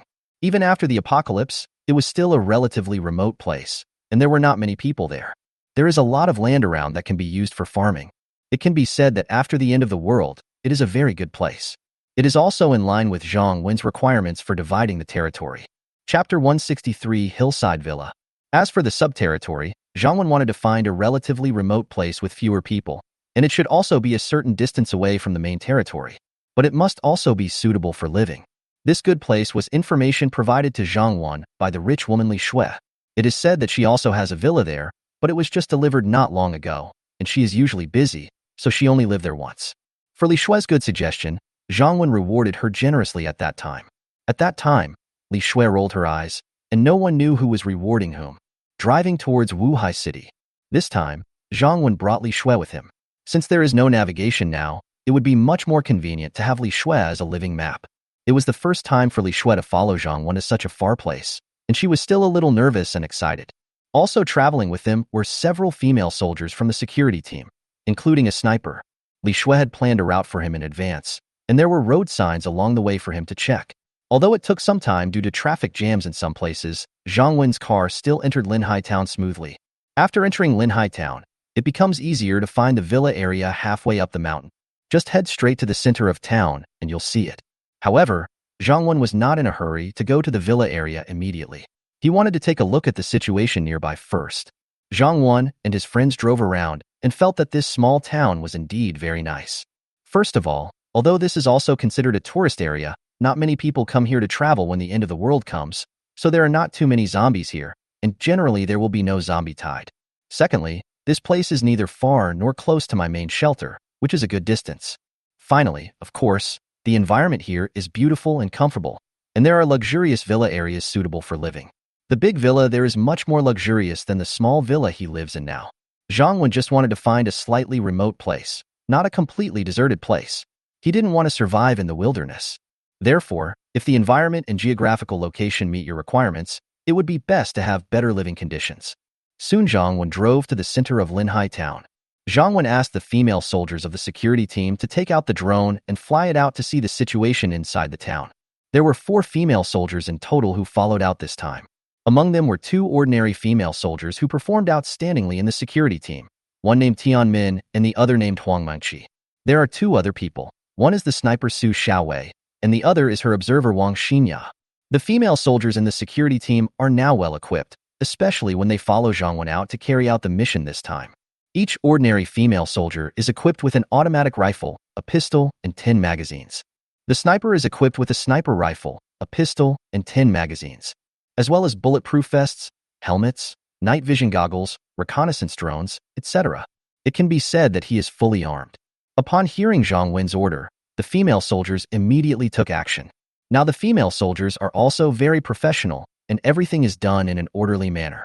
Through drone reconnaissance, it was discovered that there were obviously many more zombies in the town, and no trace of survivors was found in the town. This is normal. There are not many zombies in the wild nearby. Unless there is really no other choice, who would take the initiative to run into a pile of zombies? Look, there's a mountain to the northwest of the town. That's where the villa area is. Li Shui pointed to the northwest and said. Zhang Wen took out a telescope and saw a villa area on the distant mountain. Let's go, we'll go there now. Since he thought this place was suitable, Zhang Wen didn't hesitate any longer and planned to go there and build the branch territory first. Although all the vitality was used to upgrade the system yesterday, there are now 300 official residents and 500 or 600 refugees. Now the vitality points that can be obtained in one day are more than 1,600. So today I have vitality points to use to establish sub-territories.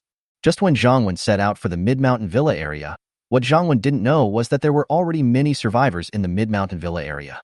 These survivors were divided into 2 groups. One group included security guards, decoration workers, owners, etc. from the original villa area. There were about 30 people in this group, 20 men and 15 women. They occupied supermarkets and some restaurants in the villa area halfway up the mountain, and then collected all the food and supplies. So far this group of people are doing pretty well, and they still have plenty of food. Of course, those who lived well were only a small number of people. The original owners of the villa area and the women in this group were not so happy. At this time, in Villa Number 9 in the Mid-Mountain Villa District, there was a 1.8-meter tall, strong man wearing casual brand name clothes and a watch worth millions on his wrist. The muscular man was basking in the sun and drinking wine in the garden of the villa with a few of his younger brothers. The atmosphere was very lively. The sturdy man was named Wu Jianxiong, and he was the deputy captain of the security team in this villa area before the end of the world. The Mid-Mountain Villa District is a high-end residential area, so the requirements for security guards are very strict. They must meet the requirements in terms of height and skills, and also have experience. So the security guards here are all tall and strong, and they are also very skilled. However, the management here is also very strict, and there are very strict requirements on the words and actions of the security guards.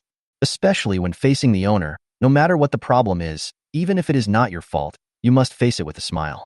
Wu Jianxiong was once slapped hard by her man just because she glanced at a sexy female owner for a second longer. The man was not tall, just over 1.6 meters, and he was not young either. If Wu Jianxiong wanted to defeat him, it would have been effortless, but he finally held back. Because the salary and benefits of this job were really good, and it was not easy for him to find this job without any education or skills, and to work his way up to the position of deputy captain step by step, so he could only endure it. He knew that if he dared to fight back, he would definitely lose his job. Even if he was right, it would be useless. Who among the rich would reason with you? Not only might you lose your job, but you might also get into trouble. After the end of the world, the survivors in the villa area naturally gathered together to survive.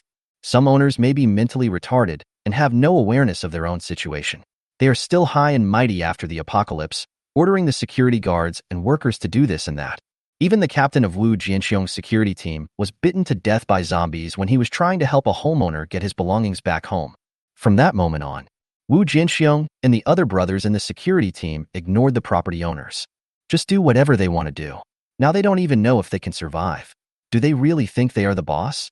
Later, some time had passed since the end of the world, and it was confirmed that the government was unable to provide rescue.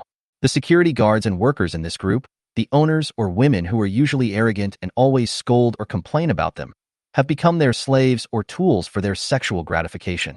Those security guards and workers before the apocalypse now live in luxurious villas that they could not even dream of before the apocalypse, wear the best clothes, wear the most expensive watches, and play with women whom they could not even look at before the apocalypse, and even have people to serve them when they eat and drink. They feel that the end of the world is simply too good to be true. Chapter 164. Two groups. Wu Jianxiong and a few of her younger brothers were eating and drinking enthusiastically, while a few sexy women were serving them carefully. I see that we have almost finished eating and drinking. Wu Jianxiong looked at the younger brothers and said, there is another group of people in our villa area. How do you think we should deal with them? One of the young men spoke up first. Brother Xiong, they have guns. This is not going to be easy.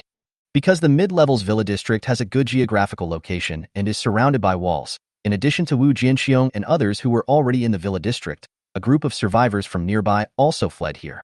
There were 25 survivors in total, 21 of whom were women and only 4 were men. The reason why there are more females than males is mainly that most of these survivors are female college students who come here to travel, and a small number are survivors in the town, all of whom are young people. There were local survivors among this group of people. They naturally knew that the mid-mountain villa area was a good place, so they brought them here to avoid the zombies. Logically speaking, most of the people in that group were women, and Wu Jianxiong and his men were all strong men, so it should be very easy to eat them. But among that group of people, there was a girl who had a gun. The girl's father was the chief of the police station before the apocalypse. After the apocalypse, the girl's father took guns and bullets from the police station, and then took his daughter to survive for a few days in the apocalypse. Unfortunately, her father was bitten by zombies while out looking for food. Before he died, he gave the pistol to his daughter for self-defense. This was the reason why Wu Jianxiong brought her brothers here to cause trouble, but had to retreat in the end. Wu Jianxiong's subordinates don't want to fight to the death. Wu Jianxiong's younger brothers only recognized him as their boss because he was the captain before the apocalypse, and it was Wu Jianxiong who led them to a good life after the apocalypse. The other party now has a gun in his hand. Although the person holding the gun is a girl who knows how good her shooting skills are, they have just started to live a good life, and no one is willing to fight for their lives. What if the people rushing in the front were killed, even if they successfully captured those women later? But what's the point if I die? They can no longer enjoy it. Moreover, although the group of women had a gun in their hands, they did not have much ambition. Now they only dared to live in the small villas at the outermost edge of the villa area and did not dare to come up to disturb them, so no one was willing to step forward. At this time, an older man with a red face from drinking looked at Wu Jianxiong and said, "Old Wu, I think those women are young. We can use coercion and inducement. We just need to be tough first and say that they can't stay here unless they join us. At the same time, we can trick them by saying that if they join us, we can provide them with food. After they join us, their team's resources must be shared. Anyway, we just need to trick them into giving us their weapons first, and then everything will be easy. I've had my eye on those women for a long time. They all look young and fresh, and they'll definitely be fun to play with." Wu Jianxiong looked at the man who was speaking and said, "Your idea is good, but the person who goes to negotiate may be in danger. Who will go?" The man chuckled and said, "As long as you, Old Wu, rush ahead, I, Old Sun, will definitely follow you without hesitation." The man called Lao Sun was named Sun Daowei. He came to work in this villa area before Wu Jianxiong before the end of the world. So even though Wu Jianxiong was the deputy captain and now the nominal boss, he was very casual towards Wu Jianxiong. None of the few security guards who managed to survive were vegetarians, and Wu Jianxiong had no guns, so it was naturally difficult to completely intimidate them. Wu Jianxiong also knew this in her heart, especially with Sun Daowei, who was sometimes sarcastic and sometimes even made him lose face. He had wanted to kill this guy for a long time, but he was afraid of arousing the anger of others and making them join forces to deal with him. Wu Jianxiong felt that this was a good opportunity. Wu Jianxiong did not hesitate and said with an impassioned look, "Okay, since you, Old Sun, have said so, how can I, as the boss, be timid? I have been eyeing those women for a long time. Besides, this is our territory, and there is no room for 2 tigers in one mountain. We must not allow anyone who can threaten us to stay in the villa area. Lao Sun and I will go negotiate with them later. If we can conquer them, each brother will be able to get at least several women in the future. If anything happens to any of us, you brothers don't have to avenge us. Brother Xiong, you really care about your brothers. Brother Xiong, it's our wisest decision to let you be the boss. That's right, Brother Xiong, you will always be our boss. When a few younger brothers heard Wu Jianxiong's words, they immediately started to flatter her for free. Don't think that just because they are big and strong men, they can't say nice things. They had already trained themselves to that before the end of the world. Anyway, as long as they themselves are not embarrassed, it is others who will be embarrassed. And Wu Jianxiong found this approach quite useful. Only Sun Dawei looked confused and seemed much more sober. Is Wu Jianxiong serious about this? There are about 80 standalone villas in the Mid-Mountain Villa District, ranging in area from over 300 square meters to several thousand square meters. Villas 1 to 10 are, of course, the best. From villa number 1 to villa number 10, the area of each villa is no less than 2,000 square meters. It is also equipped with private landscaping, mountains, and water, and each villa has tall fences, so the security is also very high. They are just like private estates. Although the villas numbered later are not as big as villas numbered 1 to 10, the smallest one is more than 300 square meters and is luxuriously decorated. At this time, the group that Wu Jianxiong and the others were discussing were living in villa number 85, at the outermost part of the mid-levels villa district. Originally, there were many villas nearby that could be lived in, but since that day I found out there was a group of people here, and they didn't look like good people. They didn't dare live separately, because they felt safe only when they lived together. Of course, the main thing for safety is having a gun, but they only have one gun, so no one wants to leave that gun. We live together, so it doesn't matter if it's a little crowded. Moreover, the villa is so big and decorated so luxuriously that even if they lie on the sofa, it is much better than the house they lived in before the end of the world. So this group of people are actually quite satisfied with their living conditions, but now they are worried about what to drink and use. Before arriving at the villa area, their team found some food and water outside, and also found some food in the homes of nearby farmers. The food will be enough to last them for a while. But some necessary daily necessities were running out, especially since most of their team were women, so toilet paper and sanitary napkins were used up very quickly. Of course, if there is really no other way, these can actually be tolerated. However, they were running out of water. The lack of water is no joke. It is a problem that must be solved. So at this time, 25 of them were gathered together for a meeting. Chapter 165 Democracy. There are mostly students and women in their group, and they have not experienced anything bad in the apocalypse. Therefore, their team has always been relatively democratic. For example, they choose the team leader by voting, and the person with the most votes can become the team leader. Their previous leader was Xia Xiaoman, because she had the only pistol in their team. Their team encountered bad guys several times, and it was Xia Xiaoman who scared them away with a gun. Of course, under the influence of her father, the director, and with her carefree and kind-hearted personality, Xia Xiaoman always used her gun to scare people away and never hurt anyone. Moreover, her personality and the fact that girls have little desire for power also made her not want to manage the entire team. She felt that there were too many things to do, and the pressure was too great. After all, the survival of the entire team depends on the team leader. So, taking advantage of the fact that water and daily necessities were running out, she took the initiative to propose a re-election of the team leader. Let the new team leader lead everyone and find ways to solve these problems. Xia Xiaoman's proposal was agreed by most people, especially the two men among them. They have long coveted the position of team leader. There are only 4 men in their team, 2 of whom are students who came here for tourism, namely Xia and Zhou Qiubing. The 2 of them are close friends. Because Zhou Qiubing is short, he usually follows Li Xia's lead. The other 2 men, one named Gao Yunhua and the other named Zhao Zhe, were both locals from the town, and they knew each other. Naturally, they became closer after the end of the world and kept each other close. So in this way, the 4 men in their team are usually divided into 2 small groups. Ever since they heard that Xia Xiaoman was thinking of giving up her position, Li Xia and Gao Yunhua have secretly approached the girls to canvass for votes, hoping that they would support them. After all, being a team leader means you are the head of the entire team. At that time, you will not only have more rights and better treatment, but you can also behave well in front of the girls you like, and have legitimate excuses to contact them.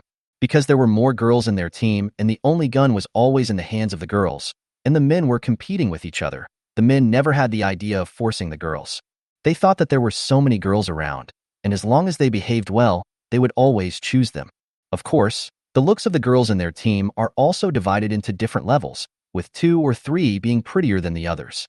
The 4 men's targets are naturally the most beautiful women. Okay, the anonymous voting is over. Now I'll count the votes. After Xia Xiaoman and everyone had written down the names of the people they wanted to vote for on paper, she began to take on her last job in office. The reason why they went to the trouble of anonymous voting instead of voting directly by raising hands is that they are afraid that the team members will have a gap in their hearts in the future, leading to disharmony. Gao Yunhua had a smug look on his face at this time. Although the result had not yet come out, he already looked like he was sure of victory. But Li Xia was somewhat unwilling, although he was tall and stronger than Gao Yunhua. But Gao Yunhua is more handsome than him, and in the eyes of many girls, being handsome means justice. So when Li Xia was canvassing for votes privately, some girls did not clearly express their support for him. Not supporting is actually a rejection. The same goes for the 2 girls that he and his best friend Zhou Qiubing liked, Guan Meiyu and Lu Ruodong. Fortunately, they are always busy running around and are the best to them. Okay, I announce the results. Gao Yunhua received 19 votes in total, and Li Xia received 6 votes. Congratulations to Gao Yunhua. Xia Xiaoman read out the final result. Although she actually favored Li Xia more, she voted for Li Xia. Because through their daily interactions, she discovered that Gao Yunhua, apart from being handsome, had really no abilities.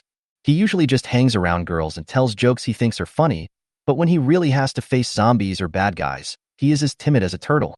Although Li Xia's ability is average, at least he dares to stand up. Thank you for your trust and support. Don't worry, I will definitely lead you to a better life. Gao Yunhua stood up with a smile on his face, bowed to the women gathered around the table, and then spoke confidently. Some women who supported Gao Yunhua looked at him with love in their eyes, and then applauded enthusiastically from below. Li Xia felt even worse, especially when he saw the girl he liked, Guan Meiyu, also excitedly applauding Gao Yunhua. He felt mixed emotions. His good friend Zhou Qiubing had the same fate as him. He liked a girl named Lu Ruodong, who had a delicate face but was only 1.58 meters tall. Because of Zhou Qiubing's own height, he doesn't like girls who are too tall. Zhou Qiubing usually takes good care of her, and he doesn't believe that Lu Ruodong didn't feel his feelings.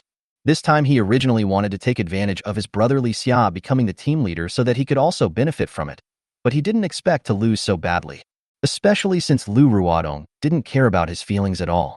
Not only did she vote, but she was also clapping excitedly, which was like another stab in his heart. Zhou Qiubing was the first to lose patience. He suddenly stood up and said, "Wait a minute, we have already chosen a team leader like this once before." In fact, Captain Xia Xiaoman herself admitted that she was not capable of leading the team well and solving everyone's survival difficulties. Our current situation is critical, and we are about to run out of water. If we randomly choose a leader like this, but he still can't solve our problem in the end, what should we do? Will we all die together? Although Zhou Qiubing may not be as physically fit as Li Xia and the others, his eloquence is still quite good. After hearing what he said, some of the girls around him fell silent. What Zhou Qiubing said makes sense, as it also concerns their survival. Some of them were bewitched by Gao Yunhua's good words, while others felt that the men in the team had similar abilities and none of them were particularly strong. So it would be better to pick someone they like to be the captain. Heh, Zhou Qiubing, do you think this is funny? You're saying this now that the voting results are out? If Li Xia wins, will you still come out to oppose it? Without Gao Yunhua saying anything, Zhao Zhe said disdainfully from the side. Where there are people, there are rivers and lakes. Although their team is relatively democratic, when it comes to their own interests, there will always be competition.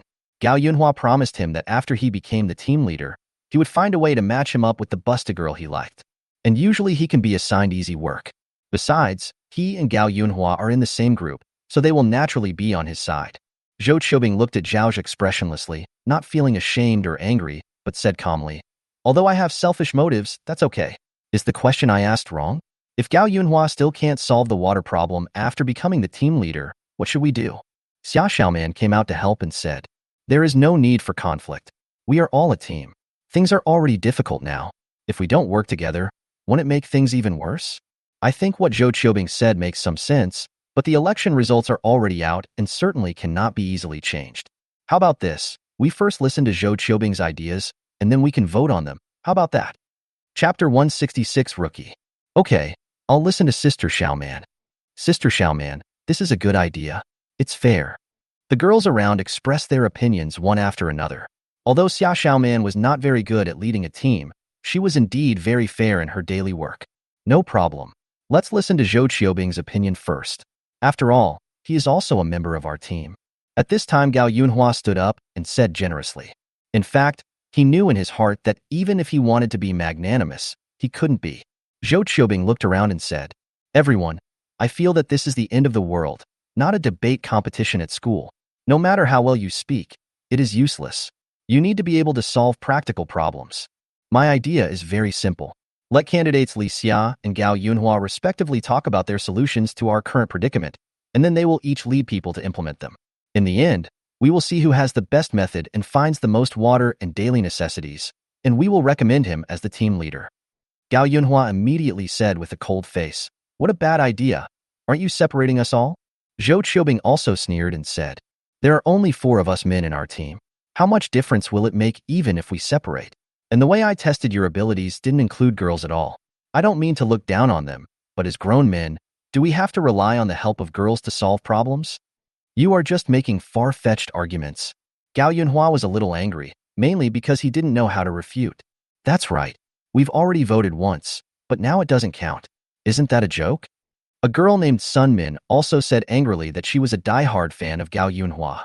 Unfortunately, she is not very good-looking, and Gao Yunhua has always been perfunctory towards her. Xia Xiaoman quickly tried to smooth things over.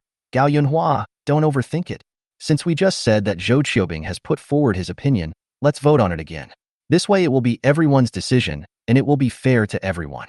In fact, in Xia Xiaoman's heart, she quite agreed with Zhou Qiubing's idea, but she was not sure about expressing her opinion clearly. This time, except for Sun Min who just spoke for Gao Yunhua, many girls were still somewhat rational. The method Zhou Qiubing proposed was very friendly to them and did not require them to take any risks, so no one spoke for Gao Yunhua this time. Voting started again. The voting results came out soon. 3 votes in favor, 3 votes against, and 2 abstentions. I don't know why there are still people who abstain, but it doesn't affect the result. Xia Xiaoman looked at Gao Yunhua and Li Xia and said, "Gao Yunhua, Li Xia, can you two tell us your solution first?" Seeing that things had taken a turn for the better, Li Xia quickly said, "My plan is very simple. Isn't there a farmhouse nearby? We can go there to look for supplies." Gao Yunhua retorted, "I know that farmhouse. Many people went there before the end of the world. You also saw it when we passed by before. There were many zombies outside the farmhouse. We would die if we went there. I think we should play to our strengths. The other group of people in this villa area have occupied all the food and water here, but they had no guns. They retreated before because they were afraid that we had guns, so we should talk to that group and ask them to give us some water and supplies." "Oh, you are too naive. It's good enough that they don't come to trouble us. Do you still want to take the initiative to trouble them?" Li Xia couldn't stand Gao Yunhua's stupidity anymore. Gao Yunhua said unhappily, "How can this be called asking for trouble? I didn't say that we must kill them. I just asked them to give us something that didn't originally belong to them. It's better than letting everyone go out to die. If we go out, our guns will have no deterrent effect on the zombies. If we open fire, it will attract more zombies." In the end, neither of them could convince the other. Xia Xiaoman actually wanted to say something, but she didn't say it in the end. She was just offering suggestions, and as she had said before, the 2 of them would act separately. Li Xia and his team went to the village outside to look for supplies, while Gao Yunhua and his team went to negotiate with that group of people. Li Xia didn't waste any time and took Zhou Qiubing out of the villa area. Gao Yunhua locked himself in the room and said that he would think about how to negotiate first, but he kept procrastinating and did nothing. In fact, he was just playing mobile games in the room, and he was having a great time. Just like what Xia Xiaoman said about Gao Yunhua in her heart, what Gao Yunhua said sounded nice, but when it came to actually doing it, he was more timid and fearful of life than anyone else. Since Xia Xiaoman didn't plan to go with him to negotiate with a gun, he and Zhaozhi didn't dare to go at all. After all, even if they went on behalf of their team, it would be dangerous. He was waiting for Li Xia to fail, so that their team would have no choice, and Li Xia and Xia Xiaoman would have to obey. Li Xia and Zhou Qiubing drove a motorcycle and a car respectively, and soon arrived at the entrance of the farmhouse. The 2 of them also had a plan. Li Xia would drive a car outside the farmhouse to make noise to lure away the zombies. After Li Xia led the zombies away, Zhou Qiubing drove a motorcycle inside to look for supplies, because motorcycles are highly flexible and can be easily driven into the farmhouse. The apocalypse has been going on for so long, so they still have these experiences. Unfortunately, the idea was good. After Li Xia honked the horn to attract the zombies outside the farmhouse away, Just as Zhou Qiubing was about to drive his motorcycle into the farmhouse to raid it, he saw many zombies running out of the farmhouse again, and his car almost collided head-on with them. Zhou Qiubing was so frightened that he broke out in a cold sweat and turned around and ran away. There are really too many zombies in this farmhouse. Although Li Xia was unwilling to give up, Zhou Qiubing had already run away. How could he go in alone to find supplies? He doesn't have the courage either. What the two men did was seen by Zhang Wen and others who drove to the vicinity. Their actions were too fast from start to finish. Li Shui looked at the behavior of the two people opposite and said with some amusement. Zhang Wen was used to it and said, "Look at their cars. They haven't been modified at all. The guy on the motorcycle doesn't even have a weapon." From this, we can tell that they definitely don't have much experience in killing zombies and finding supplies. It's normal for them to get scared and run away immediately when they encounter more zombies. Li Shui nodded. In fact, she had no experience. If it was the same situation as just now, she would definitely be scared. "Director, their car has driven to the villa area we are going to." The female soldier in charge of observation reported from the side. "Don't worry, there are a lot of zombies following them. Use the drone to catch up with them first," Zhang Wen said. Then after waiting for a while, Zhang Wen and his friend started the car and continued to drive towards the villa halfway up the mountain. Zhang Wen discovered that Li Xia and his gang were indeed newbies at survival. If their base is really in the villa area, because the two cars ignored the zombies following them and did not try to lead them away, and directly took a group of zombies back to the villa area. Zhang Wen didn't bother to care about their suicidal behavior and ordered the female soldier who was driving to keep a safe distance and follow behind them. At this time, inside the villa area, before Gao Yunhua went to find Wu Jianxiong and his group, Wu Jianxiong came to him first with Sun Daowei, said he was here to negotiate. And in order to show their sincerity, they only came with 2 people. Compared with the group of men that day, he was indeed sincere today. This made Gao Yunhua feel that he was the son of destiny, and whatever he wanted would come true. Otherwise, why didn't Wu Jianxiong and others come earlier or later, but just when he was running for team leader, to negotiate with sincerity? Chapter 167. Pig-like teammates. Additional update. Gao Yunhua received Wu Jianxiong warmly. Then the leaders of the 2 gangs found a quiet room and began negotiations. Wu Jianxiong got straight to the point. He said the negotiations were conditional. He could give Gao Yunhua and his team some water and food, but Gao Yunhua and his team had to send a few women to them to exchange labor for these supplies. Wu Jianxiong's excuse was that their team consisted of only men and no women, so there was no one to do chores like cooking and cleaning. In Wu Jianxiong's opinion, none of them had ever been to the villa above her, so they had no idea about the situation of her team, let alone the miserable end of the women in her team. And Wu Jianxiong was also prepared for them to not agree, because he himself felt that this reason was a bit ridiculous. In fact, his main purpose of coming here this time was not to negotiate with Gao Yunhua's team, but to deal with Sun Daowei. If Gao Yunhua and the others don't agree, after I deal with Sun Daowei, I can go back and say that it was Gao Yunhua and the others who did it. In this case, the other brothers will inevitably be angry and will have no choice but to take action. However, what Wu Jianxiong did not expect was that Gao Yunhua just thought about it for a moment and immediately nodded in agreement. Wu Jianxiong was a little confused. "So gullible. Are you talking? This is a little different from the last time we faced their team. Last time, I brought more than a dozen brothers with me, and they all refused to give in. Oh, by the way, their leader has changed this time. The last person who confronted and negotiated with Wu Jianxiong was a girl." The situation changed just when Wu Jianxiong was thinking about what to do next. Sun Min ran in a panic and said to Gao Yunhua, "Captain, Li Xia and his team are back, and they brought back a group of zombies." Although Gao Yunhua is not yet the official captain, in Sun Min's heart, he has long been one. Fuck. This jerk Li Xia. Not only did he fail to complete the mission, but he also wanted to kill us? Gao Yunhua, who usually maintains his composure, also swore. Wu Jianxiong was much calmer than him because they had cleared out some zombies in the villa area before. Although there were not many, they had experienced some storms. Not too scared of zombies. Let's go and see how many zombies there are first. Wu Jianxiong actually wanted to curse, but she didn't expect to encounter such a thing as soon as she arrived. There are 2 gates in the mid-mountain villa area. Wu Jianxiong's team controls the other gate, and Gao Yunhua's team is also guarding near one gate. It seems that we really need to find a way to get rid of Gao Yunhua's team as soon as possible. Otherwise, what if they bring more zombies into the villa area next time? Wu Jianxiong thought secretly in her heart. Now looking at Gao Yunhua, he is not only their new leader, but also quite easy to deceive. Wu Jianxiong decided to start with him and see if she could get their gun. Wu Jianxiong and Gao Yunhua quickly came outside and ran into Li Xia and others who had escaped. Li Xia, look at what you've done. You lured the zombies here, and you still have the nerve to come back? Gao Yunhua deliberately yelled at Li Xia and the other man in front of the girls, thus humiliating Li Xia and making him lose face. Let's see if he still has the nerve to run for team leader. Okay, you can deal with your team's affairs later. What are you going to do about this trouble now? Wu Jianxiong said to Gao Yunhua. In fact, there were not many zombies following them up the mountain, and Wu Jianxiong believed that she was capable of dealing with them. But we can't help them in vain.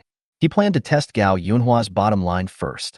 Gao Yunhua said quickly, Brother Wu, can you and Brother Sun help me to deal with these zombies? Otherwise, you can't go back, right?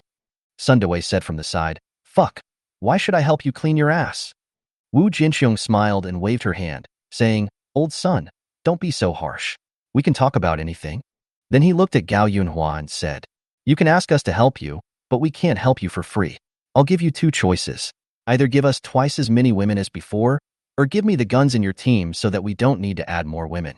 This time their conversation was not in a private meeting room where no one could hear it. Xia Xiaoman, who was standing by, couldn't help herself first. She looked at Gao Yunhua and said angrily, Gao Yunhua, what does he mean by giving him a woman? Do you want to give us to them? Who gave you the right? The other women standing by also looked at Gao Yunhua in disbelief. This is the man they supported before? Gao Yunhua said calmly. Xiaoman, you and everyone else have misunderstood. Wu Gu said that they are all grown men over there, and there are no women to cook for them or sweep the floor. He gave us water and food because he wanted us to send a few girls to help, so that we could exchange labor for compensation. Isn't this normal? Even if you want to get paid before the end of the world, you still have to work hard, right? Xia Xiaoman was not a naive person. She said coldly, Gao Yunhua, do you believe such nonsense? Gao Yunhua was also annoyed. He looked at Xia Xiaoman and said, Then Xia Xiaoman, tell me what to do? You have seen that Li Xia and his team's operation has failed. We only have Angkor as our only option. You are holding a gun, and you dare not kill anyone even if you are asked to. So if we do not agree to Angkor's conditions and exchange our labor for compensation, what do you think we should do? By the way, Wu Gu just said that as long as you give him the gun, we won't have to send so many women to work for him. The question is, are you willing to give him your gun for the women in our team? Xia Xiaoman angrily said, Gao Yunhua, are you an idiot? If I give him the gun, don't you know what the consequences will be for our team? Gao Yunhua said angrily, so this won't work, and that won't work either. Tell me what to do. Is Gao Yunhua really stupid? He didn't know what might happen to the woman traded to Wu Jianxiong? Didn't he know what the consequences might be after giving the gun to Wu Jianxiong? Of course he knows. But he also has his own ideas. First of all, Gao Yunhua didn't like some of the women in this team at all, and he didn't feel bad at all after trading them away. The same goes for the gun. It's not in his hand anyway. He has long been fed up with Xia Xiaoman's style of holding a weapon but being soft-hearted. Since Wu Jianxiong and the others want it, then give it to them. If Wu Jianxiong really turns against me, I will surrender. He believed that based on what he had done, Wu Jianxiong would take him in. So he was prepared on both sides. Xia Xiaoman said at this time, we can leave here. We have been living outside before. Although the living conditions are not as good as here, at least we can find some water and food. In fact, although Xia Xiaoman is kind-hearted, she is not afraid to shoot at bad guys like Wu Jianxiong. But her father told her when he gave her the gun that there was only one bullet in it. Just let her use it to scare people. Otherwise, she has never fired a gun, and there is only one bullet. So it is a question whether she can hit someone, let alone kill someone. And after using the only bullet, he couldn't scare anyone anymore. Gao Yunhua looked at Xia Xiaoman and said, there are zombies outside. Do you think we can leave safely now? Gao Yunhua's fangirl Sun Min also said, that's right, Xia Xiaoman. Anyway, you haven't used that gun, so you don't need to use it to exchange for safety this time, and for the water that keeps everyone alive. Xia Xiaoman really felt a little regretful at this time. She should not have formed a team with this group of people. I'm just afraid of teammates who are like pigs. It's simply unreasonable. Look outside. Is that a military vehicle? Just as they were arguing, a woman suddenly pointed outside and said, Chapter 168, is it difficult to get you out? It turned out to be at this moment. Zhang Wen, who had already driven to the outside of the villa area, lost his patience when he saw that the people inside were still not moving. It's impossible for them to hide in the villa for a day while I guard outside for a day. Originally, I wanted to let them deal with the zombies themselves first, and then I would bring the female soldiers to make a stunning appearance. Now I can only do it myself and the female soldiers. But anyway, this villa area will be mine in the future, so it's not too bad. Zhang Wen and his team used binoculars to observe the survivors inside the villa. Most of them were women. Although they did not look starving, they basically had no weapons. The same thing happened to those men. Make sure there is no danger. So Zhang Wen asked the female soldiers to drive the armored vehicles directly into the villa area, and then asked the female soldiers to fire at the zombies that were attracted over. There were only about 20 zombies in total, and Zhang Wen and his men didn't need to save bullets, so they killed them all quickly. Everyone come out of the villa immediately. Zhang Wen took out a loudspeaker and gave orders to the people in the villa. Wu Jinxiong and Gao Yunhua's groups looked at Zhang Wen and his group in a daze, as if they were divine soldiers descending from the sky. Where did this ruthless guy suddenly appear? I don't know if he is an enemy or a friend. That's a military vehicle. Are they soldiers? Xia Xiaoman said with some joy that her father was a policeman, so she naturally had a natural affinity for the army. Really? The government came to rescue us? That's great. Woo, we finally got rescue. Many girls were very excited. What happened today made them a little confused. Li Xia did more harm than good. Instead of recovering the supplies, he attracted a group of zombies. Gao Yunhua looks handsome, but seems very childish and has character issues. The girls in the team said they would give the gun away if they wanted to. Sister Xia Xiaoman, how should I put it? It may be a common problem among girls, being timid and lacking courage. Plus, with Wu Jinxiong and her gang watching them covetously, they really had no idea how the day would end and what fate would await them. Now that they realized it might be the army coming to rescue them, they were naturally very happy. Coincidentally, at this moment, Zhang Wen's voice came from outside, asking them to go out. The women looked at each other and decided to go out and take a look. But Wu Jinxiong looked at Gao Yunhua and said, Captain Gao Yunhua, I don't think these people are good people. If they were government officials, they would have announced their names long ago. So I think it's better not to go out and ask them first. Regardless of whether Zhang Wen was a government official or not, Wu Jinxiong didn't want to go out. If they were really government officials and knew what she had done, she was afraid that she would not have a good ending. Gao Yunhua was not as afraid of government officials as Wu Jinxiong. He followed this group of girls and did not do anything bad. The transaction with Wu Jinxiong just now was also a last resort in a matter of life and death, and in name it was still an exchange of labor for compensation. There is nothing wrong with that, right? At least that's what Gao Yunhua himself thinks. So Gao Yunhua said, Brother Wu, they have military vehicles and weapons. The fence and door of our villa can't stop them, right? Wu Jinxiong said, it's okay. If they were the military, they wouldn't be so barbaric. Da. Unfortunately, as soon as Wu Jinxiong finished speaking, Zhang went outside, picked up an automatic rifle and started firing at Gao Yunhua and his family's villa. Some of the bullets hit the walls, and some hit the window glass. The broken glass and flying bullets frightened everyone in the villa, and the women who reacted quickly lay on the ground. At this time, Zhang Wen's voice came from outside again. Is it difficult to get you out? I'll give you another 30 seconds. Everyone come out. If we go in and search by ourselves, the bullets won't be shot at the window. Gao Yunhua in the villa was so scared that he lay on the ground, trembling. He said to Wu Jinxiong in a trembling voice, Brother Wu, they are definitely not government officials. Government officials will not shoot casually. They must be bad guys. What should we do? Wu Jinxiong naturally concluded in his heart that Zhang Wen and others were not government officials, so he felt more at ease. What should we do? We must get out immediately. Do you still want to use a kitchen knife to block bullets? After saying this, Wu Jinxiong took the lead and walked out of the villa. The people in the villa quickly came out and stood not far from Zhang Wen's armored vehicle. They looked at the armored vehicle with some trepidation, not knowing what their fate would be. Director, there are 27 people in total, 21 women and 6 men. The female soldier from the security team had been counting the number of survivors. When she saw that no one came out of the villa, she immediately reported to Zhang Wenhui. Oh, there are quite a lot of people here, Zhang Wen said with emotion. Zhang Wen asked Li Shui and the sniper Su Xiaowei to stay in the car and pay attention to the surrounding situation. He brought 2 female soldiers from the security team and walked up to Wu Jinxiong and the others. Who is the leader among you? Zhang Wen asked. Gao Yunhua and Wu Jinxiong were in sync and pointed at each other. He looked at Zhang Wen and frowned. Gao Yunhua quickly explained, Big brother, I am the boss in this villa, but Angkor and his men are the bosses of the entire villa area. Wu Jinxiong cursed in her heart and quickly said with a smile, It's serious. Our team is just the original owners of this villa area gathered together. We are all trying to survive together. There is no other meaning. Zhang Wen looked at Gao Yunhua and Wu Jianxiang and said, "So there are two groups of people in this villa area, and you are their leaders?" Gao Yunhua nodded quickly and said, "Yes, brother. Please let me know if there is anything I can help you with." Wu Jianxiang also nodded and said, "Yes." Zhang Wen asked, "Since you are the leaders, it will be easy. Let me ask you a few questions first. How many people are there in your respective teams? How many men and women are there? What weapons do you have, especially guns? If what I see is different from what you said, I'm sorry, but I will kill the leader first." Gao Yunhua was terrified and quickly said, "Brother, we are all good people. There are 25 people in our team, 21 women and 4 men, all here.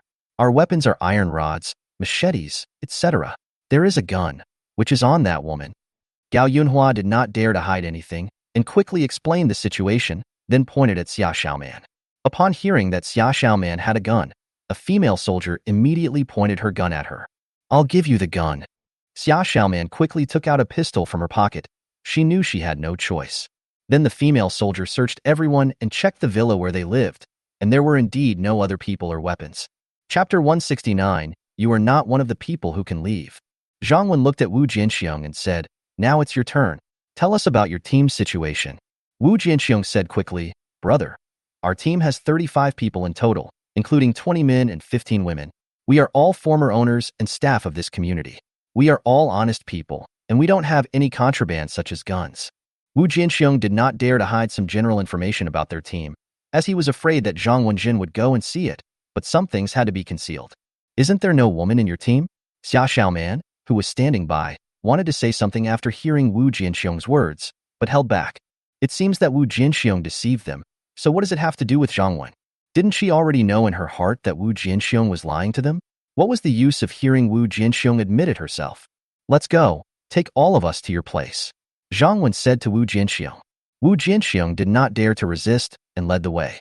Everyone in Gao Yunhua's team followed behind. Zhang Wen and the female soldiers got on the armored vehicle and followed. After walking for a while, we arrived at Villa Number 9, Wu Jianxiang's base. In fact, in this villa area, villas number 1 to number 8 are better than Villa Number 9.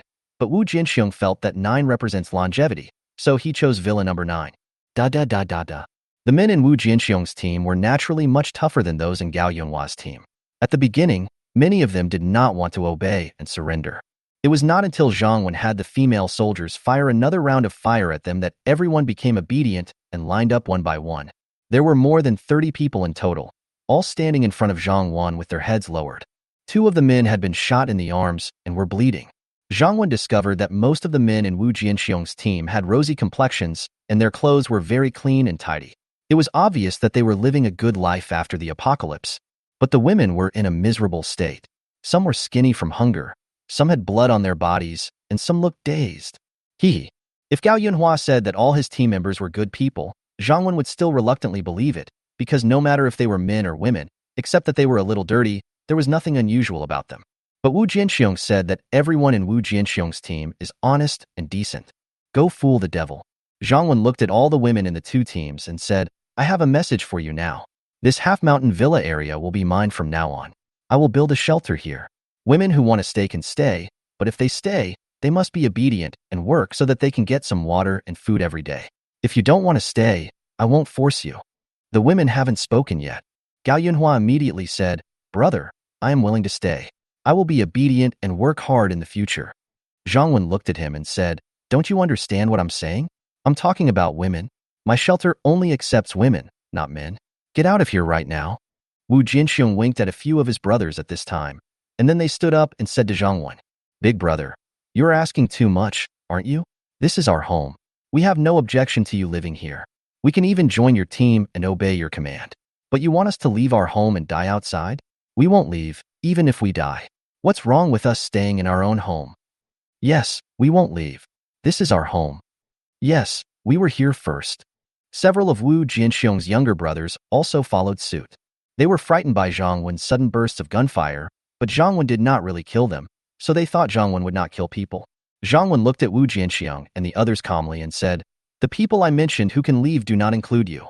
Wu Jianxiang's heart skipped a beat, and he immediately had a bad feeling, but he still pretended to be calm and said, "Brother, what do you mean by this?" Zhang Wen didn't say anything. In fact, if he were alone here, he would have shot all the women in Wu Jianxiong's team as soon as he saw them. But now Li Shui and the others are following me out, so I still have to maintain my image. Zhang Wen walked up to the women in Wu Jianxiong's group and randomly picked a woman with a wound on her face and said, "Tell us about your team, such as the identities of Wu Jianxiong and other men, and the identities of you women before the apocalypse, and how they treated you women after the apocalypse. If you tell a lie, I will kill you women anyway." The woman was so scared that she quickly said, "I said, the men in our team who were still alive were basically the security guards and workers of this villa area before the end of the world, and the women were either the owners here, or the servants and nannies. A few days after the end of the world, Wu Jianxiong and the others turned into demons, humiliating and torturing us, and not giving the women food, leaving us without the strength to resist or escape." The woman said a lot in one breath. In fact, Li Shui and the female soldiers of the security team had heard a lot about such things, although it was the first time that Li Shui and her team saw it with their own eyes. But I wasn't too surprised. However, the girls in Gao Yunhua's team looked at the woman who was speaking with some horror. Is this the team that Gao Yunhua almost sent to? Imagine what would happen to them if they went there. After listening to what the woman said, Wu Jianxiong did not refute it. He felt that Zhang Wen was not a government official, and judging from his behavior, he should be the same type of person as himself. Wu Jianxiong said, "Brother, I admit that we did this, but we worked hard to kill the zombies and ensure their safety. Isn't it normal for them to pay a little price? What do you think?" Tianmin, Huang Mengqi. Zhang Wen suddenly called the two female soldiers. "Director, we are here." Two female soldiers who had been guarding the side with guns in hand immediately ran over and saluted. Zhang Wen pointed at Wu Jianxiong and the others and ordered, "Now, shoot all the men in this team." "Yes, Chief." After hearing what the woman said, the two female soldiers wanted to kill these men.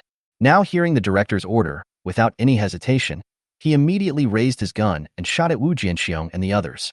They are all the best female soldiers in the security team, so they are quick in action and have accurate shooting skills. Da-da-da, da-da-da. Two female soldiers held guns and began to harvest heads. Wu Jianxiong and the others were stunned for a moment. All this happened too suddenly. It could even be said that the order Zhang Wen issued was too sudden, leaving them completely unprepared to resist. Wu Jianxiong was the leader, so naturally she was treated preferentially by the female soldiers. She was the first to be beaten into a hornet's nest and was killed to the point of being dead. Chapter 170. It's time to show your true skills. Update. Don't kill me. Can't we just leave here? Please spare me. I don't want to die. Brothers, they won't let us go. We have to fight them. Even if we die, we have to take someone with us. The other men in Wu Jianxiong's team cried and begged for mercy at first, but when they found that the female soldiers and Zhang Wen were unmoved, they immediately wanted to call on everyone to resist together. But they have no weapons. How can they resist? It's all in vain. Soon, only 4 of the 20 men were left. "We're taking hostages." Sun Lulu, who was still alive, immediately shouted to his surviving brothers. After he finished speaking, he grabbed Gao Yunhua, who was standing beside him, and stood in front of him. In fact, of course he wanted to capture a woman as a hostage, because that might make the other party more cautious. But Gao Yunhua was closest to him, and he had no choice. He also had a sharp knife in his hand, which he usually tied to his belt, so it would not be discovered even if he was searched. As for the other 3 people, 2 of them were slow to react and were shot by the female soldiers, while the other one successfully captured a woman as a hostage. "Give us a car and let us leave, otherwise they will die too." Sun Lulu, who held a knife against Gao Yunhua's neck and blocked him in front of him, slowly approached the other brother. With 2 hostages, they felt a glimmer of hope. Zhang Wen took one look at the armored vehicle and uttered 2 words, "Shoot." Bang! Su Xiaowei in the car fired the first shot. She could have killed Sun Lulu, who had a weapon in his hand, first, but she chose to save the woman first. These people did not expect that there was a sniper in Zhang Wen's car. Of course, even if they thought of it, ordinary people generally did not know how to find an angle to avoid the sniper.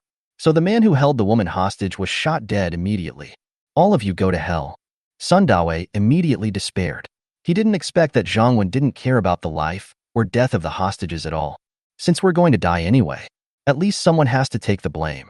He took the knife and cut Gao Yunhua's throat with force, and blood gushed out immediately. Bang! Another shot.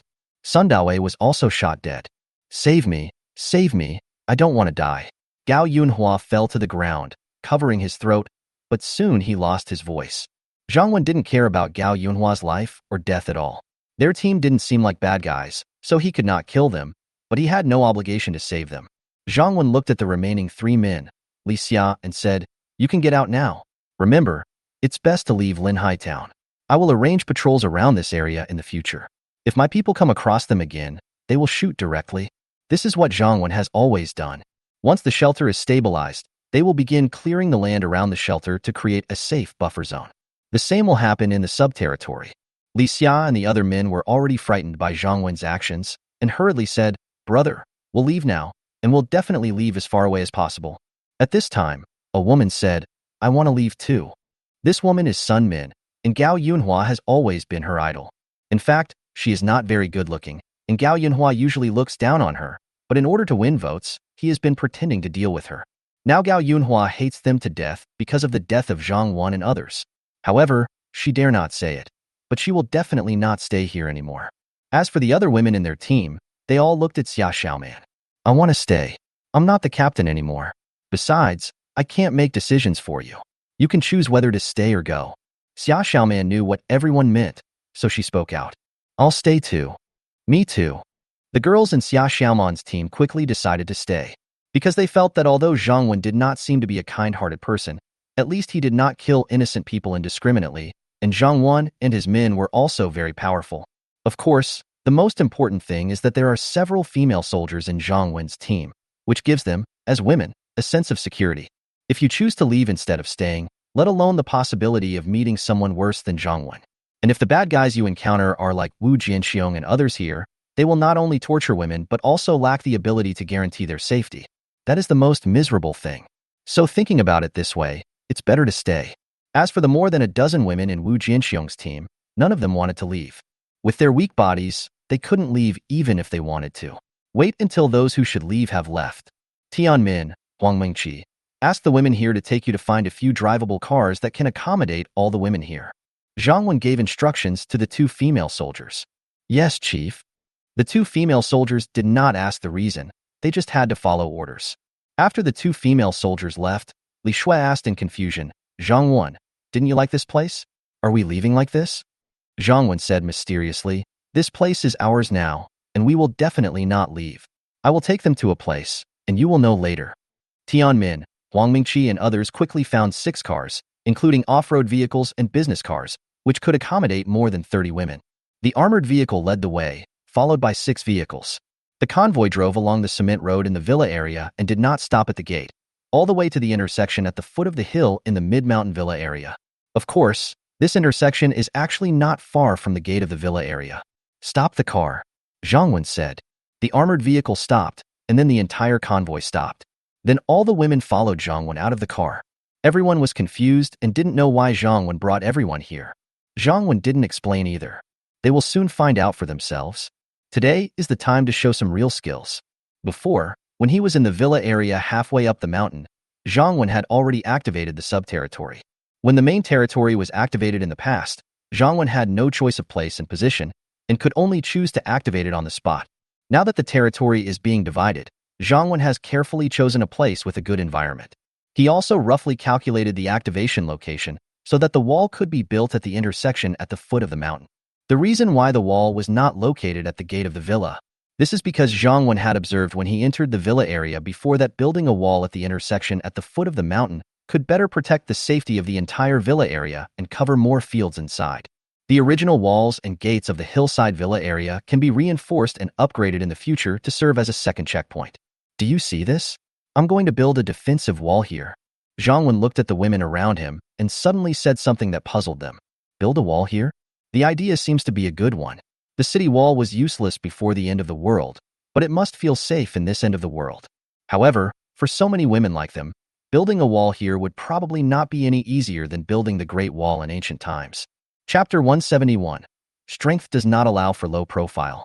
Some of the women who had just joined the shelter were whispering to each other, but no one dared to ask. Zhang Wen did not explain much, but silently said in his heart, "System, activate the sub-territory wall now." Zhang Wen's vitality value today is more than 1,600. When he was in the villa area, he quietly activated the sub-territory, which only cost 600 vitality points, so his vitality value is enough. System received, deducting 200 vitality points. The sub-territory wall is under construction? Since you want to pretend to be a charlatan, Zhang Wen naturally wanted to pretend to the end. He slowly raised his hands and said loudly, "Build a wall." As soon as he finished speaking, Zhang Wen and all the women felt a slight vibration in the ground, accompanied by a rumbling sound. Is there going to be an earthquake? The women were all a little panicked. Then it will be just like the appearance of defensive buildings in the main territory. Soon, a 5-meter-high solid wall appeared in front of everyone. It took less than a minute for the wall to be vibrated from the ground to take shape. Except Zhang Wen himself. All the women were deeply shocked. Is this how the director builds the wall? Even Li Shui and several female soldiers from the security team couldn't believe what they saw. Is the director a god? Although they had speculated about the appearance of the original shelter's walls and arrow towers, they thought they might have been built by the director. But when it really happened before my eyes, the shock was so great that it was almost impossible to describe in words. Zhang Wen was quite satisfied with his performance. Then he checked the friendliness of the new women who had joined the shelter in the system. When activating the sub-territory in the Mid-Mountain Villa district, Zhang Wen looked at the friendliness levels of all the 35 new women who had joined. They are all yellow, just passing, neither good nor bad. Now take another look. The friendliness of the 15 women has turned green, and the remaining 15 are dark yellow. Damn it. It turns out that it is easiest to fool people by pretending to be a charlatan. I'll try this trick when I get back to the main shelter. Now that a branch territory has been established, Zhang Wen feels that his strength no longer allows him to keep a low profile. So he won't hide many things anymore, and will just show them directly. In addition to activating the sub-territory, Zhang Wen also selected a place to start building the portal between the two territories. However, the portal is not like the walls that can be built in a few breaths. It takes a day to build the portal between two territories. Zhang Wen can afford to wait this long, so he will just stay here today. After the wall was built and there was still vitality, Zhang Wen also built some defensive buildings. After all, a first-level defensive building didn't cost much vitality. However, it still plays a big role in the safety of the entire villa area. After all, if we rely solely on female soldiers to patrol in the future, there will always be loopholes, so the system is still the safest and most reliable. The buildings were completed. Zhang Wenkai drove back to the villa area, halfway up the mountain with the girls who were looking at him with admiration. Zhang Wen asked the female soldiers of the security team to manage the newly joined women. Their current job is to take them to register the food and supplies of the original two teams. Zhang Wen has always been too lazy to do such things himself. Of course, the female soldiers in the security team are not good at these jobs, but they will just have to make do with it for now and wait until they can get a few logistics managers from the headquarters tomorrow. After arranging the work, Zhang Wen took Li Shui for a drive around the villa area. After all, this will be your territory from now on. You need to first see if there are any security risks, and then you can also take a look at the terrain here to make better use of it in the future. After walking and looking around along the way, Zhang Wen arrived at the top of the mountain. Standing on the mountain and looking down, the mountain is not small.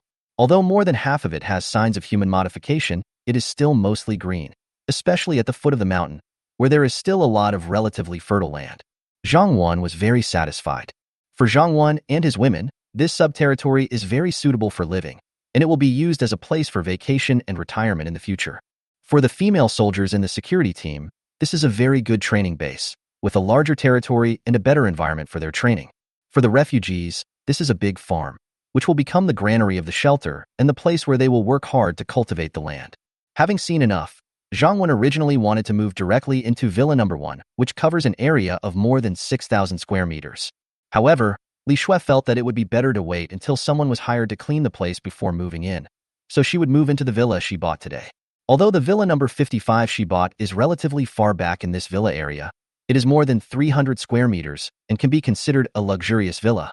Anyway, there are only Zhang Wen and Li Shui living here now, so Zhang Wen naturally has no objection. I drove to Li Shui's villa. Li Shui also brought the key, so we just opened the door and went in. Li Shui took Zhang Wen on a tour first. As you enter the door, you will see a huge living room with 2 large floor-to-ceiling windows. To the left is a garden of at least 100 square meters. Next to the living room is the kitchen and dining room. Li Shui rarely comes here, so of course there is no food in the kitchen. Directly opposite the restaurant is a large terrace where you can bask in the sun, or look at the green mountains and clear waters of the entire villa area and feel the full smell of negative oxygen ions. When Zhang Wen saw this big terrace, he fell in love with it at first sight. The environment here is really good. We are tired from walking. Let's take a rest here first. After Zhang Wen finished speaking, without waiting for Li Shui to answer, he pulled her and they both lay down on the rattan chair on the terrace. Holding the soft jade and warm fragrance in your arms, coupled with the beautiful environment, is truly a great enjoyment. Li Shui did not struggle. Sometimes because there were too many people in the small villa in the main territory, and because of her personality, she and Zhang Wen were rarely so intimate except at night. Now that she was out and there was no one else around her, she was no longer without any reservations. Gently nestling in Zhang Wen's arms, Li Shui asked curiously, "We set up a branch territory so far away. If the shelter over there doesn't give up, the two places are so far apart. It would be too troublesome to manage both places in the end times." Zhang Wen hugged Li Shui's soft body, stroked her smooth skin, and said with a smile, "You are a capable man. This problem is not difficult. Tomorrow I will show you how I solve it." Li Shui did not ask any more questions. Just like the magical scene that happened at the foot of the mountain just now, Zhang Wen was able to create a wall and defensive buildings out of thin air in the blink of an eye. What an incredible thing this is. This is no longer something that can be accomplished by human power. However, Zhang Wen did not explain too much, so naturally no one asked any more questions, not even Li Shui. Li Shui blushed and stopped Zhang Wen. "It's still daytime now. How about we talk about it in the evening? It's up to you tonight." "Okay, that's what you said." Zhang Wen was not an impatient person now, so he said with a smile. Li Shui rolled her eyes at him and said, "What can you do about it even if I don't care? You always have fewer tricks." Chapter 172. Wine doesn't make people drunk. People get drunk. Basking in the warm sun, feeling the tranquility around them, and breathing in the fresh air of nature, the two of them lay quietly on the rattan chairs and took a nap. After waking up, since they were not going home today, they did not get up and continued to enjoy the sweet and leisurely time. Especially when looking at the green mountains and clear waters in the distance, the exquisite villas with country style are scattered among the lush trees. Being among them, it seems as if you are away from all the hustle and bustle of the city. The quiet and remote feeling is fascinating. Both of them were enjoying this moment and were immersed in it. At night, Zhang Wen doesn't have to worry about the meals for the female soldiers of the security team and those women. The food and supplies left by Wu Jianxiong's team naturally now belong to Zhang Wen. They can just take something to eat there in the evening. Nowadays, the female soldiers in the security team are very loyal. With them around, there is no need to worry about the women taking extra food. Zhang Wen and Li Shui ate much better. Although the two did not cook their own meals, Zhang Wen's system warehouse contained steaming hot meals made by Sister Li, which could be taken out and eaten directly. Very quick and convenient. This is the advantage of having logistics support. When you go out, you just give an order, and the people below will naturally prepare everything properly. Li Shui placed delicious dishes on the dining table. Although Li Shui could not cook, she could still do these things well. She was dressed beautifully at this time, and also looked particularly virtuous and gentle. Zhang Wen was told by Li Shui not to help, and to wait until Li Shui finished her work. "Thank you for your hard work. You've been very good today." Zhang Wen hugged her from behind. Li Shui gave Zhang Wen a coquettish look and said with a sweet smile, "How corny. I'm not Tang Xian." She likes to hear words like this the most. Zhang Wen smiled evilly and said, "I see. You don't like to hear corny words. You like practical actions, right?" Li Shui's cheeks felt a little hot, and some messy images appeared in her head. He quickly pushed Zhang Wen away and said, "Okay, let's eat. Otherwise the food will get cold." Zhang Wen nodded. There is still plenty of time in the evening, so there is no rush. The villas here have electricity at night, and most of these single-family villas are equipped with solar power generation systems. However, today there were only Zhang Wen and Li Shui. Zhang Wen was romantic for once. He did not turn on the lights while eating, but instead lit candles. Paired with a bottle of top-quality red wine, it matches the atmosphere at the moment. Food and beverage boutique recommendation in such an environment, Li Shui also feels great. After drinking some red wine, her face becomes even more charming. Looking at Li Shui's captivating and affectionate eyes and her pretty face, Zhang Wen knew that a fierce battle would be fought that night.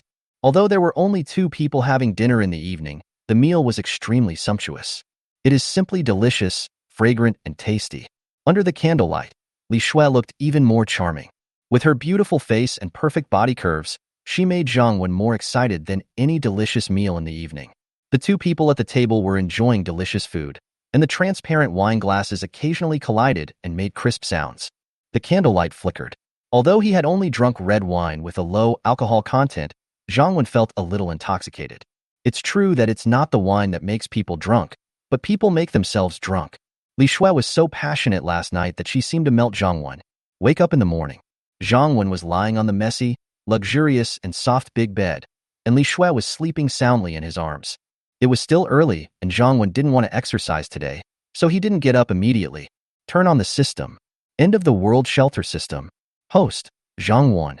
Life value, 2,260. Citizens, 300. Total population, 910. Function. Territory, Wanshan Shelter. Secondary territory, 600 meters. Wall. First level wall. Warehouse, level 1. Defense. Arrow tower, 660 arrows. Galleony machine gun, 10,000 bullets. Resident management, 300 people. Medical treatment, level 1. Can treat 3 seriously injured people and 6 slightly injured people every day. Subterritory. Subterritory number 1. Mid-mountain villa area. Director protection room. Established. Custom. Environmentally friendly infrastructure. Zombie nemesis body. Level 1. 3 hours of zombies ignoring time every day. Zhang Wen felt very happy when he saw that the vitality value had increased by more than 1,600 today. These vitality points are definitely not enough to upgrade to level 3, but they can still do a lot of things. For example, the weapons factory can be activated after returning.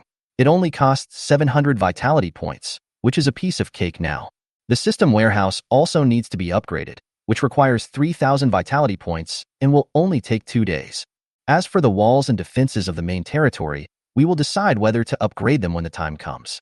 I feel really great after upgrading the system to level 2, and I can do a lot more things. And the sense of security has skyrocketed. For example, now there is a portal between the 2 territories. No matter how powerful the enemy is, it will be difficult to kill Zhang Wen easily. Or upgrade the main territory's wall to level 2.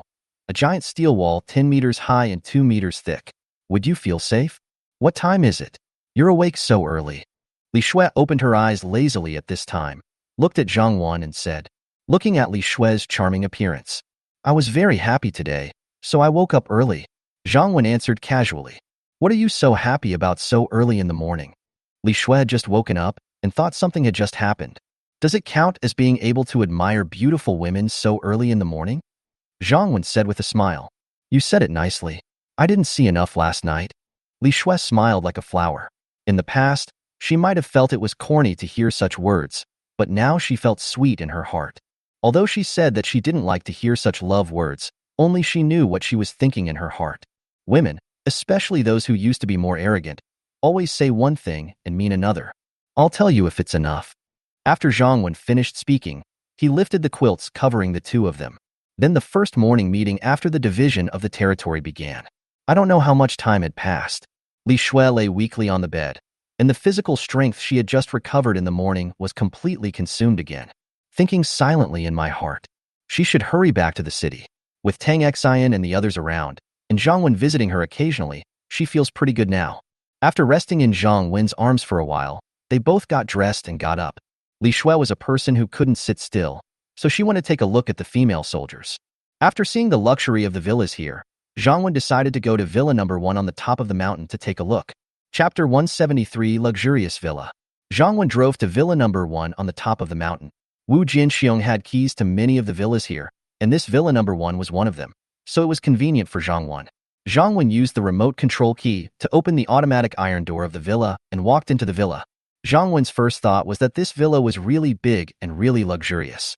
Before the end of the world, the house he lived in was only about 30 or 40 square meters. Later, he felt that Li Shui's villa was very large and luxurious. But when you walk into the gate of this villa, you will find that the garden alone may be thousands of square meters, and there is also a huge swimming pool. Then I took the key and entered the basement floor of the villa. The most intuitive feeling was that it was so luxurious. It is said that the underground floor of this villa alone is almost 2,000 square meters, and it has a library, a tea room, a meeting room, a private room, a movie theater. There is even an indoor swimming pool of more than 300 square meters.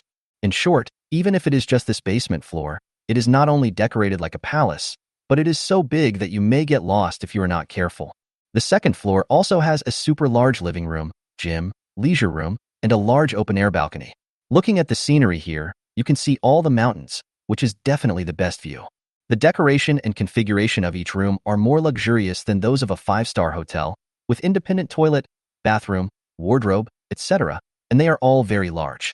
Wait till you finish viewing this villa. Zhang Wen could only say that rich people really know how to enjoy life. It seems that I still have a lot to learn in terms of enjoying this. However, from now on, Villa number 1 will definitely be mine, and I have finally taken a gratifying step forward. After visiting Villa number 1, Zhang Wen became more excited about his future luxurious life. Then Zhang Wen drove to Villa number 85. Last night, the female soldiers from the security team and the new women who joined the team all lived in this villa. Director. Director. When the female soldiers and the women saw Zhang Wen get off the car, they immediately greeted Zhang Wen respectfully. However, the female soldiers are sincere and have gotten used to it. However, the women who had just joined Xia Xiaoman's shelter were still a little uncomfortable with the new environment. But it doesn't matter if they are not used to it now, they will get used to it slowly in the future. As long as you join the shelter, life and death belong to the shelter. Huang Mingqi, Tianmin, have you told them all the rules of our shelter? Zhang Wen looked at the two female soldiers and asked casually. Director, I've told them all. Zhang Wen nodded without asking any more questions. He just wanted to tell the women the rules first and let them know what was going on. In the future, there will naturally be special people to manage and train them. Li Shui came over at this time and handed a piece of white paper to Zhang Wen and said, This is the list of supplies they counted yesterday. I didn't expect there were so many good things. Zhang Wen took it and took a look. Mineral water, beverages, 1,198 boxes. High-end red wine, white wine, 30,000 bottles. About 8,000 kilograms of high-end rice, milk powder, snacks, fruits, etc. In addition, there are hundreds of kilograms of gold, dozens of sports cars, countless expensive watches, calligraphy and paintings, etc. Zhang Wen was too lazy to look at these things. They were of no use after the apocalypse, but the things at the top are still good things. Are these things all in Villa number 9 where the group of people lived yesterday? Zhang Wen asked the female soldier. Huang Mingqi nodded and said, Yes, Director. All the food and supplies in the villa area were collected by Wu Jianxiang and his gang in Villa number 9 where he lived and several villas nearby. After we counted the supplies yesterday, we asked everyone to leave the villa and only took away a box of water and a bag of rice for everyone's dinner. Well, you female soldiers have performed very well this time. I will reward you later. Zhang Wen is in a good mood today. Thank you, Chief. Several female soldiers also said happily. By the way, was there anything unusual around here last night? The portal will not be ready until the afternoon, so Zhang Wen is not in a hurry now. Wang Xinya, the observer in charge of patrol, replied, Captain, we didn't find anything unusual in the villa area at night.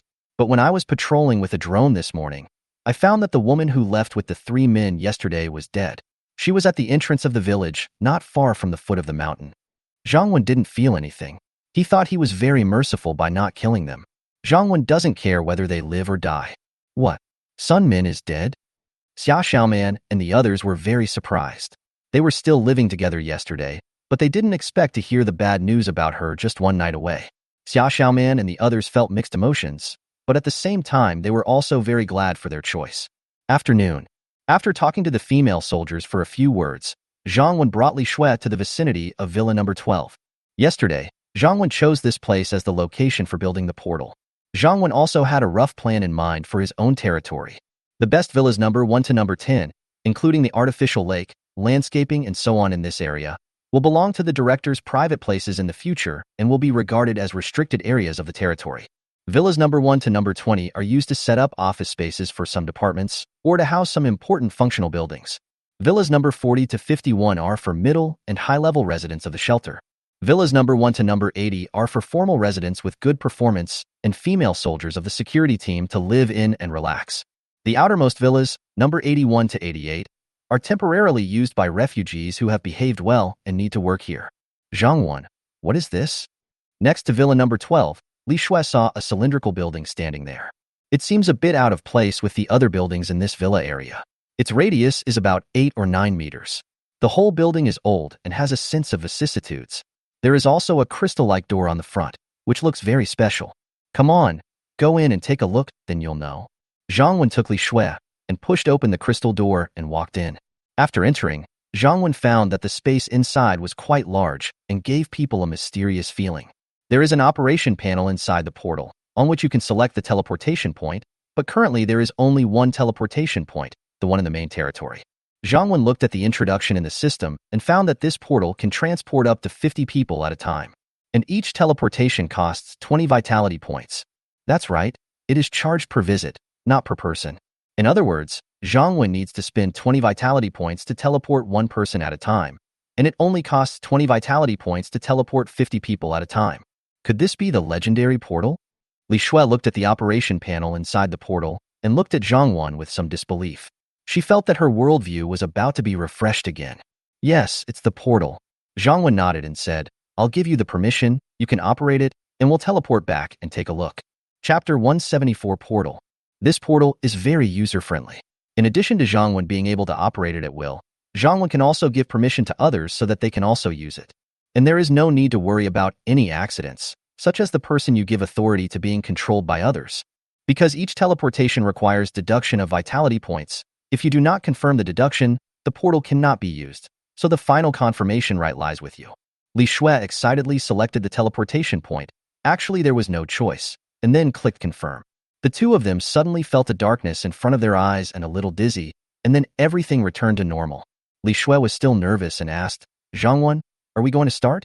Zhang Wen already knew it through the system and smiled and said, it's over. Ah. Li Shui looked at the portal, which remained the same as before, and looked at Zhang Wen in confusion. Let's go out. Zhang Wen took Li Shui's hand, opened the door and walked out. Li Shui covered her mouth and looked outside in disbelief. It turned out that Zhang Wen was over, and the transmission was over. They have been transported to the main sanctuary. This is too fast. Just now, because there was an identical portal here, she thought it hadn't started yet. Director, Minister, why did you suddenly come out from here? Zhang Wen set up the portal here near the security team, so the sudden appearance of Zhang Wen and Li Shui was immediately discovered by the female soldiers of the security team. But they are more curious. I wonder what this mysterious building that suddenly appeared today is used for. Zhang Wenhe didn't explain it to them in detail and decided to go back and take a look first. Zhang Wen and Li Shui had not yet reached the villa. A group of women came out from the villa to greet them. But the one running in the front is naturally the little golden retriever girl, who has gained a lot of weight now. Zhang Wen ignored it because his woman was still waiting for him. You must stay back. Li Shui squatted down and wanted to hug it, but it turned around quickly and chased after Zhang Wen again. Li Shui was very angry. In other words, I don't like eating dog meat hot pot. Otherwise, it would be very delicious. Zhang Wen, you and Xiao Xue are finally back. I was so worried about you. Tang Xian was at the front, and when she saw Zhang Wen, she hugged him tightly. Even though we were separated for just over a day. But in the last days, more than a day can sometimes be very long, and may even mean a farewell forever. In the shelter of Zhang Wen's previous life, many people were like this. Many people's relatives or teammates may never come back if they go out for a day. Zhang Wen comforted Tang Xian with a few words. He hugged the women who came out to greet him, and then they all went back to the villa together. Yuan Jing. Zhang Wen. As soon as they sat down in the living room, Zhang Wen and Yuan Jing spoke at the same time. Hee, Zhang Wen, you and Sister Jing have such a good understanding. Tang Xian sat next to Zhang Wen and said with a smile. Yeah, they have a tacit understanding and love each other. Sun Lulu also nodded. Now that they have been together for so long, they no longer feel restrained. However, Zhao Xiaoxue, who had just joined, was still not relaxed. After pouring a glass of water for Zhang Wen and Li Shui, she sat quietly on the sofa and listened. Zhang Wen looked at Yuan Jing and said, Tell me first, did anything happen at home after I left? Yuan Jing nodded solemnly, and then said, Yes, there is something, but I'll tell you after Fei Fei comes back. I almost forgot that Fei Fei asked me not to make it public, so as not to cause panic. I forgot about it after seeing you, and wanted to tell you right away.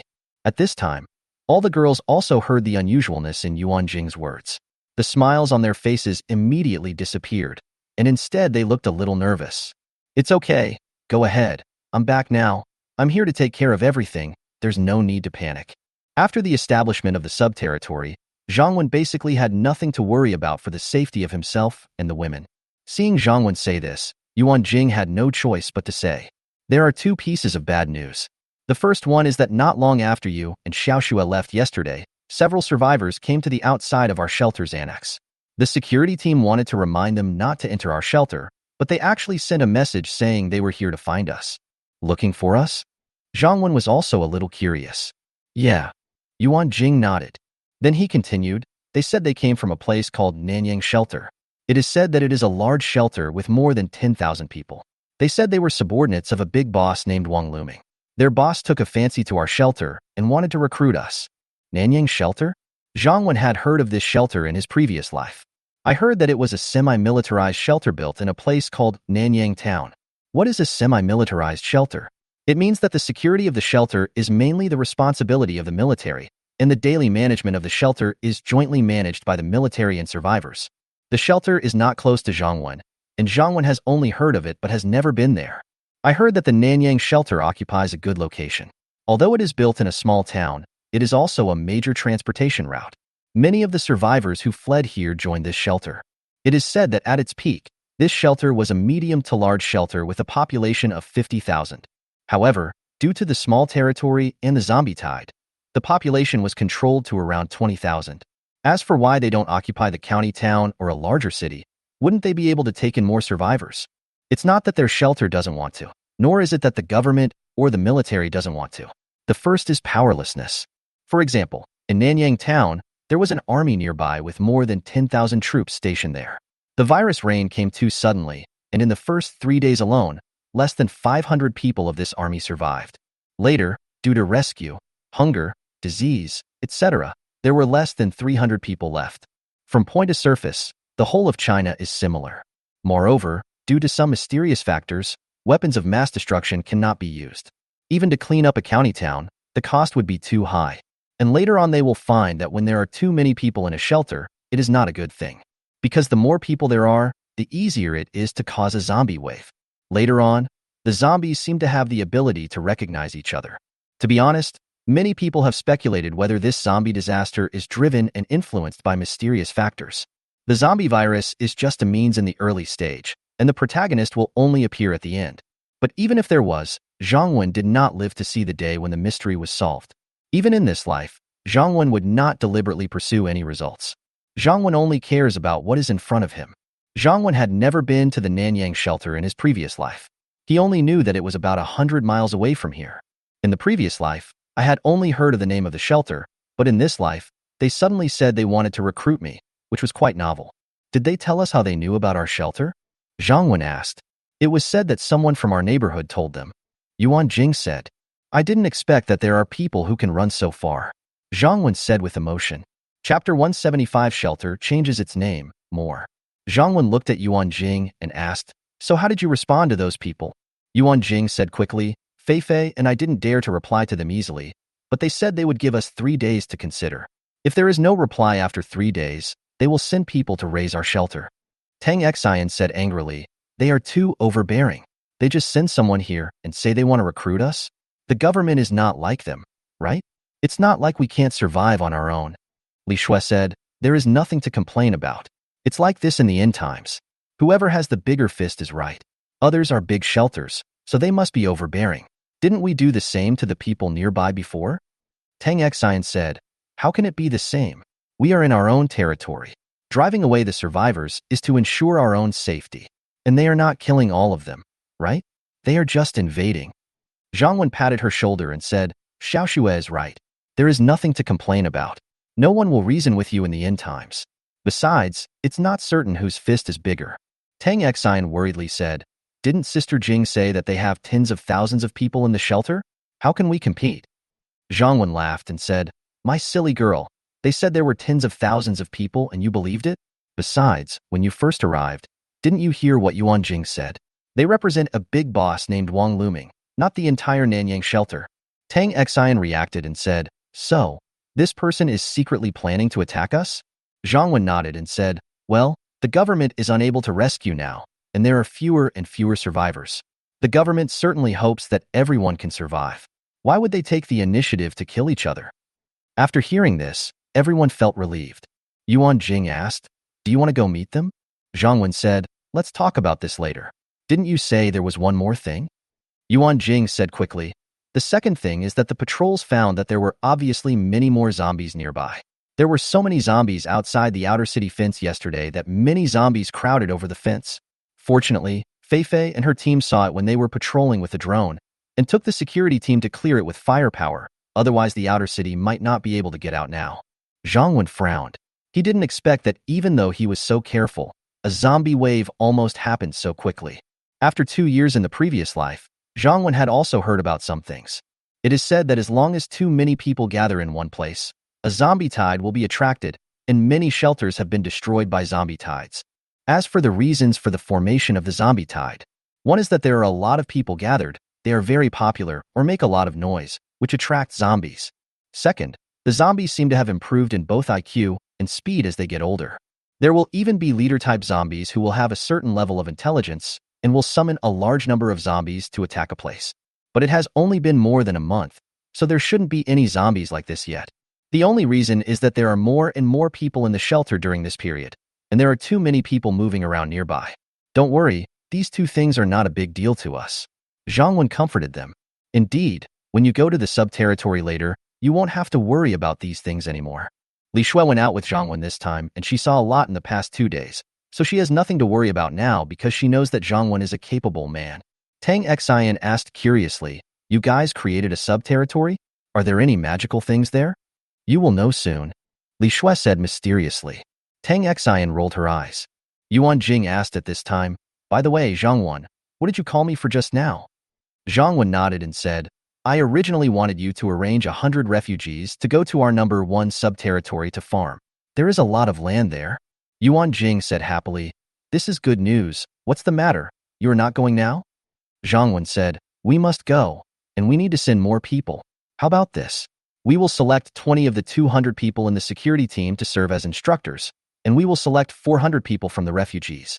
200 of them will work on farming and construction, and 200 will be trained as female soldiers." Yuan Jing said, "The number of people is not a problem, but it will be very troublesome to bring so many people over there safely, right?" Zhang Wen said mysteriously, "Just go and arrange the people. Then you will know how we got there. It is very safe." Yuan Jing didn't ask any more questions and just nodded. Zhang Wen thought about it and said to Li Shui and Yuan Jing, "You can even add a point redemption rule. In the future, official residents and female soldiers of the security team can use their points to redeem the opportunity to travel there. Anyway, every time the portal is activated in the future, there will be 50 places available, so Zhang Wen doesn't mind it being full every time." Li Shui smiled and said, "If we can use our points to exchange for the opportunity to go and play, we can just let a few people go and try it out, and then have them come back to promote it. There will definitely be a lot of people who want to go in the future." Zhang Wen smiled and said, "Your idea is good. Let's do it this way." Tang Xian was a little curious and said, "What you guys said makes me want to go and see that sub-territory now." Zhang Wen pinched her delicate face and said, "Remember, this is sub-territory number 1. We will have more sub-territories in the future. By the way, after I have the number 1 sub-territory, I also want to change the name of the shelter. From now on, our shelter will be called Taoyuan Shelter." Yuan Jing said, "Well, this one sounds better than the original one, and the meaning is also good." Tang Xian and the others also nodded. Zhang Wen continued, "Also, don't hide the news of the guests coming from the women in the shelter. Sun Lulu, your publicity department will immediately write a draft of this news, and then have the heads of each department spread the news so that everyone knows. You can even exaggerate a little when you tell them. For example, if the people from that shelter occupied our shelter, their leader would allow his men to have a 3-day carnival in our shelter with our food and women. And they usually only want beautiful women, and they won't keep other women and waste food. Although a semi-official shelter like the Nanyang shelter would not do such a thing. But for some shelters of private forces, it is normal. Some may even go even further than this. And this time it was not the Nanyang shelter that came to cause trouble for Zhang Wen and the others, but rather it was a personal act of someone who knew what would happen after he occupied this place. So Zhang Wen wasn't exaggerating too much. Although Sun Lulu didn't quite understand why Zhang Wen did this, she knew that Zhang Wen must have his reasons, so she quickly said, "Okay, I'll have someone write it now." Chapter 176. Why is he living better than me? Sun Lulu's department is still very efficient. In less than 10 minutes, a propaganda draft announcing the enemy's impending invasion was produced. Zhang Wen took a look. It's well written. The enemy is described as very cruel, domineering, and inhumane. The current life in the shelter is described as a paradise in the end times. If the enemy's invasion succeeds, you will be sent to the 18th level of hell in an instant. Anyway, it makes people feel involved. After getting confirmation from Zhang Wen, the content of this manuscript was quickly spread through Zhang Ying, Wang Yu, Lu Wan, Wang Yu, as well as the refugee managers Li Fengxiang, Long Hongmei, and others. Soon every female soldier and every refugee in the shelter knew about it. This immediately caused an uproar, and every woman was very frightened. Even supervisors like Wang Yu were actually very frightened, not to mention the ordinary refugees. Many people have lost their mind to work. They are all talking about this matter, and their faces are full of worry and fear. Xiaoying, do you think our shelter can stop the enemy's invasion? A woman with short hair and a round face said to her companion with a worried look on her face. Xiaoying said, I don't know, but if I can't stop them, I will take my weapon and kill the enemy or commit suicide. I don't want to fall into the hands of those demons again. Yes, I think so too. Even if he has died once, the worst that can happen is death. The short-haired, round-faced woman also said this, with a determined look on her face. They are all women rescued by Zhang Wen from Zhou Yunhu. To them, death is sometimes not the most terrifying thing. Falling into the hands of those demons can sometimes be 100 times more terrifying than death. Half an hour later, Zhang Wen brought Lu Feifei and a group of female soldiers to the edge of the shelter and met the so-called big messenger of the big shelter. There were only 5 people on the other side, driving 2 modified military vehicles. Are you the director of this shelter? A tall man in his 30s spoke after seeing Zhang Wen and the others, but his tone was a little arrogant. The man was dressed neatly in a suit and tie, with his hair combed meticulously. He looked like a very particular person. However, after the end of the world, even though he dressed well on the outside, the extremely unpleasant smell emanating from his body could not be concealed. So when he saw that Zhang Wen was dressed casually, he was cleaner and tidier than him, and he smelled much better. Moreover, Zhang Wen is surrounded by beautiful women, and the one next to him is an even more stunning beauty. So the tone of the man in the suit unconsciously became a bit bad. Why does he live better than me? Of course, it was the strength of his boss behind him that gave him the courage. Because Zhang Wen's shelter is not the first force that his boss has conquered. He was already used to those small forces and the worried and frightened looks he saw on their faces. Zhang Wen looked at the man and said, Tell me about your boss' sincerity? The man in the suit said coldly, Let me introduce our shelter to you first, and then tell you about our Commissioner Wang's requirements. Zhang Wen looked at him and said, You don't understand what I'm saying? I don't have time to listen to your nonsense. I just want to see how powerful your leader Wang is. Since you want to recruit us, you should give us some benefits, right? The man in the suit looked unhappy, but he endured it and asked, What benefit do you want? Zhang Wen said, Just give us 1,000 young women and 100 tons of drinking water. It's too much. I'm really worried that you won't be able to provide it. The man in the suit immediately turned green in the face and angrily said, If that's the case, then just wait for our soldiers to come after you with guns and ammunition. Don't refuse a toast and then drink a forfeit. His boss had taken a fancy to the women in Zhang Wen's team and wanted to bring them to their shelter to make money. Instead, Zhang Wen wants me to give him 1,000 young women. Is that just a dream? And there are 100 tons of drinkable water. Now water is more precious than food. Does he know what 100 tons of water means? In their shelter, someone will risk their life for 1 liter of water, let alone 100 tons. The man in the suit felt that Zhang Wen had no sincerity in negotiating, and he had already thought about how to report to his boss when he returned. Zhang Wen really had no intention of negotiating. He just wanted to see if they had many resources. If they did, he might be able to make some money. Since there was no profit to be made, Zhang Wen was too lazy to talk nonsense with them.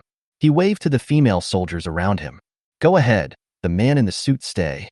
Suddenly, more than a dozen automatic rifles were pointed at the 5 men in suits. The 5 men in suits were startled. Although they had guns, they were all pistols. If they dared to pull out their guns, the rifles on the opposite side would have shot them into a hornet's nest. However, the man in the suit didn't believe that Zhang Wen really dared to hurt people like him. They had long known that Zhang Wen and his gang had some hot weapons, but since they dared to come to negotiate, they assumed that Zhang Wen would not dare to harm them. If it weren't for their shelter, which was quite far from Zhang Wen, it would be difficult for large troops to move around after the apocalypse. Maybe Zhang Wen doesn't even have the qualifications to negotiate with him. However, before he could think more, the female soldiers opened fire very decisively. Da-da-da, da-da-da, da-da-da. After a burst of dense bullets, the 4 men around the man in suits were instantly killed. The man in the suit was dumbfounded. These men are bodyguards assigned to the man in suit by his boss. Their fighting power was actually pretty good. If it weren't for the fact that this shelter was filled with women, they would have underestimated the enemy. Otherwise, they might have been able to put up a good fight. But at such a close distance, there was no preparation, and the firepower difference was too great. There was no chance of resistance at all. The man in the suit who was still alive was terrified. But the man in the suit pretended to be calm while looking at Zhang Wen and said, Director, I can report your request to my boss when I get back. I'm not sure whether he agrees or not, but I advise you not to make an enemy of our boss. Otherwise, You could have a bright future. Even if you go to our shelter, our boss will give you a small official position. Take away their weapons and then tie this guy up." Zhang Wen ignored the man in the suit and only gave an order to the female soldier. Yes. Several female soldiers immediately stepped forward and found the pistols on the waists of the dead men. Then he tied up the man in the suit tightly. "Fei Fei, notify Yuan Jing and Li Shui, and organize all the women to come out from the south gate and wait for me in the outer city." Zhang Wen brought Lu Feifei and the female soldiers back to the outer city of the shelter. Yuan Jing and Li Shui were already waiting for him with all the women in the shelter. 800 or 900 women standing there were quite a spectacular sight at first glance. Chapter 177 Belief. Zhang Wen took them and walked some distance outside to a relatively open area. Zhang Wen walked to the center, looked around at the women, and said, "I believe everyone has heard the news today. Yes, there is a shelter that is more powerful than ours targeting us. They want the food, water, and women in our shelter." At this point, Zhang Wen pointed at the tied-up man in a suit and said, "This man is the one they sent to negotiate." As soon as Zhang Wen finished speaking, the women around him started to explode. If some women before still fantasized that the news was fake or not that serious. But now Zhang Wen's words were equivalent to complete confirmation, which made some of the women below, who were already frightened, even more at a loss, and they didn't know what to do. Many women today have either experienced the cruelty of the end of the world themselves or have learned a lot about it through the propaganda department. Wang Yu stepped forward and said, "Captain, we will not surrender. Even if we die, we will protect our shelter. Yes, we will never surrender. We are not to be trifled with." The female soldiers had firm eyes. After all, they had undergone rigorous training and were much braver than the refugees. Zhang Wen waved his hand to ask the female soldiers to be quiet. Then he continued, "I believe that when hearing this news, many women are worried, scared, and confused. I am worried about whether our shelter can resist the enemy, and I may even be confused, wondering if I, the director, dare to resist and fight with the powerful enemy, or if I will sell you to the enemy in exchange for my own wealth and glory." After saying that, Zhang Wen looked at the women around him. Some of the refugees lowered their heads in panic. It was obvious that someone was thinking this way. This is also normal. Zhang Wen took the automatic rifle from Lu Feifei and pointed it at the man in the suit. Da-da-da. After a burst of continuous shooting, the man in the suit died miserably. Let you still be proud of yourself after the end of the world. This is my answer to everyone about the enemy. Anyone who dares to invade our shelter is my enemy. There is no such thing as negotiation in my dictionary, let alone surrender. Zhang Wen said firmly and forcefully. He must convey this belief to all women that there is absolutely no surrender in his shelter. Clap, clap, clap. I don't know which woman clapped hard, and then all the women followed suit. Originally, they wanted to shout, "Long live the director," but the rules of the shelter did not allow them to shout loudly. Many people don't even dare to applaud. However, since someone took the lead, Zhang Wen did not stop them, and all the women followed suit and clapped excitedly. With Zhang Wen's words, they felt at least a little more at ease. Zhang Wen raised his hand to ask them to stop. The reason why I didn't stop them from clapping was because of what was going to happen next. Zhang Wen continued loudly. "Just now, I showed you my determination. I remember when I asked you to join my shelter. I told you that as long as you were obedient and worked hard, I would guarantee your safety and food. As for how? Next, it's time for you to see my strength again." All the women looked at Zhang Wen in confusion. Even Yuan Jing and the others were a little confused.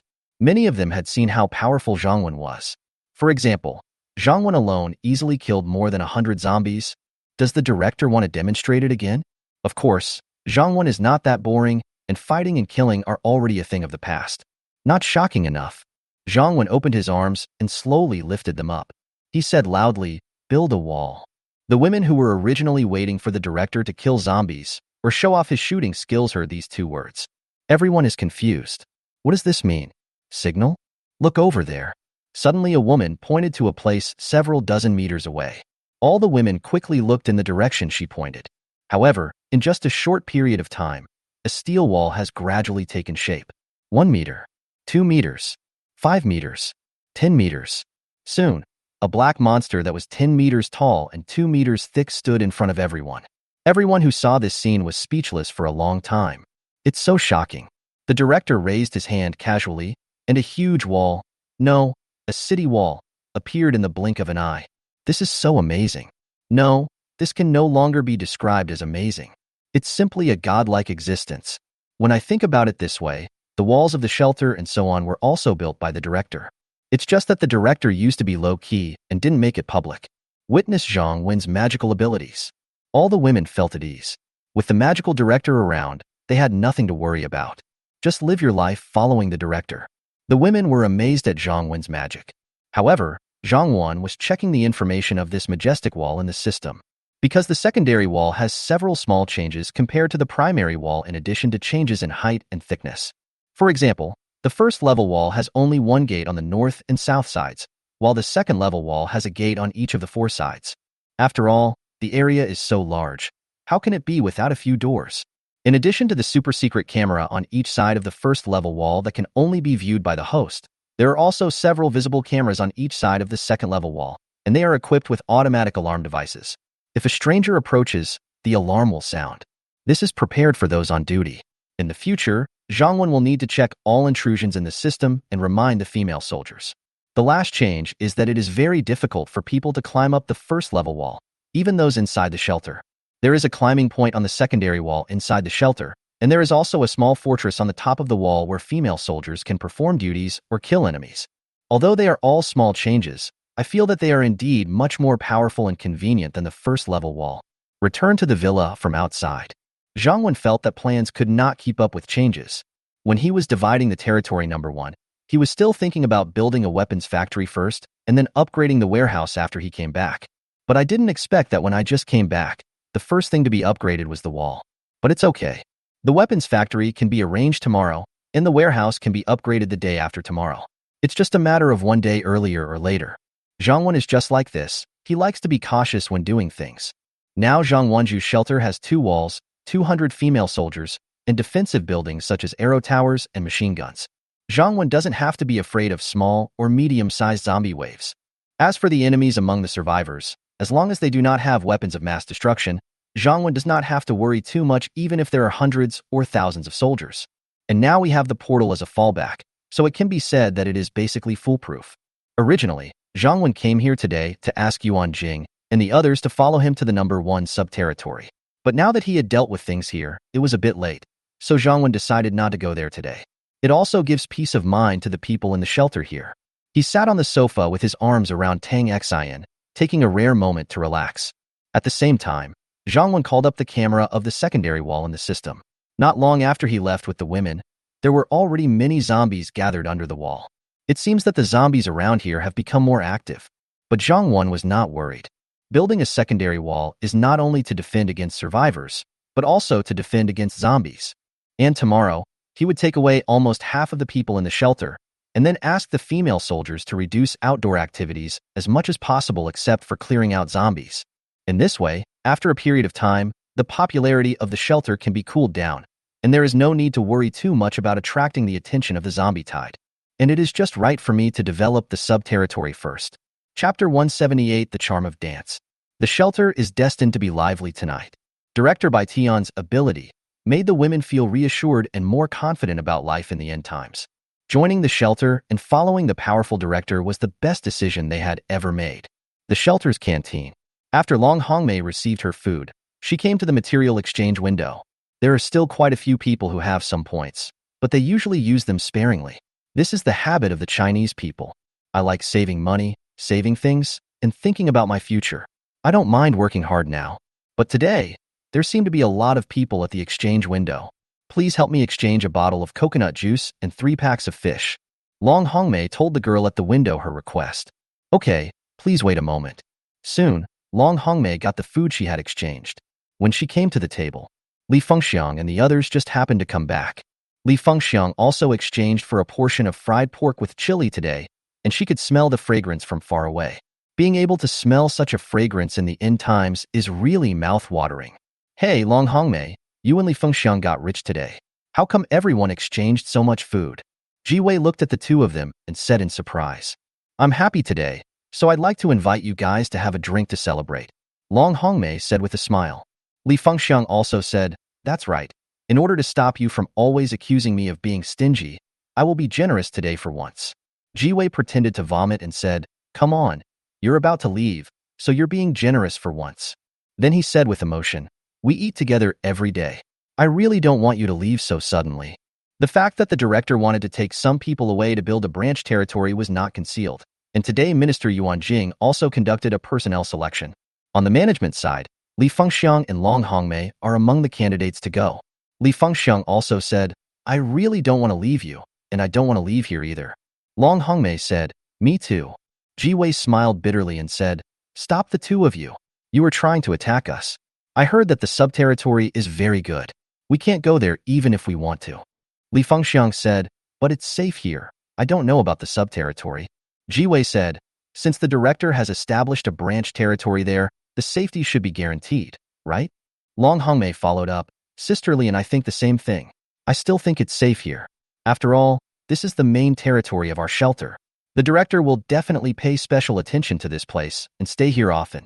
After the end of the world, transportation is inconvenient. Wherever the director is, that's the safest place. That does make sense. The women nodded. In the small villa, after Zhang Wen and all the women finished their dinner, they each did what they wanted to do. Little Tong Yao and little Wanling were watching cartoons with great interest. The two little ones were holding hands and were very quiet. The little golden retriever Nyonyo is now their follower. Lying at their feet, it is rare for her to have free time of her own. Lu Feifei was watching her sister Lu Qianqian doing homework. That's right, it's homework before the end of the world. After Lu Feifei confirmed that her sister had no talent for dancing, Lu Qianqian dropped out from the dance training class. But Lu Feifei didn't let her sit idle. She found a female college student to teach her 2 cultural classes every day, and she would also take Lu Qianqian to exercise every day. This can be considered as comprehensive development. Yuan Jing, Tang Xian, and Sun Lulu surrounded Li Shui and listened to her describing the affairs of Territory No. 1.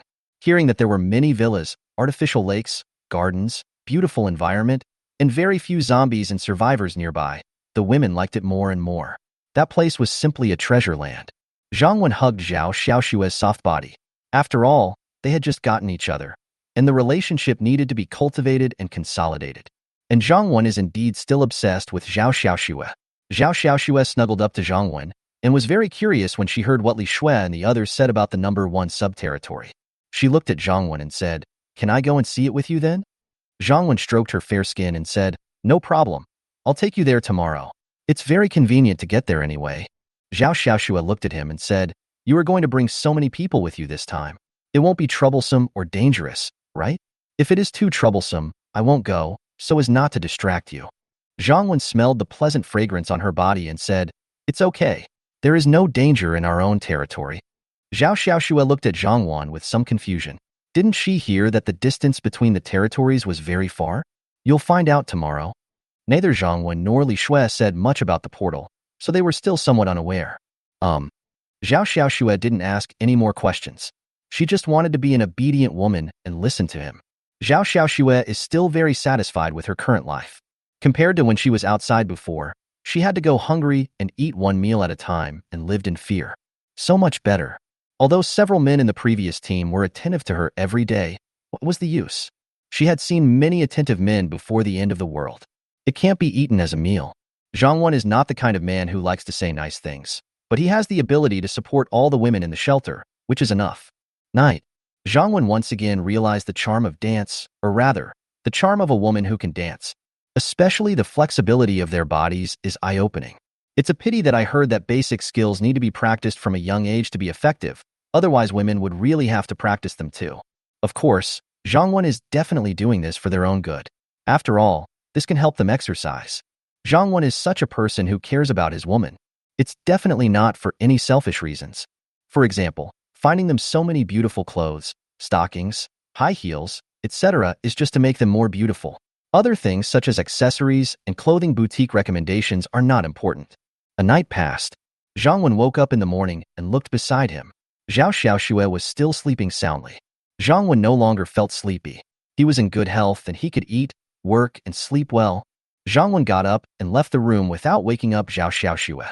If you want to be able to work and sleep well, physical exercise is still necessary. What you missed yesterday must be made up today. After washing up, when I arrived at the gym on the 2nd floor, I found that Tang Xian was there earlier than me. He is indeed a fitness fanatic. Morning, dear. Tang Xian was obviously very happy to see Zhang Wen come in, especially since Zhang Wen did not forget to exercise, which also made her very happy. Good morning. Zhang Wen walked over and gave Tang Xian a good morning kiss. This made Tang Xian feel better. Naturally, there was give and take, and Zhang Wen also gave her a good morning kiss. As a result, the atmosphere in the gym almost changed.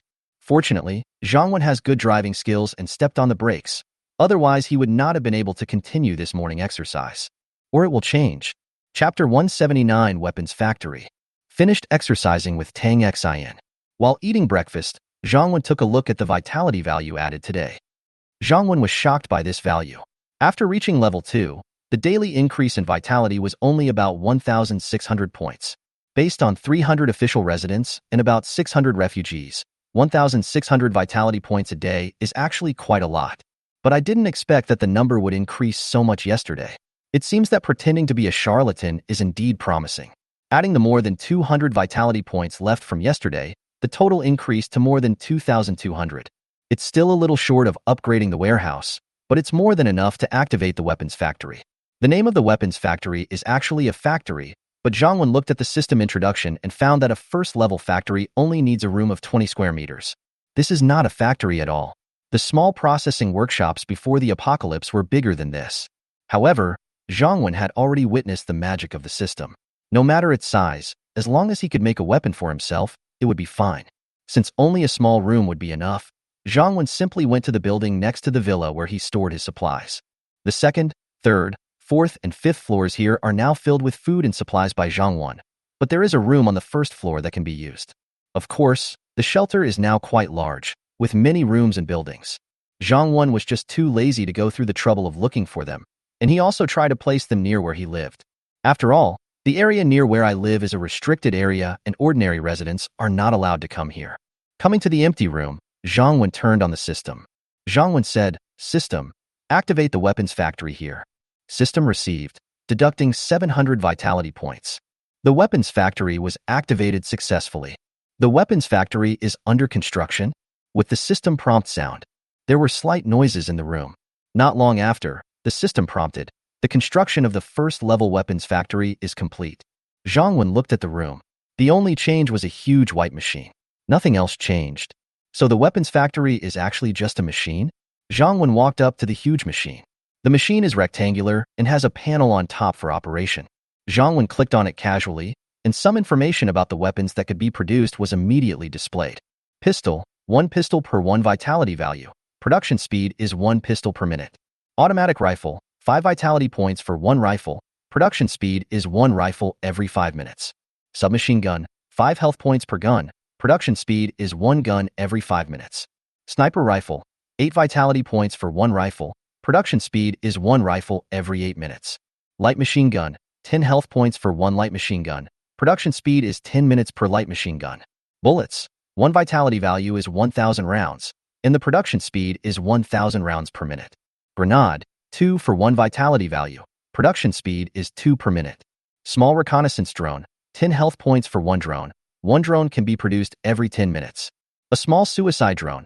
Each drone has 20 health points, and 1 drone can be produced every 20 minutes. In addition, when there are many types or quantities of weapons produced, Zhang Wen can set it up on the machine, and then select the system warehouse as the receiving location.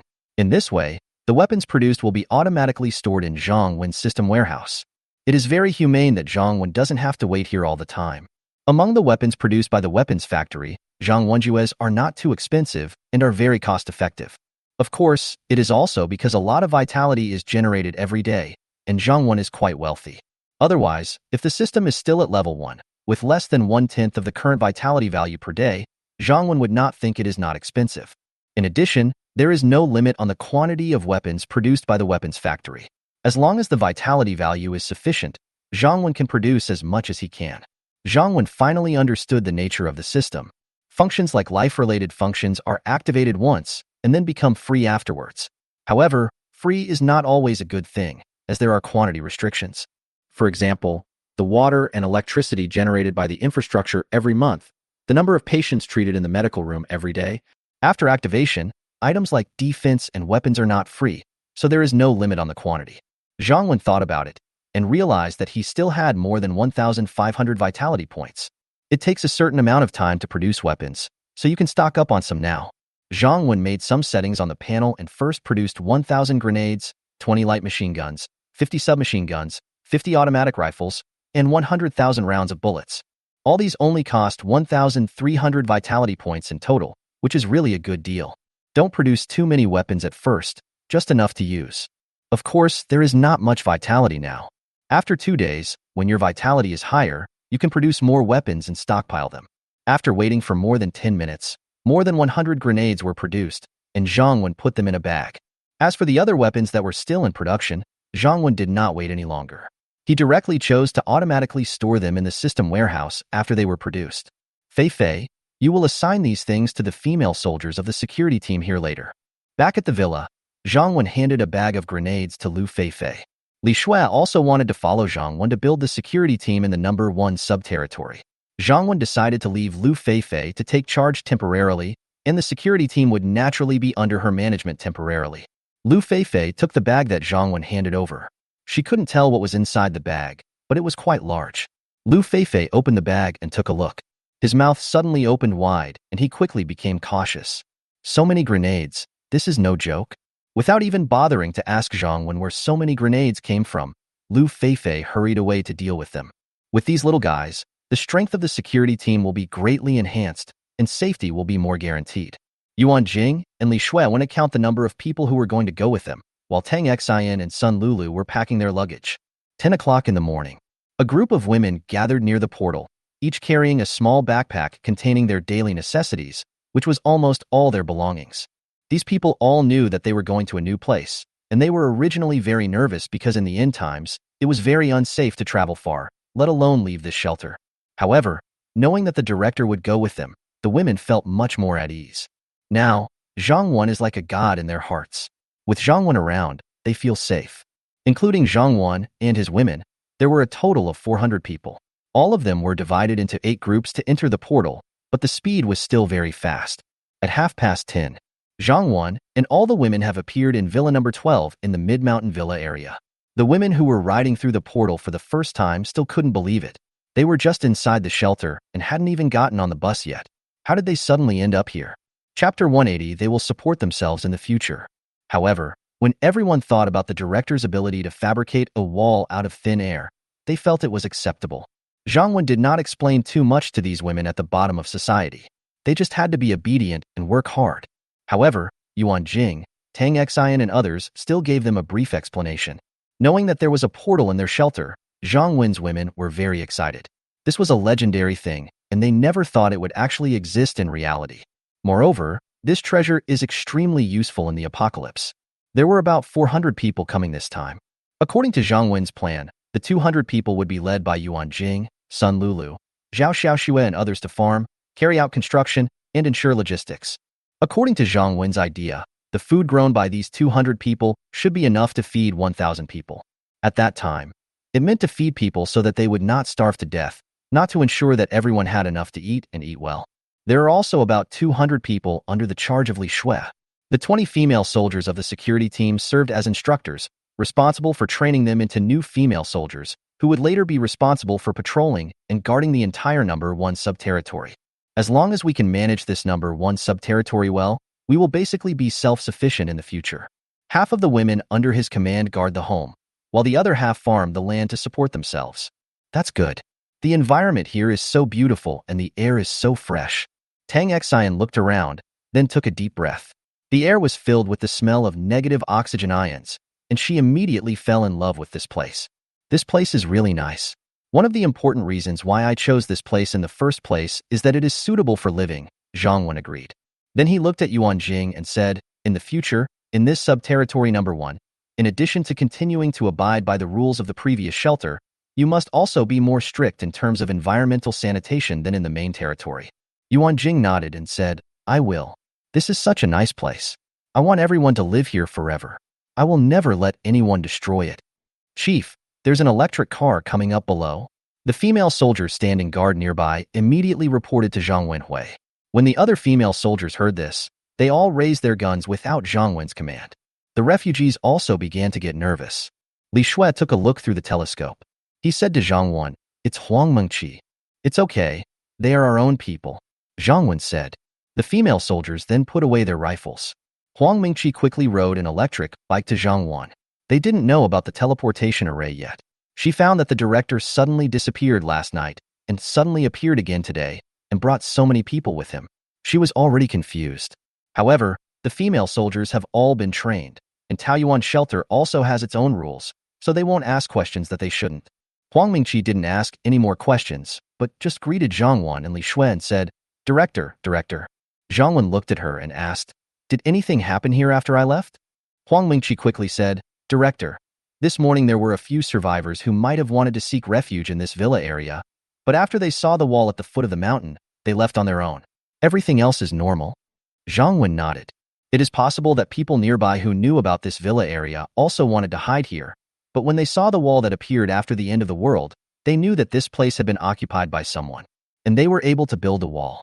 So they were obviously very powerful, so they left on their own. Yuan Jing, Xiao Shui, take everyone and settle them down first. Okay. Yuan Jing and Li Shui responded and led the women towards the villa below. The refugees live in the outermost villas, with about 30 people living in one villa. Later, some women became female soldiers in the security team, with 20 people in one villa.